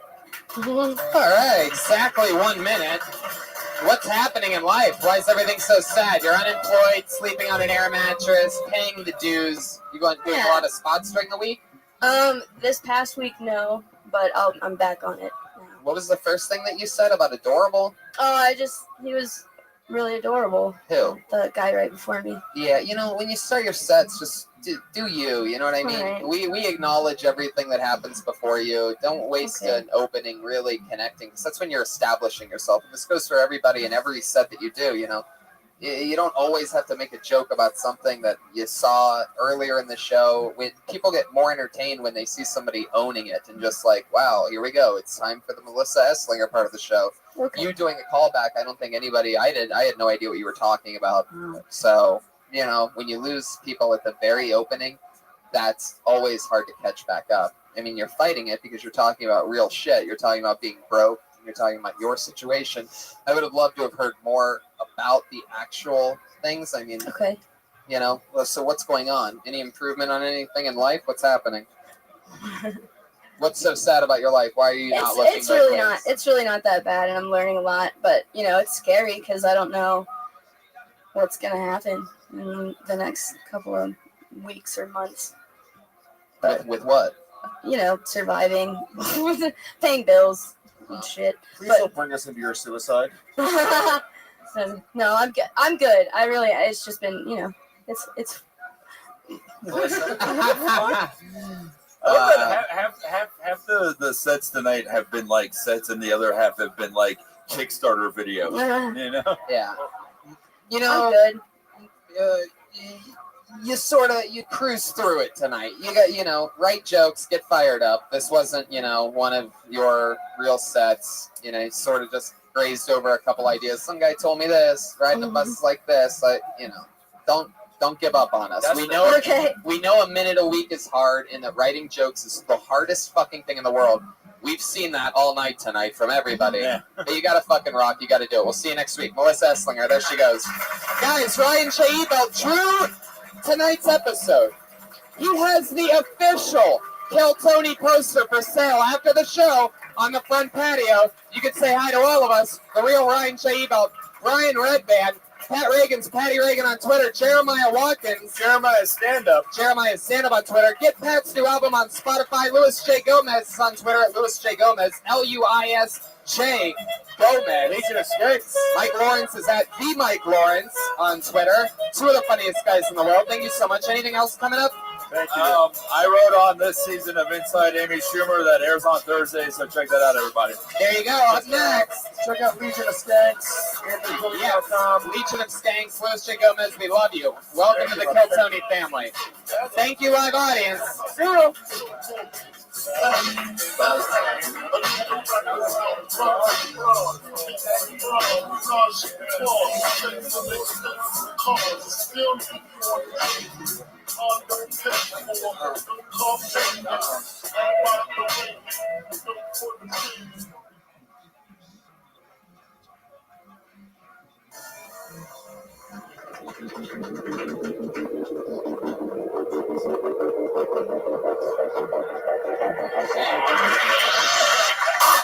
Hey, this is Rabbi coming to you live from the world famous comedy store for a brand new episode of Kill Tony Volume 3. Get up on Tony Hinchcliffe.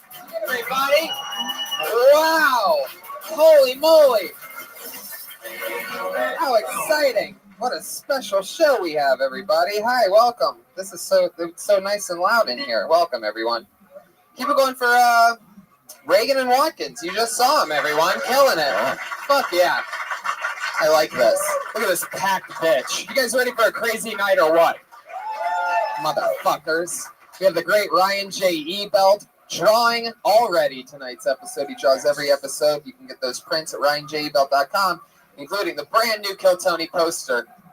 Limited edition. Unbelievable. It's up on my living room wall. It's so awesome. It's the fucking coolest poster that I've ever seen in my life. And it just so happens to be a poster of this podcast. So who wouldn't want one of those? And he usually has some after the show. If you want to grab one, he has them for sale. You can get them on the patio after the show.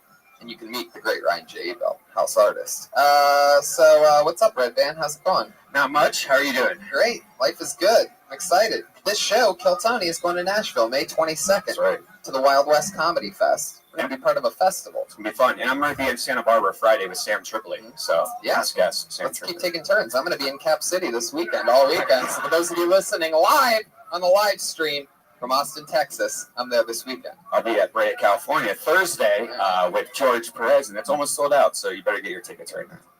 Speaking of almost sold out, pre-sale tickets start on Friday for my show, October 8th. At the Wilbur Theater in Boston, Massachusetts. Yes, that's huge, Tony. That's a huge theater. Motherfuckers. Damn right it's huge. It's crazy. I don't know if I'm going to be able to do it. No, I'm just kidding. I'm probably going to shoot my next special there. Fuck you. Idiots.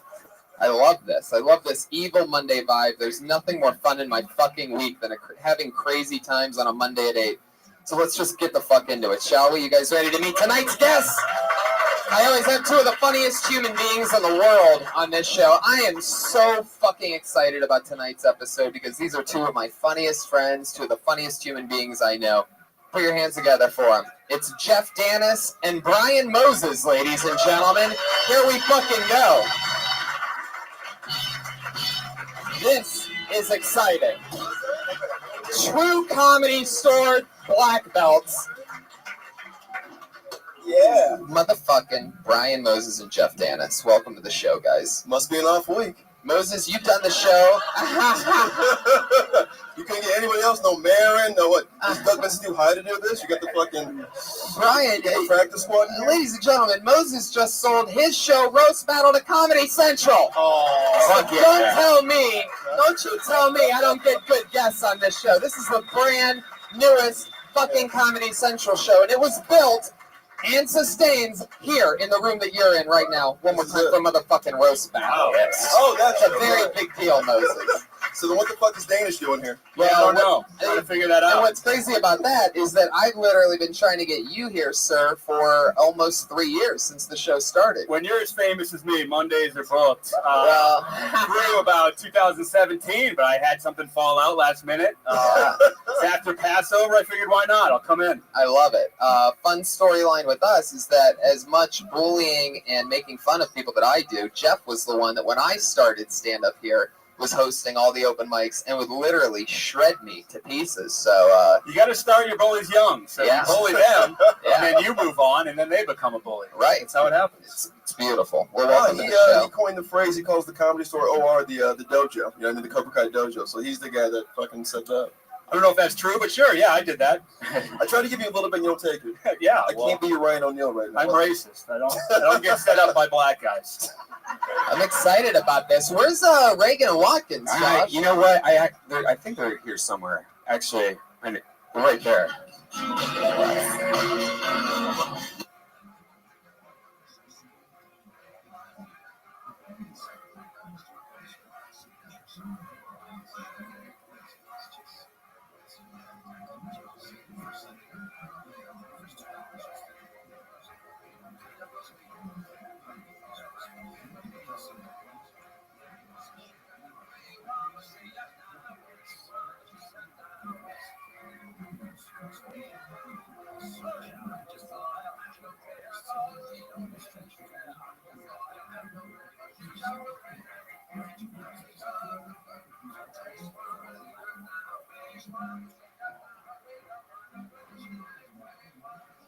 Holy shit! What is happening? I just got herpes simplex 1. That's what's happening right now. I'm really glad that was you. I saw him coming in fast. I didn't know what was happening. Yeah. Jesus. More of a popper, not a prince. Yeah, that was a little fucked up. Wow, that was an aggressive entrance. Reagan and Watkins, ladies and gentlemen, with a little Prince tribute. That was a real man kiss, too. I mean, that's got the softest lips. Wow. I see now. I see why you get so much. Was that first time kiss from Pat? From Pat? Yeah, first one from Pat. Yeah. Moses has a quarter semi. I don't know the term for that. Yeah, it's a semi. A quarter I was gonna put it. Yeah, you can tell bigger than all three of ours combined is his quarter semi. It looks kind of like this, but much thicker, actually. Girthier sword, for those of you wondering at home. Welcome, Reagan and Watkins. Beautiful Prince tribute. How long did you guys make those wheels? How long? Who did the crafts on that? Oh, we did. Yeah. Who decided that a Red Bull would describe that it was the steering wheel of a red Corvette? Like that was me. Yeah. Is that last minute, or did a lot of thought go into that? Yeah. You just committed to the Red Bull? I like the Red Bull. Yeah. Do you guys film the crafts making sessions? It seems like you need to put that up. Show people your hard work behind the scenes. We should, but I lost the power at my house before I came. Oh, Jesus. We need to make crafts in the dark. Wow. Oh. Sexual. You want to know what these are, Tony? What? They're infant tutus. It's creepy you had those on demand. You're like, hey, we can use my infant tutus. I killed two last week. Yeah. No, Prince would have wanted it that way. Yeah. So did you go shopping for that? Oh yeah, we did. So, and at what part did you realize that the little girl tutus would sustain as Prince outfits? That's actually Pat's idea. I mean, did they smell like they've been worn before? No. All right. No, Brett. Okay. That's those are Salvation Army baby tutus. All right, get reminded to keep moving along with the show. Nobody helps me more than Red Band to know when to keep the fucking thing going. I went to Goodwill before. They didn't have any infant tutus. Oh. That's why I had to go to the 99-cent store with Jeremiah. Those go fast, those used tutus. So those were 99 cents? Yeah. Wow. What kind of slutty infant would wear such a thing? I mean, what kind of two-timing whore do you have to be? I'm going to say Mexican is my answer. But no, I agree. I don't think that's racist. Straight racism tonight. That's my thing. Thank you. There it is. Who would have known that these do not breathe at all? I'd say the infant who was smothered to death in morning. So let's fucking do this shit, guys. You know how it works. I have a bucket full of comedians' names here, and I pull a name out of the bucket, and they perform 60 seconds, and we can talk with them about anything in the world. Comedians, you know your 60 seconds is up when you hear the sound of a kitty. Oh, it's an adorable little kitten, obviously getting kidnapped by a pterodactyl of some kind. And wrap it up then, guys, or else you're going to bring out the angry West Hollywood bear.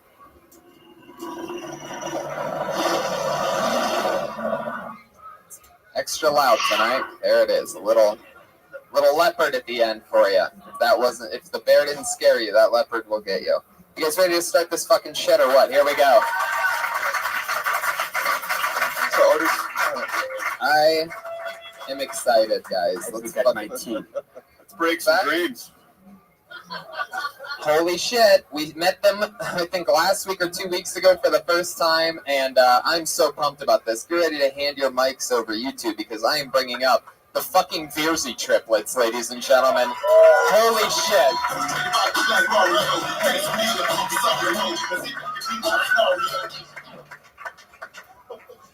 Yeah, all right. Wow. Oh, thank you. Oh, my gosh. Our dad is a real manly man. He's a tough construction guy.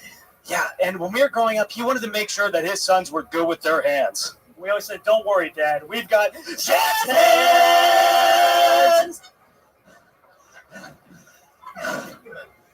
If you couldn't tell by looking at us, we are bad boys. So bad. Yeah. We do drugs. Took some E the other day. Vitamin E. It's good for my complexion. So bad. We all have fresh ink. Huh? Yeah. That wash off. So bad. Probably the most badass thing about us, though, is we all ride a Harley. It's just the one. All three of us kind of get on together. It's two sidecars.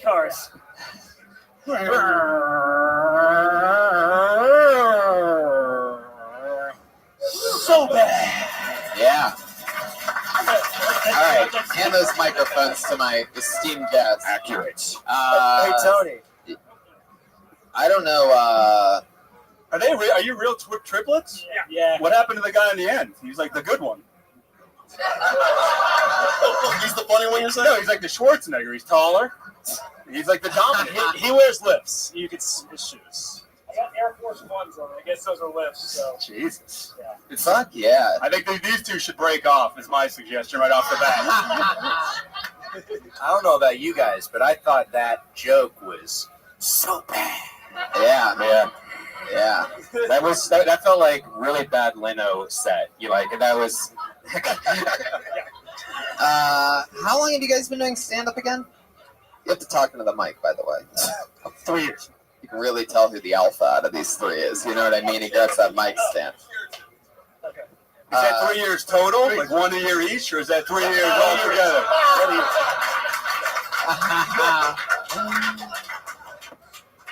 And how long have you guys been in Los Angeles? Our whole life. Yeah. Really? We live like 20 minutes away in City Valley. In a chocolate factory of some kind. Yeah,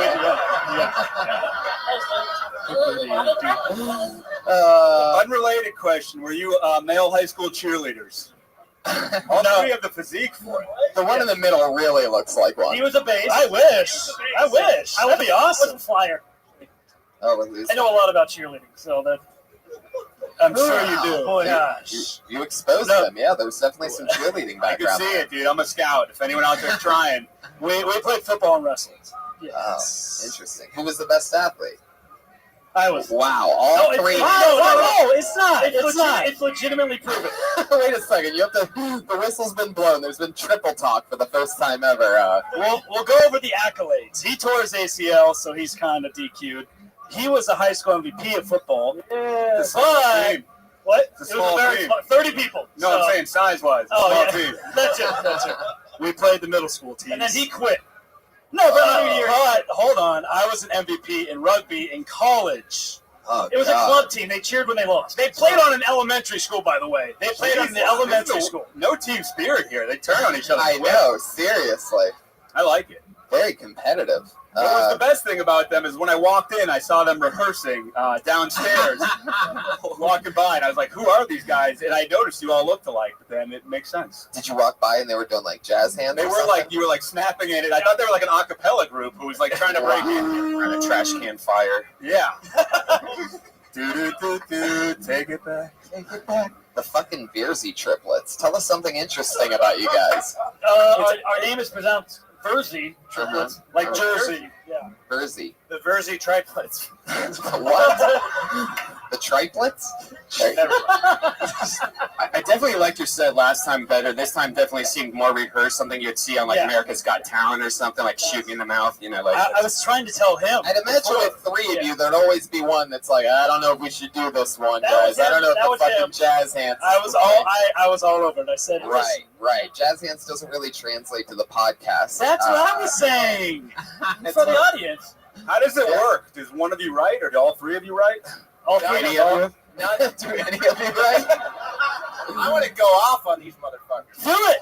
Oh, let's do it. Here we go. You guys are Pat, if you want to vent, you can vent, dude. You were a passionate. crip, you were a blood, you guys killed each other, you were some kind of forest ranger service who came by and collected the body, and then you shot yourself. I wish I had 3 bullets right now. If you guys thought our little red Corvette entrance was hacky, are you fucking kidding me? I don't know. This was like America's Got Talent shit. This is like the lowest part of America.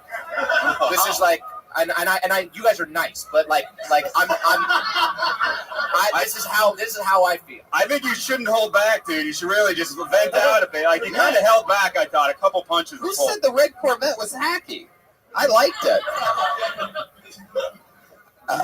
By the way, Pat, I mean, what happened? Did you, like, lose 2 brothers in delivery or something? Like, what are you so mad at these guys for? I mean, furious. Oh, man. It's just, I do a little something stranger, and I always see audiences respond to shit that I hate.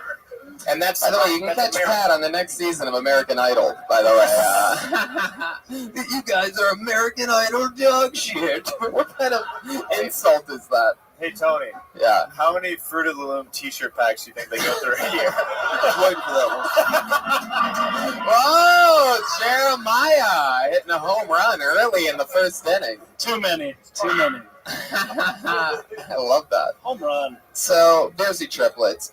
Is there one of you guys that like gets caught jerking off by the two of you a lot more than the other one? Back in the day, yeah. Back in the day, I had a thing called. It was a very low point. I had a thing called two-a-days.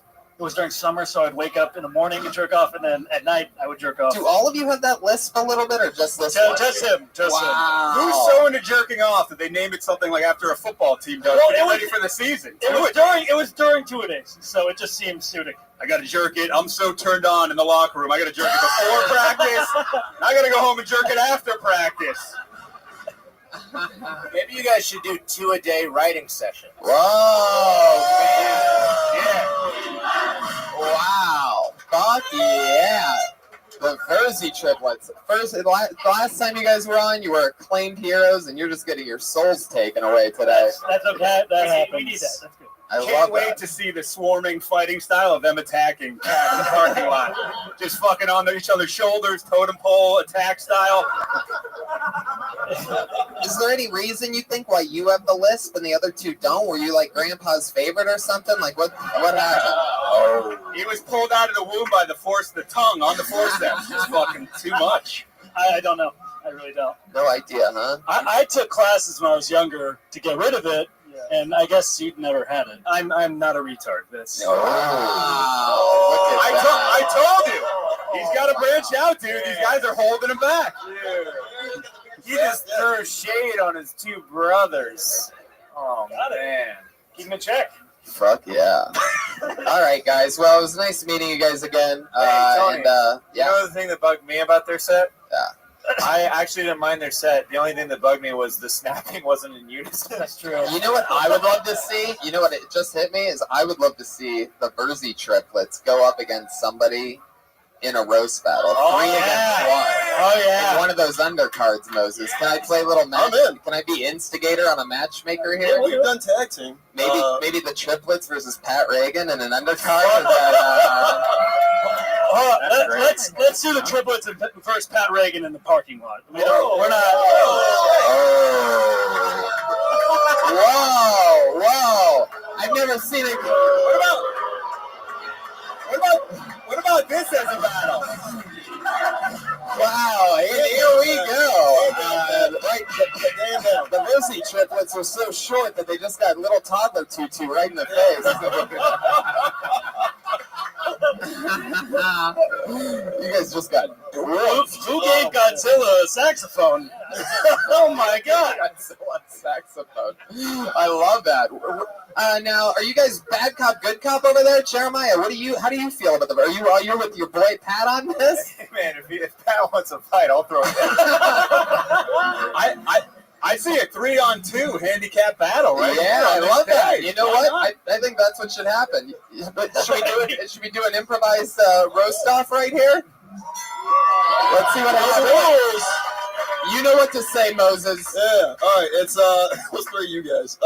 Come up with a joke, gentlemen, and you guys take it easy on them. All right. All right. We have to tell jokes. Try to make fun of those Yeah. two. You guys first. You guys second. Let's roast. Boom. I mean, look at us right now. That's not the first time Pat has had his head in an infant's dress, underneath an infant's dress. All right, this is not going well. I can feel it. Yeah, wait. Okay, with the rebuttal now, Jeremiah. These triplets look like Huey, Louie, and Gooey. Okay. It wasn't even that good, but everybody wants to see the Verzi triplets go down right now. I got one. Oh, shit. You guys are snap, crackle, and stop doing comedy.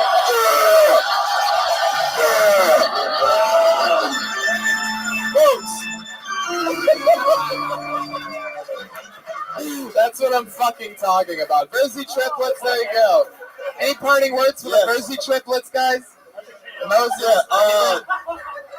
Gentlemen, get into modeling. Beautiful. I think your future's in roast battling. From what I just saw here, I say more of it. It's great. I think Mitchell's future with us is limited. But there they go, everybody. The fucking Verzi triplets, everyone. I love it. They're on Twitter at Verzi triplets. So fun. I love that little improvised fucking roast off. I think the show should be over after that. We're just getting started, baby. Jesus. We will not snap, crackle, and stop. That's unbelievable. You guys from Pat. The honky tonk man. I thought he was going to guitar one of them over the heads. I wanted it. Man. It's like Pat's what I'm saying, because like he's like a concave chest, and they just have like so much chest. You know what I mean? I think they're at their most vulnerable. So they're like, we got nothing to fucking lose. There's 3 of these guys. They're 5'2", all of them. Let's just fucking go out with a vengeance. Jeremiah, I love this look, dude. You would play the best gay Dracula of all time.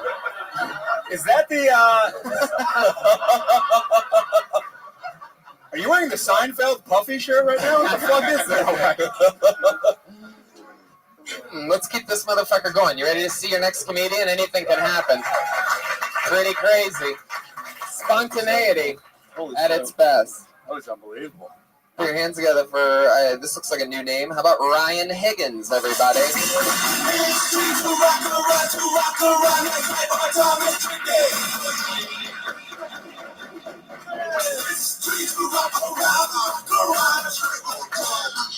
All right. There we go. Hello, everybody. How you doing? Seem like a cocaine crowd, right? You guys like coke? I never liked cocaine. I don't understand it. I hate my thoughts. Why would I want them to be faster? Doesn't make sense. That's like giving your high school bully a gym membership. There you go. That's the bit. That is the bit.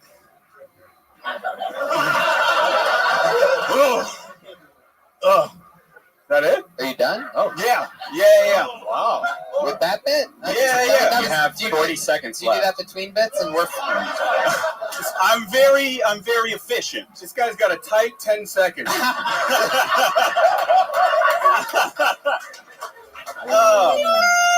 And by tight, I mean not that tight. It's not that tight. More of a loose 10 seconds. I keep my 10 loose. That's I what think do. just constructive criticism, starting off with one of these, is not a good move. Yeah, it's never- digs you a hole.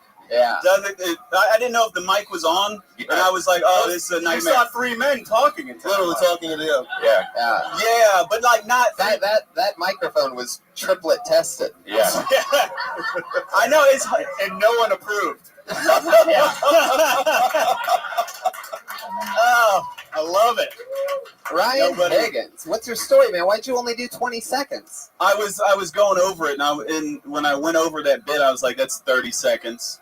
But that should be 60-second show. Even then, you'd still have another 30 You should do seconds. cocaine while doing that joke. You're like, that's 60 seconds. That's it right there. I know. How am I gonna rush a coke bit? I've never fucking thought that possible, but I did it. You know, actually, I'm fucking alt. That's what I am. I'm alternative. And I went really quick on a coke bit. It's actually, very fucking. Yeah. I'm not very good, but I mean, after the triplet evisceration, I was just in awe. I love it. You're catching back up. You're being honest and real. I like what you're doing now. I'm in the fucking moment. Stay in the moment. You know, in gargoyle position right now. Oh. I think he can headline with a minute someday. Yeah. You start at 10 seconds. I think that's where, I started at 10. You're hosting for like the minute headliner. Okay. Then you can do 40 seconds to feature. Beautiful. I fucking How long have love you been it. doing stand-up, Ryan? About 1 second. Oh, God damn it. 6 years. 6 years? 6 years. Time to show for it, which is good. No dog. Destructive, yeah. What, in dog years? Oh, gosh, because they don't live long. Shit. Ryan, where you been doing it 6 years at? North Carolina. Oh, wow. How long you been in Los Angeles? This would be month 4. Wow. 10 seconds. Okay. How many times can 10 seconds be the answer? I rushed it, How quick does he come? 10 seconds. Oh, there you go. Joke's on you. My dick don't work. How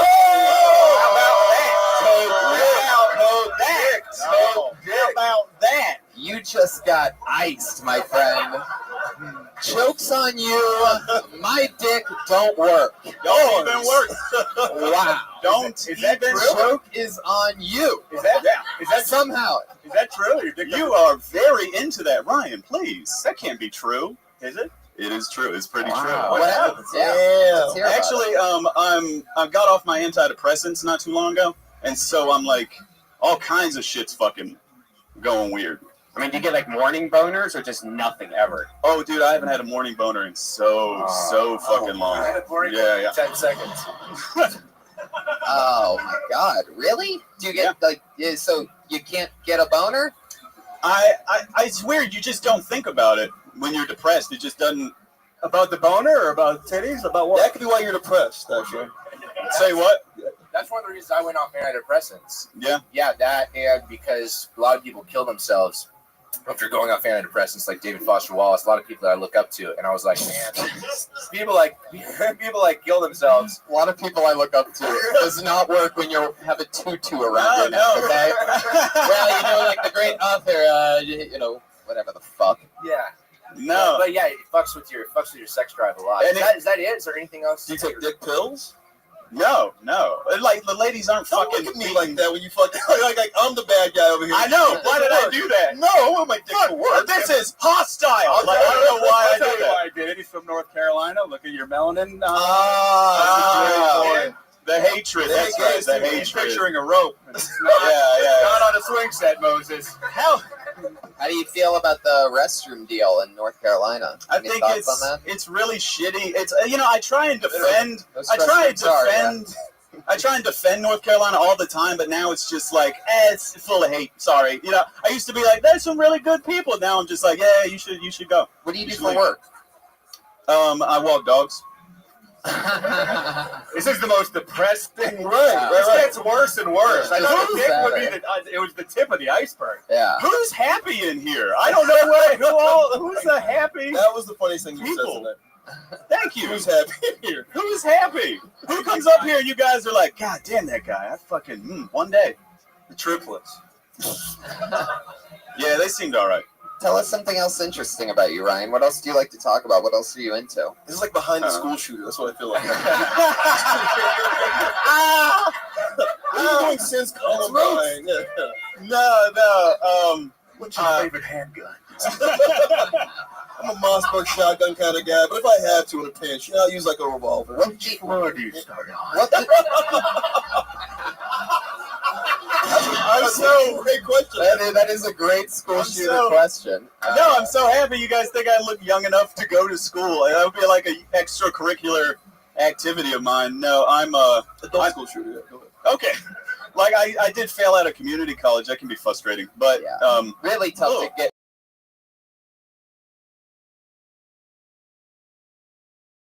Than 500 feet of one. I'm sober too. I quit drinking. How long has that been a thing for? Now, I'm figuring out why you're depressed, Ryan. Yeah. Immediately. I mean, do you anything for fun at all? Comedy? Well, you don't come. You almost said come there. We figured out that doesn't happen. Yeah, just be honest with us. I do comedy, and I'm left with my thoughts a lot. Wow. Yeah. Interesting. Do you have candles burning in your closet with like newspaper clippings taped to it? How did we get to this serial killer? You're really sad. I bet you kill people, you fuck. Like, how did we get... I agree with you. How did we get there? I sort of feel like you would have rolled with it if you weren't a serial killer. Yeah. Hey, why are you so defensive? But out of all the things we talked about, you're like, whoa. How do you guys know about the newspaper clippings on the wall? It is pretty suspicious, but, no. Video games? Roller coasters? I do like gaming. I do like game. I game. Some crazy shit ever happen when you're walking these people's dogs? No, but a lot of times you show up and they're there, Like, you think you're doing it just because they're not, but they're like, just take my shitty dog somewhere. And it's like, okay, all right. Anonymous dog walker, yeah. Does the dog ever get a boner? And you're like, how dare you put it in my face? Push it back in. All the fucking time. But, Ryan, I wish you the best of luck and go for a jog or something, man. Get the fucking chemicals flowing, get your heart beating, do something. Yeah, shoot some hoops, not people. No, yeah. Exactly. Can we get that on a t-shirt, please? Shoot hoops, not people. There you go. Try prayer, maybe. I don't know. Ryan, next time, do your time. Okay. Do 60 seconds, and any set you do the length of time that you're supposed to sort of maybe do. Because you actually seem really funny. Yeah. Just us talking to you, I would love to have heard it next. I could do a minute. Can you do it? Can you just do one more short joke? What the fuck? I can do a minute. I could do a minute. Why didn't you do a minute? What a brag. I honestly thought I would do 30, and then I came up here and it was 10. You should have done 50 seconds of solid crowd work. Oh, God no damn one it. could see. God damn it. Killed. Well, that's what I come here. I come here to grow as a comic. Is there one last quick joke? Is there one last quick joke that you want to close with? Yeah, I could do something. Yeah, do it. Out here in LA, you meet like a lot of angry atheists, and I'm not fucking buying it. I don't buy it. Like, have you ever? And I say that because have you ever met somebody that like is way too mad at their ex that it makes you think like, there's still something there. Like, I feel like these angry atheists want to be like, there is no God. He isn't real. He isn't there. But is he like... God! You're the worst. Don't celebrate and put your arms up like that was cool. You don't get to do that when it sucks. Oh! The worst. You gotta do all that fucking setup. You're the worst. God! Look at Reagan and Watkins. Take your beating. You deserve it. Look at them over there. Look how sad they are. Are we doing jokes? Were you actually getting to something? Are we doing? I was definitely on the edge there, wondering if you had anything left. So either Brian was a genius or an asshole. Let's figure it out. Was there a punchline? On this week's episode of Was There a Punchline? We go to you, Ryan. Were you actually getting somewhere? Or was that it? Did you have a stroke at the end of that joke or something? Oh, God, I love the blood we all smell right now. Like, you're nothing, motherfucker. No, you're great, by the way. I love you. I kept you up here for an extra joke. I know. I'm sorry.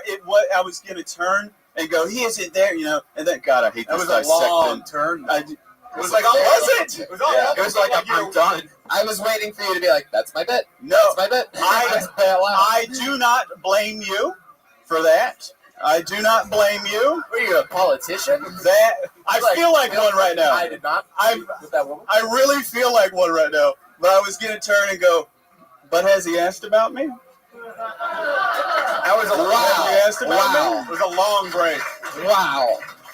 Brian, you're an asshole. Hey, I think we all agreed that he was turning like that was it, right? I thought it was it. I've done. No. Right. Ryan, has he asked about? What am I doing? Jesus Christ. Ryan, stick with me. Over What here, am buddy. I doing? Ryan, up here. How's it going? How are you? It was so nice to meet you. You're very, very funny, man. It's cool stuff. And yeah, you're a little bit weird and different, and that's Super cool. weird. And I like your style, and I hope you come back. Thanks. Ryan Higgins, everybody. There he goes. What's up, bro?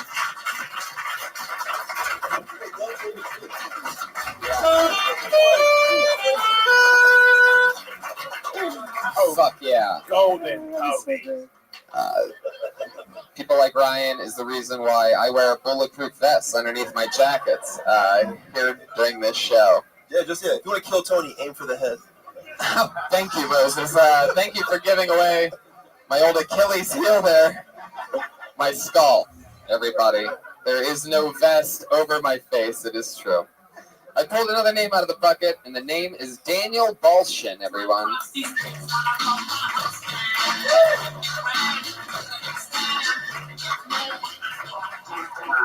I don't see any movement happening whatsoever. And no signs of him. Oh, look at that. That's what happened. All right. How about Nicole Buchanan, everybody? Holy shit. Here we go.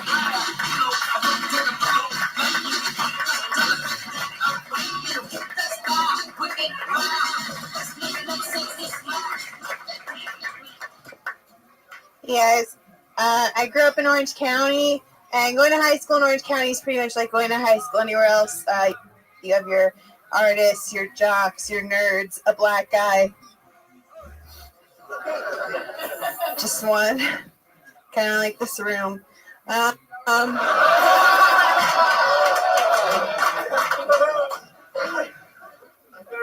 wanted him to think I was cool. There he is.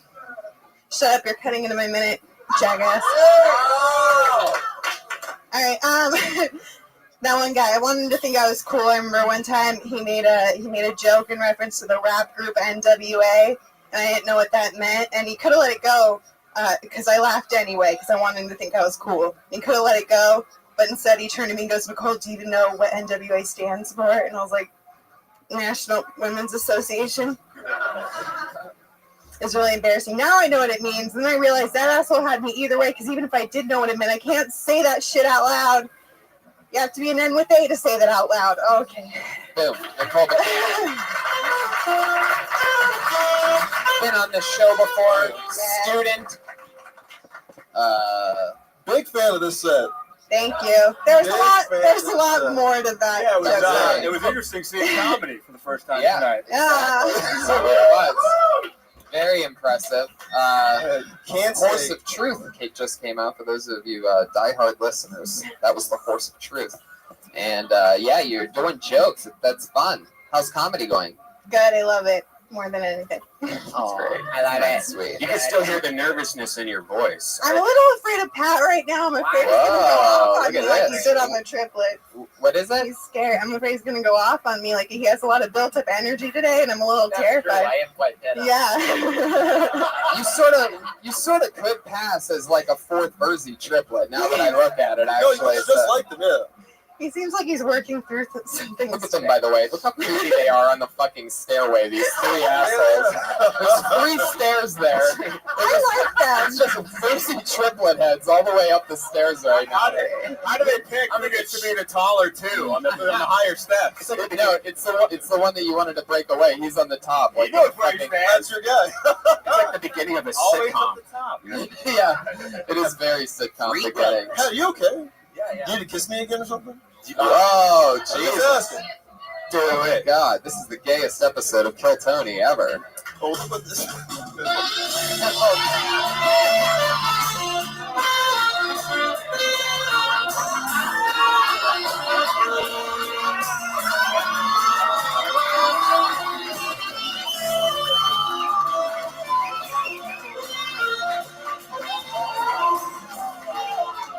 All right.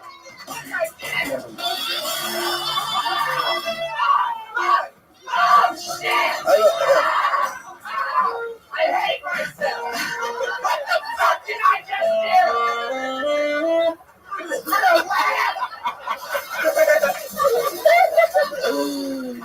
Oh my God. I'm gonna say it again. Pat, you have the softest lips. I get it.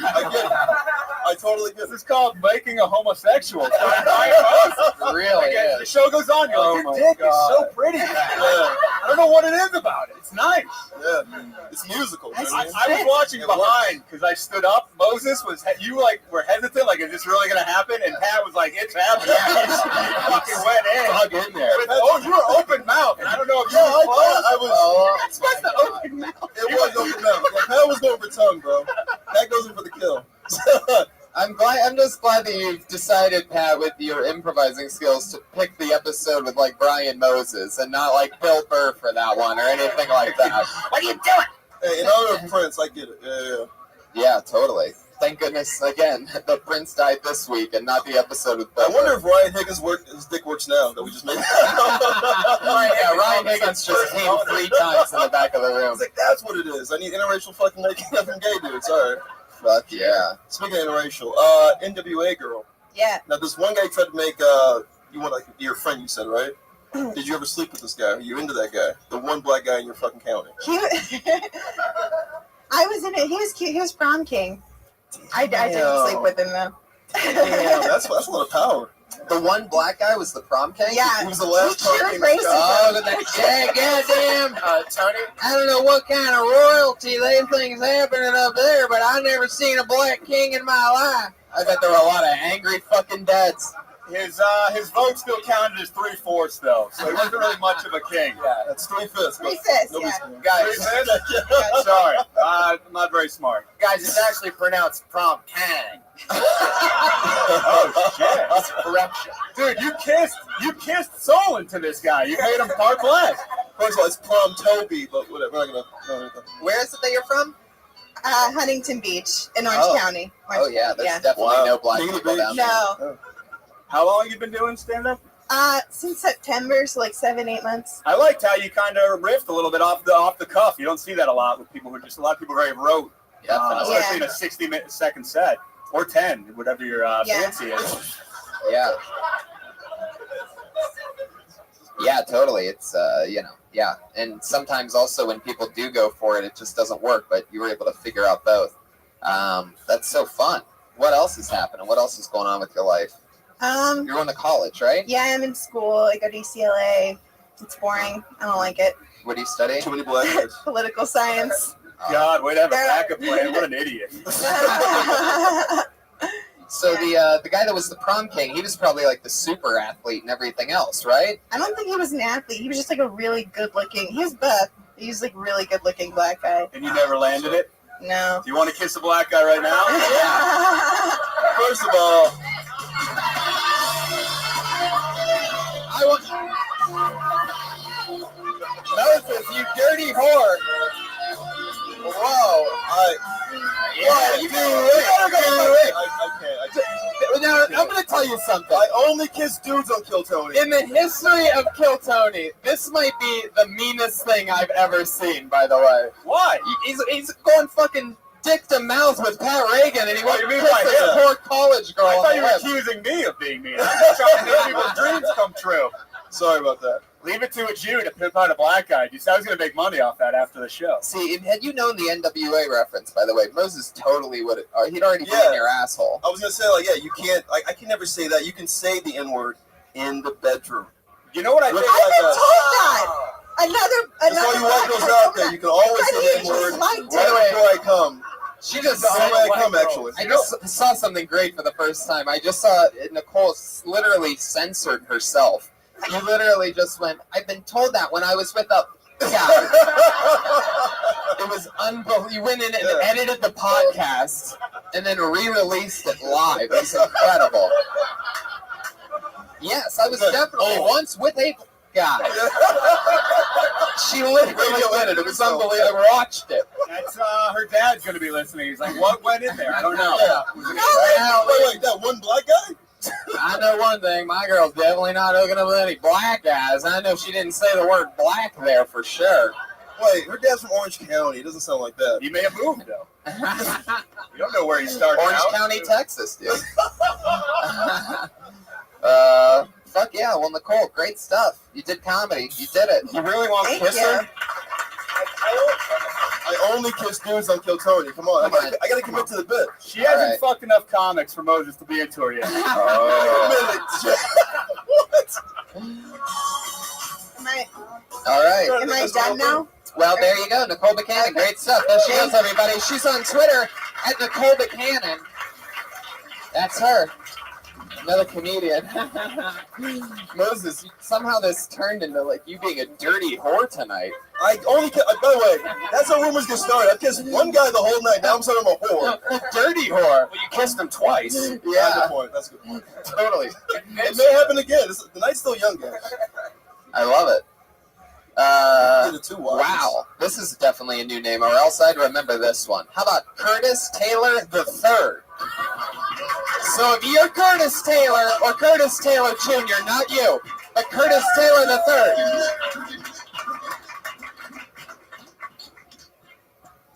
So you guys already met the first and second black dude. I'm also the third, proven by my last name. Thanks. Yeah, thanks. Now I got to get everybody else. Give me 30 seconds. So I'm at a point now I get to go visit family, and it's kind of cool because I'm from the Bay, but nothing's better than meeting my hood cousins. I got cool names like Hakeem and Shaquita, though. I didn't pick it. They live in Compton, and it's cool. I get inspirational speeches like, "Hey, motherfucker, you don't make."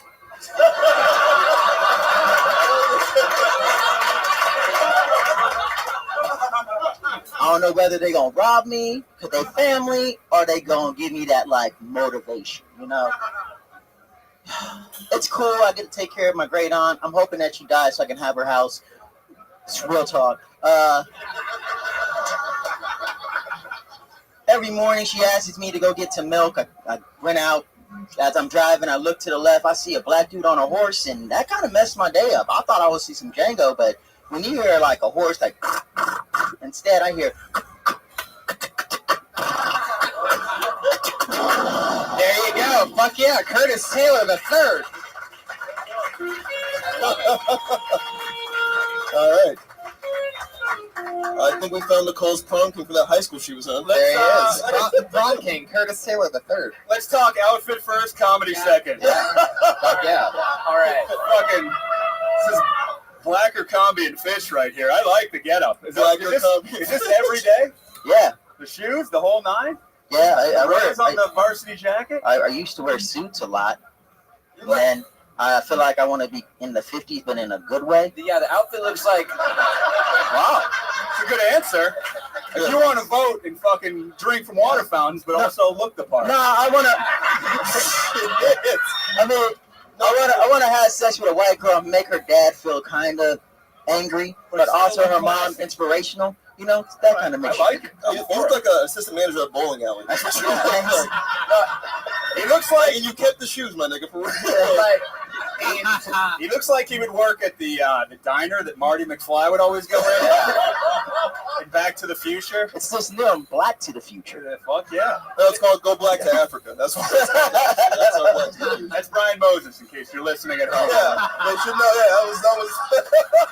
That was a real black on black crime right there, man. You could have shown me some love. Curtis Taylor the third, not to be confused with any other Curtis Taylor, Jr. or Curtis Taylor, the original. No way. Curtis, where are you from? San Jose. How long have you been here? I was out here for like 10 months, then I went back to the Bay, and I just been bouncing back and forth. 55 years. Every year, I just get a new one. That's why I got first, took that 50 years, and then went to the second, got another 50. This is the next century. So you've been out here for a few months? Yeah. My dad stays out here, so I kind of bounce back and forth to California. Yeah, this is like a Fresh Prince of Bel-Air situation.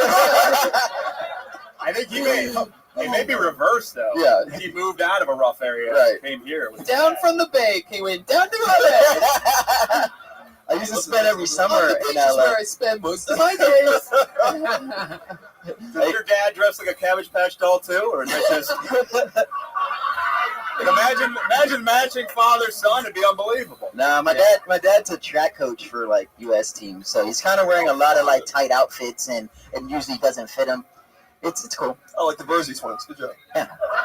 Your dad's like an Olympic track coach? Yeah, for like high school kids, if they want to go to like the 18 and under, that division, he coaches do that. So he still likes that pedophilia shit, but he likes to mix it with sports. That's great. Fuck yeah. Yeah. I went too far. Did your dad on the edge? I just red banded. It happens sometimes. We all red band it every once in a while. Red band more than others. Did your dad make you run a lot? My dad coached at my rival school.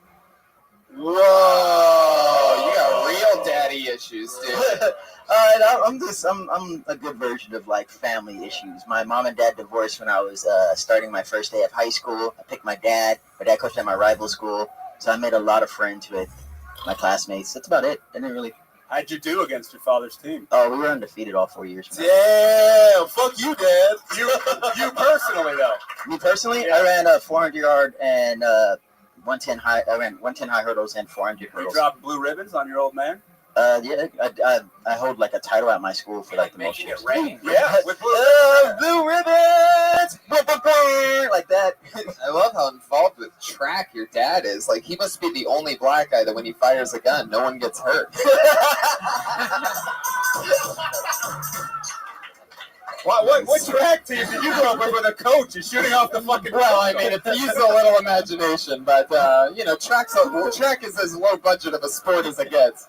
I'm pretty sure if the coach offered to fire up a gun, they'd be like, yeah, we got no one else for it. Does that ever happen? You would probably actually know. Who does fire the gun? It's a referee. They come in. Really? They have a referee for track? I think just common sense was the referee. You fucking won. They like have them show up like 15 minutes early, then they hand them the gun, and then they shoot it, and then they hand it back. And then each event they hand it to different people. Jesus. I don't know why I know all this. Just... What are you running? Like a similar outfit? Oh, no. Yeah. If you ran in those shoes doing hurdles, you'd be fucking a lot of chicks. It's true. Do you run in What do you even call those? Saddlebacks. Saddlebacks. Wow. Oh, They look like the. That's a very quick answer. He's ordered a few pair. Can we see what's underneath the jacket? What are you sporting there? Tie. Oh wow. Fuck yeah. Straight off of a mannequin at fucking Kendrick Lamar's house. I love it. Is that how the kids fold the belts now? With the I didn't really have like. What do you mean by the kids? Those childlike animals. No, I think you meant. I think you meant another word, but Moses is sitting here, so he couldn't say. What do you guys say when I'm not here, by the way? First time listening. A lot less gay activity. Let's just say that. All right, forget it. Yeah. Curtis Taylor III. Tell us something else about you. What's some other stuff you're into other than stand-up comedy? Any fun facts? You into like skydiving or anything like that? Obviously fashion. I bowl. I mean, obviously by my You shoes. really Yeah. do? I really bowl. I know it. Swing dancing. That's a real thing? I went to art school I went to art school. I joined a twist white fraternity. Fuck? Yeah. It's called that? It's called white fraternity? No, not the bowling alley. You really are like a throwback dude. You like old school stuff. Yeah. Tony, classic, man. Tony, this is where we find out he's actually Stefan from Family Guy. How often do you go bowling? That was nice. I go bowling like once a week. Once a week? Yeah. Oh, what's your handicap?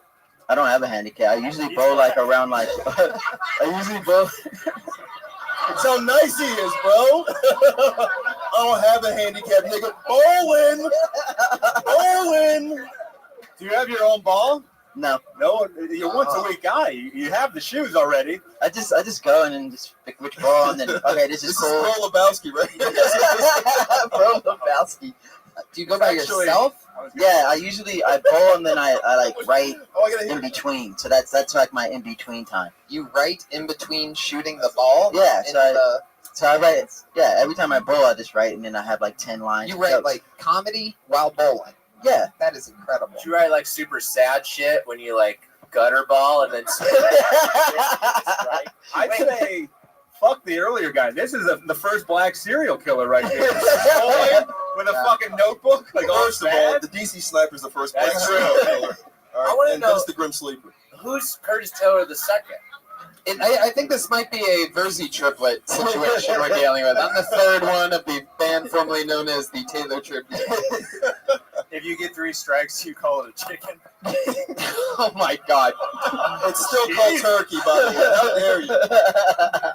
Instead of turkey, it's chicken. Because we know black people like chicken. Because he's black. And he's Fry the chicken. Wow. You know what? You have one more. You have one more in you. You got one more. Give me a watermelon bowling ball joke. Jesus Christ. What? That would be dope, by the way. I'm encouraging the guy. If I saw a bowling ball with a water, that would be sick. That would actually be kind of, yeah. You'd break your teeth. I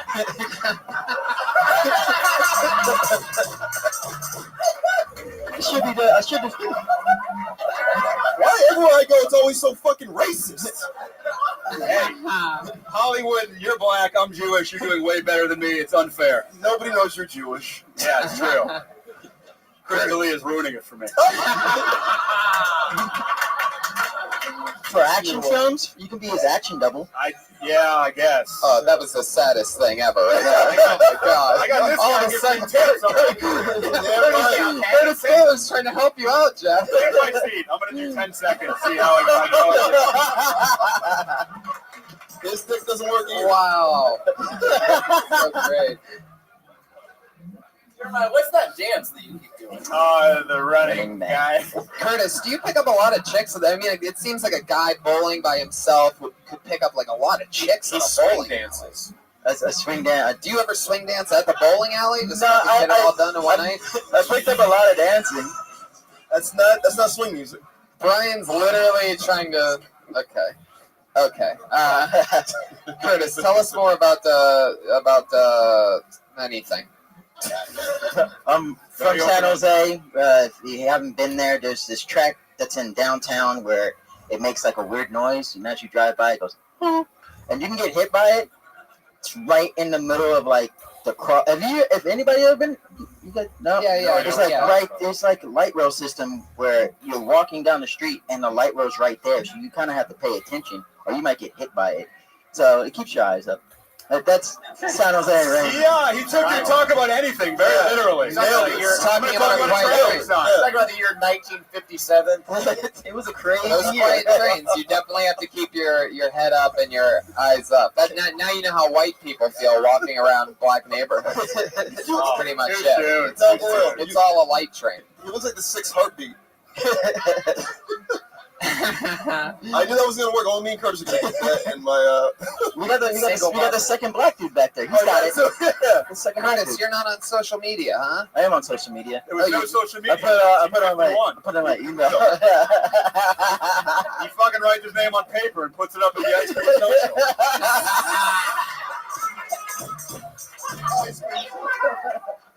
You put an email for your Twitter handle. Yeah. Okay.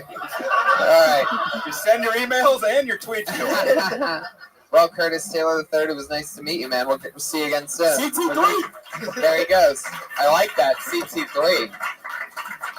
Fuck yeah. Curtis Taylor III. It's all happening. Fuck yeah. Is this the first time ever you haven't played both of your 2 songs yet? Are you still sitting on one? We've got a few more. Oh. We played one of them. You missed it. Oh, really? Minorities are killing right now. Those triplets, the other dude, but the chick and the black dude right now. Straight white males, step your fucking game up. Look at you taking the chick as a minority. Jesus. That's a minority. Women are minorities. Stretching it a little bit. Feminism, civil rights, yeah. Thank you, lady. See, she gets it. Minority. What, you running for fucking office? Like, we need to stick together. Women, blacks, Asians, Mexicans. No, when Kanye wins in 2020, I'm his running partner, so yeah. Fuck yeah. I pulled another name out of the bucket. This name is Stevie Timble.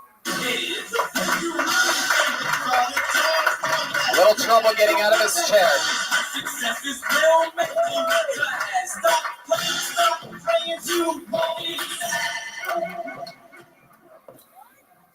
I'm dating identificational racists.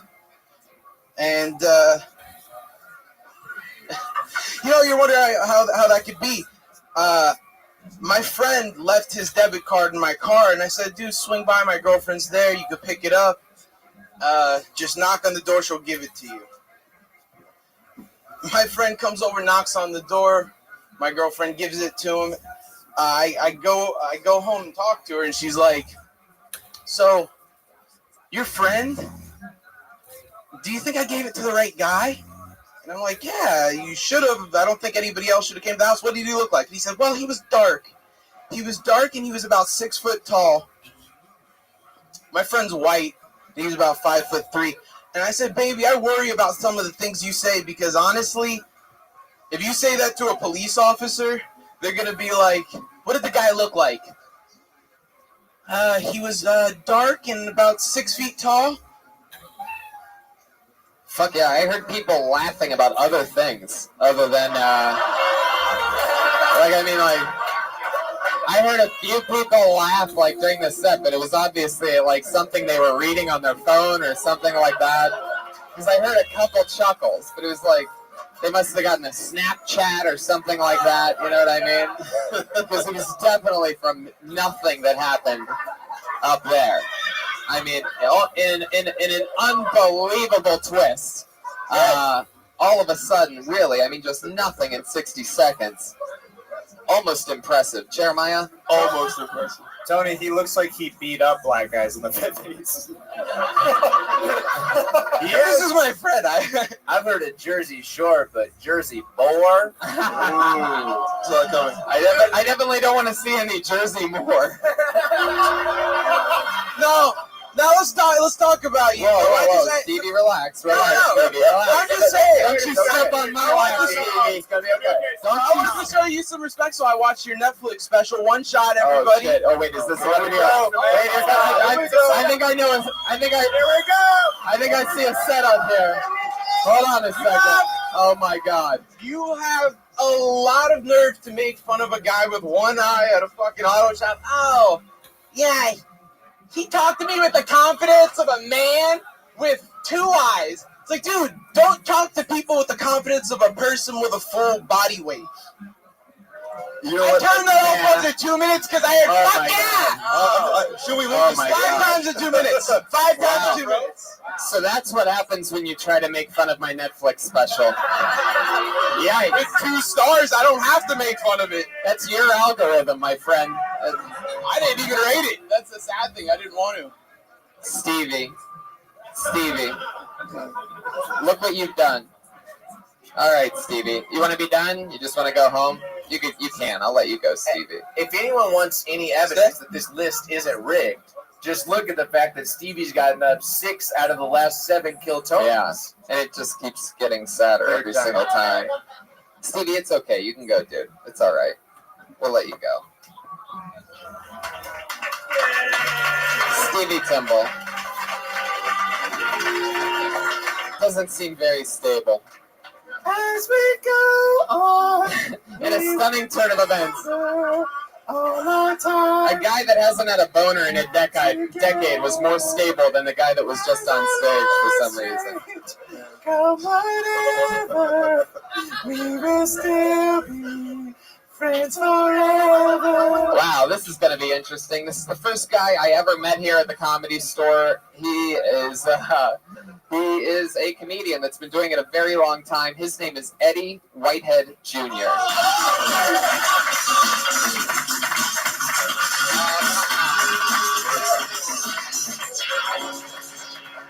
And this is why he's been doing the open mic for 9 years, ladies and gentlemen, is exactly because of that. Obviously not that professional. I pulled another name out of the bucket. This looks funny. Guido Saltarelli.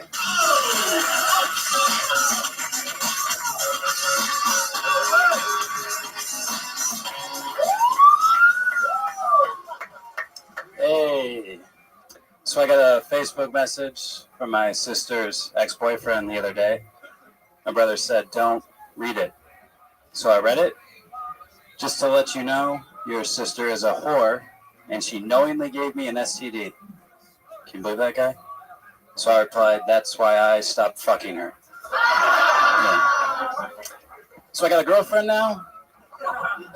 Unrelated to the sister fucking joke I just told. When I first met her, she said she was really into that kinky stuff. I was like, oh, that's pretty cool. I thought she said slinky, though. So I pushed her down the stairs.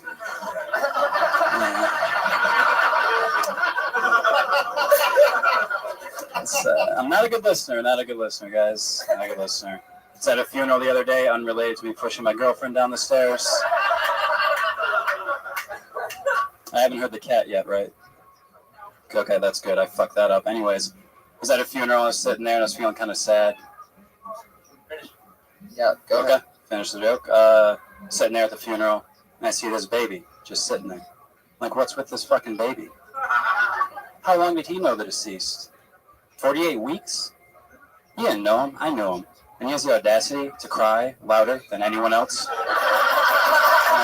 Who? Guido Saltarelli. Instant legend. That's how you fucking do it. That's how you do it. Exactly. I love your style, man. Thanks. Thank you. You're like Dexter, but with a better ending. That's good. Almost need to change your name. I was expecting like a nice clay jacket, but then you came up as like a Stephen Wright type. Yeah, I know. That's what I do. No, you and Stevie should actually switch names. Yeah. Do you and E.T. still talk? There you go. That was good. Bad. I've got zero response. I'm way too nervous right now. This is cool. You killed it, man. You're great. How long have you been on stand-up? A year and a half. Where are you from? Michigan. I just moved here last night, actually. Wow! Holy shit! Yeah. I mean, he deserves that, guys. Thank you. That's a cool little fucking short story. Guido Salter. What the fuck was that? I think it was Italian. He's been in town less than 24 hours and already did better than the people that have been here for years. So Great. I have no friends now. Thank you for that. Yeah. Are you considering moving home because you just peaked, maybe? Or are you going to give it a go now? Just considering. I wouldn't blame you. Jordan should have left after that Byron Russell push-off. Who would blame him? You don't want to be Jordan and the Wizards like a year or two down the road still doing it. That's all I'm saying. What do you do for work, Guido? I just do Uber, so. I love calling you Guido, by the way. I know, it is my real name. What do you do for work, you dirty Italian? Guido's one of the weird names where it's like both an insult and a first name. Yep. Can you imagine that? Yeah, like nigger Moses. You know? Oh. That's like it's the same exact thing. Is that your real first name? Yeah, that's Him or me? Is Guido your first name?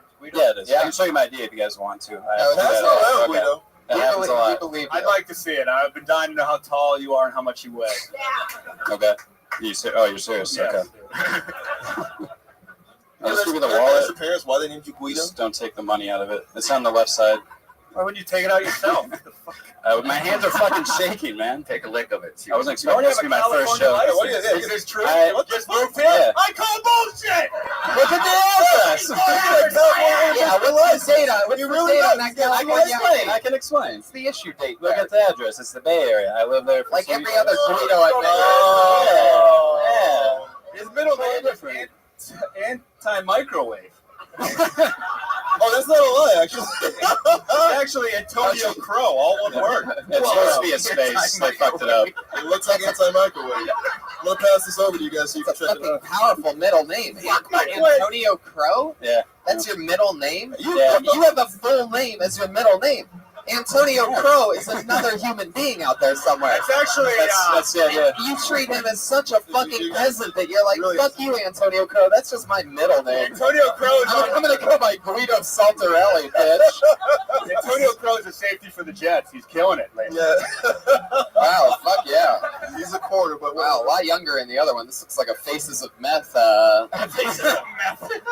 Really aged in those 7 years. Thank you. 2 IDs. Thank you. No problem. Anti-microwave is your new nickname. Yeah, that's it. What's up with Antonio Crow being the middle name? I'm going to say Crow is your mom's maiden name. You got it, man. You got it. Yep. Wow, and she just had to get her little I like the It was nice. That was commitment. It was nice. and your mom just had to get it in. She's like, if it's not going to be his last name, we'll shove it in the middle. Exactly, yeah. Is your mom Italian? No, she's not. That's why she wanted the Crow in there. Yeah, exactly. I'm giving you all these bullshit Italian names. Just give me one regular. Your dad, is he from the motherland? It's like a lot. No, he's like 50%, I guess. Oh, If you you want to went break it with all down that way. three? Jeez. Yeah, yeah. Wow. That was named after my grandpa, so I copied his name, then my mom threw the maiden name I in mean, there. your name was like built to be a defendant on something. Like. Now calling to the stand, Guido Antonio Saltarelli. Do you swear? Put your hand on the Bible. I don't know nothing. I don't know nothing. Mr. Saltarelli, please relax. Saltarelli. I mean, you could. By the way, for a guy with 7 names, you could go by just your last name, and you'd be A-okay. Yeah. Coming to the stage, motherfucking Saltarelli, ladies and gentlemen. Here he is. See what I mean? Antonio Crow Saltarelli. And hailing from the great state of Michigan. You have a fucking boxer's name, too. Yeah, you guys are hiding? What the fuck is that? Is that real? What? His whole name? Guido Antonio Crow Saltarelli. Yeah. That's insane. What's your dad do? He's like contractor. Yeah, for like houses. Thank you. His dad's a fucking good fella. Yeah. Yeah, pretty much. For houses. By the way, I love your comedy. For your father Thank you. listening. I don't want to die. Love that. He knows where John Gotti's buried. Tell us something interesting about you, Guido. I feel like I should take offense to that, but I don't know. Did you take a shower today, or are you dirty, Guido? All right. Jesus Christ. Sounds like the beginning of the porn Moses one before he got here. I love looking in the back, and you just see Jamie Vernon's head, like... So great. Guido, tell us something interesting about you. What are you into, like skydiving or something? I was actually... Why is skydiving? You're right out. I've never done it before, but I sort of like it. I ran track in college. What is this? You're the third guy. I feel like this is the only Kill Tony where there's going to be like races on the sidewalk after the show. Where you go? I didn't beat you in the showroom, but I'll beat you on the sidewalk. Let's do the 50 meters. Even if it's 50 meters a thing? Probably not, right? Guido versus the black guy from the 1950s. Oh, the Munich Olympics all over it. Yeah, the Guido. Yeah, it's like Guido versus the Moolie. Yeah. How long you been doing comedy? Year and a half. Yeah. You're super solid, Guido. Super fun. Thanks, man. Great stuff. I Good mean, you've been writer. here 24 hours and you sort of stole the show. So welcome to Los Angeles. You live Thanks, here man. now? Yep. Where you live in around? Rancho Cucamonga. Whoa, Jesus! I mean, I've never seen anybody start on Drake level before, but all right, cool. I guess Rancho Cucamonga is just where you landed. You realize when you move to LA, you're supposed to move to LA, right? It was the only place I could get. This sounds stupid for cheap. My sister lives there. Oh, the She had a whore room. we talked about. Yeah, yeah. That's What's her name? It's Kathleen. Oh, I know. What a I'm really sorry. Oh, God. I'm sorry. Kathleen, Elizabeth, Isabella. Yeah. We got a little brother named Mario. That's a little bit more Italian. Yeah. What's his middle name? Vitali. I actually don't know. Whoa. Oh, it's Crow, of course. It's fucking Crow. Yeah, it's Crow. It's the Crow. Yeah, it's Mario the Crow. I love it. All right, there he goes. Guido Saltarelli, welcome to the show. Welcome to Los Angeles. He's on Twitter at Guido Salt. At Guido Salt. All right, this is the part of the show where we have, everybody, two regulars who perform and write a brand new minute every single week. So that's cool. They don't come out of the bucket. They just run their every single bit of their new material every week here on the show. This week's no different. Going up first, you know her as the nervous, fun little girl who you met here on Kill Tony. It's the one, the only, Melissa Esslinger.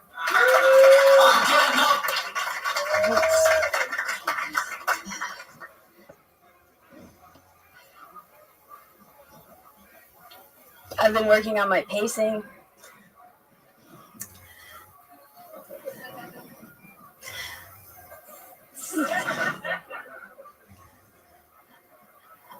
I had my first AA meeting the other day.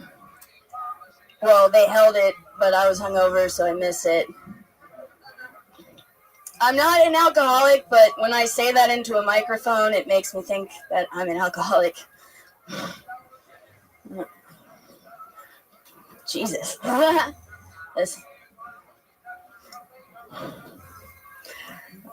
I grew up in Germany, and I'm Jewish, so that was awkward. One time, I was at the bar when I was 14. And the cops came, and I wasn't supposed to be there till you're 16. So I ran into the bathroom, and I hid in the dark, and I thought to myself, now I know how Anne Frank felt. There you go. And it's all there. Got there. We got there. Is that true? You were raised in Germany? Yes. I did not know that. Yes. That's a fun little fun fact. I'll give you a tip. I can be fidgety with my hands too. Keep the mic in the stand, and your hands will settle as you get in. You know what I'm saying? All right. Like I used to twist the cord a lot. Like I saw you were playing with the end. Yeah. And Tommy Morris, who's a piece of shit, used to be the talent coordinator here. Used to really give me a hard time about it, but I as I kept it in like that and then would take it out, it was helpful. So that's cool. See, I can get a nice Thank cute you. thing. Yeah. I will try that. Yeah. No, that's crazy. And without, you mean without even like. Now I have to insult you Don't because even. I've lost the Please streak do. cred. Before you like simultaneously combust. Please do. I'm an easy target. So you are Jewish, but you grew up in Germany. That's how you are. Yeah, boy. We have been looking for you ever since you hit Yeah. that bathroom. Ich habe nichts gesagt. Yes. It hurts to see a man with a large nose make Jew jokes, Jerry. Hey, let's not go here. We don't need this. Oh, I am German. Well, guten Tag. Oh. Guten. I have a little bit of German for you, Tony. Guten Tag means I hate Jews. Yes. All right. Have you ever heard of Adolf Marley? He's a Jew who sings Bob Marley songs. Check it out. No German, no crime. Wait, there's another one. What? Yes. It goes, Auschwitz, movement of Jew people. We're German. We're German. And I hope you like killing Jews. Yes. Yeah, very good. All right. That's one of our crossover prodigies. Oh, wow. I didn't know. You got recruited by the Germans? He's like the Jesse Owens of, We yeah. have an alliance. Man, you better hope those Comedy Central execs don't find out about that. Moses, is it true that you've been hanging out with German people? Yes, Mr. Altman, I'm sorry about that. Were you guys waiting for that perfect storm? Like, we've had all these awesome Nazi Bob Marley songs that we're waiting to work out. These bosses are fucking on a thing. We've pre-written songs. All right. Oh, We're German? wow! Really broke all the walls down on that one. Well, we've been working on it for a while. Anyway, guten Tag. Yeah, it's called Black's Creek. Okay. No, screw you, Lockheads. It's good that you get to run this stuff and figure out what works and what doesn't here on Kiltony. Hey, we're just a couple of German open micers over here. Yeah, we're just doing German open mics. Why is your shirt on the button? What's happening? My pal here is That's what shirtless. you noticed? I didn't even notice that. I show my takas. Where's your tiger at, you two?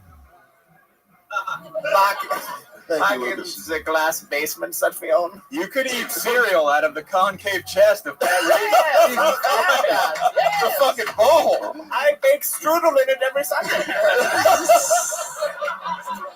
My parents, this is true, my parents are bird watchers, and they found me out in the front yard and put water in my chest. Oh my That's god. actually where Melissa went hiding, was in Pat's chest. Bring it all together. Oh, look at that. You guys are something else. I love Germans is what we are. Fuck yeah. That's just something else. A couple mild and lazy guys. That's what it seems like to me. Oh, shit. Melissa Esslinger, there she goes, everybody. You did it. That's a new minute. I don't know about the stuff in the beginning, but yeah, being raised in Germany, that's definitely something that should be talked about. The other regular, so fun, so cool. You know her, you love her, the one, the only, Vanessa Johnston, ladies and gentlemen.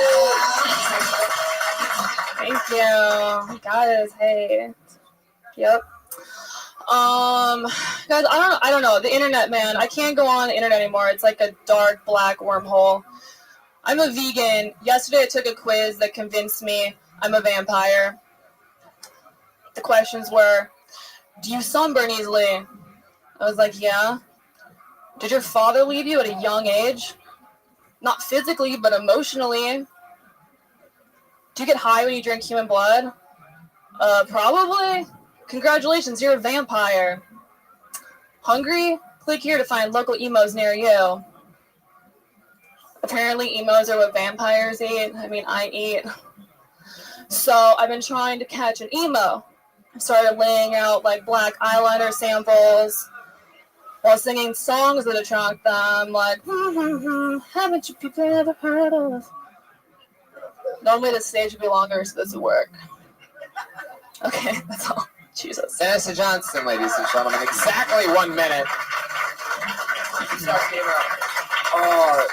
I think the vampire stuff takes it to a place where it's a little hard to believe and a little hard to follow. But once you started making fun of emos, everybody wanted to be on your side. You know what I mean? Fuck those emos. Yeah, we didn't like that song. Oh. We weren't on that side. Oh, wait a second. What is happening That's here? those corporate bullshit. Oh man, you made us Wow. quit selling out. So You emos sort of remind me of these two very unfunny Germans that I met recently. Siegfried and Goy. Don't even make us more depressed. I'm gonna slit my wrist right now.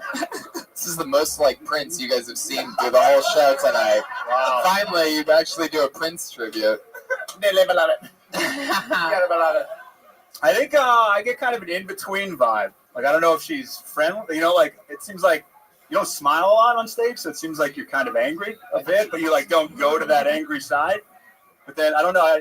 That's just the disorganized thought I have. Yeah. The beginning part, of course, obviously, like Tony said, just seemed fake. Just cut that out. Even the act outs. I mean, it's really hard to do like an act out without people like not even paying attention to you. Like if you just said something about goths and like capturing them, like in your normal voice, it would be so much more believable and interesting than you actually acting out. Yeah, what did you mean by the vampire test? So it's sort of No, like this legit. Okay, so this actually happens. Like there's an actual website called realvampires.com. Yeah, we know. That I somehow got on. P Regan 333 if you want to chat with him after. He's always available.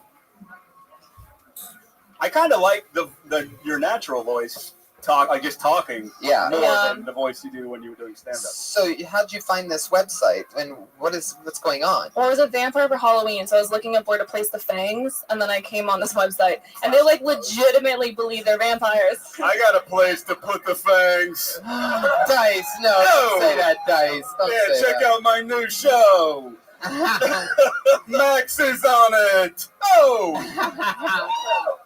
Vanessa, you gave us another new minute, and that's the hardest job in comedy right now, is writing a new minute and doing it in front of hundreds of thousands of listeners and fans on a podcast, so thank you. Vanessa Johnston, everybody. Roasting emos. Woo. Tonight's episode drawn by Ryan J. Ebelt. Looks like that, everybody. He did that while you sat there and laughed like a bunch of lazy assholes. He worked his ass off. The great Ryan J. Ebelt. Buy a poster after the show. If you have balls. Keep it going for Jamie Vernon in the back. Guys, what's coming up? When's Roast Battle, Noses? Every Tuesday, right here in this room, 11 p.m. And on Comedy Central. Do you have a date for that? End of July, everybody. End of July. Right It's before coming. August. Set your DVRs. And Verbal Violence, you can listen to the podcast version of it. That's right. Death Squad. Death Squad Network. Jeff Danis. Check me out at Danish and O'Neill across the board and the Danish and O'Neill podcast on iTunes. Two of the funniest guys that really helped me fucking get my shit together early on. Jeff Danis and Ryan O'Neill. Love you guys. Watkins and Reagan. Reagan has a new album out. That's huge. Yeah. Spotify. At Patty Reagan and at Jeremiah Stand Up. Hit us up. Hey, I was just on Adam Devine's house party, and I don't know if I even saw it, but watch it if you want. Well, these will be the people that watch it. Ladies and gentlemen, how about you give yourselves a hand one more time for coming out. Thank you so much. Have a great night. Thank you. Good night.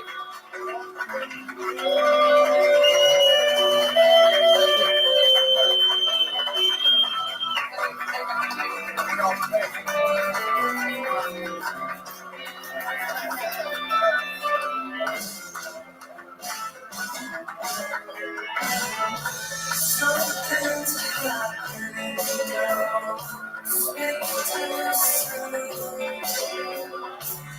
Don't the boss of the game. Got nowhere to go. Sun sinks and shining back.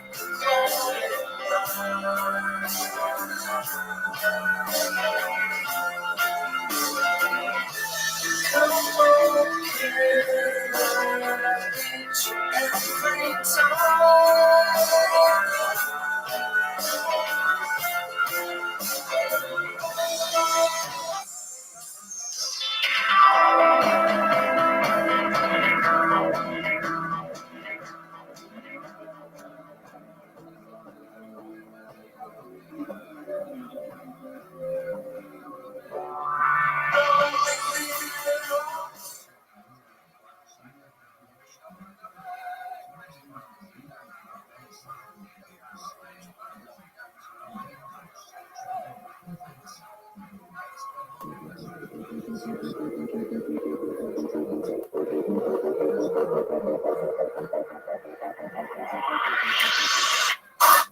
Hey, this is Pepe coming to you live from the world famous comedy store for a brand new episode of Kill Tony Volume 3.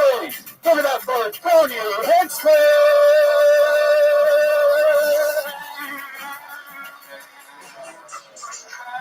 Fuck yeah, hello. I didn't even know the show started, everybody. How you guys doing? You guys ready for a crazy Monday night or what? Come on, Monday. Hello. Make some fucking noise, you idiots. Let these assholes on Ustream know that this is a real live show. It's all happening, guys. How are you? You ready for a crazy fucking night or what? Yeah. All right, sure. That's a real half-ass. Put your hands together for Josh Martin, everybody. There he is. Yeah. He looks like an upskirt.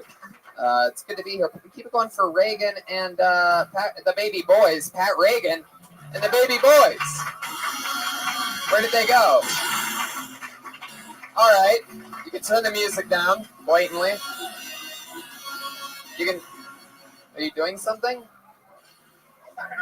Is this the part that you guys produce before the show? Oh, yeah. All right, well, let's turn it down because it's definitely dead air right now, Brian. Let's have some little bit of common sense here. Anyway, the show will go on. Maybe we'll try it again in a few seconds or something like that, whatever that unproduced bullshit was. Oh, we have a master plan here. It's going to work. Any second, let's just keep the volume up on this podcast that people are listening to. Fuck yeah. Hey, look, that's my older brother, Donnie Hinchcliffe, ladies and gentlemen. That's the real guy. Real guy. The other funny Hinchcliffe in the world. So what's up, Brian? You ready to do this shit? Yeah, and we're going to be in Nashville May 22nd. So check that out. We're doing Kill Tony live from some comedy festival. Yeah, the Wild West Comedy Fest in Nashville, and that's fun. I'm doing the Wilbur Theater October 8th, Kansas City, and we just got Seattle rescheduled. Oh, we did? Yeah, I think so. Nice. I don't even know the date yet, but... And June 1st, we were moving to the main room here at the Comedy Store, so this won't happen anymore. Yep, everybody's piled on top of one another here. You can't really tell if you're just listening to the podcast. By the way, the #1 live podcast on iTunes. Thank you very much. Yeah. No big deal. You're just at it right now. You know, you're just one of the 55 exclusive people that could squeeze into this fucking shoebox. So I'm very excited. This might be the only show, by the way, where the band leaves at the start of the show. Really interesting. Put your hands together for Pat Reagan and the Baby Boys, everybody. We've really got to do better than this. Oh my God. Oh my God. You've got to be fucking kidding me.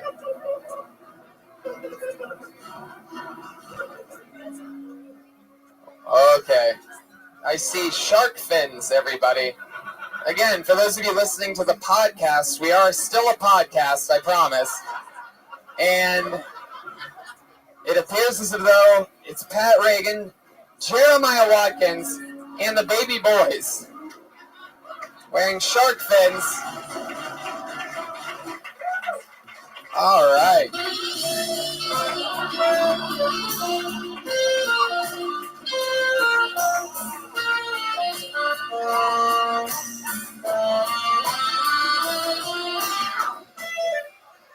Fuck yeah. Wow, you guys put the fin, and when is this going to be finished? Oh, shit. We have a drummer for the first time, ladies and gentlemen, on the show, a live drummer. Fuck yes. You guys really, is there a reason why you went with the Jaws theme this week? Yeah? Yeah, you got eaten by a shark. Yeah. What? I have not heard this. In his home. A lot of people didn't know about that. Yeah, it's pretty messy. It's pretty messy. Wow. The real story on YouTube. Yeah. Wow. We started a thread in the comment section. You started it? Yeah. You just admitted to starting the thread? Yeah. All right. Well, I'm. A lot of people. I've never gotten more out of doing this show. In June, it'll be 3 years. I want you guys to know that I have never had more. It is either love or absolute fucking hate for you guys. What's up, people? It's back on! It's back on! If you ask me in person about my feelings on Reagan and Watkins, I would tell any of you it has been one of the most exciting parts of the evolution of this show for me, and I think our chemistry is unbelievable. But there are a few groups of tens of people that hit me up on Twitter. I get at least, all right, I'll put it this way, at least one tweet a day says from a mentally retarded mouth breather. Sure. Okay. Well, let me just give an example of the tweet first, Pat, before you insult the guy. Once a day, I get something like, "I can't believe you love watching the end of your own show." Hey, they need to sack up and tag us on Twitter so we can battle these bitches. I don't think they want to follow you guys on Twitter. Not to even mention you. So, you know, I don't even think they want to tag you. They just want to let me know that I'm ruining my own show. Really, the words ruining my own show comes up a lot. Welcome to the end, you idiots! I mean, come on. I just can't believe that there'd be haters out of, for guys that do things as brilliant and topical as Jaws entrances. How long did it take to make those things? How long did it take for you guys to fucking come out today? What was that shit? Yeah. Were you guys making them? Were you guys still making them in the back? Tying the shark around our neck. And instead of coming out and just holding the fucking thing on your head, you guys held up for 2 minutes and made us stall. All right. Fuck yeah. Maybe you guys can start practicing your things before Monday at 8:15. All right, let's fucking do it. You guys ready to start the show? I've been having so much fun with Reagan and Watkins lately that I can't even shut up. I don't even want to. Sometimes I don't even want to start the fucking show. I just want to talk to these doofballs. But let's do it. Every single week, I have two of the funniest comedians in the world as guests on this show. This week is no different. You've seen them before. You love them. Two of the best. Put your hands together for Jesse Joyce and Byron Bowers. Fuck yeah. Yep. There he is. What's up, you fuck niggas? Oh. How y'all doing? You took my line. I was just about to say that. Byron's scared because he sees sharks and he doesn't know how to swim, so this is fucked up for him. Why don't sharks eat black people? Why? They think it's whale shit. I saw that on the KKK website. Two of my funniest fucking friends in the entire world. Byron and I are LA comics and have done stand-up together continuously for 9 years. And Jesse and I have worked on roast writing shows for the last 5 years together, but he has written for the last 10 Comedy Central roasts. A guy that I call my big brother in roasting. And my big brother is actually here for me to see that tonight. He probably just got a little jealous. Yeah, that's all right. So welcome back to the show, guys. What do you think about this band? What do you think about this? You guys have been guests on the show when we've had a robot as a sidekick. We've had people in a costume. You're throwing us under the bus right on the bat. Yeah, I know. Let it happen. What do you mean? Hey, Jeremiah. What do you think about that guy right there?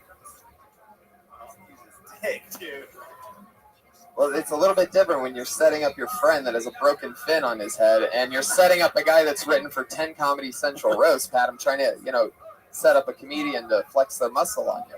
Tony, okay, this is an example of what we're doing on the show. We're showing the podcast audience how bad it can get for listeners, like how quiet it can get in the room, and then we're just gonna build it up from here. Oh, so you're restarting right now? Yeah, it's all strategy. Oh, you're bombing on purpose. Yeah. Let me tell you something, Jesse. Whoa. What's up, Byron? Oh, wow. This is, Let me tell you something, Jesse. All right, every Sure. episode, Tony's like, hey, what do you think of our band leader? Do I do that? Hate on our band leader. That guy fucking sucks. And then the professional comedian on stage who may have written roast jokes, literally insult comedy, then is teed up to sort of like attack, have a shark attack. On this chump. Was it all set up for that? Yeah. For the shark attack? No, I think. By the way, speaking of sharks, they're not the only fucking sharks in here. Welcome to Hollywood. Oh my See, God. that would get you attacked. That right there. It's not everything else. Yeah, you just set yourself up. You know what I mean? Yeah. That was. It's like a nigga walking by the police station when they bored. It's like. Whoa! Thank you, God. We about to kill a motherfucker. I love the getup, though. You guys look like school shooters in an art class. Well, fuck it. That took up a lot of time, too. So what do you say we just get the fucking show started, guys, huh? This is sort of a crazy show, everybody, because we have a bucket filled with people that signed up for the opportunity to do 60 seconds of stand-up on this stage and then be on a live podcast with us afterwards. Talk to them about anything in the world. Comedians, your 60 seconds is up when you hear the sound of a kitty. Oh, it's adorable. Let's hear that one more time, that little quiet kitty. Oh. That means wrap it up then, or else you're going to bring out the angry West Hollywood bear. Oh, Jesus. Fuck yes. All right. It's a wild one tonight. You guys better strap on your fins extra tight for this one. Yeah, let's fucking do it, shall we? You guys ready to start the motherfucking show or what? Sweet. Your first comedian doing an uninterrupted 60 seconds in front of a drum player for the first time in Kiltony history goes by the name of Daniel Balshin.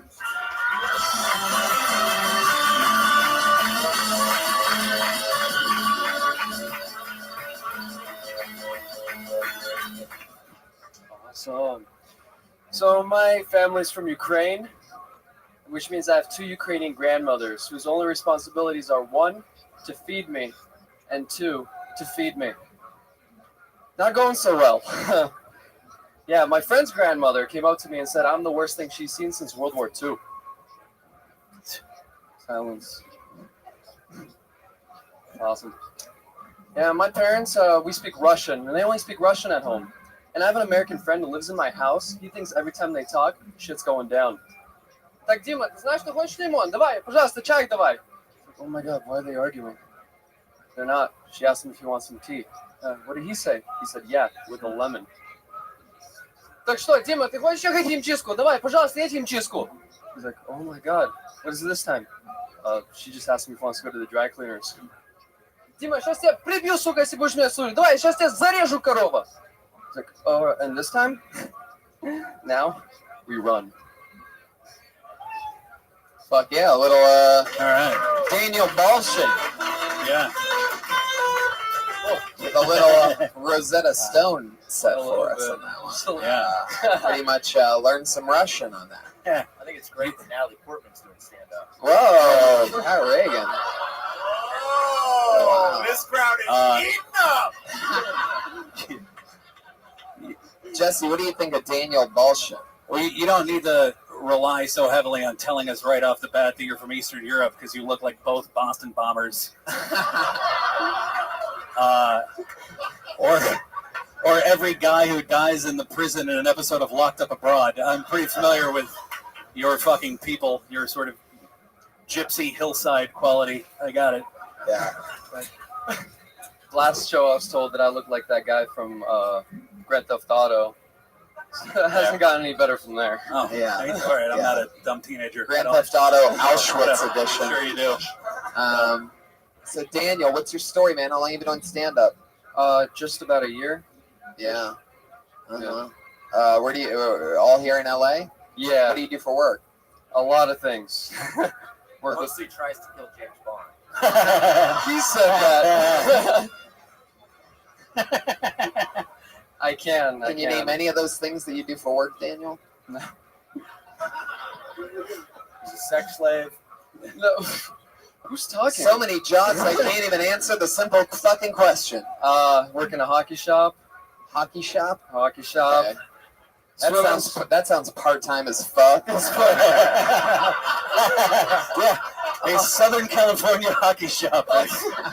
You know, the ices are really booming out there. I countered that. Nah, I'm also a swim instructor. Right. Yeah. Okay. Is that true? That's true. Just wait for the rink to melt. It's a summer job. So you can swim in it. I drive a Zamboni in Mexico City. It goes great. All this shit sounds suspect to me. But go ahead. Yeah, definitely. A couple other things, but yeah. What else do you do? You said you have so many jobs. I work with my dad, who's he installs TVs, audio systems, stuff like that. Yeah. You look like you could be both in Auschwitz as a soldier and a victim. It's very interesting. You could play, you're one of the few people that I think could really pull off both roles. Yeah, when the hair grows, they get real curly and shit. Yeah. This is weird, but I'm just picturing like your dick also having your face on. That is weird. That is weird. Right, guys? Like we were all just picturing you fucking terrible acoustic guy in a Snuggie. What the fuck?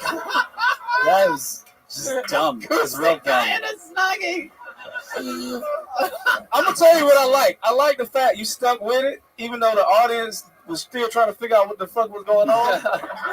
You stuck to your rhythm. You stuck to your timing, and I imagine like in Russia you're gonna be huge. You know what I mean?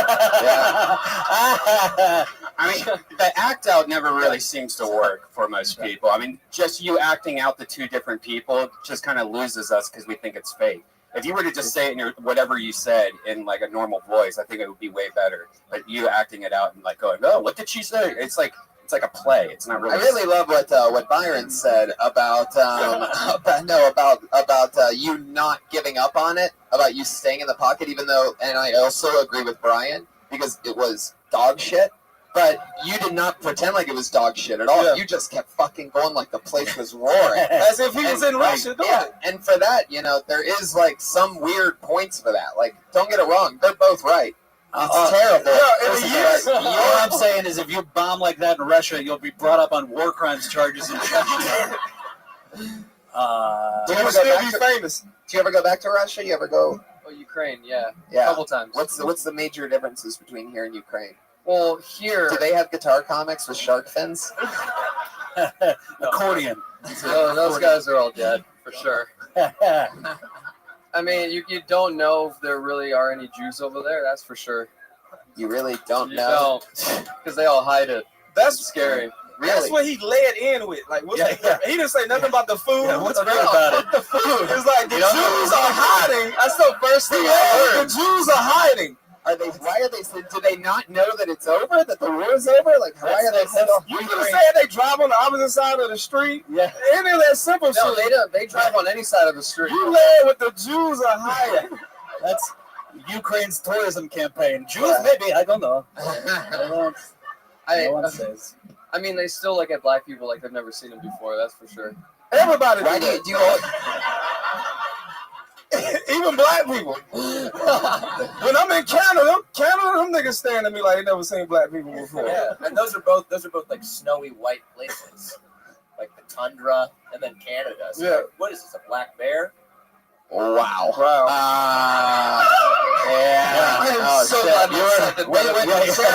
You did so much better. Jeremiah, when's the part where you guys start ramping up that you were talking about a few minutes ago? You are having much difficulty ramping up right now. Oh, switching. When one Russian accent doesn't work, try it for yourself. It's okay. You can try. Daniel, what's something crazy that you've seen your parents do because they're Russian or whatever the fuck? Murder Jews. Murder Jews. I've seen my dad stick a knife in the electrical outlet. For what? Just to show me not to do it.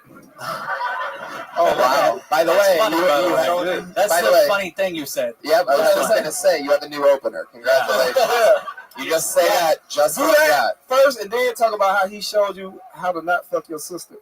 Right. Like, here's the thing for real. Using the same method. Wow. He used the same method. Yeah, and do his voice instead of talking about your neighbors. Do his voice. Like, for real though, I've never seen anyone get mileage out of saying something in a language people don't understand, and then the payoff is like just the joke that should have been the thing in the first place. Do you know what I'm saying? Like, we all just sat there going like, well, as soon as he's done speaking Ukrainian, he'll tell us the punchline. You know what I mean? That was Russian, but yeah. Whatever. Who gives a shit? Do you see my point, though? You know what I mean? Like, that just wasted seconds. Like, no one is in here going, like, we believe you that you're a fucking Eastern. You look like you just crawled out of a fucking bulldozed ditch. Like, no one has trouble believing that you're from some genocidal culture. And why? No offense. Okay, no problem. I'm just saying you look like you sell umbrellas in fucking Times Square. Okay. But thank you. Burberry, though. So listen, you see this coat. You don't get any mileage out of doing Ukrainian. You know what I mean? Like, unless you're at some fucking like Ukrainian Elks Lodge. It's Russian. It doesn't matter. It doesn't matter. Look, I can't tell the difference between Russian and Ukrainian. Like, y'all can't tell the difference between Ukrainians and Jews. Speak Yiddish. That's all I'm saying. Daniel, let's talk about it. I think we pretty much did. I think we've covered it. How do you feel about this? A lot of improvements. A lot of things to work on. I mean, a lot of things. Constantly, always. What do you start by, like, and this is coming from me, but do a push-up, like one. Like, maybe just one day. Just try to push yourself up with your fucking arms. I can't imagine what daily things you don't do. Because and I'm 140 pounds of pure fucking steel. Don't get me wrong, but you're taller than me and you're lankier than me, and it's gross. Like, you just inspired me to start working out more because I feel like my arms sort of look like yours. In 10 years, you're gonna look regular. I don't know. When you gained that 30, I was like you at 21, but look, I filled out now and I get pussy. It gets better. Thank you. I get pussy too. He do, no lie. Yeah, butt pussy. Like, He just got taken out. And those sharks ate each other. All right, Daniel, that's your time. Daniel Balshin, everybody. He's on Twitter, Daniel Balshin. Hey. So you met him here tonight. That was fun. All right, let's That's just a keep nigga this from fucking Silicon fun Valley train right moving along. It does look like Silicon Valley. All right, you guys ready for your next comedian or what? Make some fucking noise Monday night. You. All right, I pulled another name out of the bucket. It's Ryan Higgins, ladies and gentlemen. Here we go.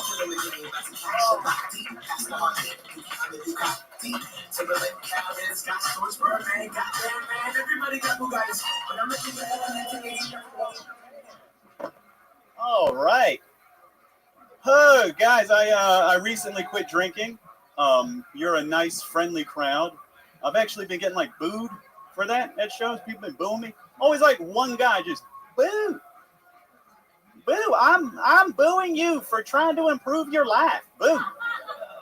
I think it's such a shitty thing to boo. I hope he boos everything. Like, oh, you got that surgery you need. Boo. Oh, you did. Oh, you reconciled with your father? That's also a boo. That's also a boo. I can't. Oh, you used the brakes in your car, you little boob ass bitch. You ain't shit. Break it. It's a little boo riff we can all have. No, it's fun. It's fun. Sometimes people after shows, they ask me, they're like, oh man, what, you can't have like one drink? You can't have like one drink? And I'm like, I could have a drink, but then I'll wind up smoking heroin behind a Ralph's. Wow, Ryan Higgins, ladies and gentlemen. Thank you. Wasn't he on last episode? I was so huge. excited about I this. was here. Did a hot 10. Yeah, I remember. Last week you did about 21 seconds and you quit immediately. I didn't. Well, I thought it was tell a bit. To be fair, the shot clock was about to run out. Oh, was it? That's not an actual thing. He has not said anything worth listening to the whole fucking evening. Sorry, Why would you pay attention when he says it? That is my fault. Yeah. I am sorry. Left to center, interesting things that the podcast listeners that are listening right now are fucking like. I feel like I amped you up by talking about, and that's what's funny, is when I say that there's one guy a day that complains about Pat Reagan, you got to listen to the other side. I'm telling you, there's also 3 to 5 that are saying most unbelievable shit, dying at number 152, 150, you know what I mean? I'm one of those I feel like I amped Pat up earlier by talking about this one hater, one troll. There's a weird energy. There is. Like, I feel like I'm in between the parents arguing right now, and I'm like, no, you're all friends. You're all fucking buds. I love that, Ryan. You're like holding court right now. Sorry. That was very impressive, very cool. You stayed right in the pocket. Jesse Joyce. Yeah, I'm catching a theme with all your characters who come to your shows. Do you only perform in Mississippi Burning? Where is it that you're doing shows? I recently moved here from North Carolina, so it's kind of like that's my go-to voice. It's not really a wooable state, but okay, it's like my go-to voice. So okay, because there was 2 different people that came up to you, yeah, and they both sounded exactly like King of the Hill. They did. I think the last guy was maybe like, what, you can't have one drink? Maybe he was a proper man, but that's not fucking, you see, it's not funny. Yeah, I agree. I like the boo. Like, there's like a boo. The way you say it. Hey, this accent means stupidity, like that. Yeah, totally. So, I don't know. Yeah. Or you could just do Pat Reagan's accent. Maybe instead of saying boo about you not drinking, they were saying booze. Booze! Yeah, fucking. There you go. I mean, you saw how well it worked here, so you didn't take it with you. Oh, I love the band. I'm going for it, man. I fucking love you guys. Now, Ryan, I'm sorry, I can't quite remember what the fuck it was, but I remember there being something super compelling about you last week. My dick don't work. That's what it was. Yeah. What? That's it. What's happening? Fucking love that sound effect so much. You know right in the Why does everyone know this? I hope it wasn't something else. We found out during his interview last week. I remember that there was fucking something. His penis doesn't work. Yeah, it doesn't work. I don't work. Does that have something to do with you quitting drinking? No, I actually, it doesn't make sense, but I was on my antidepressants, and then my dick he was having a great time, and then I got off my antidepressants, and he's pissed, like he's unhappy about that. And he's the same character from those jokes. Yeah. My dick keeps telling me to have a drink. Oh man, no, That's don't work. fascinating. All right. Yeah, just doesn't work at all, dude. It's very honest of you to say that. Yeah, I've to a room heard. full of strangers. I've heard like slightly drinking jokes that start the way yours have. So you should lead with my dick don't work. Like just come on stage like dick don't work. Yes. You know, I quit drinking like that kind of. No.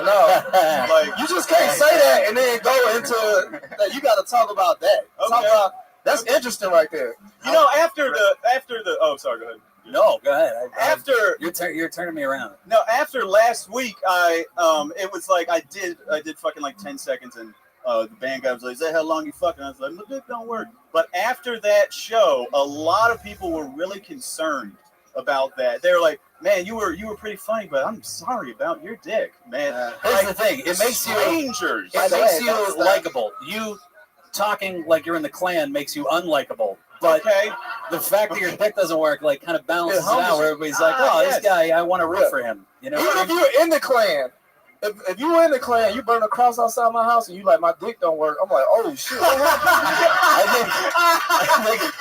What the fuck happened? Oh shit! Wow, I think it is safe to say that is a fact. Most people in the Klan's dick don't work. That is.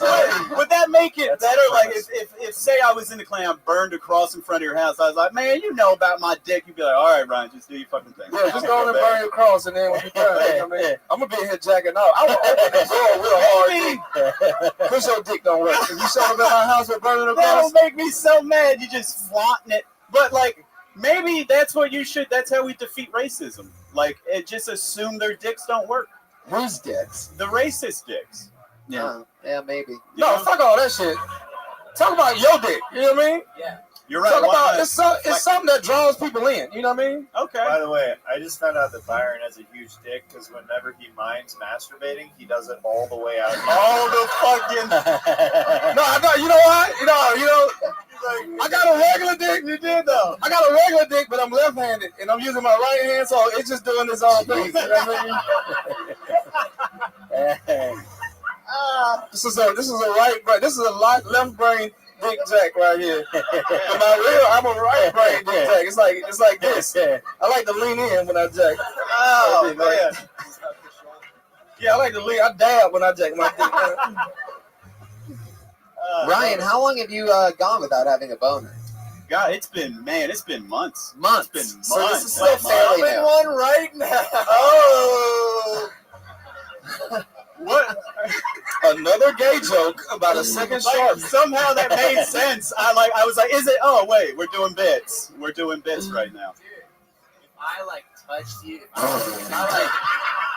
Wah, wah, wah. Come on, His guys. fan's flaccid. Look at him. Yeah. My partner's fin don't work. Uh huh. Can I get you hard? I I'd don't. do anything to get you hard. I mean, I've tried. How many a times lot. have you said that in Los Angeles? A lot of times. How do you think he got this job? Yeah. I don't know. I'm open. I'm open. Yeah, this way. Yeah, that makes sense. Brian, stick with me up here. It's been a few months. Like, do you think maybe there's a chance that if you tried something different or watched a different crazy type of porn, do you think it's even Like possible? Asian porn? What porn? What kind of porn? Like Asian or Haitian? Asian. Okay. No, he said Haitian. Asian porn. You say Haitian? Yeah, it's the only part of the chicken. Yeah. I don't know. I have not tried. it's a weird feeling to be watching porn and nothing happening with your dick. You're just like, I guess this is what I do with my day. Have you actually like spoken to a physician, like someone who went to college, like instead of this room of fucking goofballs? Like, have you actually talked to a professional about this? A lot of people ask me that too. I don't have health insurance because I'm a trash person, but I made it as trash. You have low self-esteem. Wait. Garbage man. Are you a garbage man? What are you? No. I'm a trash person. I'm nowhere.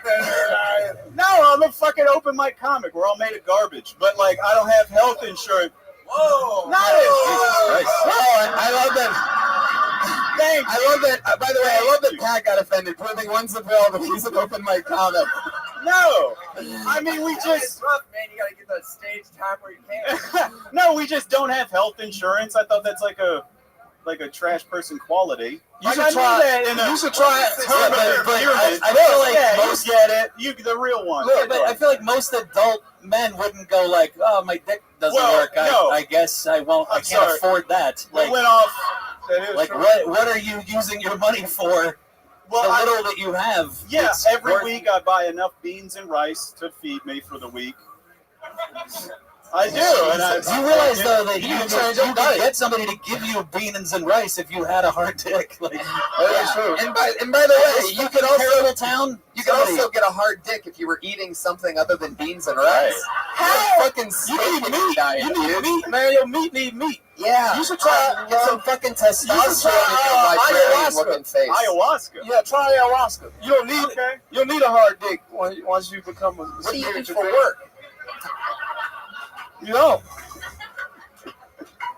When you're in tune with the universe, it don't matter. You got a pussy I walk dogs, and I don't have. Yeah, you can't just go to the ER and be like, You walk dogs guys. for a job? Yeah. Wow. Does the dog ever get a boner and you're like, you motherfucker? You said that last week, Tony. I did? Yeah. Well, it works continuously, obviously. I mean, do you get like semi-hard or just nothing? It's just like Mario Mushroom. It's like if you look at your foot and you're like float away. That's what my dick is. You know what I'm saying? Like just nothing Did you go on happens. dates? When's the last time you went on a date? That's a great question. God. When was the last time you got soft? I want to say. So stupid. You've reached levels of stupidity. But hey, how old are you? By the way, the level of this show that I love is like, not only can, people in their 30s on drugs love this show, I'm pretty sure kindergartners would love this episode of Kill Tony. Ryan, when is the last time you went on a date? Oh, we're talking 2015, like. Okay, maybe. so last year, you fucking weirdo. Yeah. Oh my god. Yeah, like wow. Not even late in 2015, like Most early. of the people that are next to you haven't been on a date since 2015. Yeah. Where was it? Where was it? It was at. God, it was like a free date.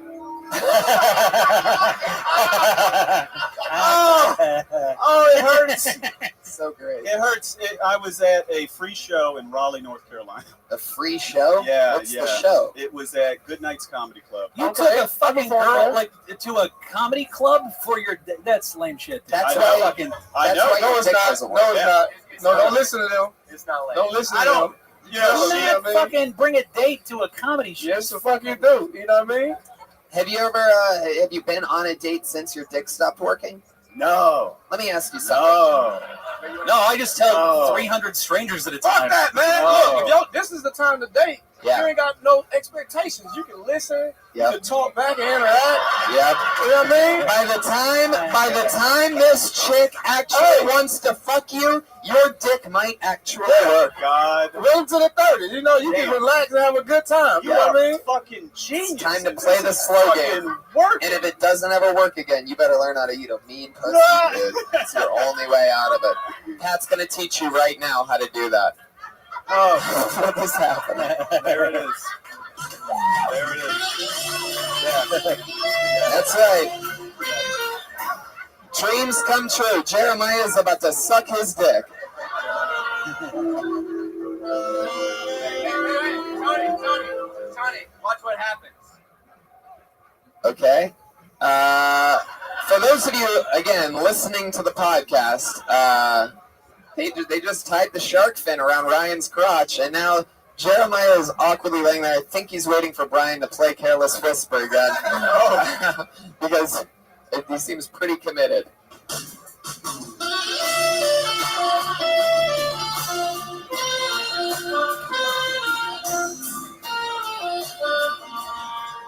I'm watching Pat not know what to do exactly. Like he's just doesn't know where to put his guitar. Jesus.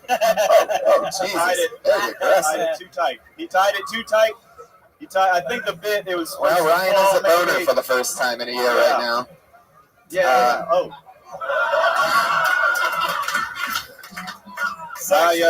Is that? I hate that. I got a question. Is that a Nyla Lee shirt that you're wearing? Fuck yeah, it is. Oh shit, I love that guy. Yeah, man. I love that guy. Rick. Yeah. What is that? It's a guy in Carolina, man. He got his own t-shirt company. He makes them out of a shed. It's called Nyla, Nyla, which is his daughter's name. But since he always dreamed of being in fashion, it's New York, LA. Huh. Interesting. Yeah. I wonder how he'd feel knowing that people that buy his shirt and wear them on live podcasts have a dick that doesn't work. Yeah. He has more work. I performed in that town, right? I did a weekend. He showed up and he blessed me with like clothing and he broke the whole thing down. I was like, I'll wear it. Damn. And then I put his shirt on and I went on stage and talked about slave. I might have walked him, but he was there for a while. No, he's a cool fucking dude. He gives all the MCs and feature headline all fucking free shirts. He dope shit. Great guy. It is the number 2 T-shirt for guys with erectile dysfunction. Number 1 is federal breast inspector. That's the first. Watch out. Watch out. So Ryan, let me ask you something. What's your plan of action before we move on with you? Wait, are you gonna go see a doctor about this? You just going? I don't know if something could. Hey! Don't say nothing. Say stay tuned to my next show and I'll talk about Stay tuned. Listen next week and you'll find out. There you go, Ryan. Ryan Higgins predicting that he will be pulled out of the bucket for a 3rd week in a row. That is confidence that usually a guy that has a kid that works would have. Huge dick guy. That's a guy with big dick confidence, not to mention no dick confidence. While he's talking, I'm sitting here doing Kegels to make sure my shit still works. Because I'm getting scared like, God damn, this is a thing. He's on Twitter at Dick Don't Work. No, I'm kidding. He's on Twitter at I'm Ryan Higgins. He's that guy. So we're having fun. Fuck yeah, 2 for 2. A couple interesting people, both of them not eating enough food. So I'm going to pull another name out of the bucket. Hopefully we get a big fucking chunky person up here. How about Sarah Afkami, everybody? Here we go.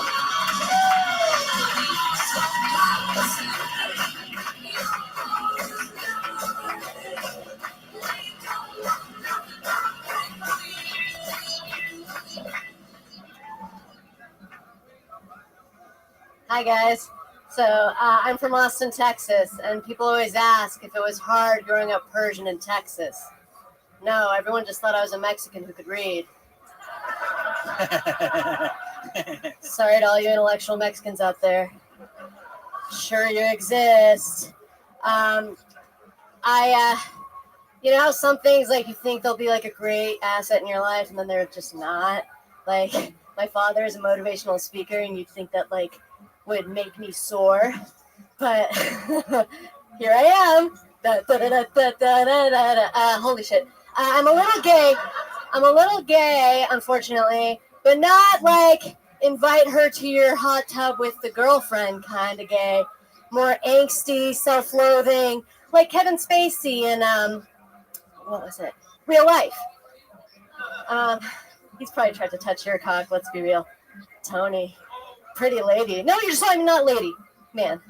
But like your essence. No, your essence is like divine. Whoa. Fuck yeah, wait, fizzle out at the end.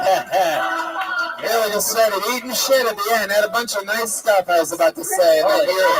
You're nothing like Kevin Spacey. You look more like Kevin Smith, you motherfucker. There you go. How dare you call me a lady? No, I meant your essence, like you're divine. I love it. Well, you have the essence of every Austin comic I've ever seen. Essence of every Bob's Burger character.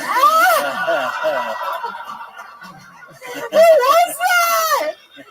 Sarah, I remember you from you are very funny. You crushed at Kill Tony, Austin, Texas. I remember that, correct? Yeah. No, the roast. I didn't go up.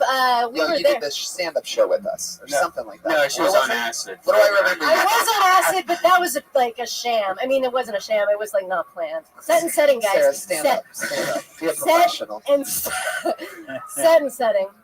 Of course, the only girl to ever get on her knees on the show is a fucking lesbian. That's how this. But I don't have the balls to use my strap on. Do you have a strap on? Yeah. Is that really true? And you've never used it? No, I thought the only person that didn't use their dick was Ryan Higgins. God. You sound so excited when you deliver that. So good. So good. You leaned into that motherfucker. Even I, with my own brain, sometimes I'm like, fuck, am I good? That second joke, man, fucked me up because it started with so much promise about your dad being a motivational speaker that you just start jumping around and shit. Oh fuck. Yeah. So yeah, it's something there that you could like lean into, you know what I mean? But you just didn't, you know. You have such a likable face. You have such a likable round head. You have the head of an emoticon. Do you know that? Yeah. It's like perfectly round and yellow. Yellow. That's the way to be described on Tinder. If a stand-up set was only supposed to be 9 seconds long, you would be the greatest comic of all time. But then you just ate shit the rest of the time. Did I really? But the first joke was awesome. I love that first joke. Do more like that one. Okay. Yeah, do more of the stuff that works. Yeah.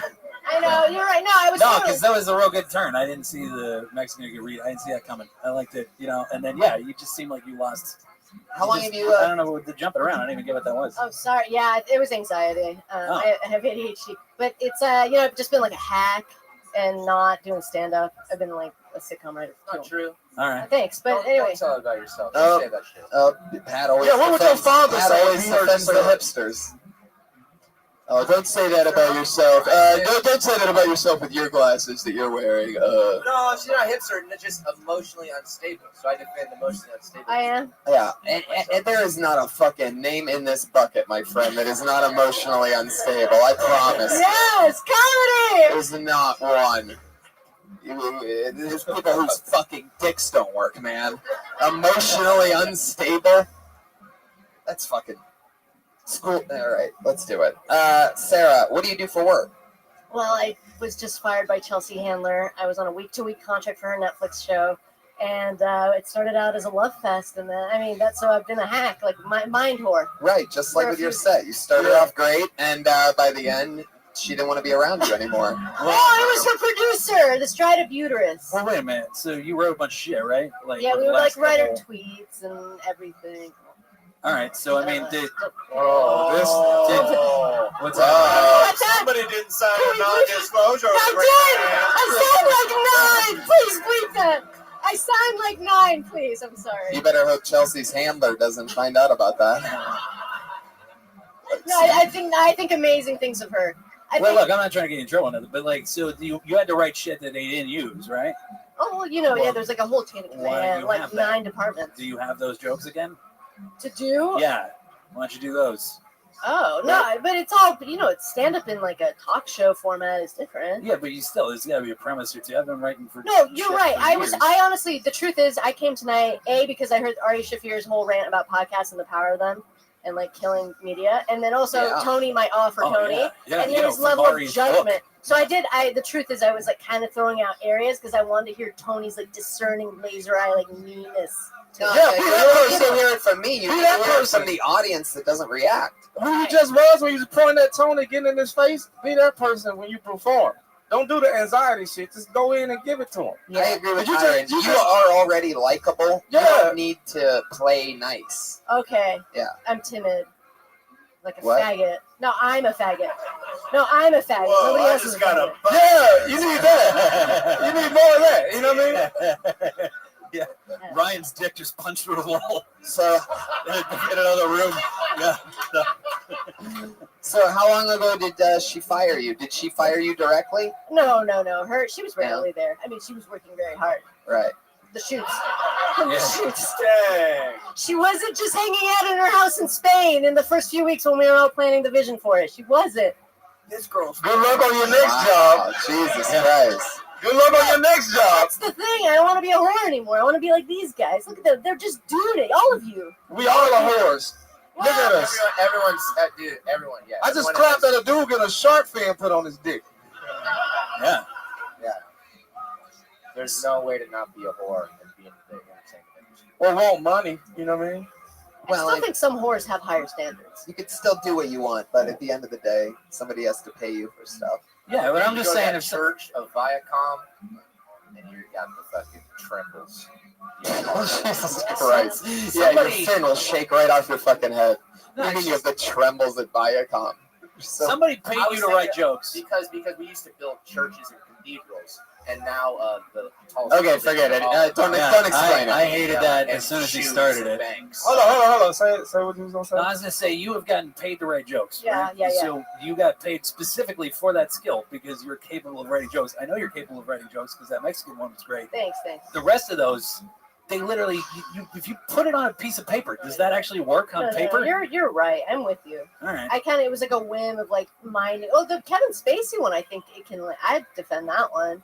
Well, I stopped paying attention at that point. Oh, but fuck. No offense, but whatever. Fuck. Like, Because I lost the Wyndham one and then it was done for you. yeah, they're just hopping around shit. Fuck. I didn't even know. And it's also pretty inside. That's a little inside. Kevin Spacey show being business. gay? Yeah, it's a little inside. You guys didn't know he grasped for like everyone's cock in sight? People don't really know. I didn't know that. No. Yeah. How do you know? How did The more you know. Let me ask you. How did you find that out? You have a friend who he hit on, right? Yeah, those are all the people that know that he's gay. Yeah, if you're in Indiana, they're not going to know what you're talking I'm about. sorry. And once again, Indiana. still information that really shouldn't be thrown out there. Just like the Chelsea Handler Can you shit. bleep these things out? No. Chelsea Handler is the best, most gorgeous soul. I love her. Hey, we in show business, and the more you're in show business, everybody around you gonna have fucked up shit that you can't tell nobody. Okay. So remember that. I mean, I work with this guy every single day. Do you understand the secrets I have to keep in my? I just don't. I don't understand why a man loving another man's like prostate or something. Why is man? By the way, all right. I love how Tony tried to shake that one. I was like, we're not playing now. Just doesn't even make any sense. You're gonna hold on to my secrets.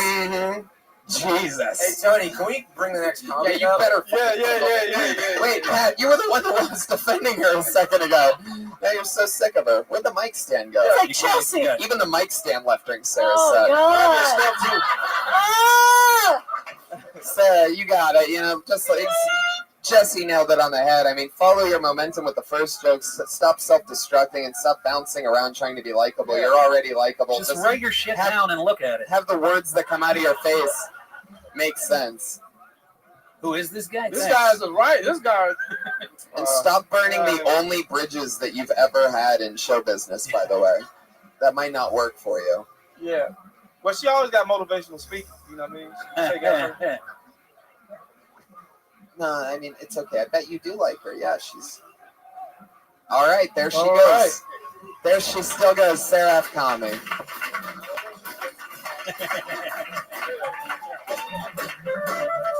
I love that there's a drummer in this. I know. Isn't that fun? It feels good in here. First ever time with It's the weird drummer. he don't have a microphone. He got to stare at two asses the whole time. Fucking love it. Hey, you got to work your way up in this band. I love that. Well, you guys ready for another comedian or what? Woo! Put your hands together for Quinn Wright.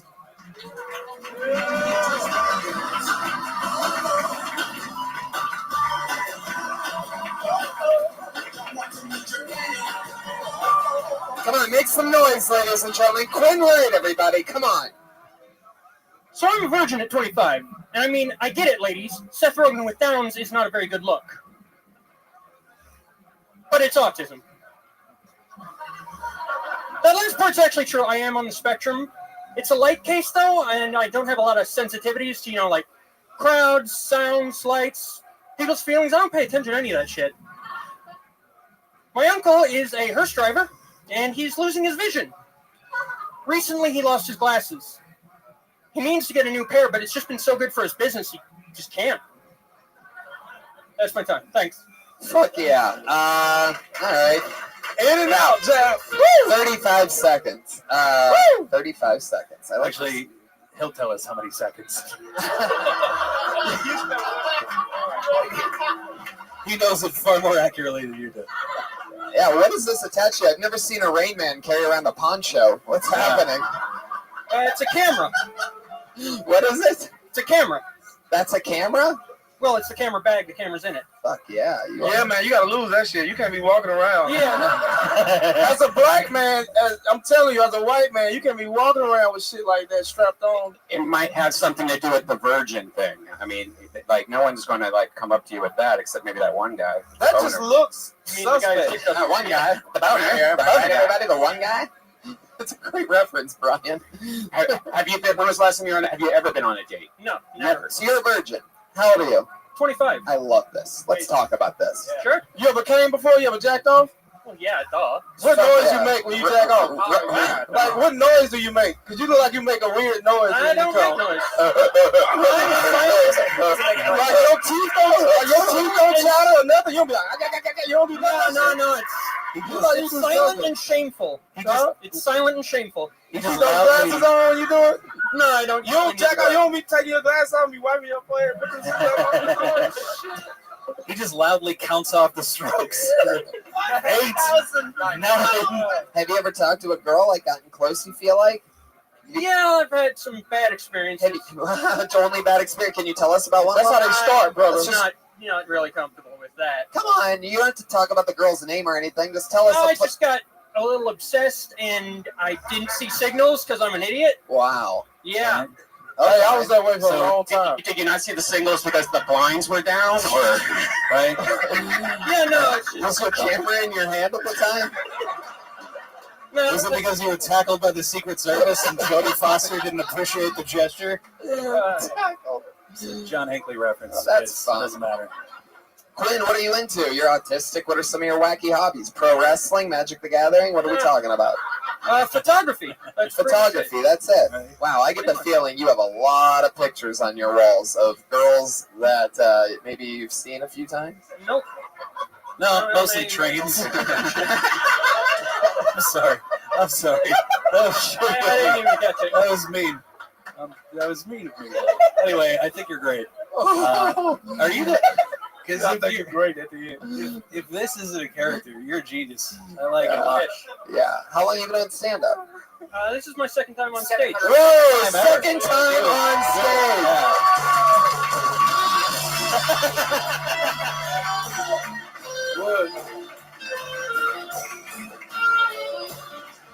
And if I know anything about Quinn Wright, it's that he's going to keep coming back whether he's invited or not.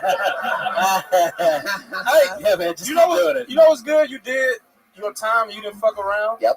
Right? You don't give a fuck what time is left. You hit them.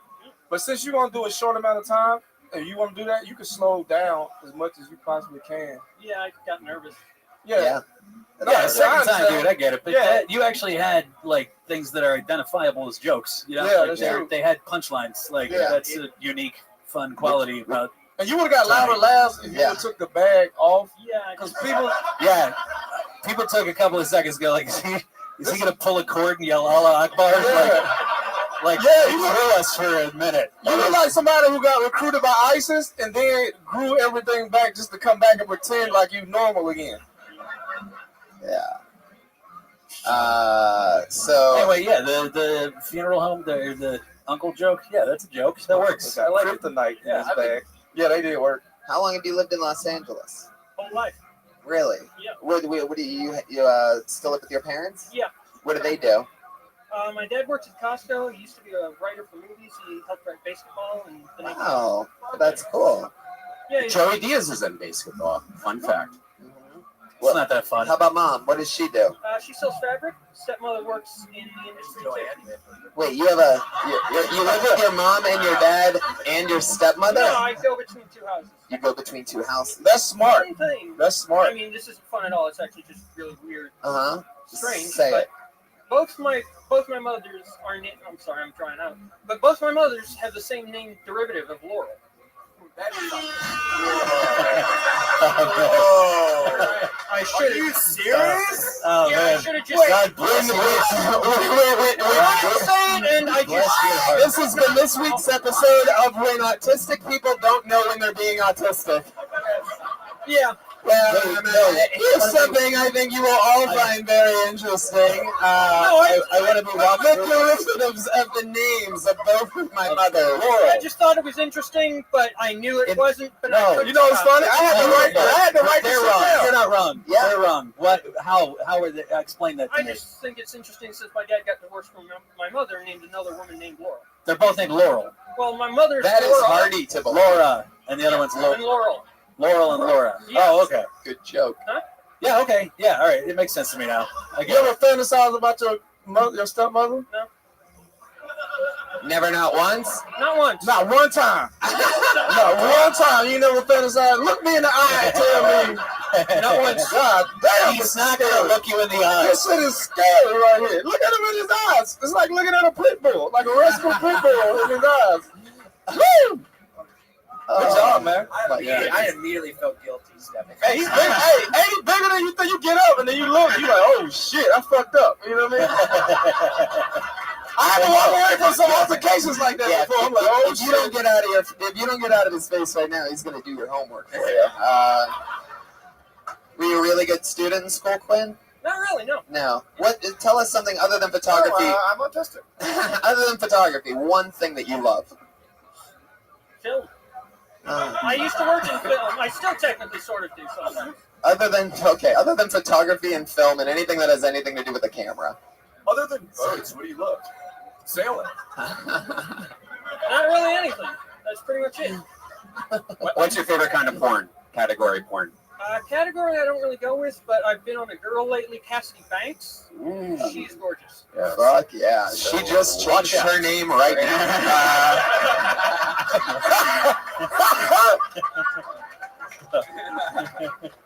I think it's a Laurel now. It's a derivative of Laurel. Holy shit. This is the fucking greatest shit in Laurel the world. Banks. Oh, man. Oh my god. Quinn, this is so fun. You are such a cool, honest, interesting character. I like this dude. I love that. I think for your second time on stage, everything that I'm seeing right now, I mean, you're sorry other fucking sad losers that didn't really do jokes, but you were the standout so far of the night. And Thank you. And for 2 times on stage, that your comfort level right now and your awareness of, you know, being able to laugh at yourself, very fucking impressive. I Nice have to been on camera in my underwear before, and that was before I was even this. So Wait a second. Yeah. Quinn, slow it down a little bit here. Very- What's this Christmas card? Yeah, this is easy compared to that. Quinn, when were you Were you in your underwear on camera? Why were you in All your 6 underwear? of us They were are asking the same question. You were what? I was in a movie. Yeah, what kind of movie? What caliber? Say- Bowling for Columbine. Oh, Wow! Brian's Lights Out Red Band. Getting a fist bump from Writers Guild. it's Jesse actually Joyce. it was a family comedy about the subprime mortgage called Subprime the Comedy. All right, and why were you in your underwear? Because that was the character. Yeah, all right. What did you say in it? Did you audition for that? Well, my dad helped write it, but Oh. and the character was actually. Oh, No, I don't. like Ice Cube and NWA. No, my dad helped write it. My dad helped write and actually played my uncle in it. Oh, neat. Yeah, Double it's rapport. not a great movie though. Okay. So I wouldn't recommend watching it. Oh. Not How's a your good father movie. feel if he heard you say that? It can't be a good movie if his dad's working at Costco now. Yeah. Well, he did it as a favor. But you don't know what his dad does for Costco. He could write Well, that was free samples. And that some was shit. my next question. Is Costco's known for everything being in bulk. And I'm sure he gets some kind of an employee discount. Is there anything that you get that you love from Costco that you make him get? Any kind of like beef jerky or? You look like a beef jerky guy. Has anybody told you that before? What do you like to snack on? Give us a couple of your favorite snacks. Skittles. To say, I like to snap into some Make sure you leave with this tonight. When they say you're interested, you're so interested that actually ask a question to find out what type of snacks you like. You know what I mean? These are things you could talk about, you know? What are they? What are some snacks you like? I'm into the lately lemon bars from the 100-calorie lemon bars. Oh, come on. 100-calorie lemon bars? Well, I'm trying to That's slim a down. derivative of full-calorie lemon bars. And I eat like 20 at a time. So. God damn. Dude, you realize that's literally the best joke of the night so far. Is that you've been trying to keep, whatever, you with these new 100-calorie lemon bars. Well, I mean, I ate 20 of them, but the way you said that, we can just feel your honesty. I'm telling you, it's a really crazy quality that normally it takes people fucking years to get. But when you say something that's real, it fucking feels real. I still think, I don't trust anyone. I still think Ryan Higgins might be able to get a boner. You know what I mean? But when you say the stuff that you have going on, like, I truly believe it. I can look, because I look in your eyes, and there's something in your eye. Like, it's another person, rest in peace, my friend who had eyes like yours. He was funny as fuck. A guy named Angelo Bowers.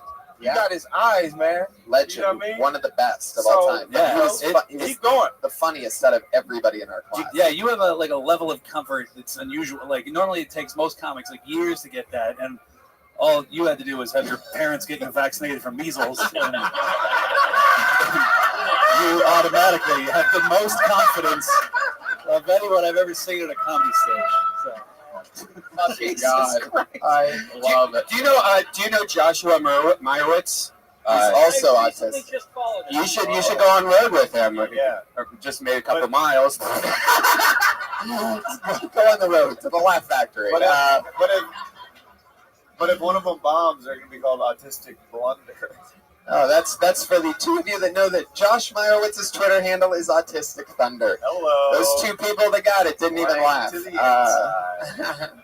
So that is so awesome. Quinn, please come back and sign up again for the show. Leave the backpack at home, though. That's distracting to be on stage. Yeah, you're not allowed to take pictures here anyway. Yeah, I just take pictures on the road in Hollywood sometimes. On the road? Like, what have you taken pictures of today? Nothing today, actually, yet. Really? I just take it wherever I go, because I might take a picture. Have you ever sneaked a little picture of a chick before? Upskirt? You ever taken upskirt? Not really, no. No? You should try. No, I'm actually really good money. not comfortable taking pictures of people most of the time. Right. Unless they ask me to. I imagine how uncomfortable they must be. Yeah. Whoever asked you to take a picture? Whoever looked at you and was like, "Hey, are you a photographer?" I've gotten quite a few fashion gigs. Oh, real? Yeah. Really? Events Fashion clothing, gigs? Yeah. Does that count the one where you're just in your underwear in a movie?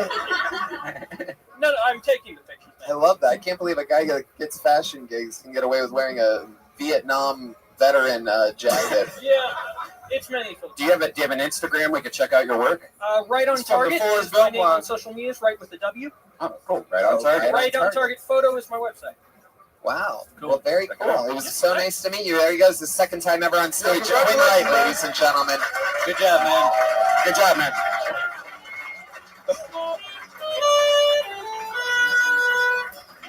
You know what's fucked up? So cool. In some weird way, 3 years, we all gonna be working for this guy. Totally. Totally. Hey, boss, can you get a picture of me? He was like, "Hey, remember that time that I did that show? All right, back to work." And Totally. Fuck. And Byron, you're absolutely fucking right. You just see these people become absolute monsters. Second time on stage. One more time for Quinn Wright, everybody. Yeah. Oh my God. Oh, no. Oh my God. For the third week in a row, ladies and gentlemen, I have pulled out of this fucking bucket one of the most unbelievable sensations to come to Kill Tony in a long time. They are back, these lucky motherfuckers. It is the Verzi triplets.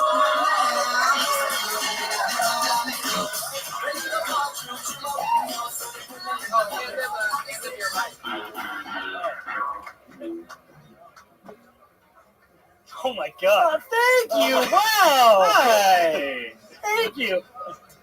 Everybody fucking stop talking and relax for a second, all right? Everybody shut the fuck up. This is a live podcast. Okay, this is almost there. One more time for the Verzi triplets, ladies and gentlemen. Well, I know this looks fun, but you know what this wasn't fun for? Our mom. Yeah, just not fun. My parents, they only wanted one kid. They got 3. That means 2 of us were mistakes. Well, according to my dad, all 3 of us were mistakes, so that's good. You know, 3 babies in one belly, that's a lot of weight for one woman. My mom literally doubled in size. Like, here's my mom before the pregnancy, and here's my mom 9 months pregnant. Get these babies out of me!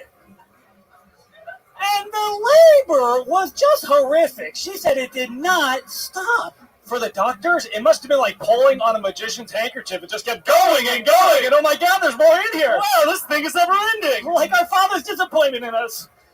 I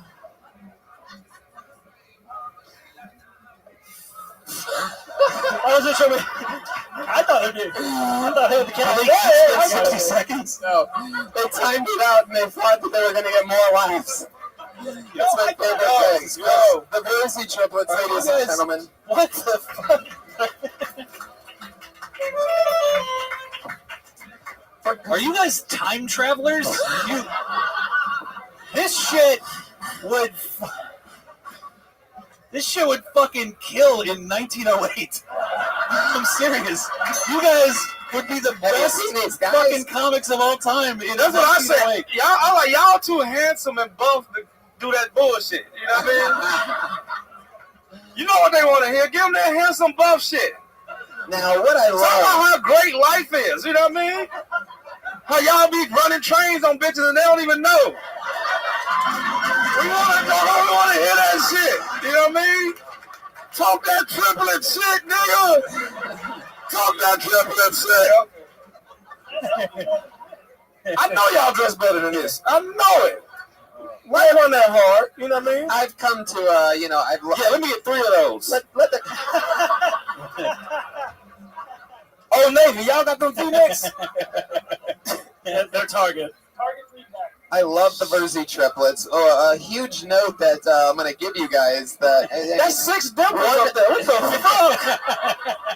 That you can see. One of the interesting things about the Verzi triplets, I don't know if you guys noticed how it's one of the most blatant things that you have to notice, is that one of them has a lisp.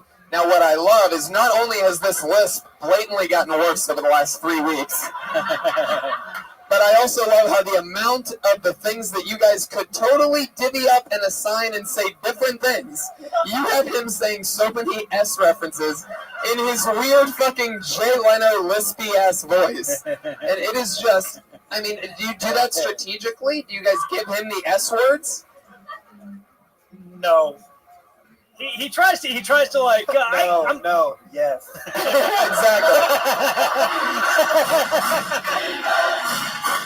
Now, it's impressive to me. Now, another thing, by the way, and I'm not fucking around, and I don't usually talk about tweets this much, but I did get a lot of tweets this week talking about Pat Reagan, who is, one of my favorite human beings, truly one of the people that I believe in the most, unbelievable comedian, musician, hard-ass fucking worker, creative force.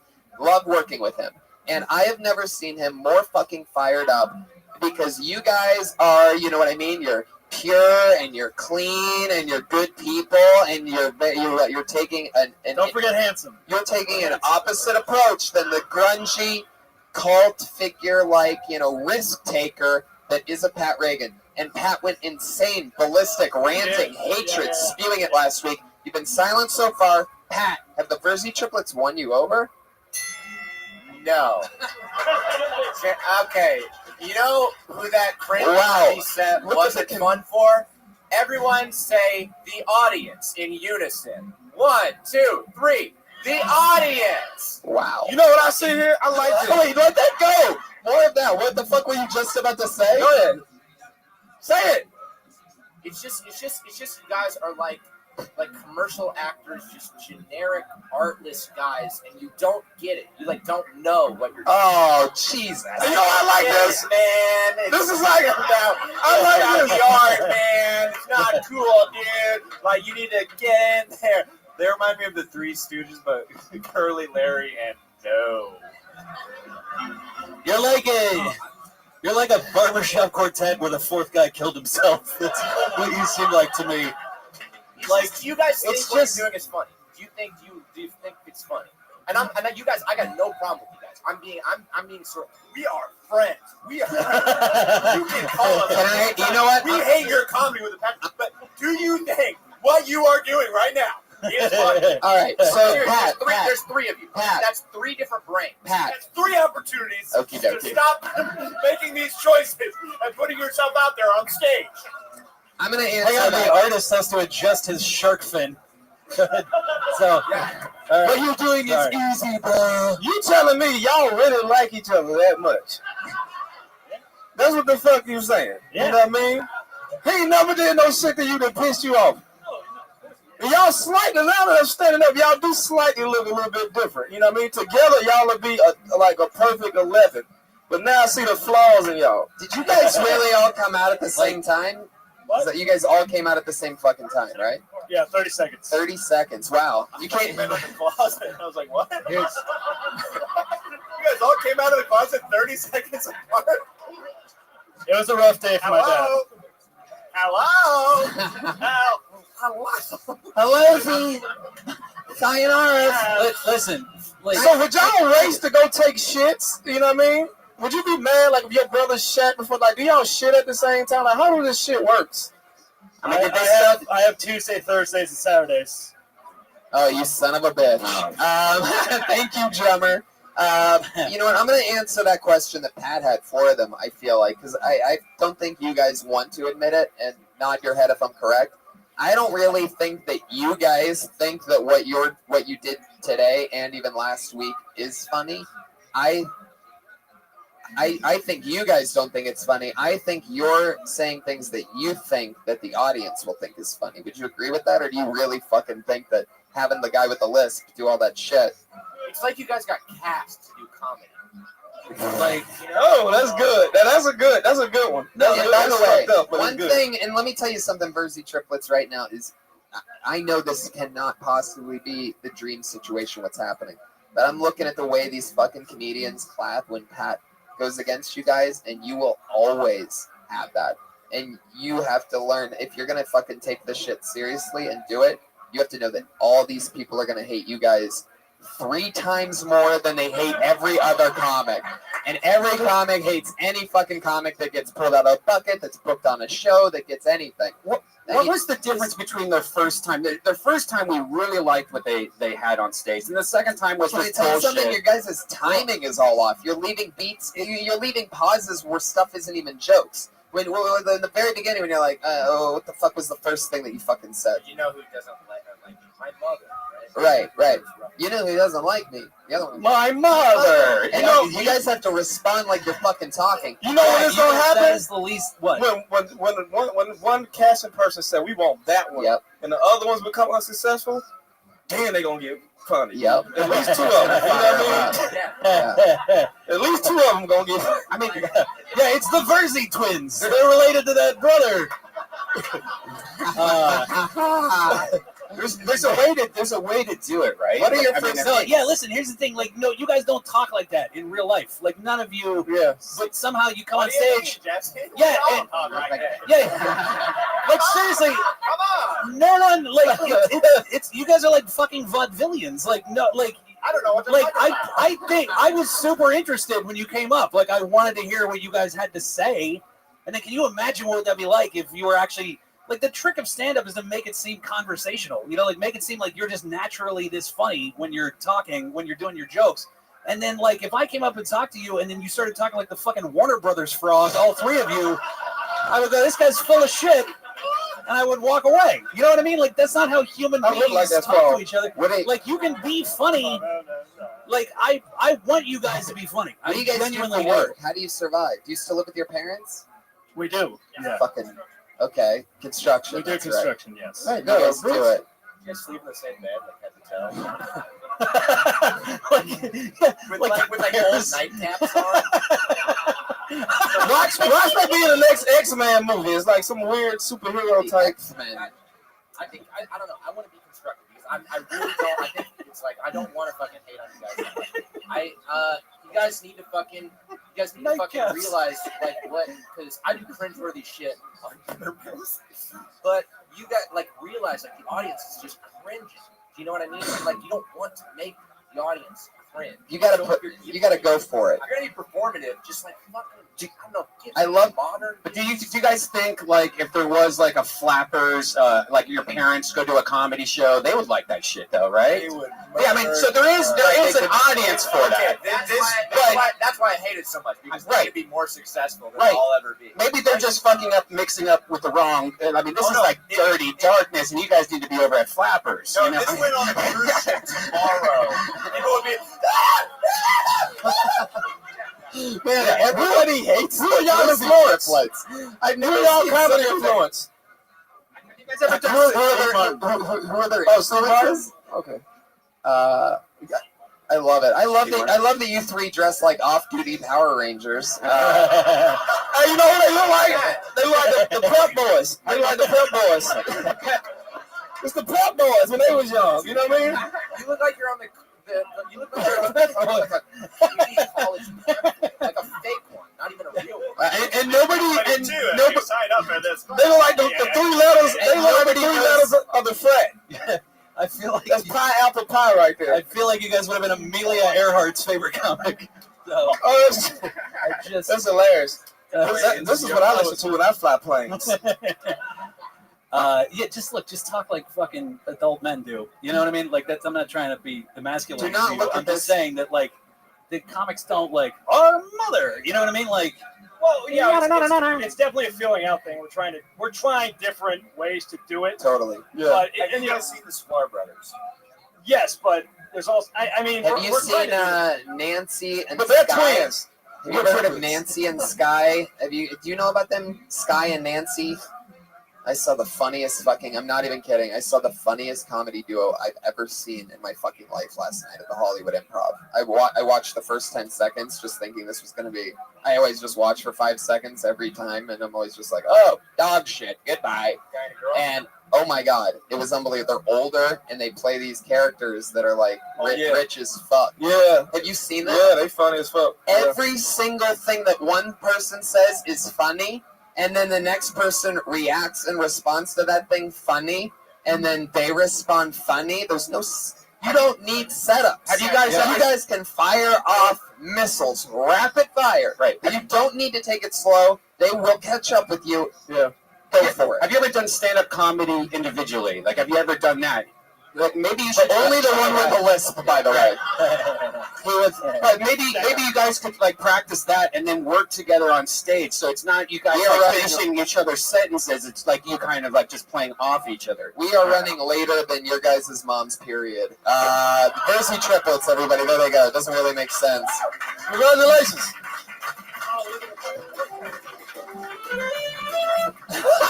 He's only the comedian. The one with the lisp almost fell on it. He's only the comedian. Man, I really almost bit the dust on that one. Jesus Christ. What does he mean I say too many S's? I think that the guys two need to assimilate, and they need to get lisps, so they just all have lisps across the board. Yeah, totally. Like Spain. Jersey triplets. like the whole country of Spain. They did that. I don't know if they're still here, but you guys should not feel that bad. You should hold your head high and keep fucking doing it. I totally agree. You guys have got to fucking keep getting better at, building that muscle, having no soul. You heard these motherfuckers roar, those comedians up there, when I said that they hate you 3 times more. They went crazy, and there's a fucking reason why. It's because they fucking hate you. We all wish that we had 2 other people to fucking help make us funny. All right, so got it. Put your hands together for your first regular tonight. We have 2 people that do a brand new 60 seconds every single week, other than the Jersey triplets. Your first regular, you know her, you love her, the always nervous stylings of Melissa Esslinger.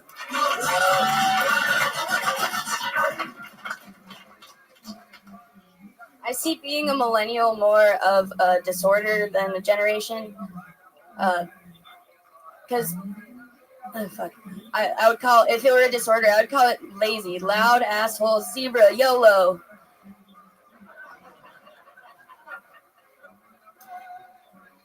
We're just as fucked up as every generation before us, except we had the internet.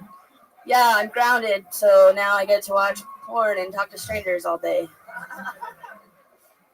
Oh no. I haven't done that in a while. I did have a therapist growing up. Her name was AOL Instant Messenger, and she taught me not to use all caps unless I'm yelling.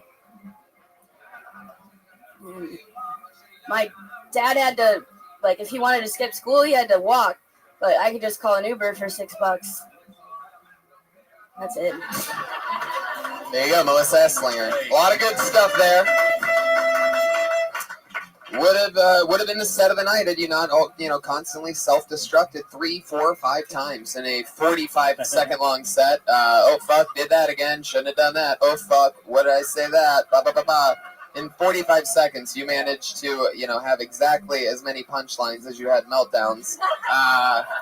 But, the stuff that's working is fucking working. And again, what's crazy about you that I think is different than sort of like a lot of the, our original regulars, like, you're writing stuff that for you is evergreen and it works and you're likable. And the 45 seconds that I saw tonight of actual jokes was great. And it's not no fat on it. It's just straight. Here's boom, boom. Yeah, here's the question that I have. Do you always write your set on your hand or do you not always write?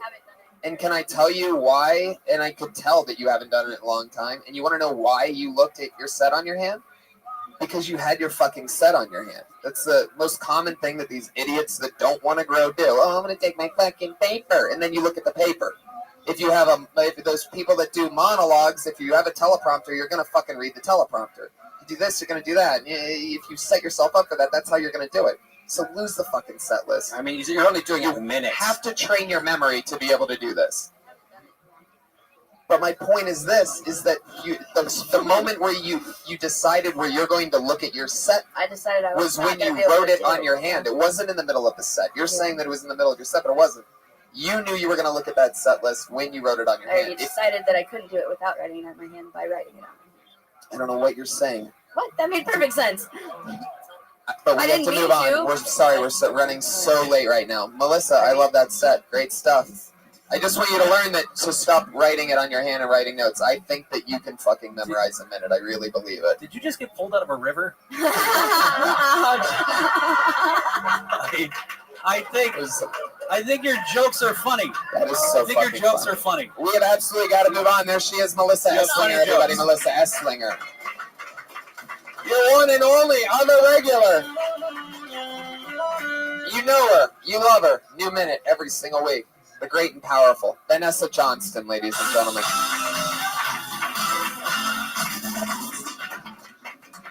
Thank you. Oh, cool. Shut up, wrong show, asshole. Ladies and gentlemen, one more time for Vanessa Johnston. Here you go. I think he was actually being nice. Okay, but that's okay. Thank you. I don't like to seem like I hate everyone and everything, but I do, so it comes off that way. Some people don't believe in heroes, but they haven't met my dad. I love him because he hates everyone. He doesn't even like me.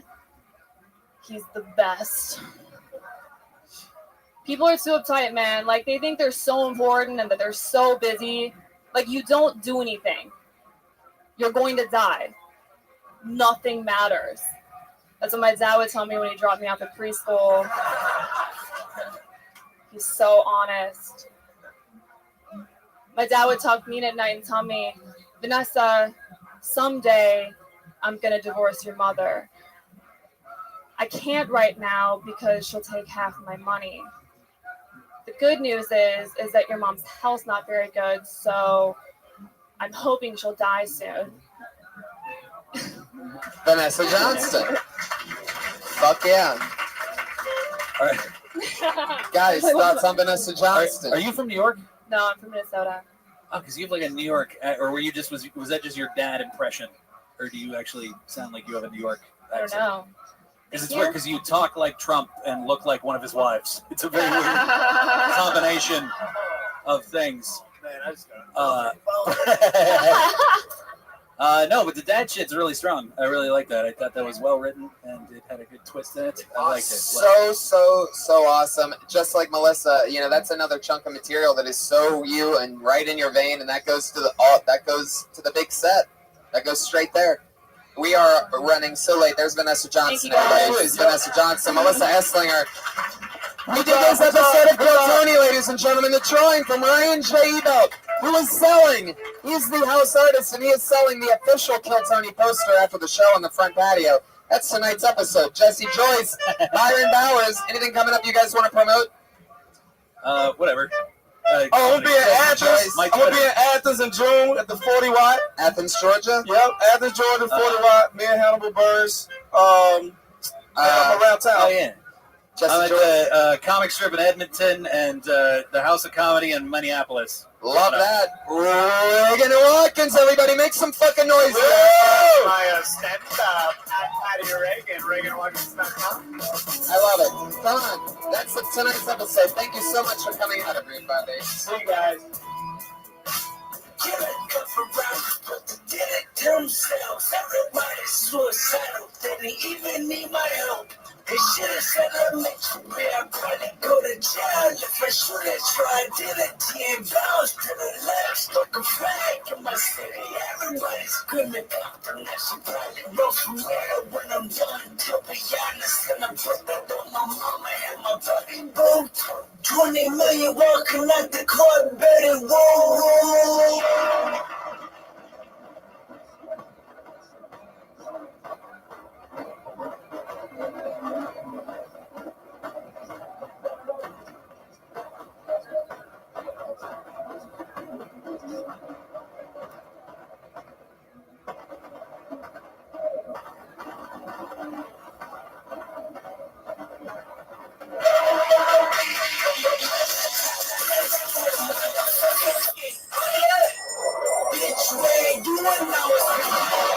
By the time you hear the next pop, the folk shall be within you.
Famous Comedy for a brand new episode of Kill Tony Volume 3. Get up for Tony and Instagram. Hello, everyone. Some empty seats here. Yeah, that's a nice little mellow Monday. Hi, everybody. Make some noise for yourselves for being here. We're the number one live podcast in the world. That's just a fact. So many fun team members here, part of the show. Great Ryan J. Ebelt, the house artist, draws every single episode. He has a blank sheet of paper right now. He's already started, as of right now, the pen is moving, drawing tonight's episode. Jamie Vernon, the one and the only, back on the HD camera, young Jamie. Coming out with playing merch on Jamie.com. Oh, yeah, he's got a lot of cool, he's an awesome photographer. He also has taken almost every guest from the Joe Rogan Experience and edited this to get poster together. It has like hundreds and hundreds of people. It's awesome. Speaking of amazing posters, brings me right back to Ryan J. Ebelt, who made the one and only, the official piece of Kill Tony merch, the Kill Tony poster that I have hanging up in my living room. You can get that at RyanJEbelt.com. And look at this. I got something really cool today. This is a custom-made Kill Tony lunchbox. You see that, Ryan? This is carved out of fucking cedar. It's got Darth Vader and me and the Iron Patriot. And that was made by a guy named Adam, I do believe, and his Twitter handle is Gonjalier. So, thank you, Adam, for this amazing hand-carved lunchbox. Nice leather handle. Sam's bring me handmade lunch boxes, you know. What are you gonna put in that? You know, some butt plugs, a Hitachi. Hey, look, already to the butt jokes. So Brian Redband, expect more of that in the next hour and a half. Hey Tony, we got a big secret show here Wednesday with Joe Rogan and a bunch of cool guests this Wednesday here at the Comedy Store. Tony's on it. Stand-up comedy. It's the best stand-up comedy show. You can catch me and Rogan and you and so many fun people this Wednesday. You can catch this show, Kill Tony, for those of you listening to the podcast right now and live on Ustream. We're going to Nashville, Tennessee. We're doing Kill Tony there May 22nd from the Sold Out Zanies. And I'll tell you right now, our guest that night is Ralphie May. Yeah. So how about that? Go fuck yourself. He's from Nashville. He lives in Nashville. He basically owns Nashville. He doesn't do Zanies in Nashville, but he's doing it on Kill Tony at the Wild West Comedy Festival May 22nd. So much shit going on. Just a few more things I'm going to say. Seattle, Washington, something like that. Chicago, Illinois. Something like that. Buffalo. Fucking shit. Wilbur Theater, October 8th, I think it is. Yeah. And that's it. So go see me live in near your city or whatever the fuck. There you go. I have to say this at the beginning of the podcast because it changes my career. You understand? It's insane how many tickets I sell on the winner. Anyway, so now that we're through that, let's get the fucking show started. Can I bring up, I guess this is going to be how we do it. This is not my idea, but I guess they're just going to not come out until I reintroduce them every week. What are we talking about? Our band is unbelievable. If you ask me, it has brought a breath of fresh air into this show. It's one of my favorite things, my chemistry with these guys. Your Kill Tony band, the one, the only, it's Reagan and Watkins, ladies and gentlemen.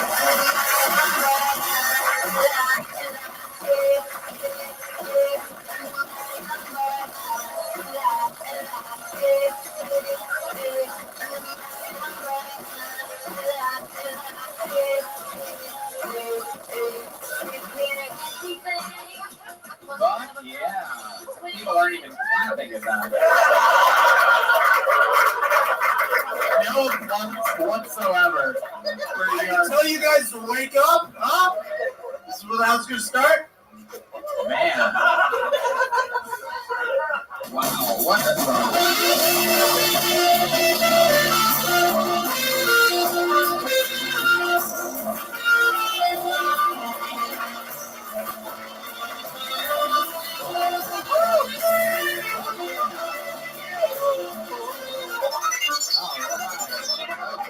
So there's that part. So we got that part out of the way too.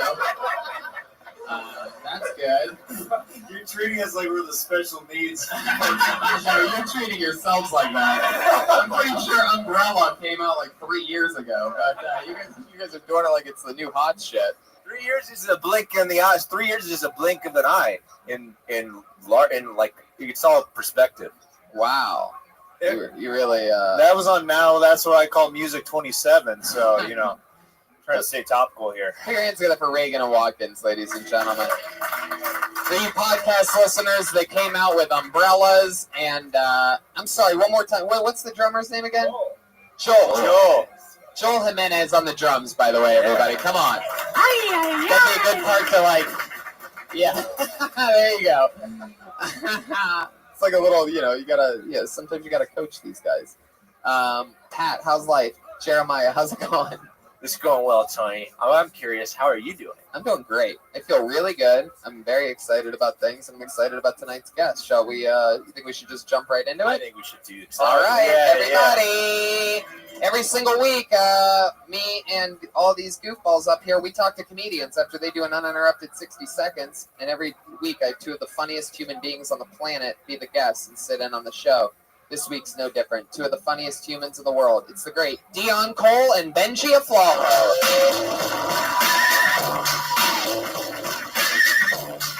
Yes. Oh, shit.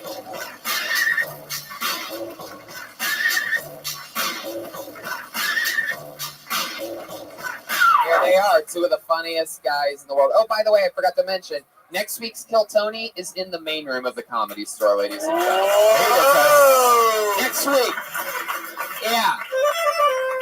Oh, the week after next week. Okay, 2 weeks from now. Josh just stopped me from across the room. Is that true? I thought it was next week. Are you sure? What's the date on that? 2 weeks. The 23rd. 23rd. All right. I got a little excited there. Welcome to the show, guys. Dion, this is your first time on Kill Tony. I love you. Welcome. You're in the new Barbershop movie, which I'm excited about. Oh, shit. One of my favorite humans. We made a pilot together about a year ago that we just cracked up making.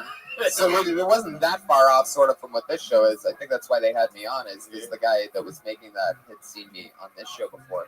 And but basically me and you were making fun of open mic comedians. Yeah, we was all up at the top of the ceiling, that really creepy place. Yeah. It's a lot of, looked like people got murdered in there or something. Yeah. What was that place called? I think it was called Murder People. What's that Spanish place that's down El Cid. El Cid. El Cid. Oh my god. That's shady as I've done fuck. a lot of shows there. Yeah. Benji, the ghost of Flawless. Some people say one of the top roast writers in the world. I'm one of those people, and fuck, I'm one of the top roast writers in the world, so I think I would know. Benji is a bad motherfucker. You've been on the show a few times. You loved taking the souls of young comics. I'm pretty bad. But Dion's chewing gum and picking his I would go cross-eyed and like eat the toothpick. So I give all the credit to this guy. That is pretty bad. Just black shit. It's not black shit. It's just Black black shit. You're I'm skilled. gonna call it black shit. Don't reduce it to your race. You're very No, skilled. no, I'm pulling the No, it's super black. It's super black. They give you a piece of gum and a toothpick as soon as you book a barbershop movie. Oh. It's a weird I half-ass can whisper laugh to in this you room without tonight. poking you. Not a lot of energy in this room tonight. Can you guys make noise one more time? See how loud we can get it. It's a very half energy, right? We've had a few wild weeks in a row. These people seem like, there's some real touristy fucks in here tonight. I don't know what's going on. It's a little bit, this is like too goody two-shoes of a room for me. I feel like all the industry people came on one night. What's this? Yeah, wasn't nobody clapping this shit. I was listening. Yeah, it was weird. I was like, oh, fuck. Normally it's been insane. There's some junior agents here tonight. Reagan and Watkins? Junior agents. Reagan and Watkins sounds like a white trash law firm. Because Reagan Watkins Esquire. Yeah, because there's no like Jew names in it. Just like Reagan and Watkins. Those aren't the law lawyers I want. We're so white trash, it's not even Esquire, it's just Esquire. Reagan Watkins Esquire. Is that the name of the band? Yeah, that's Reagan and Oh. Watkins. Okay. A lot of thought into that. Benji Aflalo introduced me to goat milk, and it changed my life. You know what? Benji Aflalo also introduced me to goat milk, and it is blatantly a superior milk. I will tell all you guys, for those of you that, if you ever sounds awful. If you ever It's drink so milk, good. it's the best milk. It's superior milk. Why? It gives you energy. What?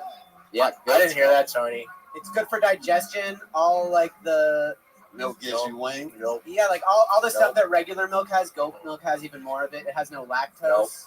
Like think about it. If you are what you eat, would you rather be a cow or like a goat eating mattresses climbing mountains? This Like, is so great tonight. You'd rather be a goat, not some standstill cow that doesn't. Some miserable, slow animal. Man. try goat milk. I was waiting for that from you goofballs. Oh, there it is.